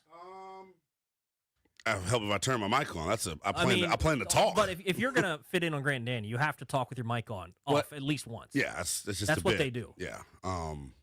Grant's voice just hops over, and you can hear it on the other mic. It's great. So I'll do 10 to noon on radio on the final days of the Infinity Sports Network. Then I'll have kickoff at 1 o'clock. I'll watch the game here. I'll host the post-game show. And then I'll go home and go to bed. Very nice. Very nice. I told you. Maybe that's why you don't feel the Christmas mood. I have already gotten the best Christmas gift that you could ever have. What's that? It's being a part of a Darius Dameron production. And, just the ability to work with him. No, I moved into a new apartment, new job. I mean, God has been great to me, man. So it's incredible. Christmas has been Christmas is tremendous. Time to get out to the Rude Guest Hotline. Rude, the most reliable heating and air conditioning products in the DMV. Welcome in our guest, Ben Standig. Ben, what are your plans for tomorrow? Obviously got a football game. Are you going to be able to do anything fun outside of the football game tomorrow? I hope Ben Standig is sitting down. Wink, wink. Get it? Yeah, that was terrible. But no, I mean, the game will be the day, and I guess I'll get home in time to watch the third game. Should I be inclined? Even though that's another one where at least that one has some importance because Denver's still playing for things. But yeah, that's it's just a work day and then chilling out for a little bit. Did you get the cat something? Say it again. Did you get the cat something for Christmas? Oh, it's every day. It's Christmas for spoiled cat. There we go. Yeah, there you go. Ben, I want to start by asking you. We've been talking about this quarterback situation. I'm curious your thoughts just in general. Do you think this is something that, I mean, we were having the discussion the first hour, and halfway through the discussion, I was like, perspective on what we're talking about right now versus last year just kind of slaps you in the face that we're talking about QB3, QB4, QB signed off the street, and whether it matters or not. What do you make of the whole situation and how it's been handled? Yeah, I mean, ultimately, to your point, this is, at the bottom of the list of things that matter in a season that's unfortunately gone as wrong as this one has. I do think the one piece of this to me that is notable is that, everybody's obviously a little bit miffed as to why you have a young guy in Sam Hartman that you're not going to play after he's been here for 2 years. And then, especially when the other option essentially is Josh Johnson, a 39-year-old who is not going to be part of any logical future. And I think for me, the issue is here, we get to who the top 2 quarterbacks were, and they're pretty good in that space when healthy. But it's the most important position, and I'm always a believer that you should draft a quarterback almost every year, or at least find some ways to, continue to build up that depth, that pipeline. And you look at a team like the Eagles, and they have done a lot of that over the last 2 or 3 years, where they've cycled through your Kenny Pickett's, your Dorian Thompson Robinsons, your Tanner McKees, your Kyle McCords, Sam Howell. None of them may work, but they are constant attempts to try to find another young person to fill in. And here we have Washington with Marcus Mariota is a free agent at the end of the year. It's no lock he comes back, and yet there is no obvious succession plan, even though they have 2 roster spots filled with quarterbacks.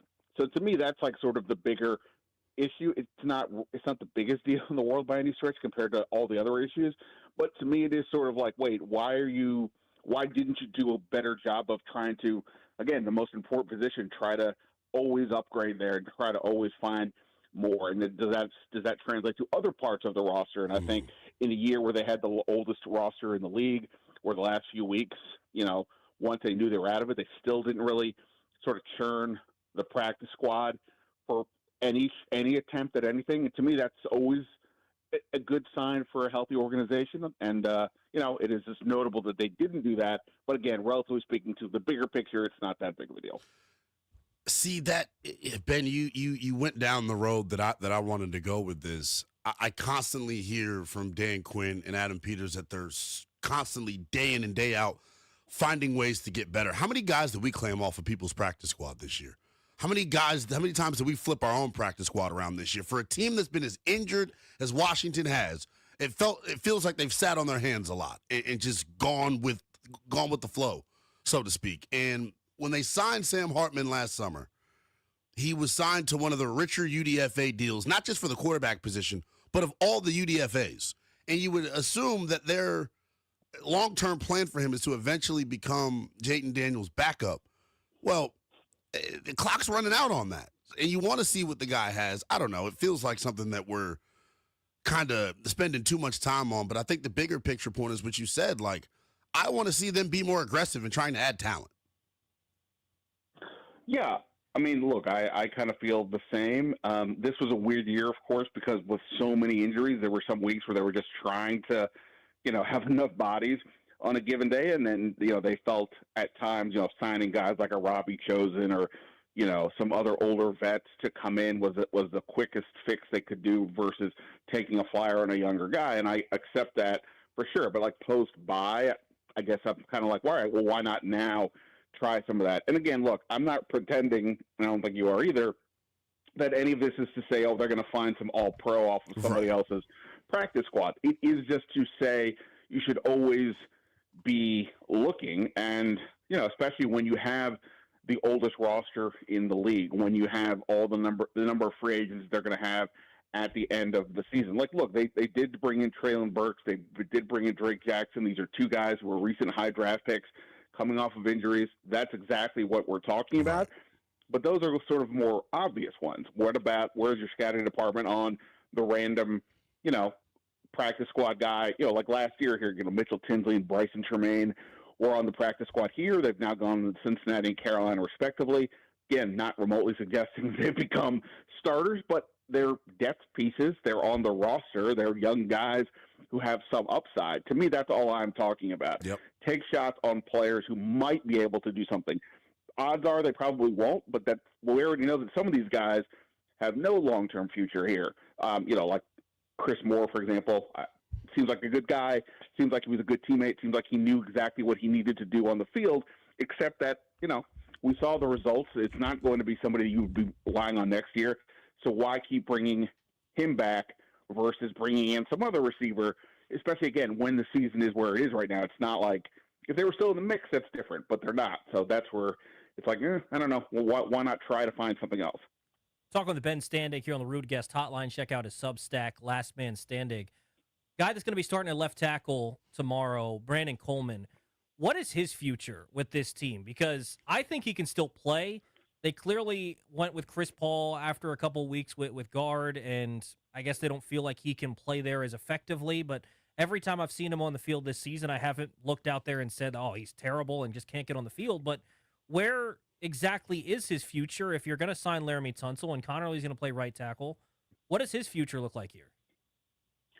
Yeah, it still may be at guard. I just think that they decided that Chris Paul was – they wanted to give Chris Paul a chance. I think, Coleman had been dealing with injuries since he's been here to some degree, and I think there was a notion of, hey, there's – you got to maybe learn how to play through some pain versus, being actually injured. And obviously his performance also just wasn't that great the first couple of weeks. And Chris Paul came in and, surprised a lot of us by playing as well as he had. Now, that said, Chris Paul's a free agent, and it's easy for us to say, okay, we'll sign him.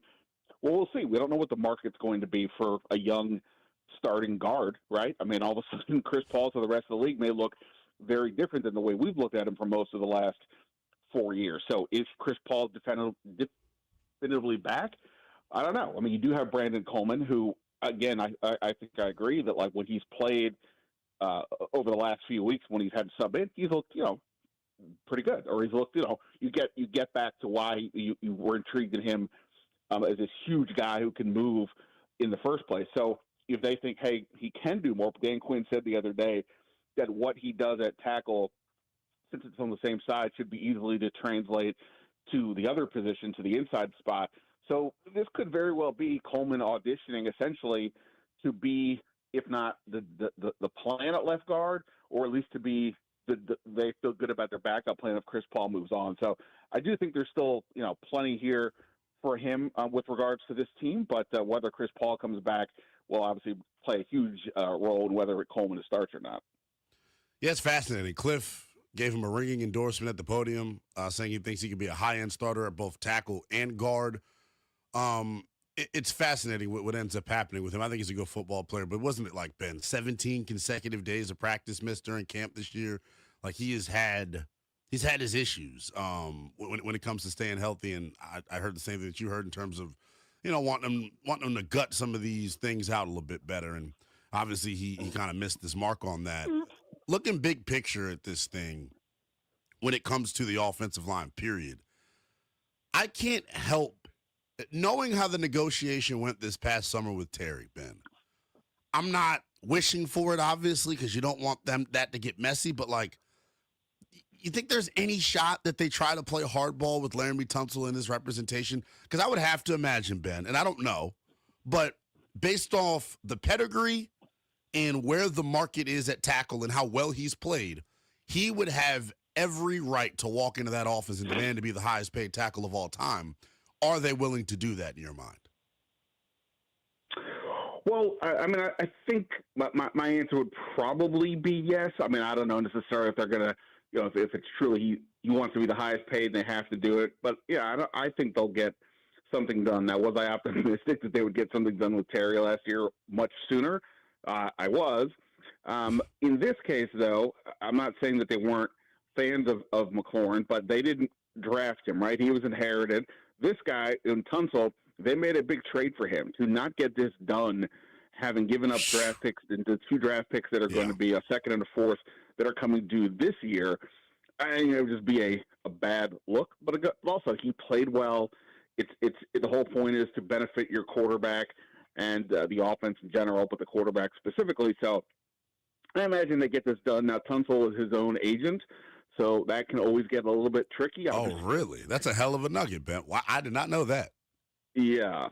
So obviously, Terry McLaurin had an agent, and that went the way that went. But so it can kind of go, in either way. You don't have that buffer to talk to somebody similar with Bobby Wagner. So, Tunsil said very early on, he made it clear to the team what he was looking for. And, I imagine they'll get something done. And I would if you made me guess, I would guess with much less stress than the McLaurin deal, in part because, like I said, this group traded for him, and, I'm sure they want to see this thing through. Plus, they have the space, and he played very well. Talking with Ben Standig on Grant and Danny, Tobi Altizer, Lynnell Willingham sitting in for the guys on Christmas Eve.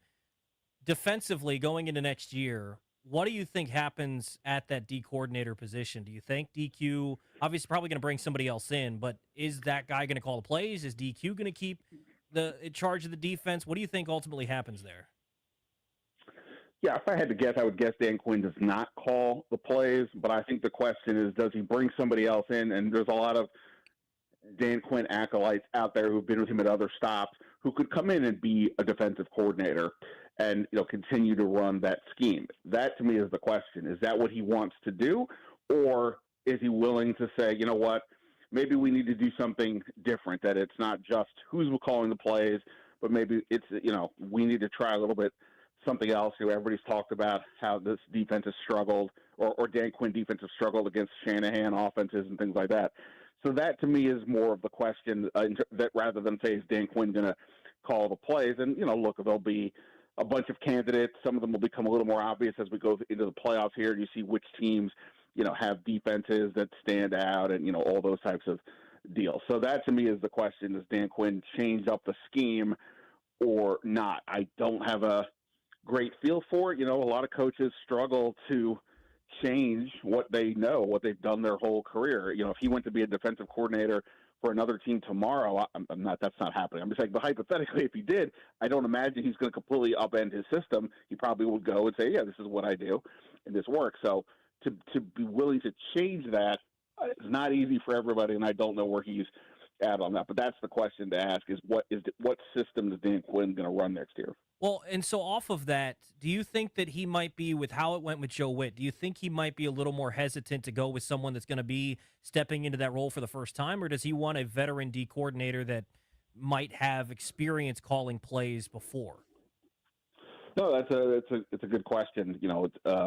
Obviously Dan Quinn, the defense just seemed a little bit more functional and cohesive since he's been taking over. So is that because he's doing a better job of calling plays than Joe Witt did? I mean, Quinn was involved with the game planning all along, and we're really just saying, okay, it's third down and long. Does he calling a play that somebody else that Joe Witt wasn't calling? That's the part that's a bit unclear, but that's part of the autopsy they're going to have on this whole season, was where exactly did things go wrong. And, again, it's also going to be a factor with who comes back. The offense, I don't think is like, assuming everybody's healthy, they need some more speed, another receiver, but it doesn't, we'll see what they do at tight end, but they're not too far away from having a group that could be, replicate what they did last year. The defense, though, there's going to be significant turnover, you would think, and therefore, what type of players are you bringing in? And, how does that factor into all of this? Are you bringing in a bunch of kids that maybe you do want more of an experienced hand calling plays? If it's another veteran-laden group, then maybe you don't worry about it as much, despite Joe Witt's struggles this year. So, yeah, I think that's a really interesting question for sure as to what he's going to look for. Ben, there's something that I got to go back and look at my notes. I think it was like November the 12th is when I first brought this to the airwaves, and I feel like I haven't gotten the answer I guess I've been looking for. When you go on commanders.com and you flip through their scouting department, you've covered this league for a while. How common is it for a new general manager to inherit the previous regime's scouts and then not get rid of them after the first draft? Because the dudes that are here scouting for Adam Peters have been here for some time, and the director of college scouting, Tim Gribble, has been in that role since 2020, and we know what the draft histories look like. Yeah, no, it's a good question, and something I've wondered a little bit as well.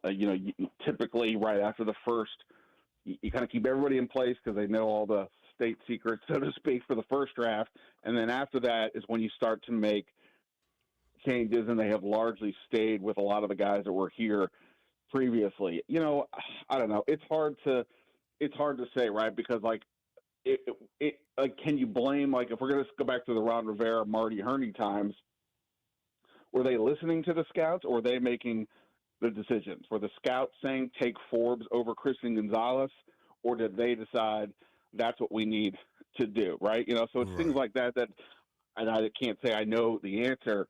And same thing here, did the scouts say, hey, we think Ben Sinnott makes good sense in the second round, or did Adam Peters, who compared Sinnott to sort of a Kyle Juszczyk, George Kittle combo from two guys he had in San Francisco, is he putting his thumb on the scale? I would kind of imagine the answer is yes. So, it is an interesting. But Ben, isn't he? Sure. Isn't not to cut you off? Isn't, and I'm just trying to get familiar with the process the way that I think it works.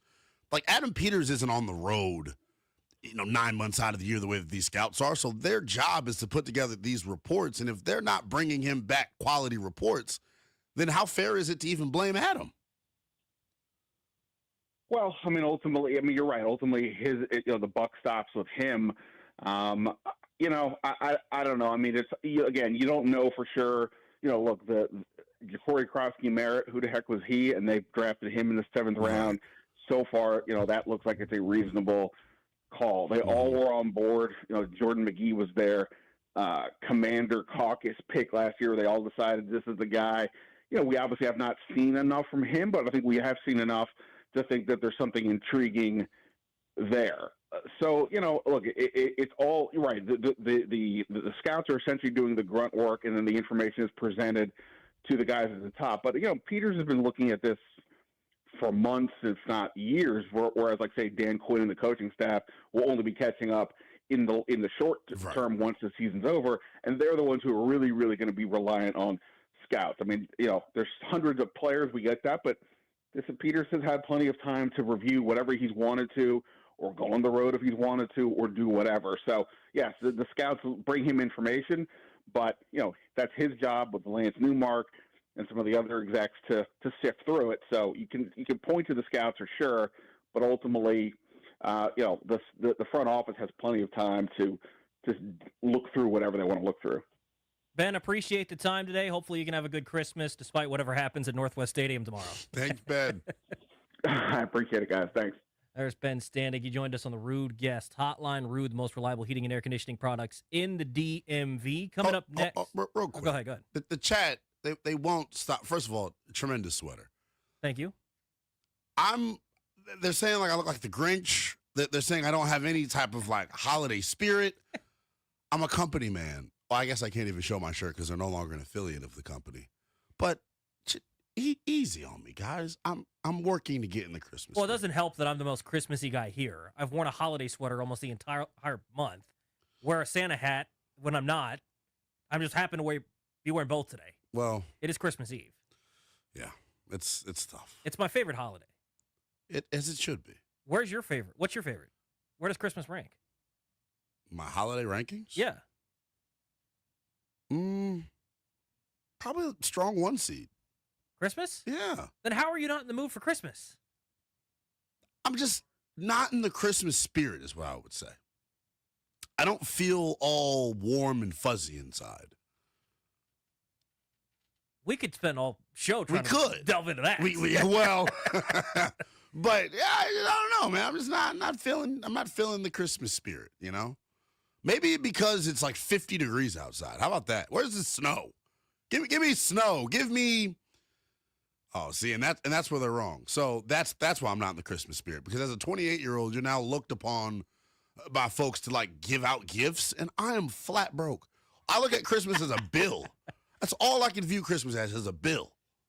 That's valid. That is valid.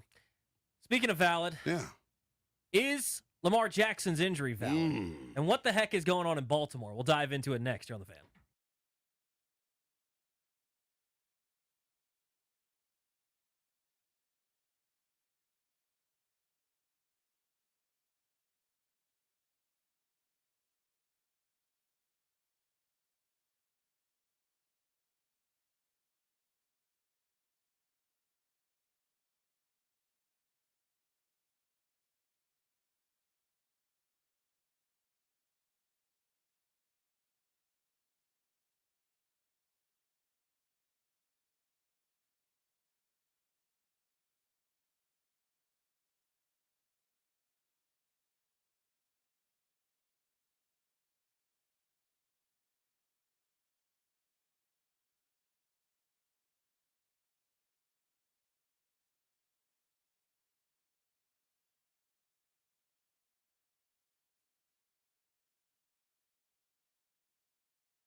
This update is brought to you by Oarsman Fairfax Toyota. As they like to say, let's ride together. In the NFL, the Commanders getting set to take on the Cowboys tomorrow on Christmas, 1 o'clock kickoff. Quarterback news, Marcus Mariota's out. Josh Johnson will get the start. Jeff Driscoll will serve as the backup. Sam Hartman, signed to the 53, will serve as the emergency third quarterback.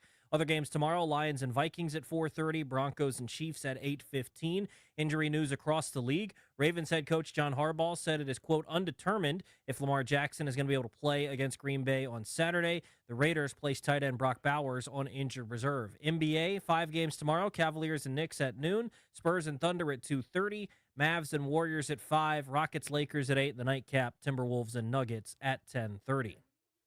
Oarsman Fairfax Toyota keeps their customers happy by offering great deals in the area's best selection of new Toyotas, each backed by the Oarsman Lifetime Edge, featuring up to $1,500 in extras.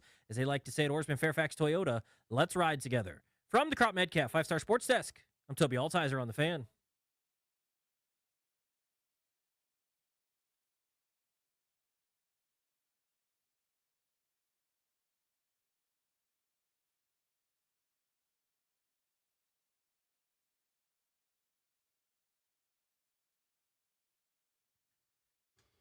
Oh!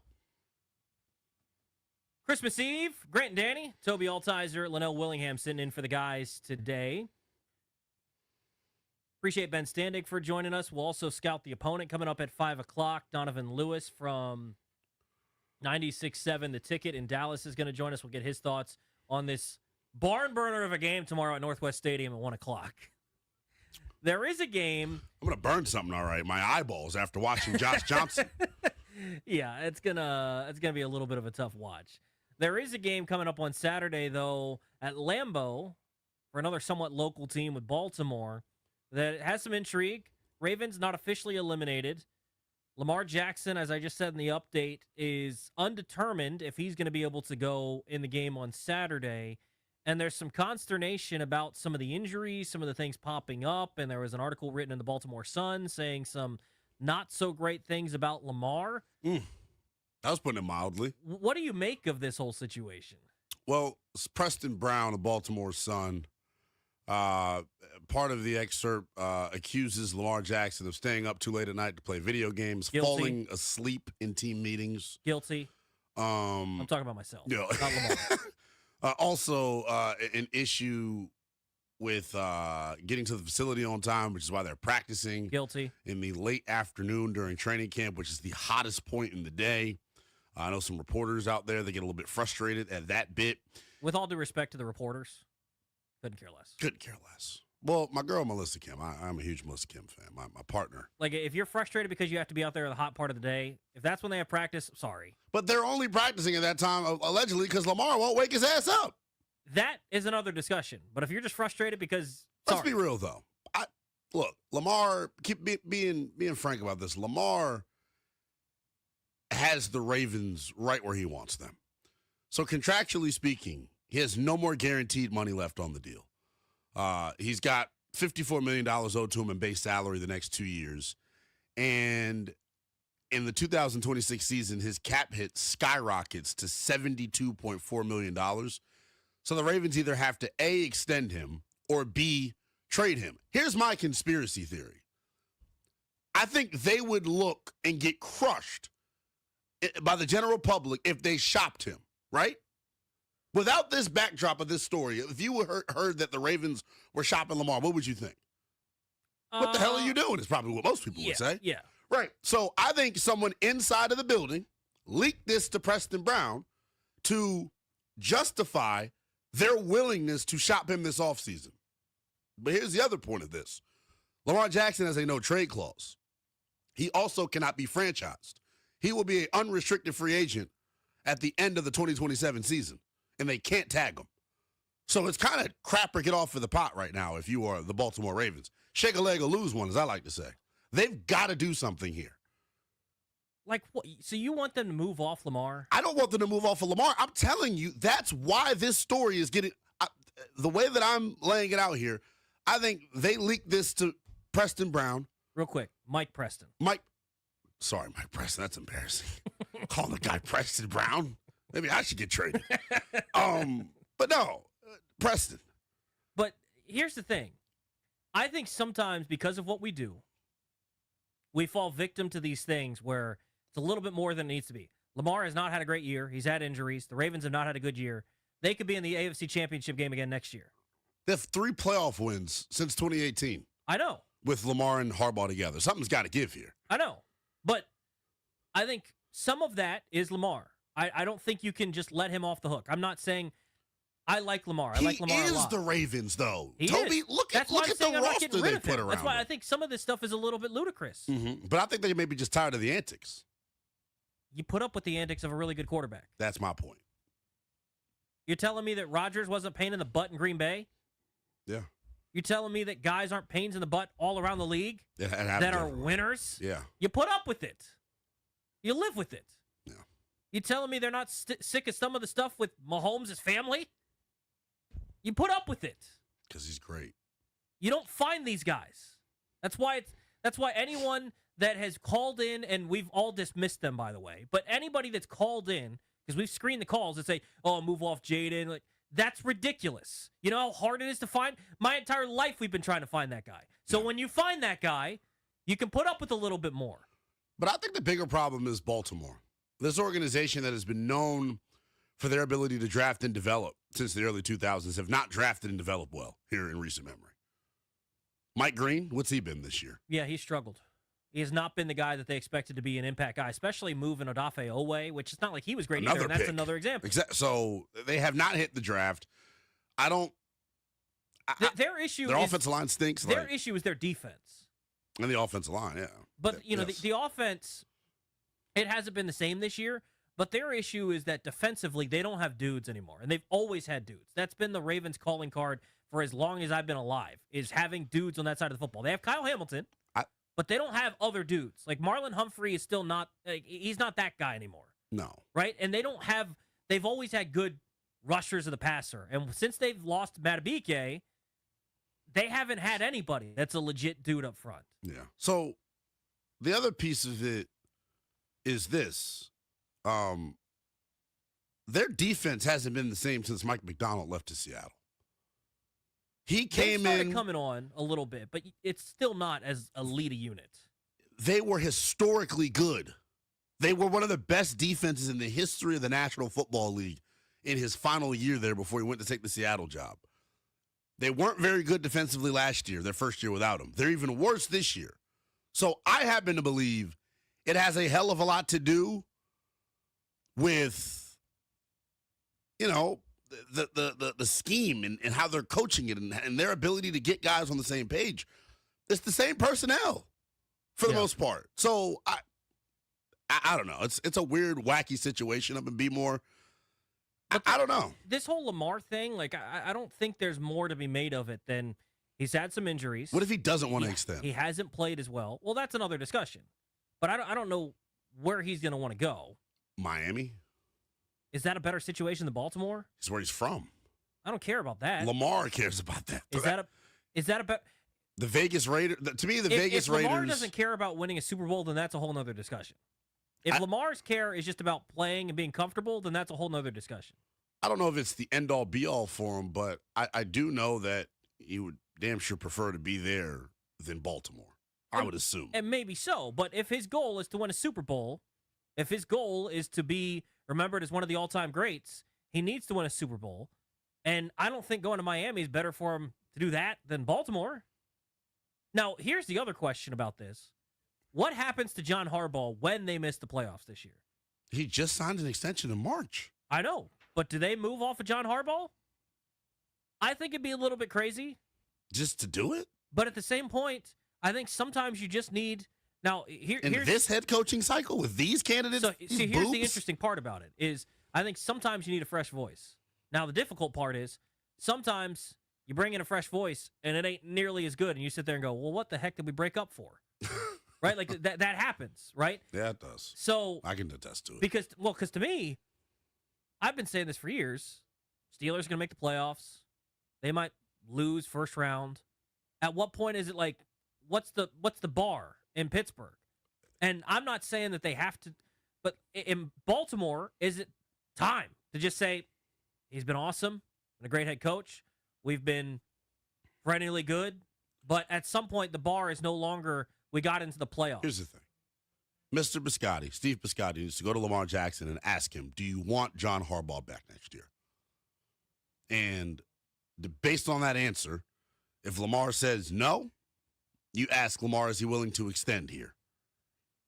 And the coach that you sign is going to be hired under the assumption that Lamar is going to be here long term. That is how they should move. I go back to what I said, though. Like, I think, and you have to remember, we're talking about the Ravens, right? Like, they are looked at, it's like Fort Knox up there.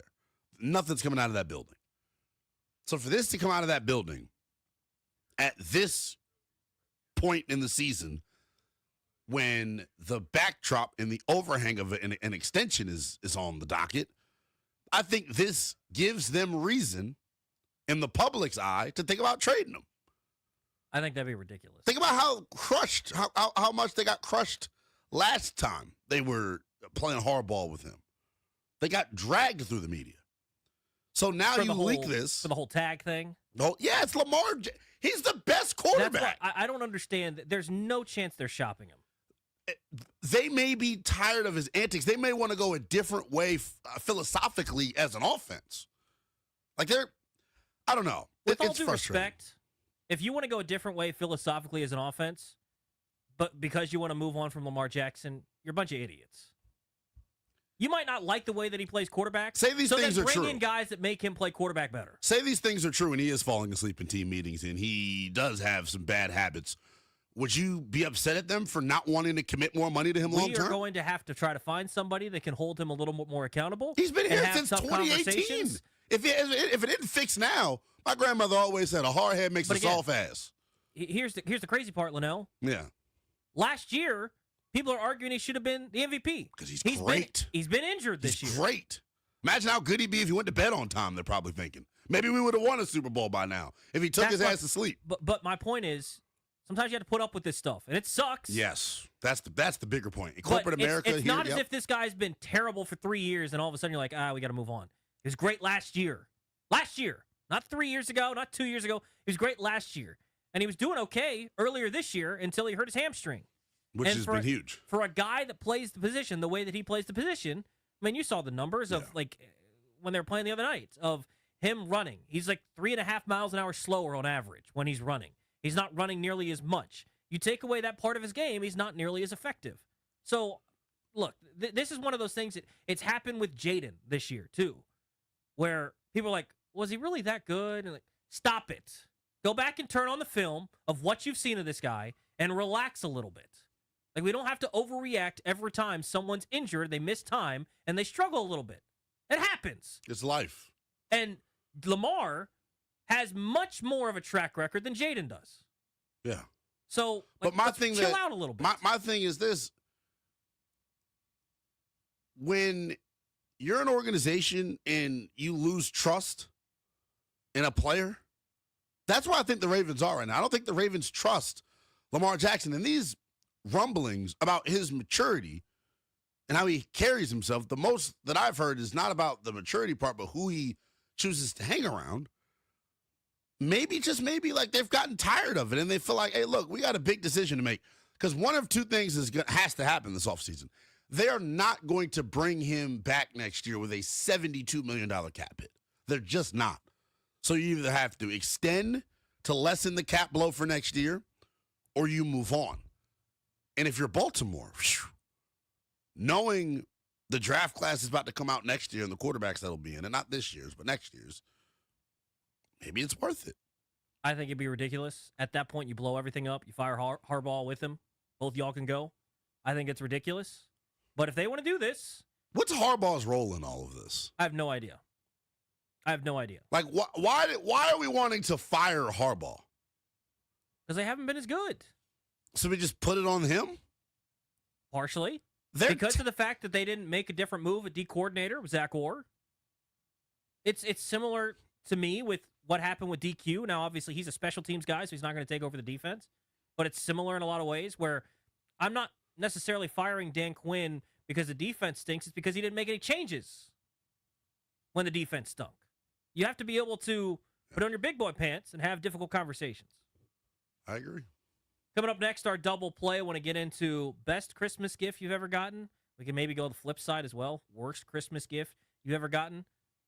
Donovan Lewis going to join us coming up at 5 to scout the opponent. But next, double play right here on Grant and Danny on the Fan.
Beltway Blitz coming up in about 10, 15 minutes. After that, though, if you want to start thinking about it, what would be on your DC Sports Christmas wish list?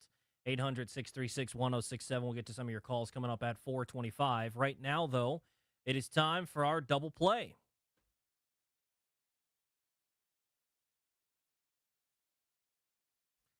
You're thrilled that you get to work with Darius today, huh?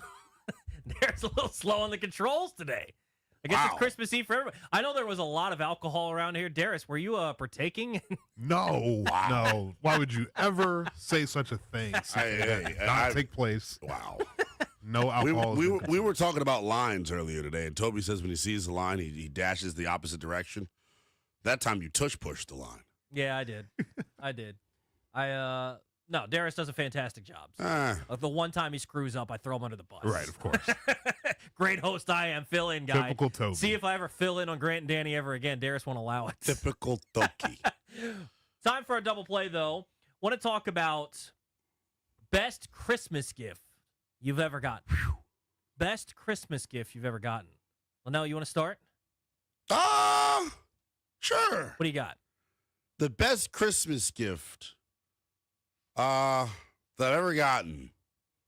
Man, no shade to any of the Christmas gifts that I've gotten over the years. If any of my immediate family's listening, I love you all dearly. But the best Christmas gift I've ever gotten came this year. Just moved into a new apartment. Got a round of applause would have been nice, Darius. I was going to let you get through the list of things that you're going to list first. Easy, Lynnell. You're right. No, but in all sincerity, man, like this has been a trying year for a lot of people. Everyone's got adversity and things that they go through in their life, and in this career, in this profession that we have, man, there's not a lot of certainty. There's not a lot of guarantees. You work very obscure hours, and you do whatever you can to keep the lights on, so to speak, is how I would put it. And, getting ready to take on a new role and super duper excited for that. Got the apartment. So, this has probably been the best Christmas of my life. Yeah. Congratulations, and excited to see what 2026 is going to hold for you. So, for me, my favorite Christmas gift I've ever gotten, there's a couple of them. So, we'll start from when I was a little bit younger. I still have this, and I still use it. I think I was maybe a sophomore in high school. I can't remember what age, but I got a brand new driver. Ow! Brand new driver for Christmas. And the beautiful thing about it was that year, the weather was nice a couple of days after Christmas. I got to test drive that thing on the golf course 2 days after Christmas. We played December 27th. Wow. Warm enough to play, got to try out the new driver. That one's still in the bag, a Cobra. I don't remember which specific driver, but a nice blue. How far are you driving? When I played enough, 260. Ow! When I played, right now it's probably a little less than that. But You're strong. You got a thick lower half. I do. So I do. I'm sure you got some torque. I have a decent golf swing. I've seen. Decent golf and swing. heard. So 260-ish is probably what, but driver was good. And then who got you the driver? My dad. Your dad did. Okay. My dad. So shout out my dad, get me a new driver. And then one of my new favorites. Now, unfortunately, I need to I need to get on Jeff Walker's fitness plan to fit into this. But a couple years ago, I'd been searching for this everywhere. Obviously, a lot of us have nostalgia for the old team name and the old team gear. And I'd been searching everywhere trying to find the old school Joe Gibbs Redskins sweater. The one he used to wear when he was coaching. Yeah, and similar to how Ditka had the one that said Bears, but this one obviously burgundy and gold said Redskins. And my mom found that a couple of years ago. I haven't been able to break it out. That could have maybe gone into my sweater rotation this December, but I need to get on the Jeff Walker fitness plan, and then maybe I can get into that. But those are probably my two favorite Christmas gifts I've gotten. 800-636-1067 if you'd like to hop in. Do want to get your guys behind the scenes, your thoughts, favorite Christmas gift you've gotten. Metal, you got something? What was your favorite Christmas gift you've gotten? I think I actually did this on Grant and Danny last year on Christmas Eve. But when I was a kid, my best gift was definitely I got that G.I. Joe aircraft carrier one year. And if you're someone of my age, you know what that is. That was the big toy. It wasn't just cool because it was a giant toy. I remember. Yeah, you and Danny were fawning over this. It was so cool because if you were the kid with it, everyone came over to your house to play. So, like, you were, like, now the coolest kid in the neighborhood because everybody wanted to come over and play your stupid aircraft carrier. There's, like, 6 feet long, so all the kids could sit around it and play together, That's know? awesome. So that was pretty awesome. My parents had just gotten through a divorce, and so when you're the kid, you start getting the cool gifts when that happens. But, so that part kind of stunk. But more recently with my kids and stuff, during the lockdowns and stuff, my oldest daughter was struggling to learn how to walk when she was young. She was just behind schedule and stuff. And she finally took her first steps about like 2 weeks before Christmas or something. And it was such like a big deal. We had all worked so hard to help her, get to the point where she could balance and overcome these obstacles and stuff. And we had braces on her feet and all these different things. And even as a kid at that little age, you could see how much effort and work she put into something. And I'd never really seen a child that young like work and a sense of accomplishment she felt. That's cool. That was awesome. That's cool. Darius, what do you got? Well, I don't know how the heck to follow that. I'm about to say, Jeez. I was just going to say that, I'll always remember my first video game console, but I can't follow that up, so I'll just move on. Nothing compared to Chris teaching his daughter how to walk. I remember my first video game console. Obviously, I'm a big video gamer. It's a big part of, my role console? here on the show. The Nintendo Entertainment System, the NES, the original Nintendo. What were you playing? So the first game that I got with it was the Super Mario Brothers combo that comes with Duck Hunt as well, and it had the Duck Hunt. It had the orange gun that you're able to use. I still to this day don't know how this technology worked at home without some kind of like sensor, but you would shoot the gun at the TV screen and actually hit the ducks. Like, and we're talking in the 1990s. Like, how is that technology working? I don't know, but it worked. It was awesome. So I always remember my first video game console because it's kind of built the gamer that I am today. Now, the question I have off of that, Darius, is how long after you got that gaming system did it take before you crashed out on said gaming system? I would probably say maybe the first time that the what was the baseball game then? I don't remember what the name of the baseball game was. The Bases Loaded? But yeah, whichever game it was. Bases Loaded was like the first game that could talk, and it would call like strike. It was like real bad, but like they're just learning to do that. Yeah, probably first time I gave up a home run, I'm pretty sure I had a crash out. So, yeah. Well, sounds about right. Sounds about right. Not much has changed throughout the years for Darius then. Run scissor routes against him in Madden and see what happens. Well, I was about to say, I didn't know if he had any. Were you a part of any leagues in the NES? But the technology wasn't there. You probably would have canceled it. Probably better that it wasn't. Online gaming yet. You probably would have canceled it and disappointed all your coworkers. I would have quit in the middle of the season. So I wouldn't have played. And That's valid. And made excuses about why I couldn't play. Exactly right. Exactly right. And then come in the office and act like I played. Beltway Blitz comes up next. We'll cover the Caps, Wizards, and Commanders. The Blitz is next here on Grand Danny.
This update is brought to you by the largest fireworks store on the East Coast, Guerrilla Fireworks. In the NFL, the Commanders getting set to take on the Cowboys tomorrow on Christmas. One of 3 games in the NFL tomorrow on Christmas. Cowboys and Commanders start it all at 1 o'clock. Marcus Mariota has been ruled out. Josh Johnson will get the start for Washington. Jeff Driscoll will serve as the backup. Sam Hartman will be the emergency third quarterback. Other 2 games in the league tomorrow. Lions and Vikings will kick off at 4:30. Broncos and Chiefs the nightcap at 8:15. Ravens head coach John Harbaugh said that it's undetermined if Lamar Jackson's going to be able to play on Saturday against Green Bay. Raiders tight end Brock Bowers was placed on injured reserve. The largest fireworks store on the East Coast is now open, Guerrilla Fireworks in Charlestown. Guerrilla Fireworks has mortars, artillery shells, repeaters, fountains, and more. Everything is buy one, get one free with buy one, get 2 free specials. This New Year's Eve, light up the night with Guerrilla Fireworks. From the Crop Metcalf 5-Star Sports Desk, I'm Tobi Altizer on the Fan.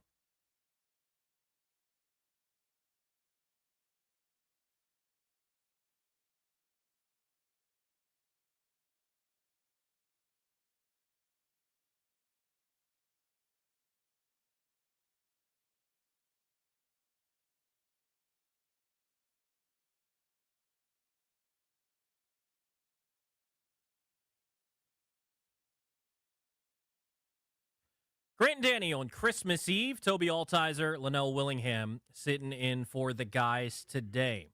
It's time to get to our Beltway Blitz. We're going to cover the teams that you care the most about. We'll get to the Wizards. We'll get to the Commanders. But first, let's start on the ice. Joining us now to talk about the Capitals, Katie Florio from the Capitals Radio Network. Katie, how can we get more of what happened in the second period last night and not the third period?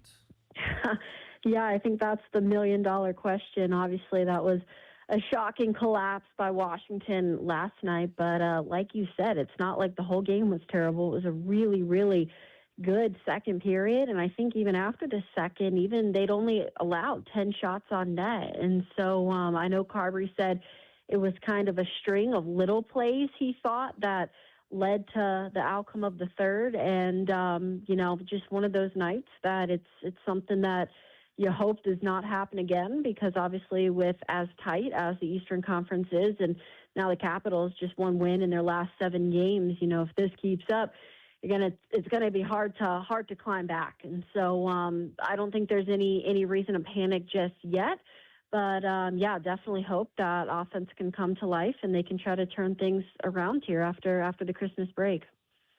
How much do you think they're leaning on their ability to kind of turn things around? Remember the start of this season, we kind of saw some of the similar issues with this group being unable to kind of, put the puck rather in between the pipes. Is it bad puck luck right now for them, or how would you describe what's going on during this stretch? Yeah, I don't know if there's one specific thing that I would credit it to. I do think we're starting to see maybe the long-term effects of just how valuable Pierre-Luc Dubois was and is to this team. And I think it's, he's a guy, you can maybe win you're not going to fall apart without him. But, and I said this last year with Martin Ferravari out in playoffs too, I think he's someone that you don't realize just how much he does for the team until he's not there anymore. And so I think having him out long-term has certainly hurt this team. Very, very, thin down center. I think that's no question. Even guys like Hendrix Lapierre, the past few games, he's only playing 6 to 7 minutes a night. And so no question there that the Capitals are thin. Obviously the Ryan Leonard injury didn't help either. I did think that was a bright spot of last night's game. I know on the score sheet he had 2 assists, but I think it was great to see him back on the power play. He obviously brings so much energy and puck movement and creates things out there. And so, I think last year, you had Ovechkin, the broken leg and the way he was able to recover so quickly. But other than that, the Capitals really did not have many injuries in season. And so I think it's, again, you can only go so long before you kind of start to be exposed for where some of your weaker spots are. And I think that's now, as we again get to Christmas, what we're starting to see. Katie Florio, the Caps Radio Network, Tobi and Lynnell in for Grant and Danny today on the Blitz. They've struggled here recently, Katie. How much of that do you think is with the schedule being kind of condensed, getting ready for the Olympics, or is it just, kind of the ups and downs of an 82-game season? Yeah, I mean, there's no question that this year's hard for everyone, for traveling staff, traveling party, everyone with the grind of this schedule. But at the same time, and Carberry has said this too, every single team is going through it, and so nobody can use the Olympic break or Olympic schedule, condensed schedule, as an excuse, because it's not like it's happening to a few teams and not others. But with that being said, yeah, I definitely think there's a level of fatigue that maybe you don't see in past years. And so that's why rest and recovery is even extra important this year. We're not seeing as many practice days either, because there is a game, basically every other night. And that's going to be the case in January. I think it's 22 games coming up over the next 40 days or something. So it definitely doesn't get any easier, but I know that is not an excuse for the Capitals, because once again, it's just the way the schedule is this year, and every other team is in the same boat. Last thing, Katie, you're around these guys a lot. Some of these guys going to have a chance likely to represent their countries for the Olympics. What's the excitement level of that as the announcements are likely coming soon? It's very exciting, because I do think that there are several guys on this team that we will be watching over there. I've said it before early in the season in October, and I'll say it again. I think Team Canada is crazy if Tom Wilson and Logan Thompson is not in Italy representing. It's just, you think about the other Canadian goaltenders and how they've played this year, and I think Logan has outplayed all of them, if not right there in the same boat. And then same with Tom Wilson. It's not just, on paper he leads the Capitals in goals and power play time, but, he does everything: power play, penalty kill. He brings the physicality, and not just that, but the leadership. He's the type of guy that you want on the highest stage representing your country. And I know for a while, even I was talking to some media members, national outlets, that even said they would throw Jacob Chikrin's name in there as well for how he's done too. And so I don't know what'll happen. I do know that the roster is announced just about a week away on New Year's Eve. So no matter what happens, it'll be exciting to see. There's been a lot of anticipation, but I would highly doubt that, unlike Four Nations last year, that we will definitely see some Capitals names this year. Katie, always good catching up with you. Happy holiday. Yes, you guys as well. Merry Christmas. There's hit the Wizard sounder for us, please. Varun Shankar covers the team for the Washington Post. Varun, first of all, congratulations on your new endeavor. I'm wishing you the absolute best. You were an absolute dog for us while you were here in the nation's capital.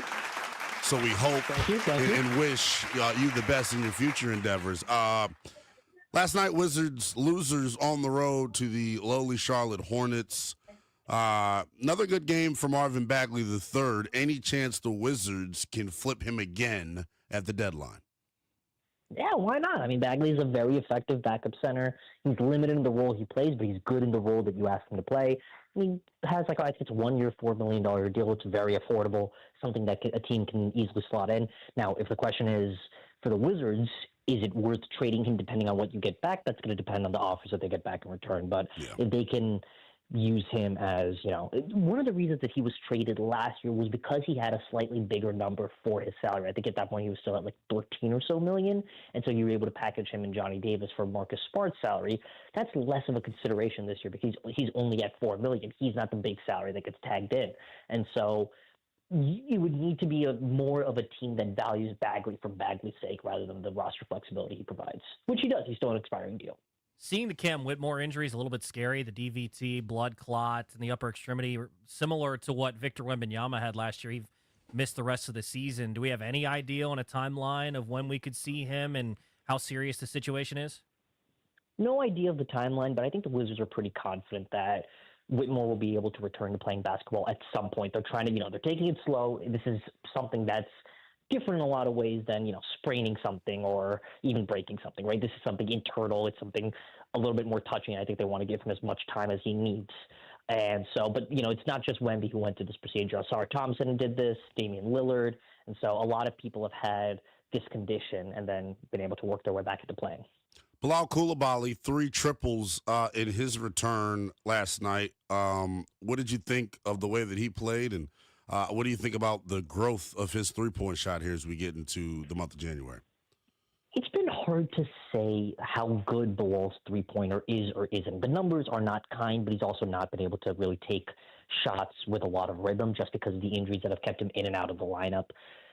You know, I talked to someone with another team who talked about Bilal's jump shot and said that, no, it looks pretty good. Like, structurally, there's nothing wrong with it, but the numbers have not been there. Other than, I think, the first half of his rookie season, he's been a pretty bad three-point shooter. And so that's why it was interesting, and I think an encouraging sign generally to see him be aggressive taking the shots that Charlotte was willing to give him yesterday. Charlotte has always been an aggressive team in how they've sagged off Koulibaly. They put their center on him, Diabate, yesterday. They did the same thing with Mark Williams a year ago.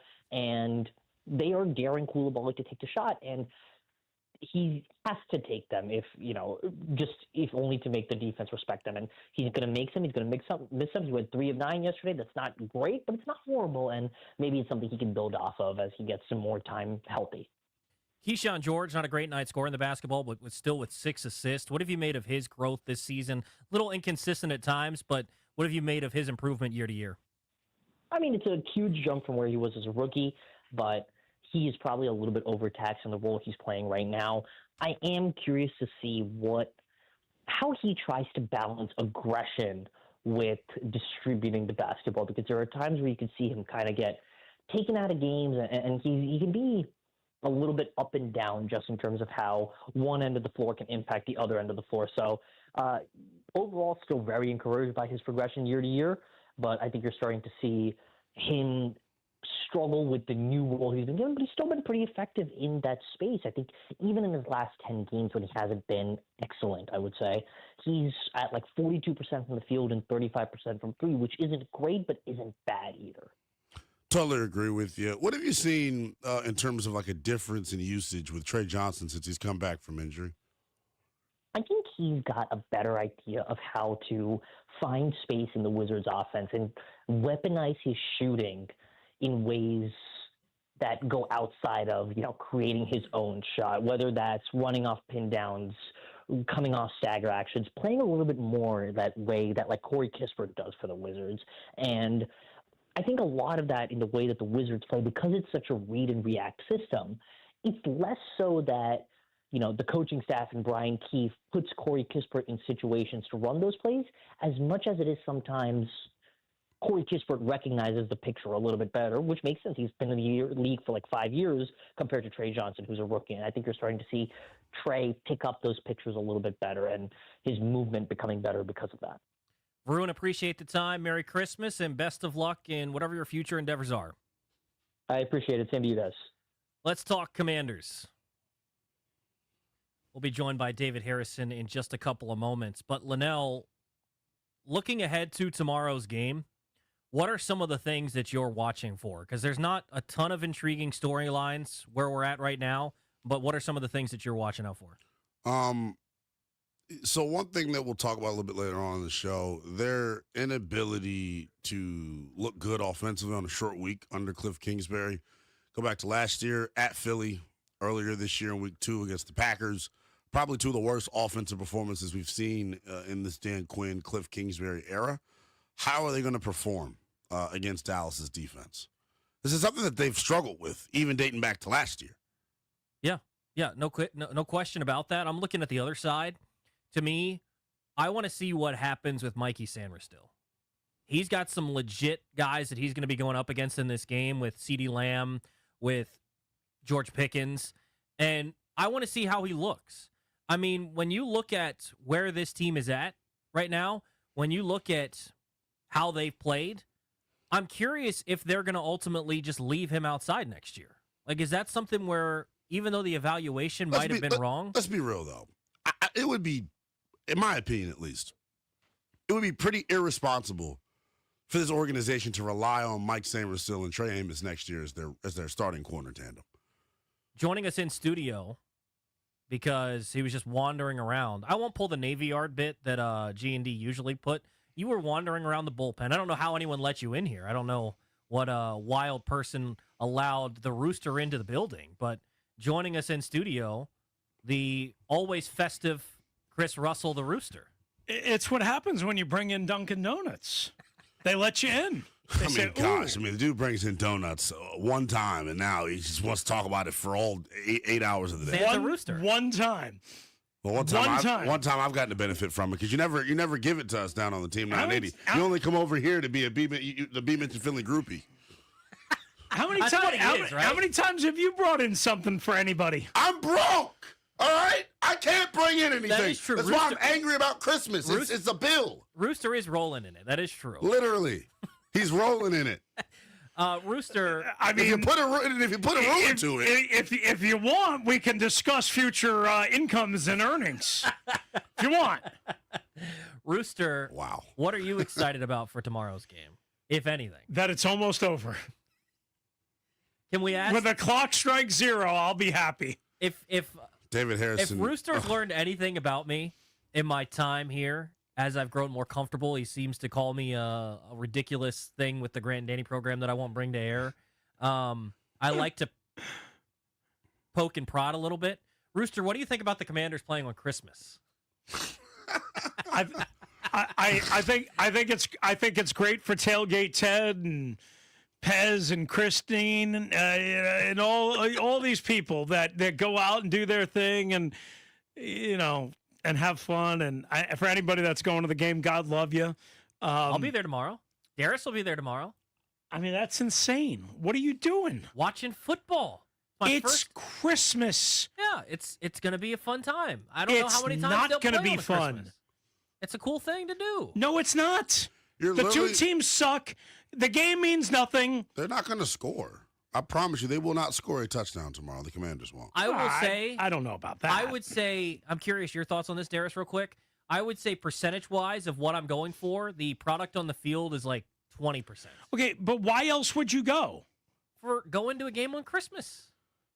Toby, you go to a lot of games. No, he doesn't. What's the difference between he a literally Christmas can't go to games. He hosts a post-game all show. right, Commanders, you can't go to, so you're going tomorrow. Toby, okay, I got your back. I have your back. Darius, how interested are you in what actually happens on the field? How did you guys get tickets? That's another time. Will you let us tag Darius in? Holy cow!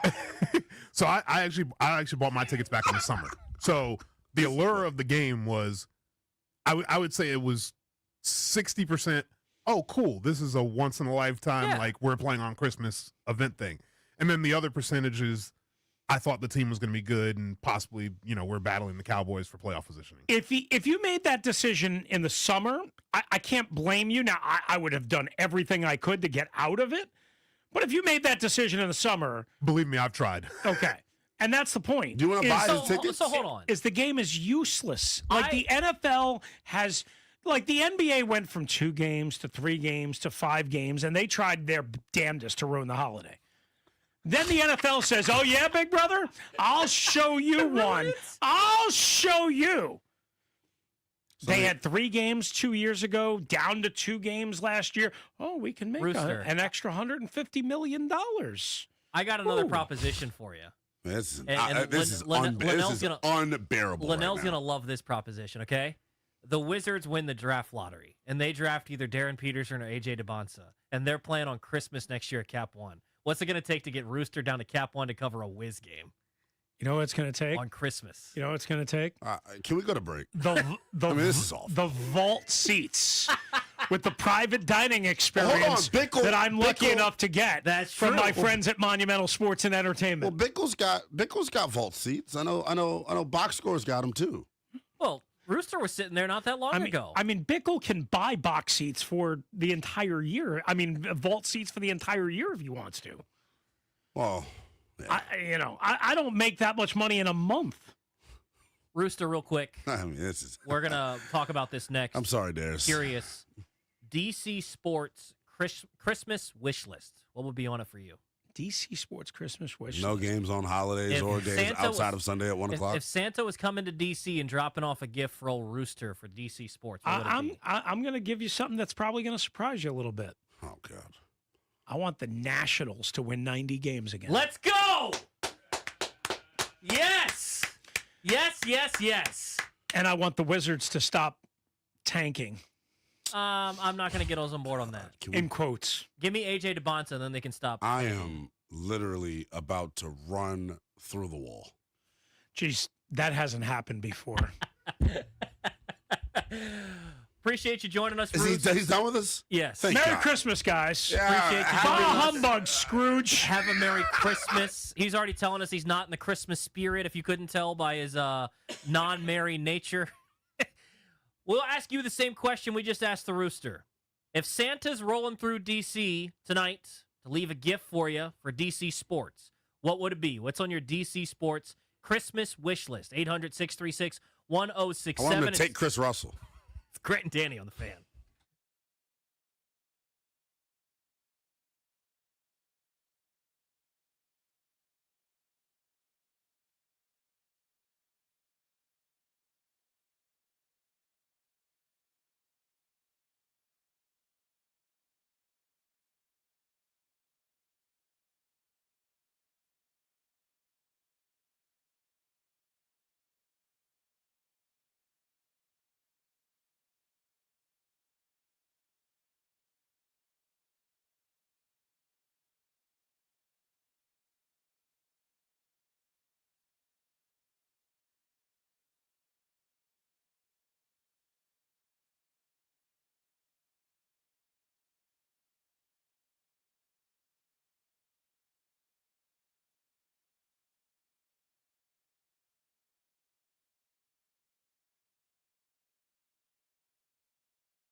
Commanders will take on the Cowboys tomorrow on Christmas Day, one of 3 games in the NFL, 1 o'clock kickoff. Commanders looking to improve on their 4-11 record. Injury report is out. Jaden Daniels, Marcus Mariota both out. Josh Johnson will get the start at quarterback. Jeff Driscoll will be the backup. Sam Hartman serving as the emergency third quarterback after he was signed to the 53-man roster today. Nick Bellore, Deron Payne, Laramie Tunsil also out for the matchup tomorrow. 2 other Christmas Day games, Lions and Vikings at 4:30. No J.J. McCarthy for Minnesota. Broncos and Chiefs at 8:15. Other injuries around the league. Ravens head coach John Harbaugh said it's undetermined if Lamar Jackson's going to be able to play on Saturday against Green Bay. Raiders tight end Brock Bowers was placed on injured reserve. Tomorrow, some good Christmas Day basketball as well. Cavaliers and Knicks gets it started at noon. Spurs and Thunder at 2:30. 2 of the 3 losses for the Thunder this season coming against the Spurs. Mavericks and Warriors at 5. Rockets, Lakers at 8. And Timberwolves and Nuggets at 10:30. From the Crop Metcalf 5-Star Sports Desk, I'm Tobi Altizer on The Fan.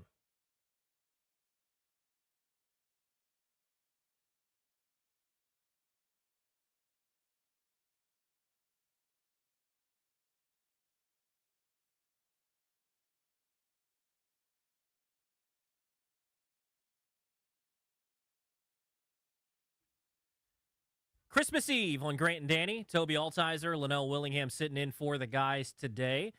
G&D is exclusively sponsored by the law firm of Kondurian Murad, estate planning, elder law, real estate transactions, probate administration. Their attorneys are always there to protect you and your family's assets. Schedule a free consultation with their team today by visiting kmlawyers.com and be sure to let them know that we sent you. That's kmlawyers.com.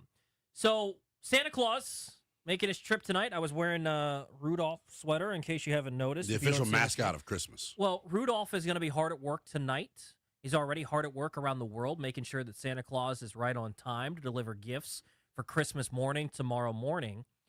And if Santa's rolling through D.C. tomorrow, and he's not just leaving a gift for your children, leaving a gift for you, but he's leaving something for D.C. Sports on your behalf, what do you want Santa to leave under the tree for you tomorrow as part of your DC Sports Christmas wish list? 800-636-1067.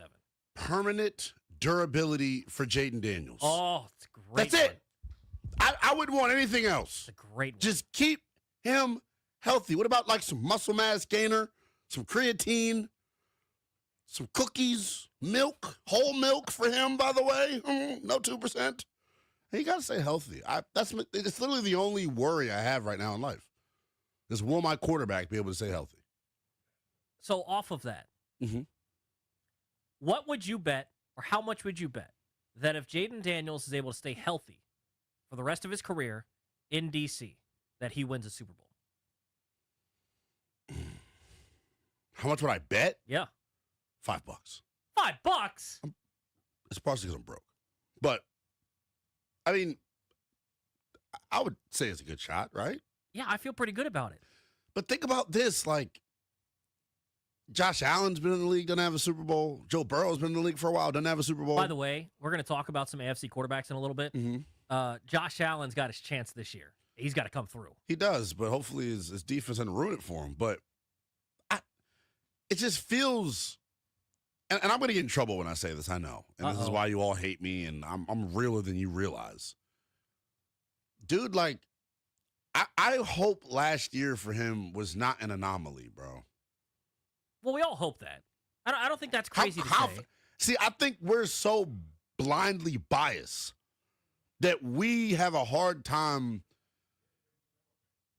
comprehending his flaws. We act as if they don't exist. And I still believe in him long term because I believe in the person. I believe in the fabric of who he is. I think he's a hard worker. I think he's humble. I think he's got humility. Like, I think he'll figure it out, but I don't know, man. I need him to stay healthy and bounce back. That's it. Yeah, I like that one a lot. I'm going to go with one that's a little bit different, but kind of similar in a lot of ways. I'm going to go to the Washington Nationals. I know some people are, Rooster said 90 wins. Can I get a lifetime, not just a long-term, lifetime contract for Mr. James Woods? Yeah. I don't want to see him in another uniform. Ever. I love the fact that he's from here. I see his parents at games all the time. I ran into him at Cap One time. I love the fact that he's a local guy. from the area, and I think he is a potential top 5 hitter in the game of baseball and not too distant future.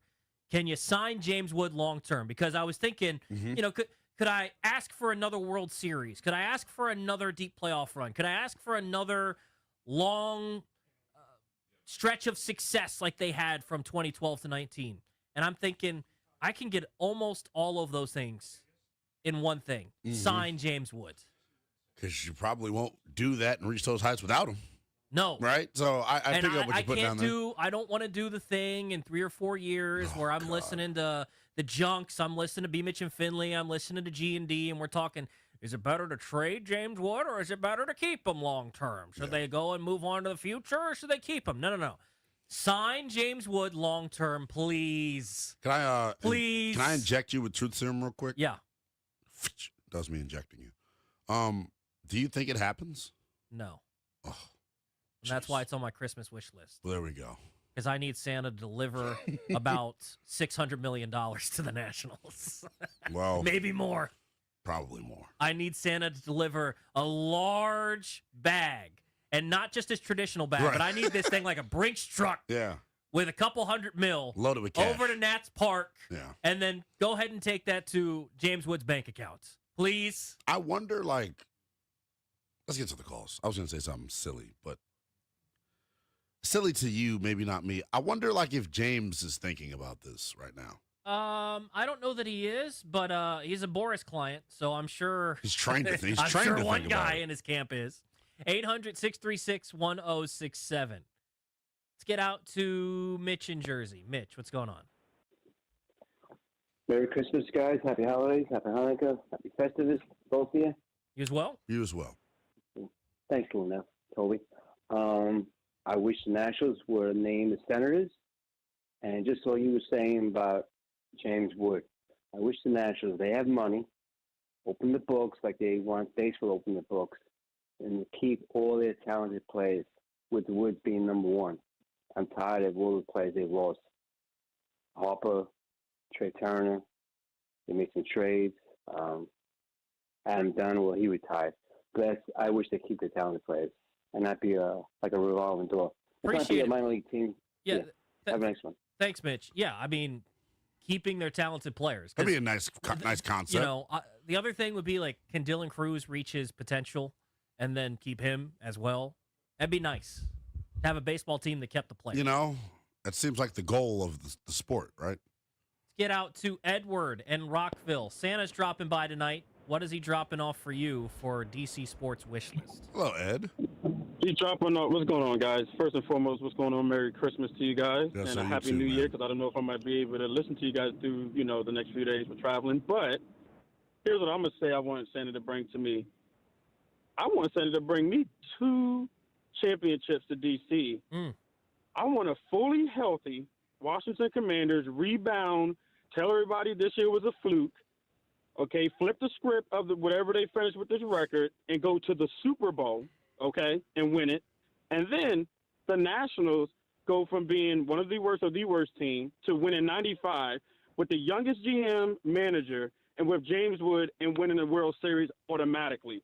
That would bring this city back to the height it has never seen when the Nationals, Caps, and the Mystics all won the World Series. Because you couldn't tell us nothing then, okay? We felt like we were the New England area at that point when nobody could stop us. Thanks for taking my call. Appreciate it, to you, Edward. brother. Appreciate you, man. I wish I was around here during that time. I was still in Wisconsin. So, yeah, I was out in West Virginia. But nothing, man. The only thing that'll ever touch the feeling of 19 for me, because the Nationals are right there with the Commanders for me. The Commanders and the Redskins have been number one my entire life, and they always will be. But the Nationals were right there behind them. Nothing's going to top that except for a Super Bowl. Yeah. But I would love to be here to experience what it was like for the World Series. Because I still think about 2019 like it was yesterday. I can only imagine, though, if the Commanders were to win the Super Bowl. Dude. I mean, I think about Juan Soto hitting a home run onto the train tracks at least a couple of times a week. I think about Steven Strasburg in Game 6 of the World Series all the time. Howie Kendrick. Could you imagine a Super Bowl run where you're just replaying those plays in your head all the time?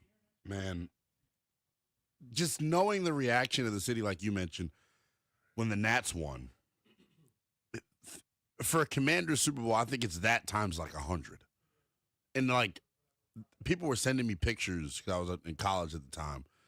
People are sending me pictures of like what's going on, and I'm like, I didn't even know people cared about the Nats that much. Right. Honestly, and at that point, like they had been the most consistent team in town. Really good, yeah. Because of that stretch that they went on. But man, who do you think is the closest right now? Right now, Caps, then probably the Commanders. I mean, they were just there, and they've got the most important piece in place, in my opinion. Yeah. And then, I mean, it's a toss-up between the Nats and the Wizards, because the Nats, in a lot of ways, remind me a little bit of the Wizards a couple years ago, where they were kind of already in a down spell, and then they replaced the front office. The only difference for the Nats is they have a couple of superstars in the making, or at least potential superstars in the making, that the Wizards didn't have. But it probably is the Caps. 800-636-1067. Jimmy is in Silver Spring. What's up, Jimmy? Jimmy, what's on your Christmas wish list for DC Sports? Hey, man. Happy holidays. You know, you guys started off so wonderfully. You know, I was feeling it all in the Christmas spirit. And then you get on to that madness and we go to Dum Dum Land. But my Santa Claus wish is for Ovi to win another Stanley Cup before he retires, either this year or next year. That's my Christmas wish. I'm glad it's Christmas time and we're talking about Santa Claus and we're talking about Jaden Daniels winning the Super Bowl, the Commanders doing all this and all that. Come on, man. It's not a thing. But Merry Christmas, Happy Holidays, and my Christmas wish is for Ovi to win another Stanley Cup. I love it, Jimmy. That would be fantastic. Yeah, it would. And it'd be cool to see him. We know the end is coming in the next couple of years, whether it's this year, next year, maybe he keeps it rolling, going for 1,000, who knows? But for him to walk off into the sunset with another Stanley Cup, it'd be so cool. I think it's the finishing touches on potentially calling him the GOAT. I don't think he's passing Gretzky, but he's got the goal scoring scorer of all time, and I don't know that we have to have that debate. I don't think we have to. How many cups? How many cups does Wayne have? I got to be honest, I'm not great on hockey history, but regardless, if Ovechkin gets more hardware than him, why is he not better? No. Gretzky won a bunch of the Oilers, like 4 or 5. yeah, like we don't have to worry about debating all that. But I can tell you one thing: it'd be great for him to finish his career with another Stanley Cup. 800-636-1067 if you'd like to hop in. Lynnell says he wants immortality and invincibility for Jaden Daniels. I say sign a big contract for old James Wood to stay in D.C. for the rest of his career. What do you want Santa to deliver for Christmas for DC Sports tomorrow on Christmas Day? Taking more of your phone calls next here on G&D.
Okay, Darius. We'll scout the opponent coming up in about 12 minutes. Donovan Lewis from 96.7 The Ticket in Dallas will join us to talk about the dreaded Cowboys. Right now, though, taking some more of your phone calls at 800-636-1067. Santa's dropping through town tomorrow, dropping something off for DC Sports. What do you want? 800-636-1067. Chris is in Hyattsville. Chris, what's going on? Oh, hello, Chris. How are you, my friend? Good evening, Lynnell Scrooge. Is the season. Okay, listen, I want two things. First of all, I want a tight end, and I don't mean Jessica Alba, although that would be nice. Oh, my God. What I really want is for the ghosts of Christmas, of commanders past, present, and future to visit both of you this evening so you can rediscover your Washington football spirit and express joy in your heart and enjoy this season for what it is, okay? That's what I really want for both of you. Merry Christmas, bah humbug, Well, Chris, Happy New Year. Real quick, hold on. I'm going to the game tomorrow. It takes a lot of Christmas or commander spirit to be going to the game You're tomorrow. going to the game out of spite, it seems. No. I mean, you can't say nothing positive. Neither of you can say anything positive about this team. Chris. Well, there's not a lot positive to be said about this team right now, I mean, but I'm not going you out guys of spite. talk about Adam Peters like he's a deadbeat general manager, who doesn't visit his kids on Christmas and doesn't pay child support or whatever. I mean, like, good Lord. I mean, no, his kids are bad and don't listen. That's the problem. Okay. He's negligent. Tell me of the draft picks they picked this year, 4 out of the 5 have been significant contributors and had major promise. Trey Amos was the #1 corner. Connerly is one of their cornerstone tackles. Okay, Jacoby Krusty-Merritt might be the pick of the entire draft. Appreciate the phone call, Chris. Chris, I know people drink eggnog and get twisted on this holiday. It's not even 5 o'clock yet, Chris. 5 o'clock somewhere. Jeez. Kevin's in Centerville. Kevin, what do you want Santa to drop off for your DC Sports Christmas wish list? Oh, hello. I'm sorry. I was just trying to process all that I had just heard. Lynnell, congrats, my man. I can't wait to listen to you. Thank you, brother. Best in your future, brother. Hey, so nobody talks about it because they're not really worth talking about. And I think on the station, you all talked more about the 3rd, 4th, and 5th string quarterback today than the entire year that the station talked about DC United. And that's because they're trash. They really are trash. I mean, they're 30th in the league this year, 15th in their respective conference. Do you all remember? Maybe y'all don't remember, but there was a proud history in this franchise in the late 90s, early 2000s when they were winning championships, MLS Cups, and everything. Right.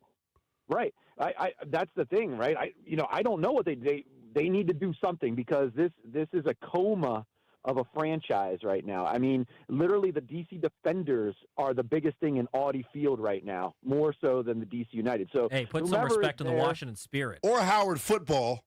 Well, okay. Sorry, both of them better than the DC United. All right, so your I will point's agree with you. Look. I mean, the halftime show between the Battle of the Bands, Howard and Norfolk State, has got to be awesome, right? Yes. It's better than anything that's going on with DC United. Anyway, what I'm saying is new GM, like if we need to like detonate the whole thing, whatever, but I needed to go back to the proud franchise that it used to be rather than this sad, sorry sack of a lump that sits on the Anacostia. Thank you. Appreciate it, Kevin. Jeez Louise. I didn't think that we'd be getting a DC United being relevant again. That's how you know they're so bad that people are upset. I appreciate it. I went to a DC United game last year, and it wasn't. I enjoy the experience of going to soccer games. I used to be much more into soccer, but I enjoyed it. Hold on. You went to a DC United game? Yeah, I did. I go to games all the freaking time. Who forced you to go? No, I didn't get forced. You just wanted to watch some I like some soccer. soccer? Yeah. Okay. Frank is in DC. Frank, what's going on? Frank! Hey, guys.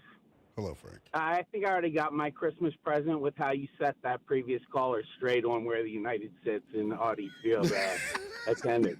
That was awesome, both of you guys on that. I think, Lynnell, you got to aim a little higher than the North Pole with your ass for quarterback health. Yeah. You know what I mean? Right.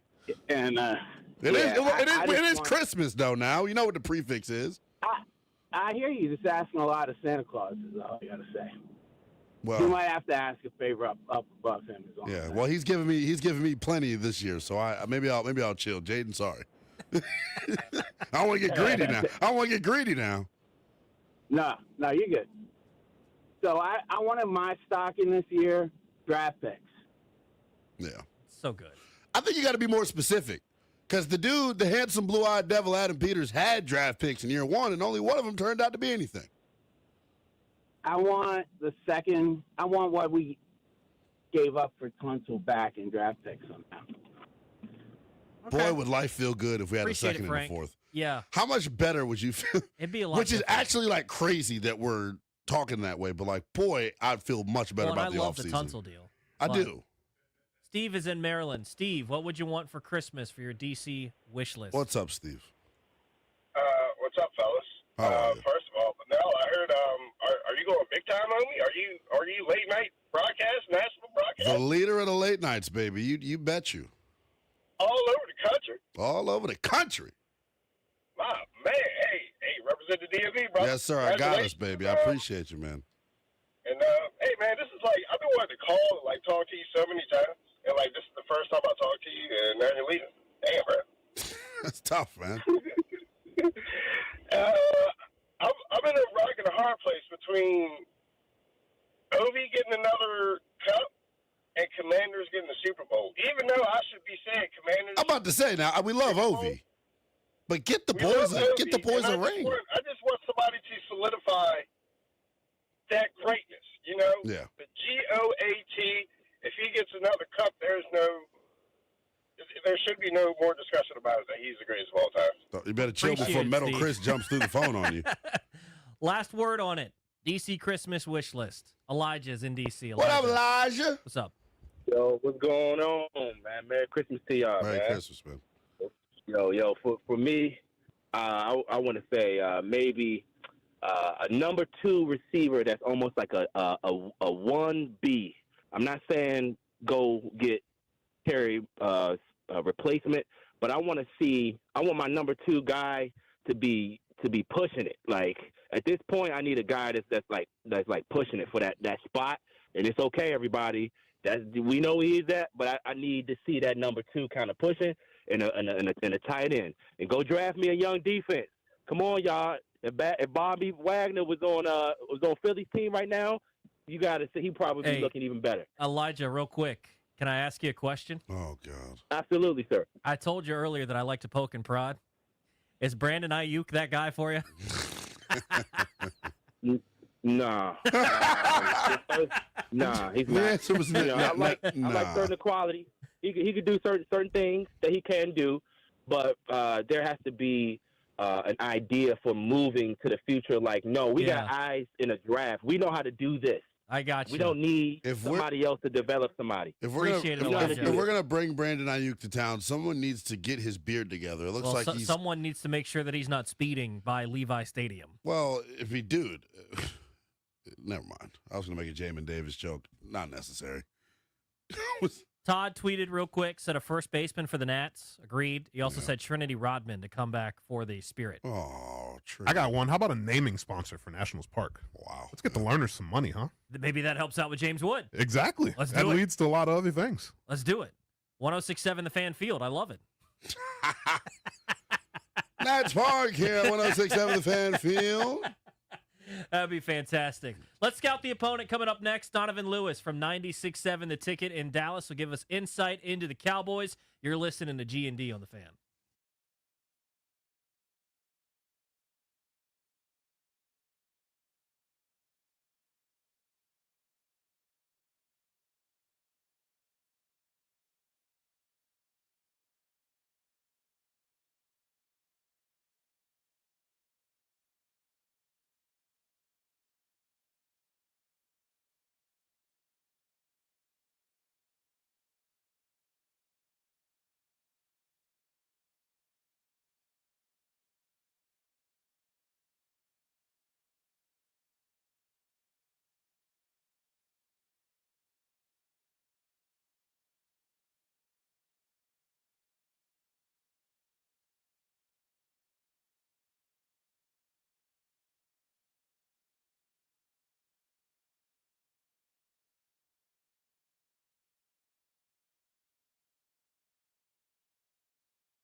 This update is fed by Paisanos, not just pizza, but something for everyone. Paisanospizza.com. In the NFL, the Commanders are going to take on the Cowboys on Christmas tomorrow, looking to improve on their 4-11 record. Kickoff at 1 o'clock. Quarterback situation, Jaden Daniels, Marcus Mariota, both already ruled out. Josh Johnson will get the start.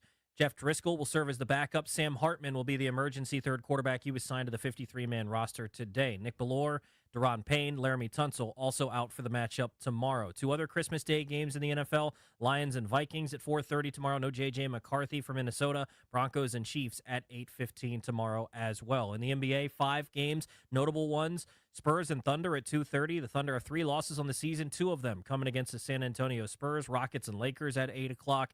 And the nightcap, Timberwolves and Nuggets at 10:30. No one appreciates fan listeners more than Paisanos. Now score 30% off any order of $30 or more with promo code FAN30. Pizza, wings, pasta, salads, and more. Add it all to the cart and use promo code FAN30. Order now at paisanospizza.com. From the Crop Medcalf 5-Star Sports Desk, I'm Tobi Altizer on the Fan.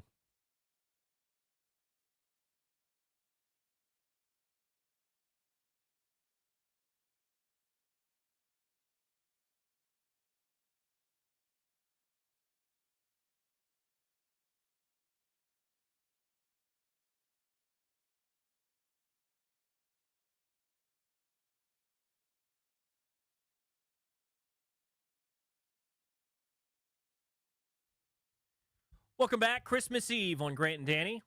Tobi Altizer, Lynnell Willingham sitting in for the guys today. Christmas Day tomorrow. Football on Christmas. First game of the day going to be the Cowboys and the Commanders. Let's go scouting to get ready for the game tomorrow.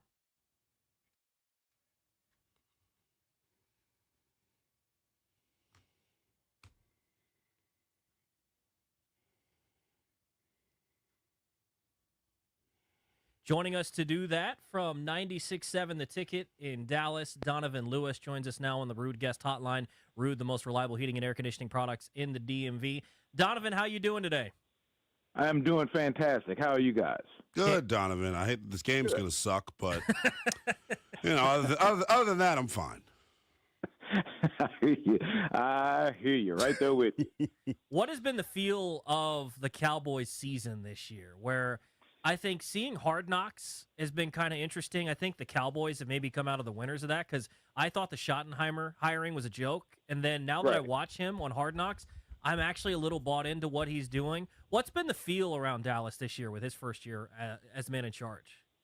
Man, I think your feel has been kind of the feel of everyone around here because it just felt like it was the easy hire. It was the one that he knows exactly how things are run in the complex and the organization, so there's not going to be any pushback about anything.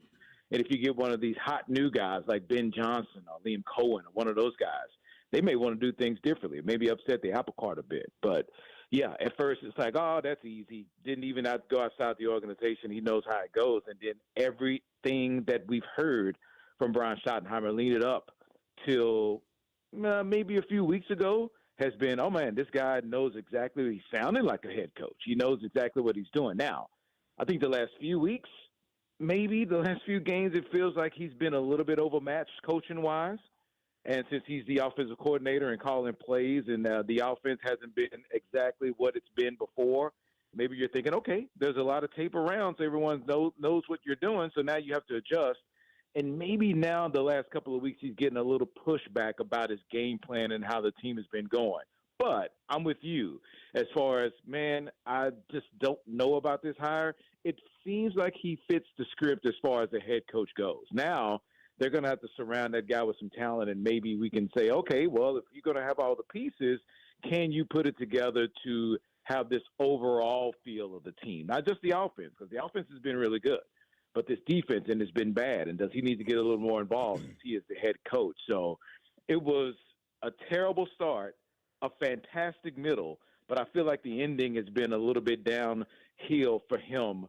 And I guess he has a couple of weeks to see if they can – but I don't even think the last couple of games are going to change anyone's mind about how they feel about it now. I think he's winning some people over, but it's a long way to go. So there was a report that came out in the Baltimore Sun about some things that the Ravens were displeased about in-house with their franchise quarterback, Lamar Jackson. When's the Trayvon Diggs dirt going to come out? We all know something's there. They're playing like it's not. it's Right. probably a lot worse than what we could even imagine. I'm with you. I don't even think it's. I don't even know if they're pretending to have everything is like I will call it pancakes and Skittles, which are my two favorite things in my whole life. They're not even pretending anymore. It's just a relationship that's just ending, and I don't know where the trust was broken.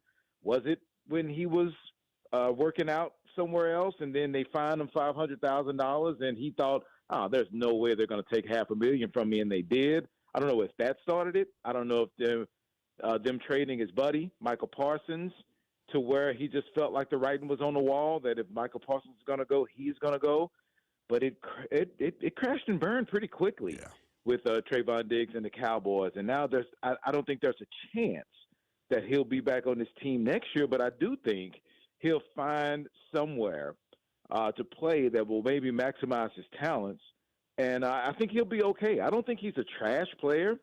I just think his attitude is gone. And when, if you're in a relationship and it's not going well, why the heck are you going to give 100% in that relationship when you know it's not going to go anywhere? So I think that's where both sides are as far as that goes. And they brought him back last week and these last 2 weeks because they have to, because of Deron Bland being out and just the shortcomings that they have in the defensive secondary. So I think that's the only reason he's back on the field. If Bland wasn't hurt, I think you would see Trayvon Diggs as a healthy scratch the rest of the season, knowing that the relationship is done and dusted.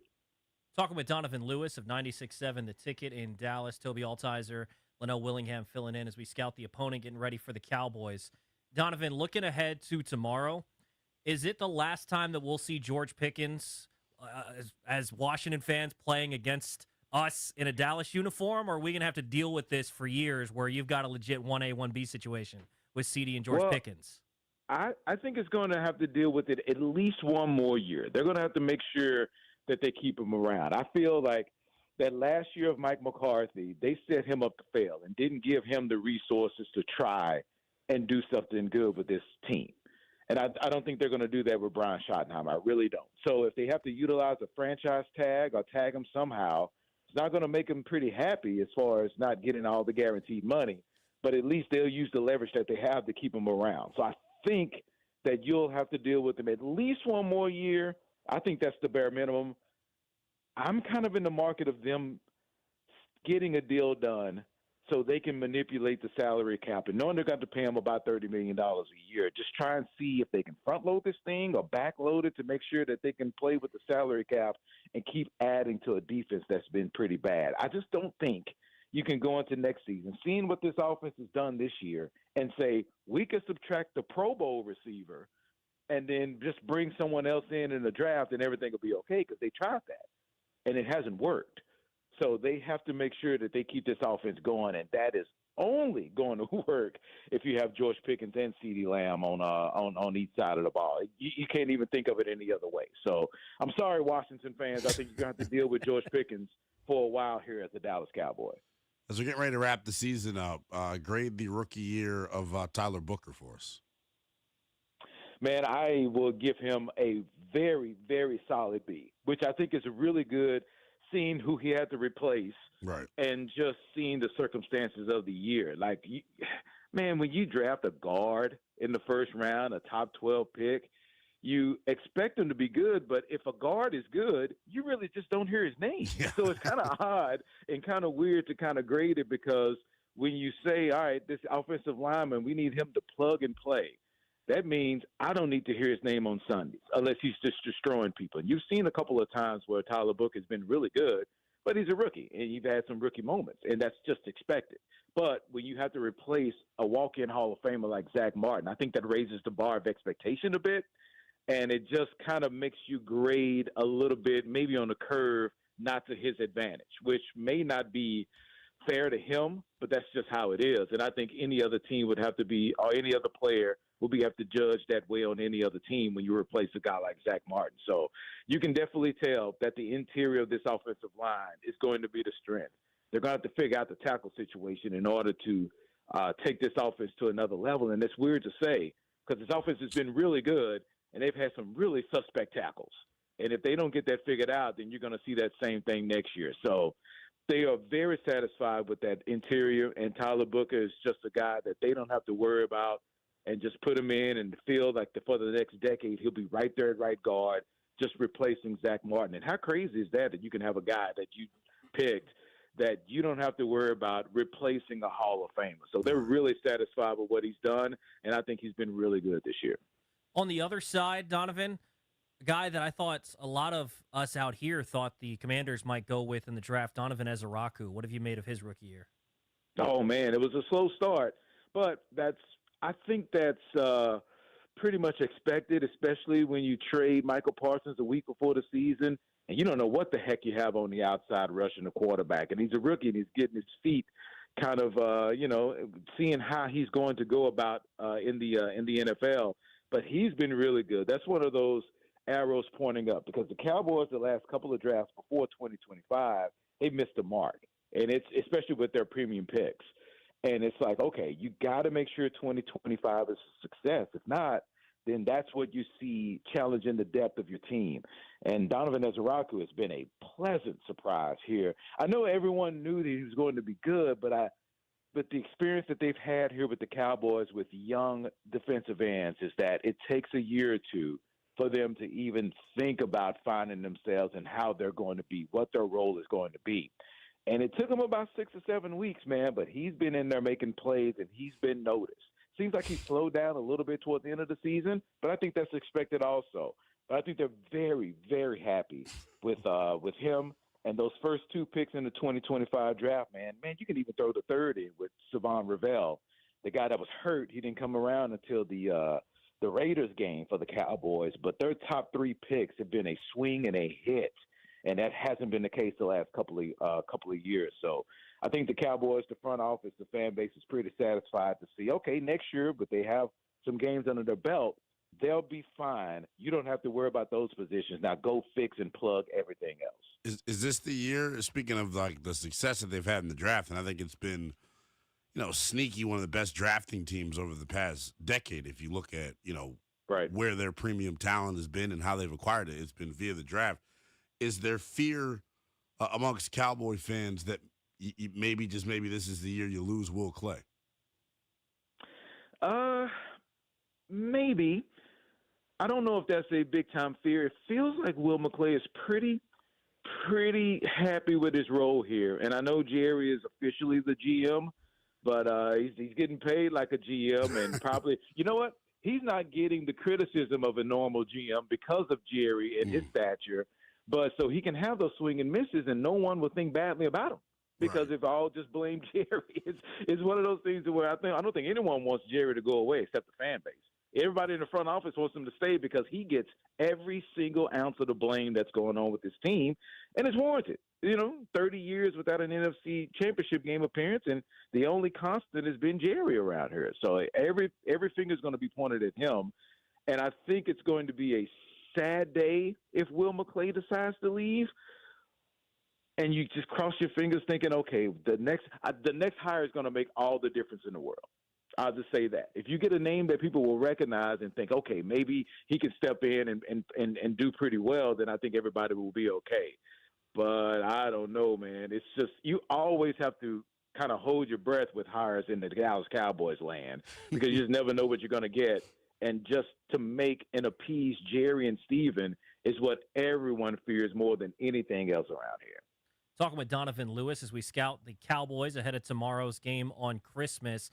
Talking about the Cowboys defense, I don't think they'll have any issue tomorrow slowing down Josh Johnson and crew. But going into next year, what have you made of Eberflus? It feels like they've had some ups and downs, played a little bit better lately than they did the start of the year. But is that a unit that, if they can get some stuff figured out, I mean, the offense you would think can still maintain a decently high level going into next year. Can they get that unit figured out so that they can be legit threats once again in the NFC East and NFC as a whole? Yeah, I was going to, for Christmas, I'm going to give you guys a whiteboard. So when I'm going to write ups on one side and downs on the other for Mike Eberflus. And then you're going to have like 2 ups and like 700 down.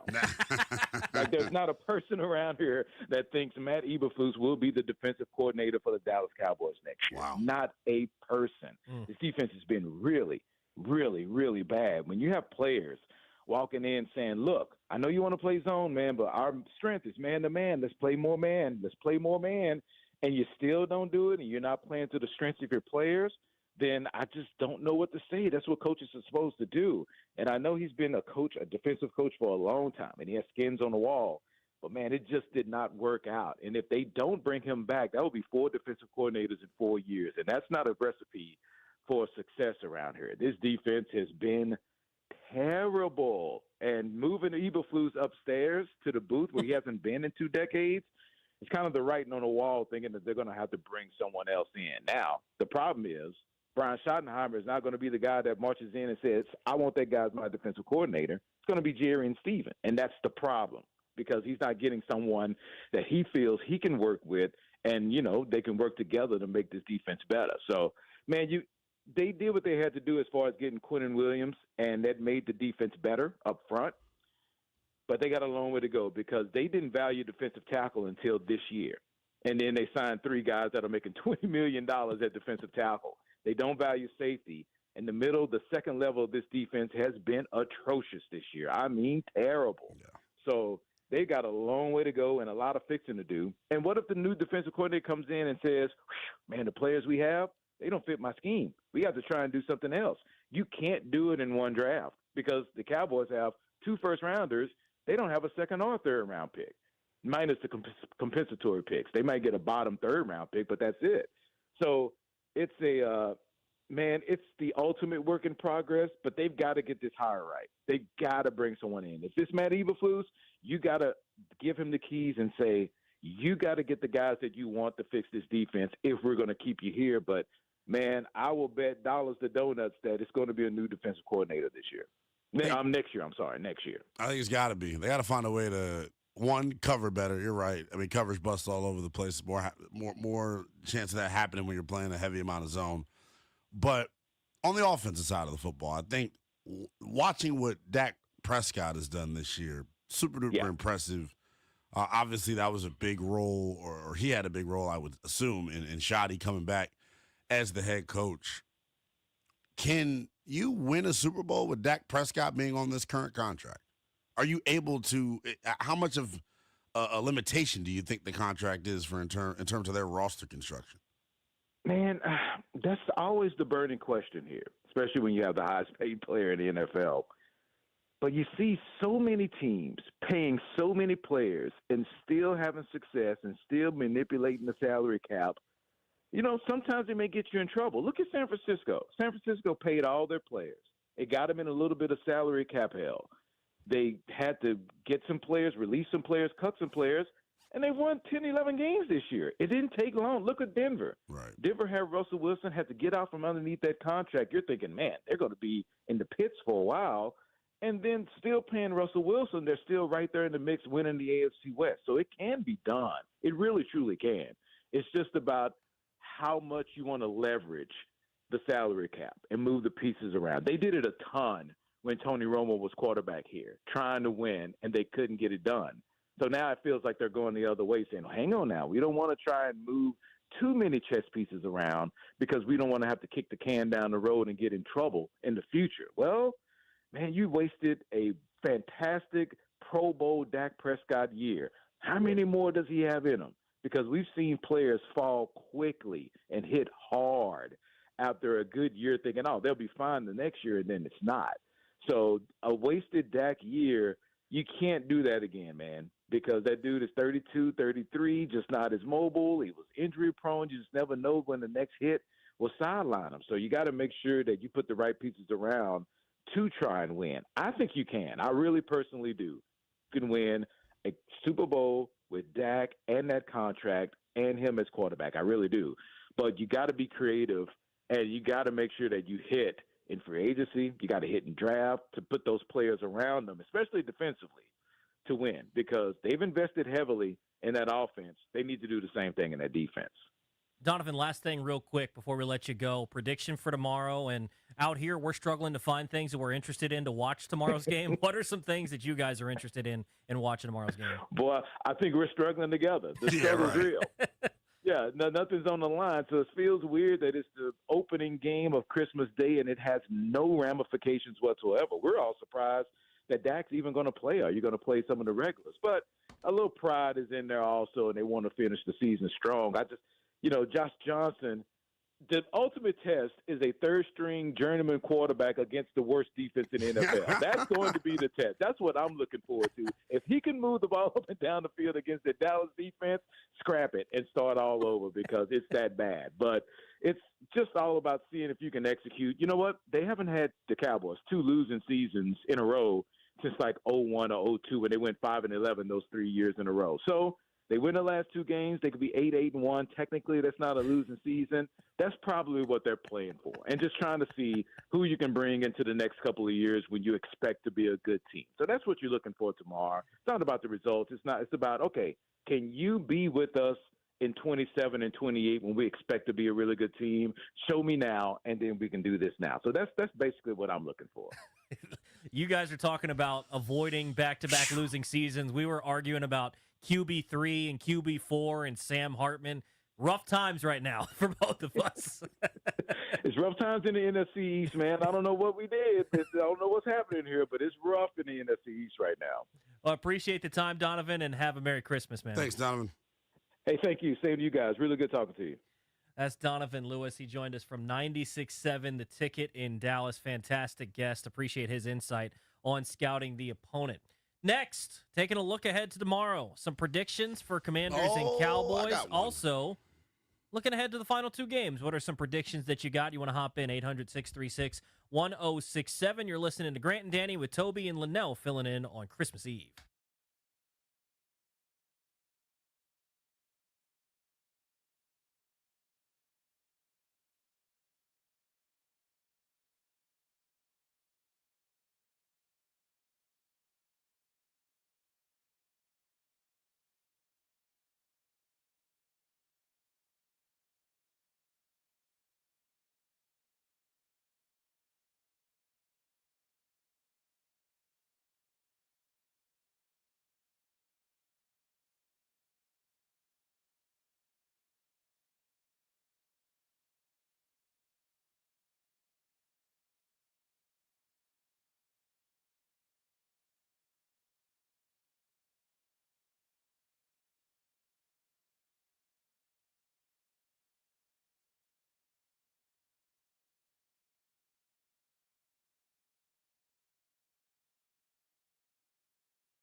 This update is brought to you by Paul Henry's Window Installation, your clear home improvement choice. Commanders Cowboys kicks everything off on Christmas tomorrow, one of 3 NFL games.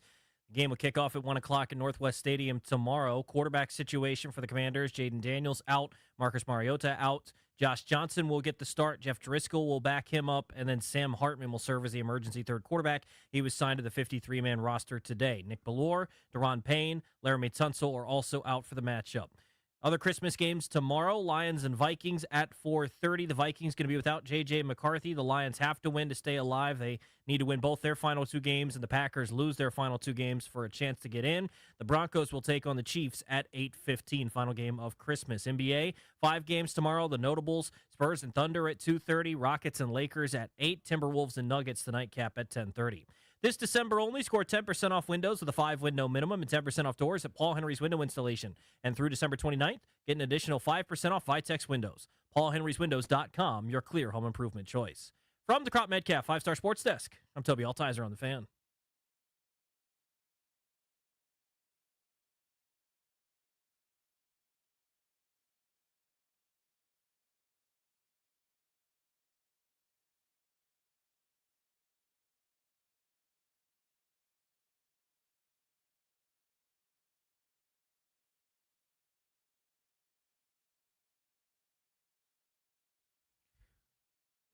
My sweater works with this song. Little Run, Run, Rudolph. I love it. Getting set for Christmas tomorrow.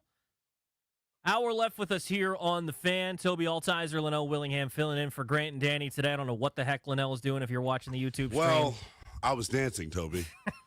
If that's what you call dancing. All right. I might actually be able to dance if that's what you call dancing. 800-636-1067 if you'd like to hop in. Predictions for tomorrow's game. Oh, I can't wait. I may stand up to give mine. What do you think is going to happen tomorrow? It could be a bold prediction. It could be a bad prediction. What do you think is going to happen in tomorrow's game? You can give us a score, but maybe even more so just individually, some things that you think are going to happen in tomorrow's game. Lynnell, you teased this at the top of the show of something that might happen in tomorrow's game, or might not happen, I should say, in tomorrow's game. What do you got?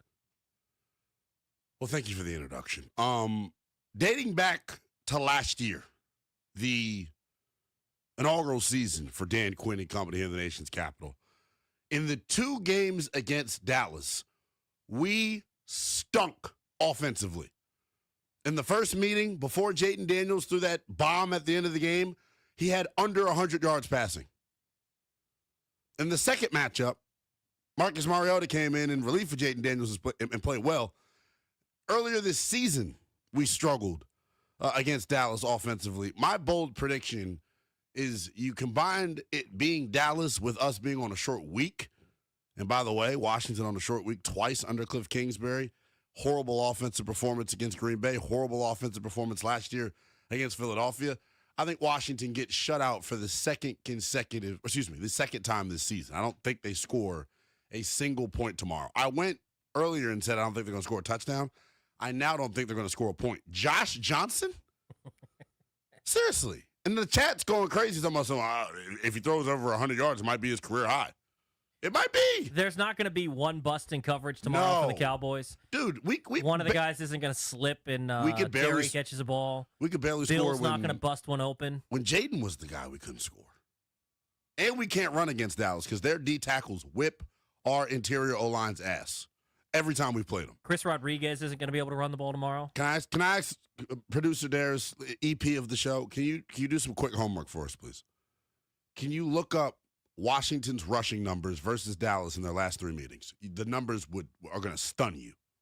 We can't run the ball versus them. And we're going to need it with Josh Johnson under center. We're going to have to run the ball. And we can't. I don't want to see Josh Johnson throw the ball more than 15 times tomorrow. And Quinnen Williams is now? Come on, bro. We struggled with Kenny Clark and Oso Digizua. We're going to get mollywopped tomorrow.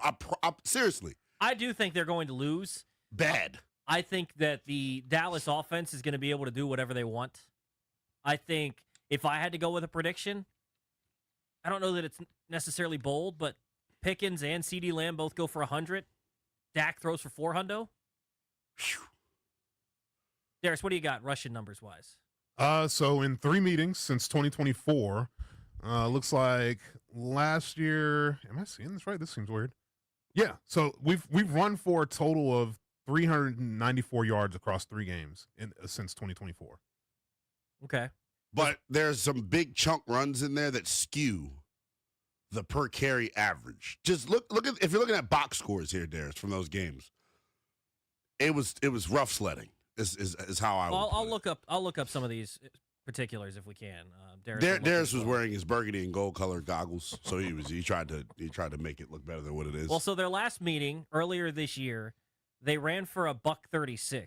Now, dude, they were getting mollywopped. Does it count? Jaden Daniels was 8 for 35. Mariota was 2 for 34. Their running backs 13 for 33. McNichols 2 for 22. Chris Rodriguez 3 for 12. That kind of speaks to your point. Aside from the quarterback run game, there wasn't a whole lot going on. And some explosive pops of like 12 and 15. Like the down in, down out consistency running the ball versus Dallas has not existed. The first game versus Dallas last year, which was the one where Jaden threw the long touchdown and then we gave up the punt return or the kick return right after. Jaden did carry the load with 7 attempts for 74 yards. The rest of the running backs, 22 yards on 9 attempts, 22 yards on 3 attempts, 1 for 14. So, yeah, it was tough. Yeah, and then the following game after that, the one they won in Week 18, 5 for 56 for Mariota, 4 for 27 for Jaden. Eckler was 3 for 12. B-Rob was 5 for 10. De'Ami Brown also got a carry. That Mariota run was silly. I remember that. Yeah, so they're just, to your point, when they turn around and hand the ball off, because Josh Johnson isn't going to pull some 6 carry for 45-yard performance out of his rear end tomorrow on Christmas. That's not happening. Can we clone Josh Johnson and give him ability? So that's not happening tomorrow. So they're going to have to be able to run the ball with their running backs, Bill, McNichols, and with C-Rod. And it hasn't been the case, to your point, the last 3 times they faced him with Cliff Kingsbury. Just hasn't been. I just thought of something cool. So we call Bill Krosky Merritt. Yeah. What if the trio was Chris, Jeremy Merritt? No. No? Yeah, it doesn't work. No. Not even you, Darius? No. Wow. By the way, Josh Johnson's career high in passing yards in the games, 317. He did that when he played for the Jets against the Colts in 2021. He only has one other 300-yard passing game in his career. That was when he played for the Ravens in 2021 against the Bengals. He threw for 300 yards twice? Twice. Whoever the D coordinators were. I mean, are they employed? One of those teams with the Bengals, and the Bengals never have a good defense, so that's part of it. That's so tough. Were these Week 17 games? I'm sorry, Josh. No, it doesn't look like it. Yeah, this one was in the one versus the Bengals was in December. The one versus the Colts was in November. Can I be honest? Can I give an honest answer here? Why I've been going so hard on Josh Johnson? And I'm sure the chat probably can relate. I haven't forgiven Josh Johnson for not beating the Titans under Jay Gruden when Taylor Lewan was about to DDT Josh Norman postgame. For him to not win that game for us and get us in the postseason, I haven't forgiven him. Josh Johnson, when he won his start for Washington back in December of 2018. Against Jacksonville, right? Against Jacksonville. They won 16-13. His stats from that day. 16-25 for $151, a tutty, no picks, took 3 sacks, 9. Here you go, Lynnell. 9 carries for 49 yards. That's pretty good. That's not too bad. I've seen worse quarterback play in D.C. I'm having a feeling that it's probably not even going to be that good tomorrow. No, it's not. So he averaged. He threw for 151 yards on 16 completions. Yeah. His stat line here is hilarious because that's literally the only game where he had more than 15 pass attempts that he didn't throw an interception. Wow. Every other game that he's thrown more than 15 times, maybe he's thrown an interception or more. Did the boys get Jay this week? We had him earlier this week, yeah. What? He should be coaching this weekend. He is clearly the coach that can get the most out of Josh Johnson. He's the Josh Johnson whisperer. Yeah, he is. He's the one that can get him to play competent quarterback. He was number 1. This is oh my God. this is going to be tough. I'm This is going sorry. to be tough. To watch this game tomorrow, you're on the offensive side for Washington. You're saying they're not going to score. On the No. flip side, for Dallas's offense, for me, I think they're going to have their way because I think that Mikey will have a decent game tomorrow. Versus who? I think he'll have a decent game because they'll be throwing to the other side of the field so much. Because whoever is on the other side trying to cover either George Pickens or CeeDee Lamb is going to get eaten up and spit out. This is Dan Quinn calling the game. So when we played Dallas earlier, it was Joe. So maybe there'll be differences. I do wonder, too, if Does he know tendencies better? Like, which one of these teams is going to play with more heart. I think Washington has been in a spot now where they're kind of used to this. So they're going to play with the amount of heart we've seen over the last couple of weeks, which isn't desperation, but they still play hard. The Cowboys now being eliminated and having this game pop up for them on Christmas, I'm curious if you're going to see, I think certain players will play hard. There's no question. But is their whole team going to have a buy-in effort? I don't know. if you don't think CeeDee Lamb is about to be on U Street tonight, then you have lost your mind. If you don't think CeeDee Lamb is going to be at MGM National Harbor tonight, you have lost your mind. If he acted a fool out in Vegas, what do you think he's going to do on Christmas Eve in Chocolate City? He's a bachelor too? And the bit that you're supposed to do on Christmas Eve when you're a bachelor is you're supposed to just get absolutely hammered. So we know he got hammered in Vegas at the Red Rock and threw up at 3 o'clock in the morning. What is he going to do tonight? Who knows? Hopefully, I'll find him tonight. Hopefully, he's not carving up the old defense tomorrow at Northwest Stadium. 800-636-1067 if you'd like to hop in. What are some predictions for tomorrow's game? We'll take some of your phone calls next. You're on G&D on the Fan.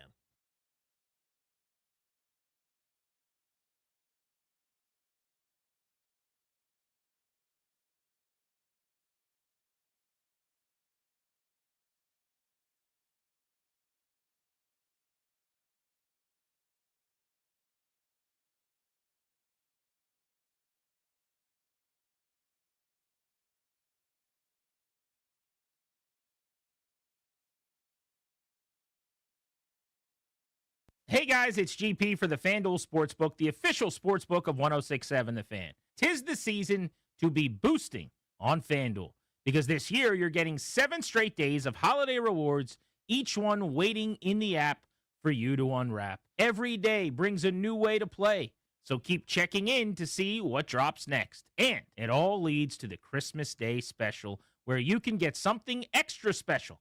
7 days of gifts, one big finale. Your holiday football just got a lot brighter. Head to FanDuel.com/GP with my promo code GP. FanDuel.com/GP to get in the holiday spirit. That's FanDuel.com/GP. FanDuel, play your game. Must be 21, present in Virginia. Opt-in required. Rewards are non-withdrawable. Restrictions apply, including bonus and token expiration. Lead requirements and max wager amounts. See terms at sportsbook.fanduel.com. Gambling problem? Call 1-800-GAMBLER.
Christmas Eve.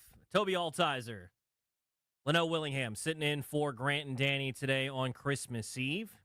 800-636-1067 if you'd like to hop in as we talk about some predictions for tomorrow. Also, if you'd like to go vote on our poll of the day, it's presented by Metropolitan Moving and Storage, local, long-distance, residential, or commercial. 3 decades of best-in-class service and experience. Go check out the 1067 The Fan YouTube, Twitter page, X page, whatever it's called now, and check out the poll of the day. Looking ahead to the NFL draft, if the top edge rushers aren't available, talking guys like Arvell Reese, Ruben Bain potentially, if the top edge rushers aren't available when the Commanders are on the board, who would you prefer to draft? Caleb Downs out of Ohio State, the defensive back, safety, running back Jeremiah Love out of Notre Dame, or other? Currently sitting 56% Caleb Downs, 23% Jeremiah Love, 20% other.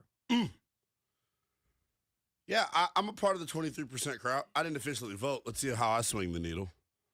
Maybe that's why our esteemed producers sent me the poll so I can participate in it. Yeah, of course, media engagement, stuff that, we're trying to do. Kind of paid to do. But I would take Caleb Downs.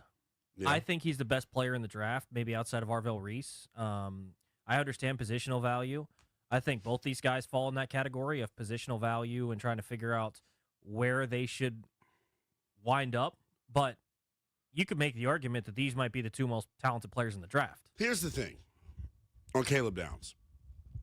You have to go back to Eric Berry in 2010 to find the last time a safety was a top 10 pick. Before that, it was Sean Taylor in 04. It does not happen. And if there's a team silly enough to pull the trigger on him, first of all, let me say this. If we're at 8 overall and we draft, or 7 overall and we draft Caleb Downs, I'm going to be pissed. I'm going to be upset. I'm not going to be thrilled about the pick. Kyle Hamilton, pick 14. Derwin James, pick 17. And the positional value is not even close. Running back impacts winning more than safety.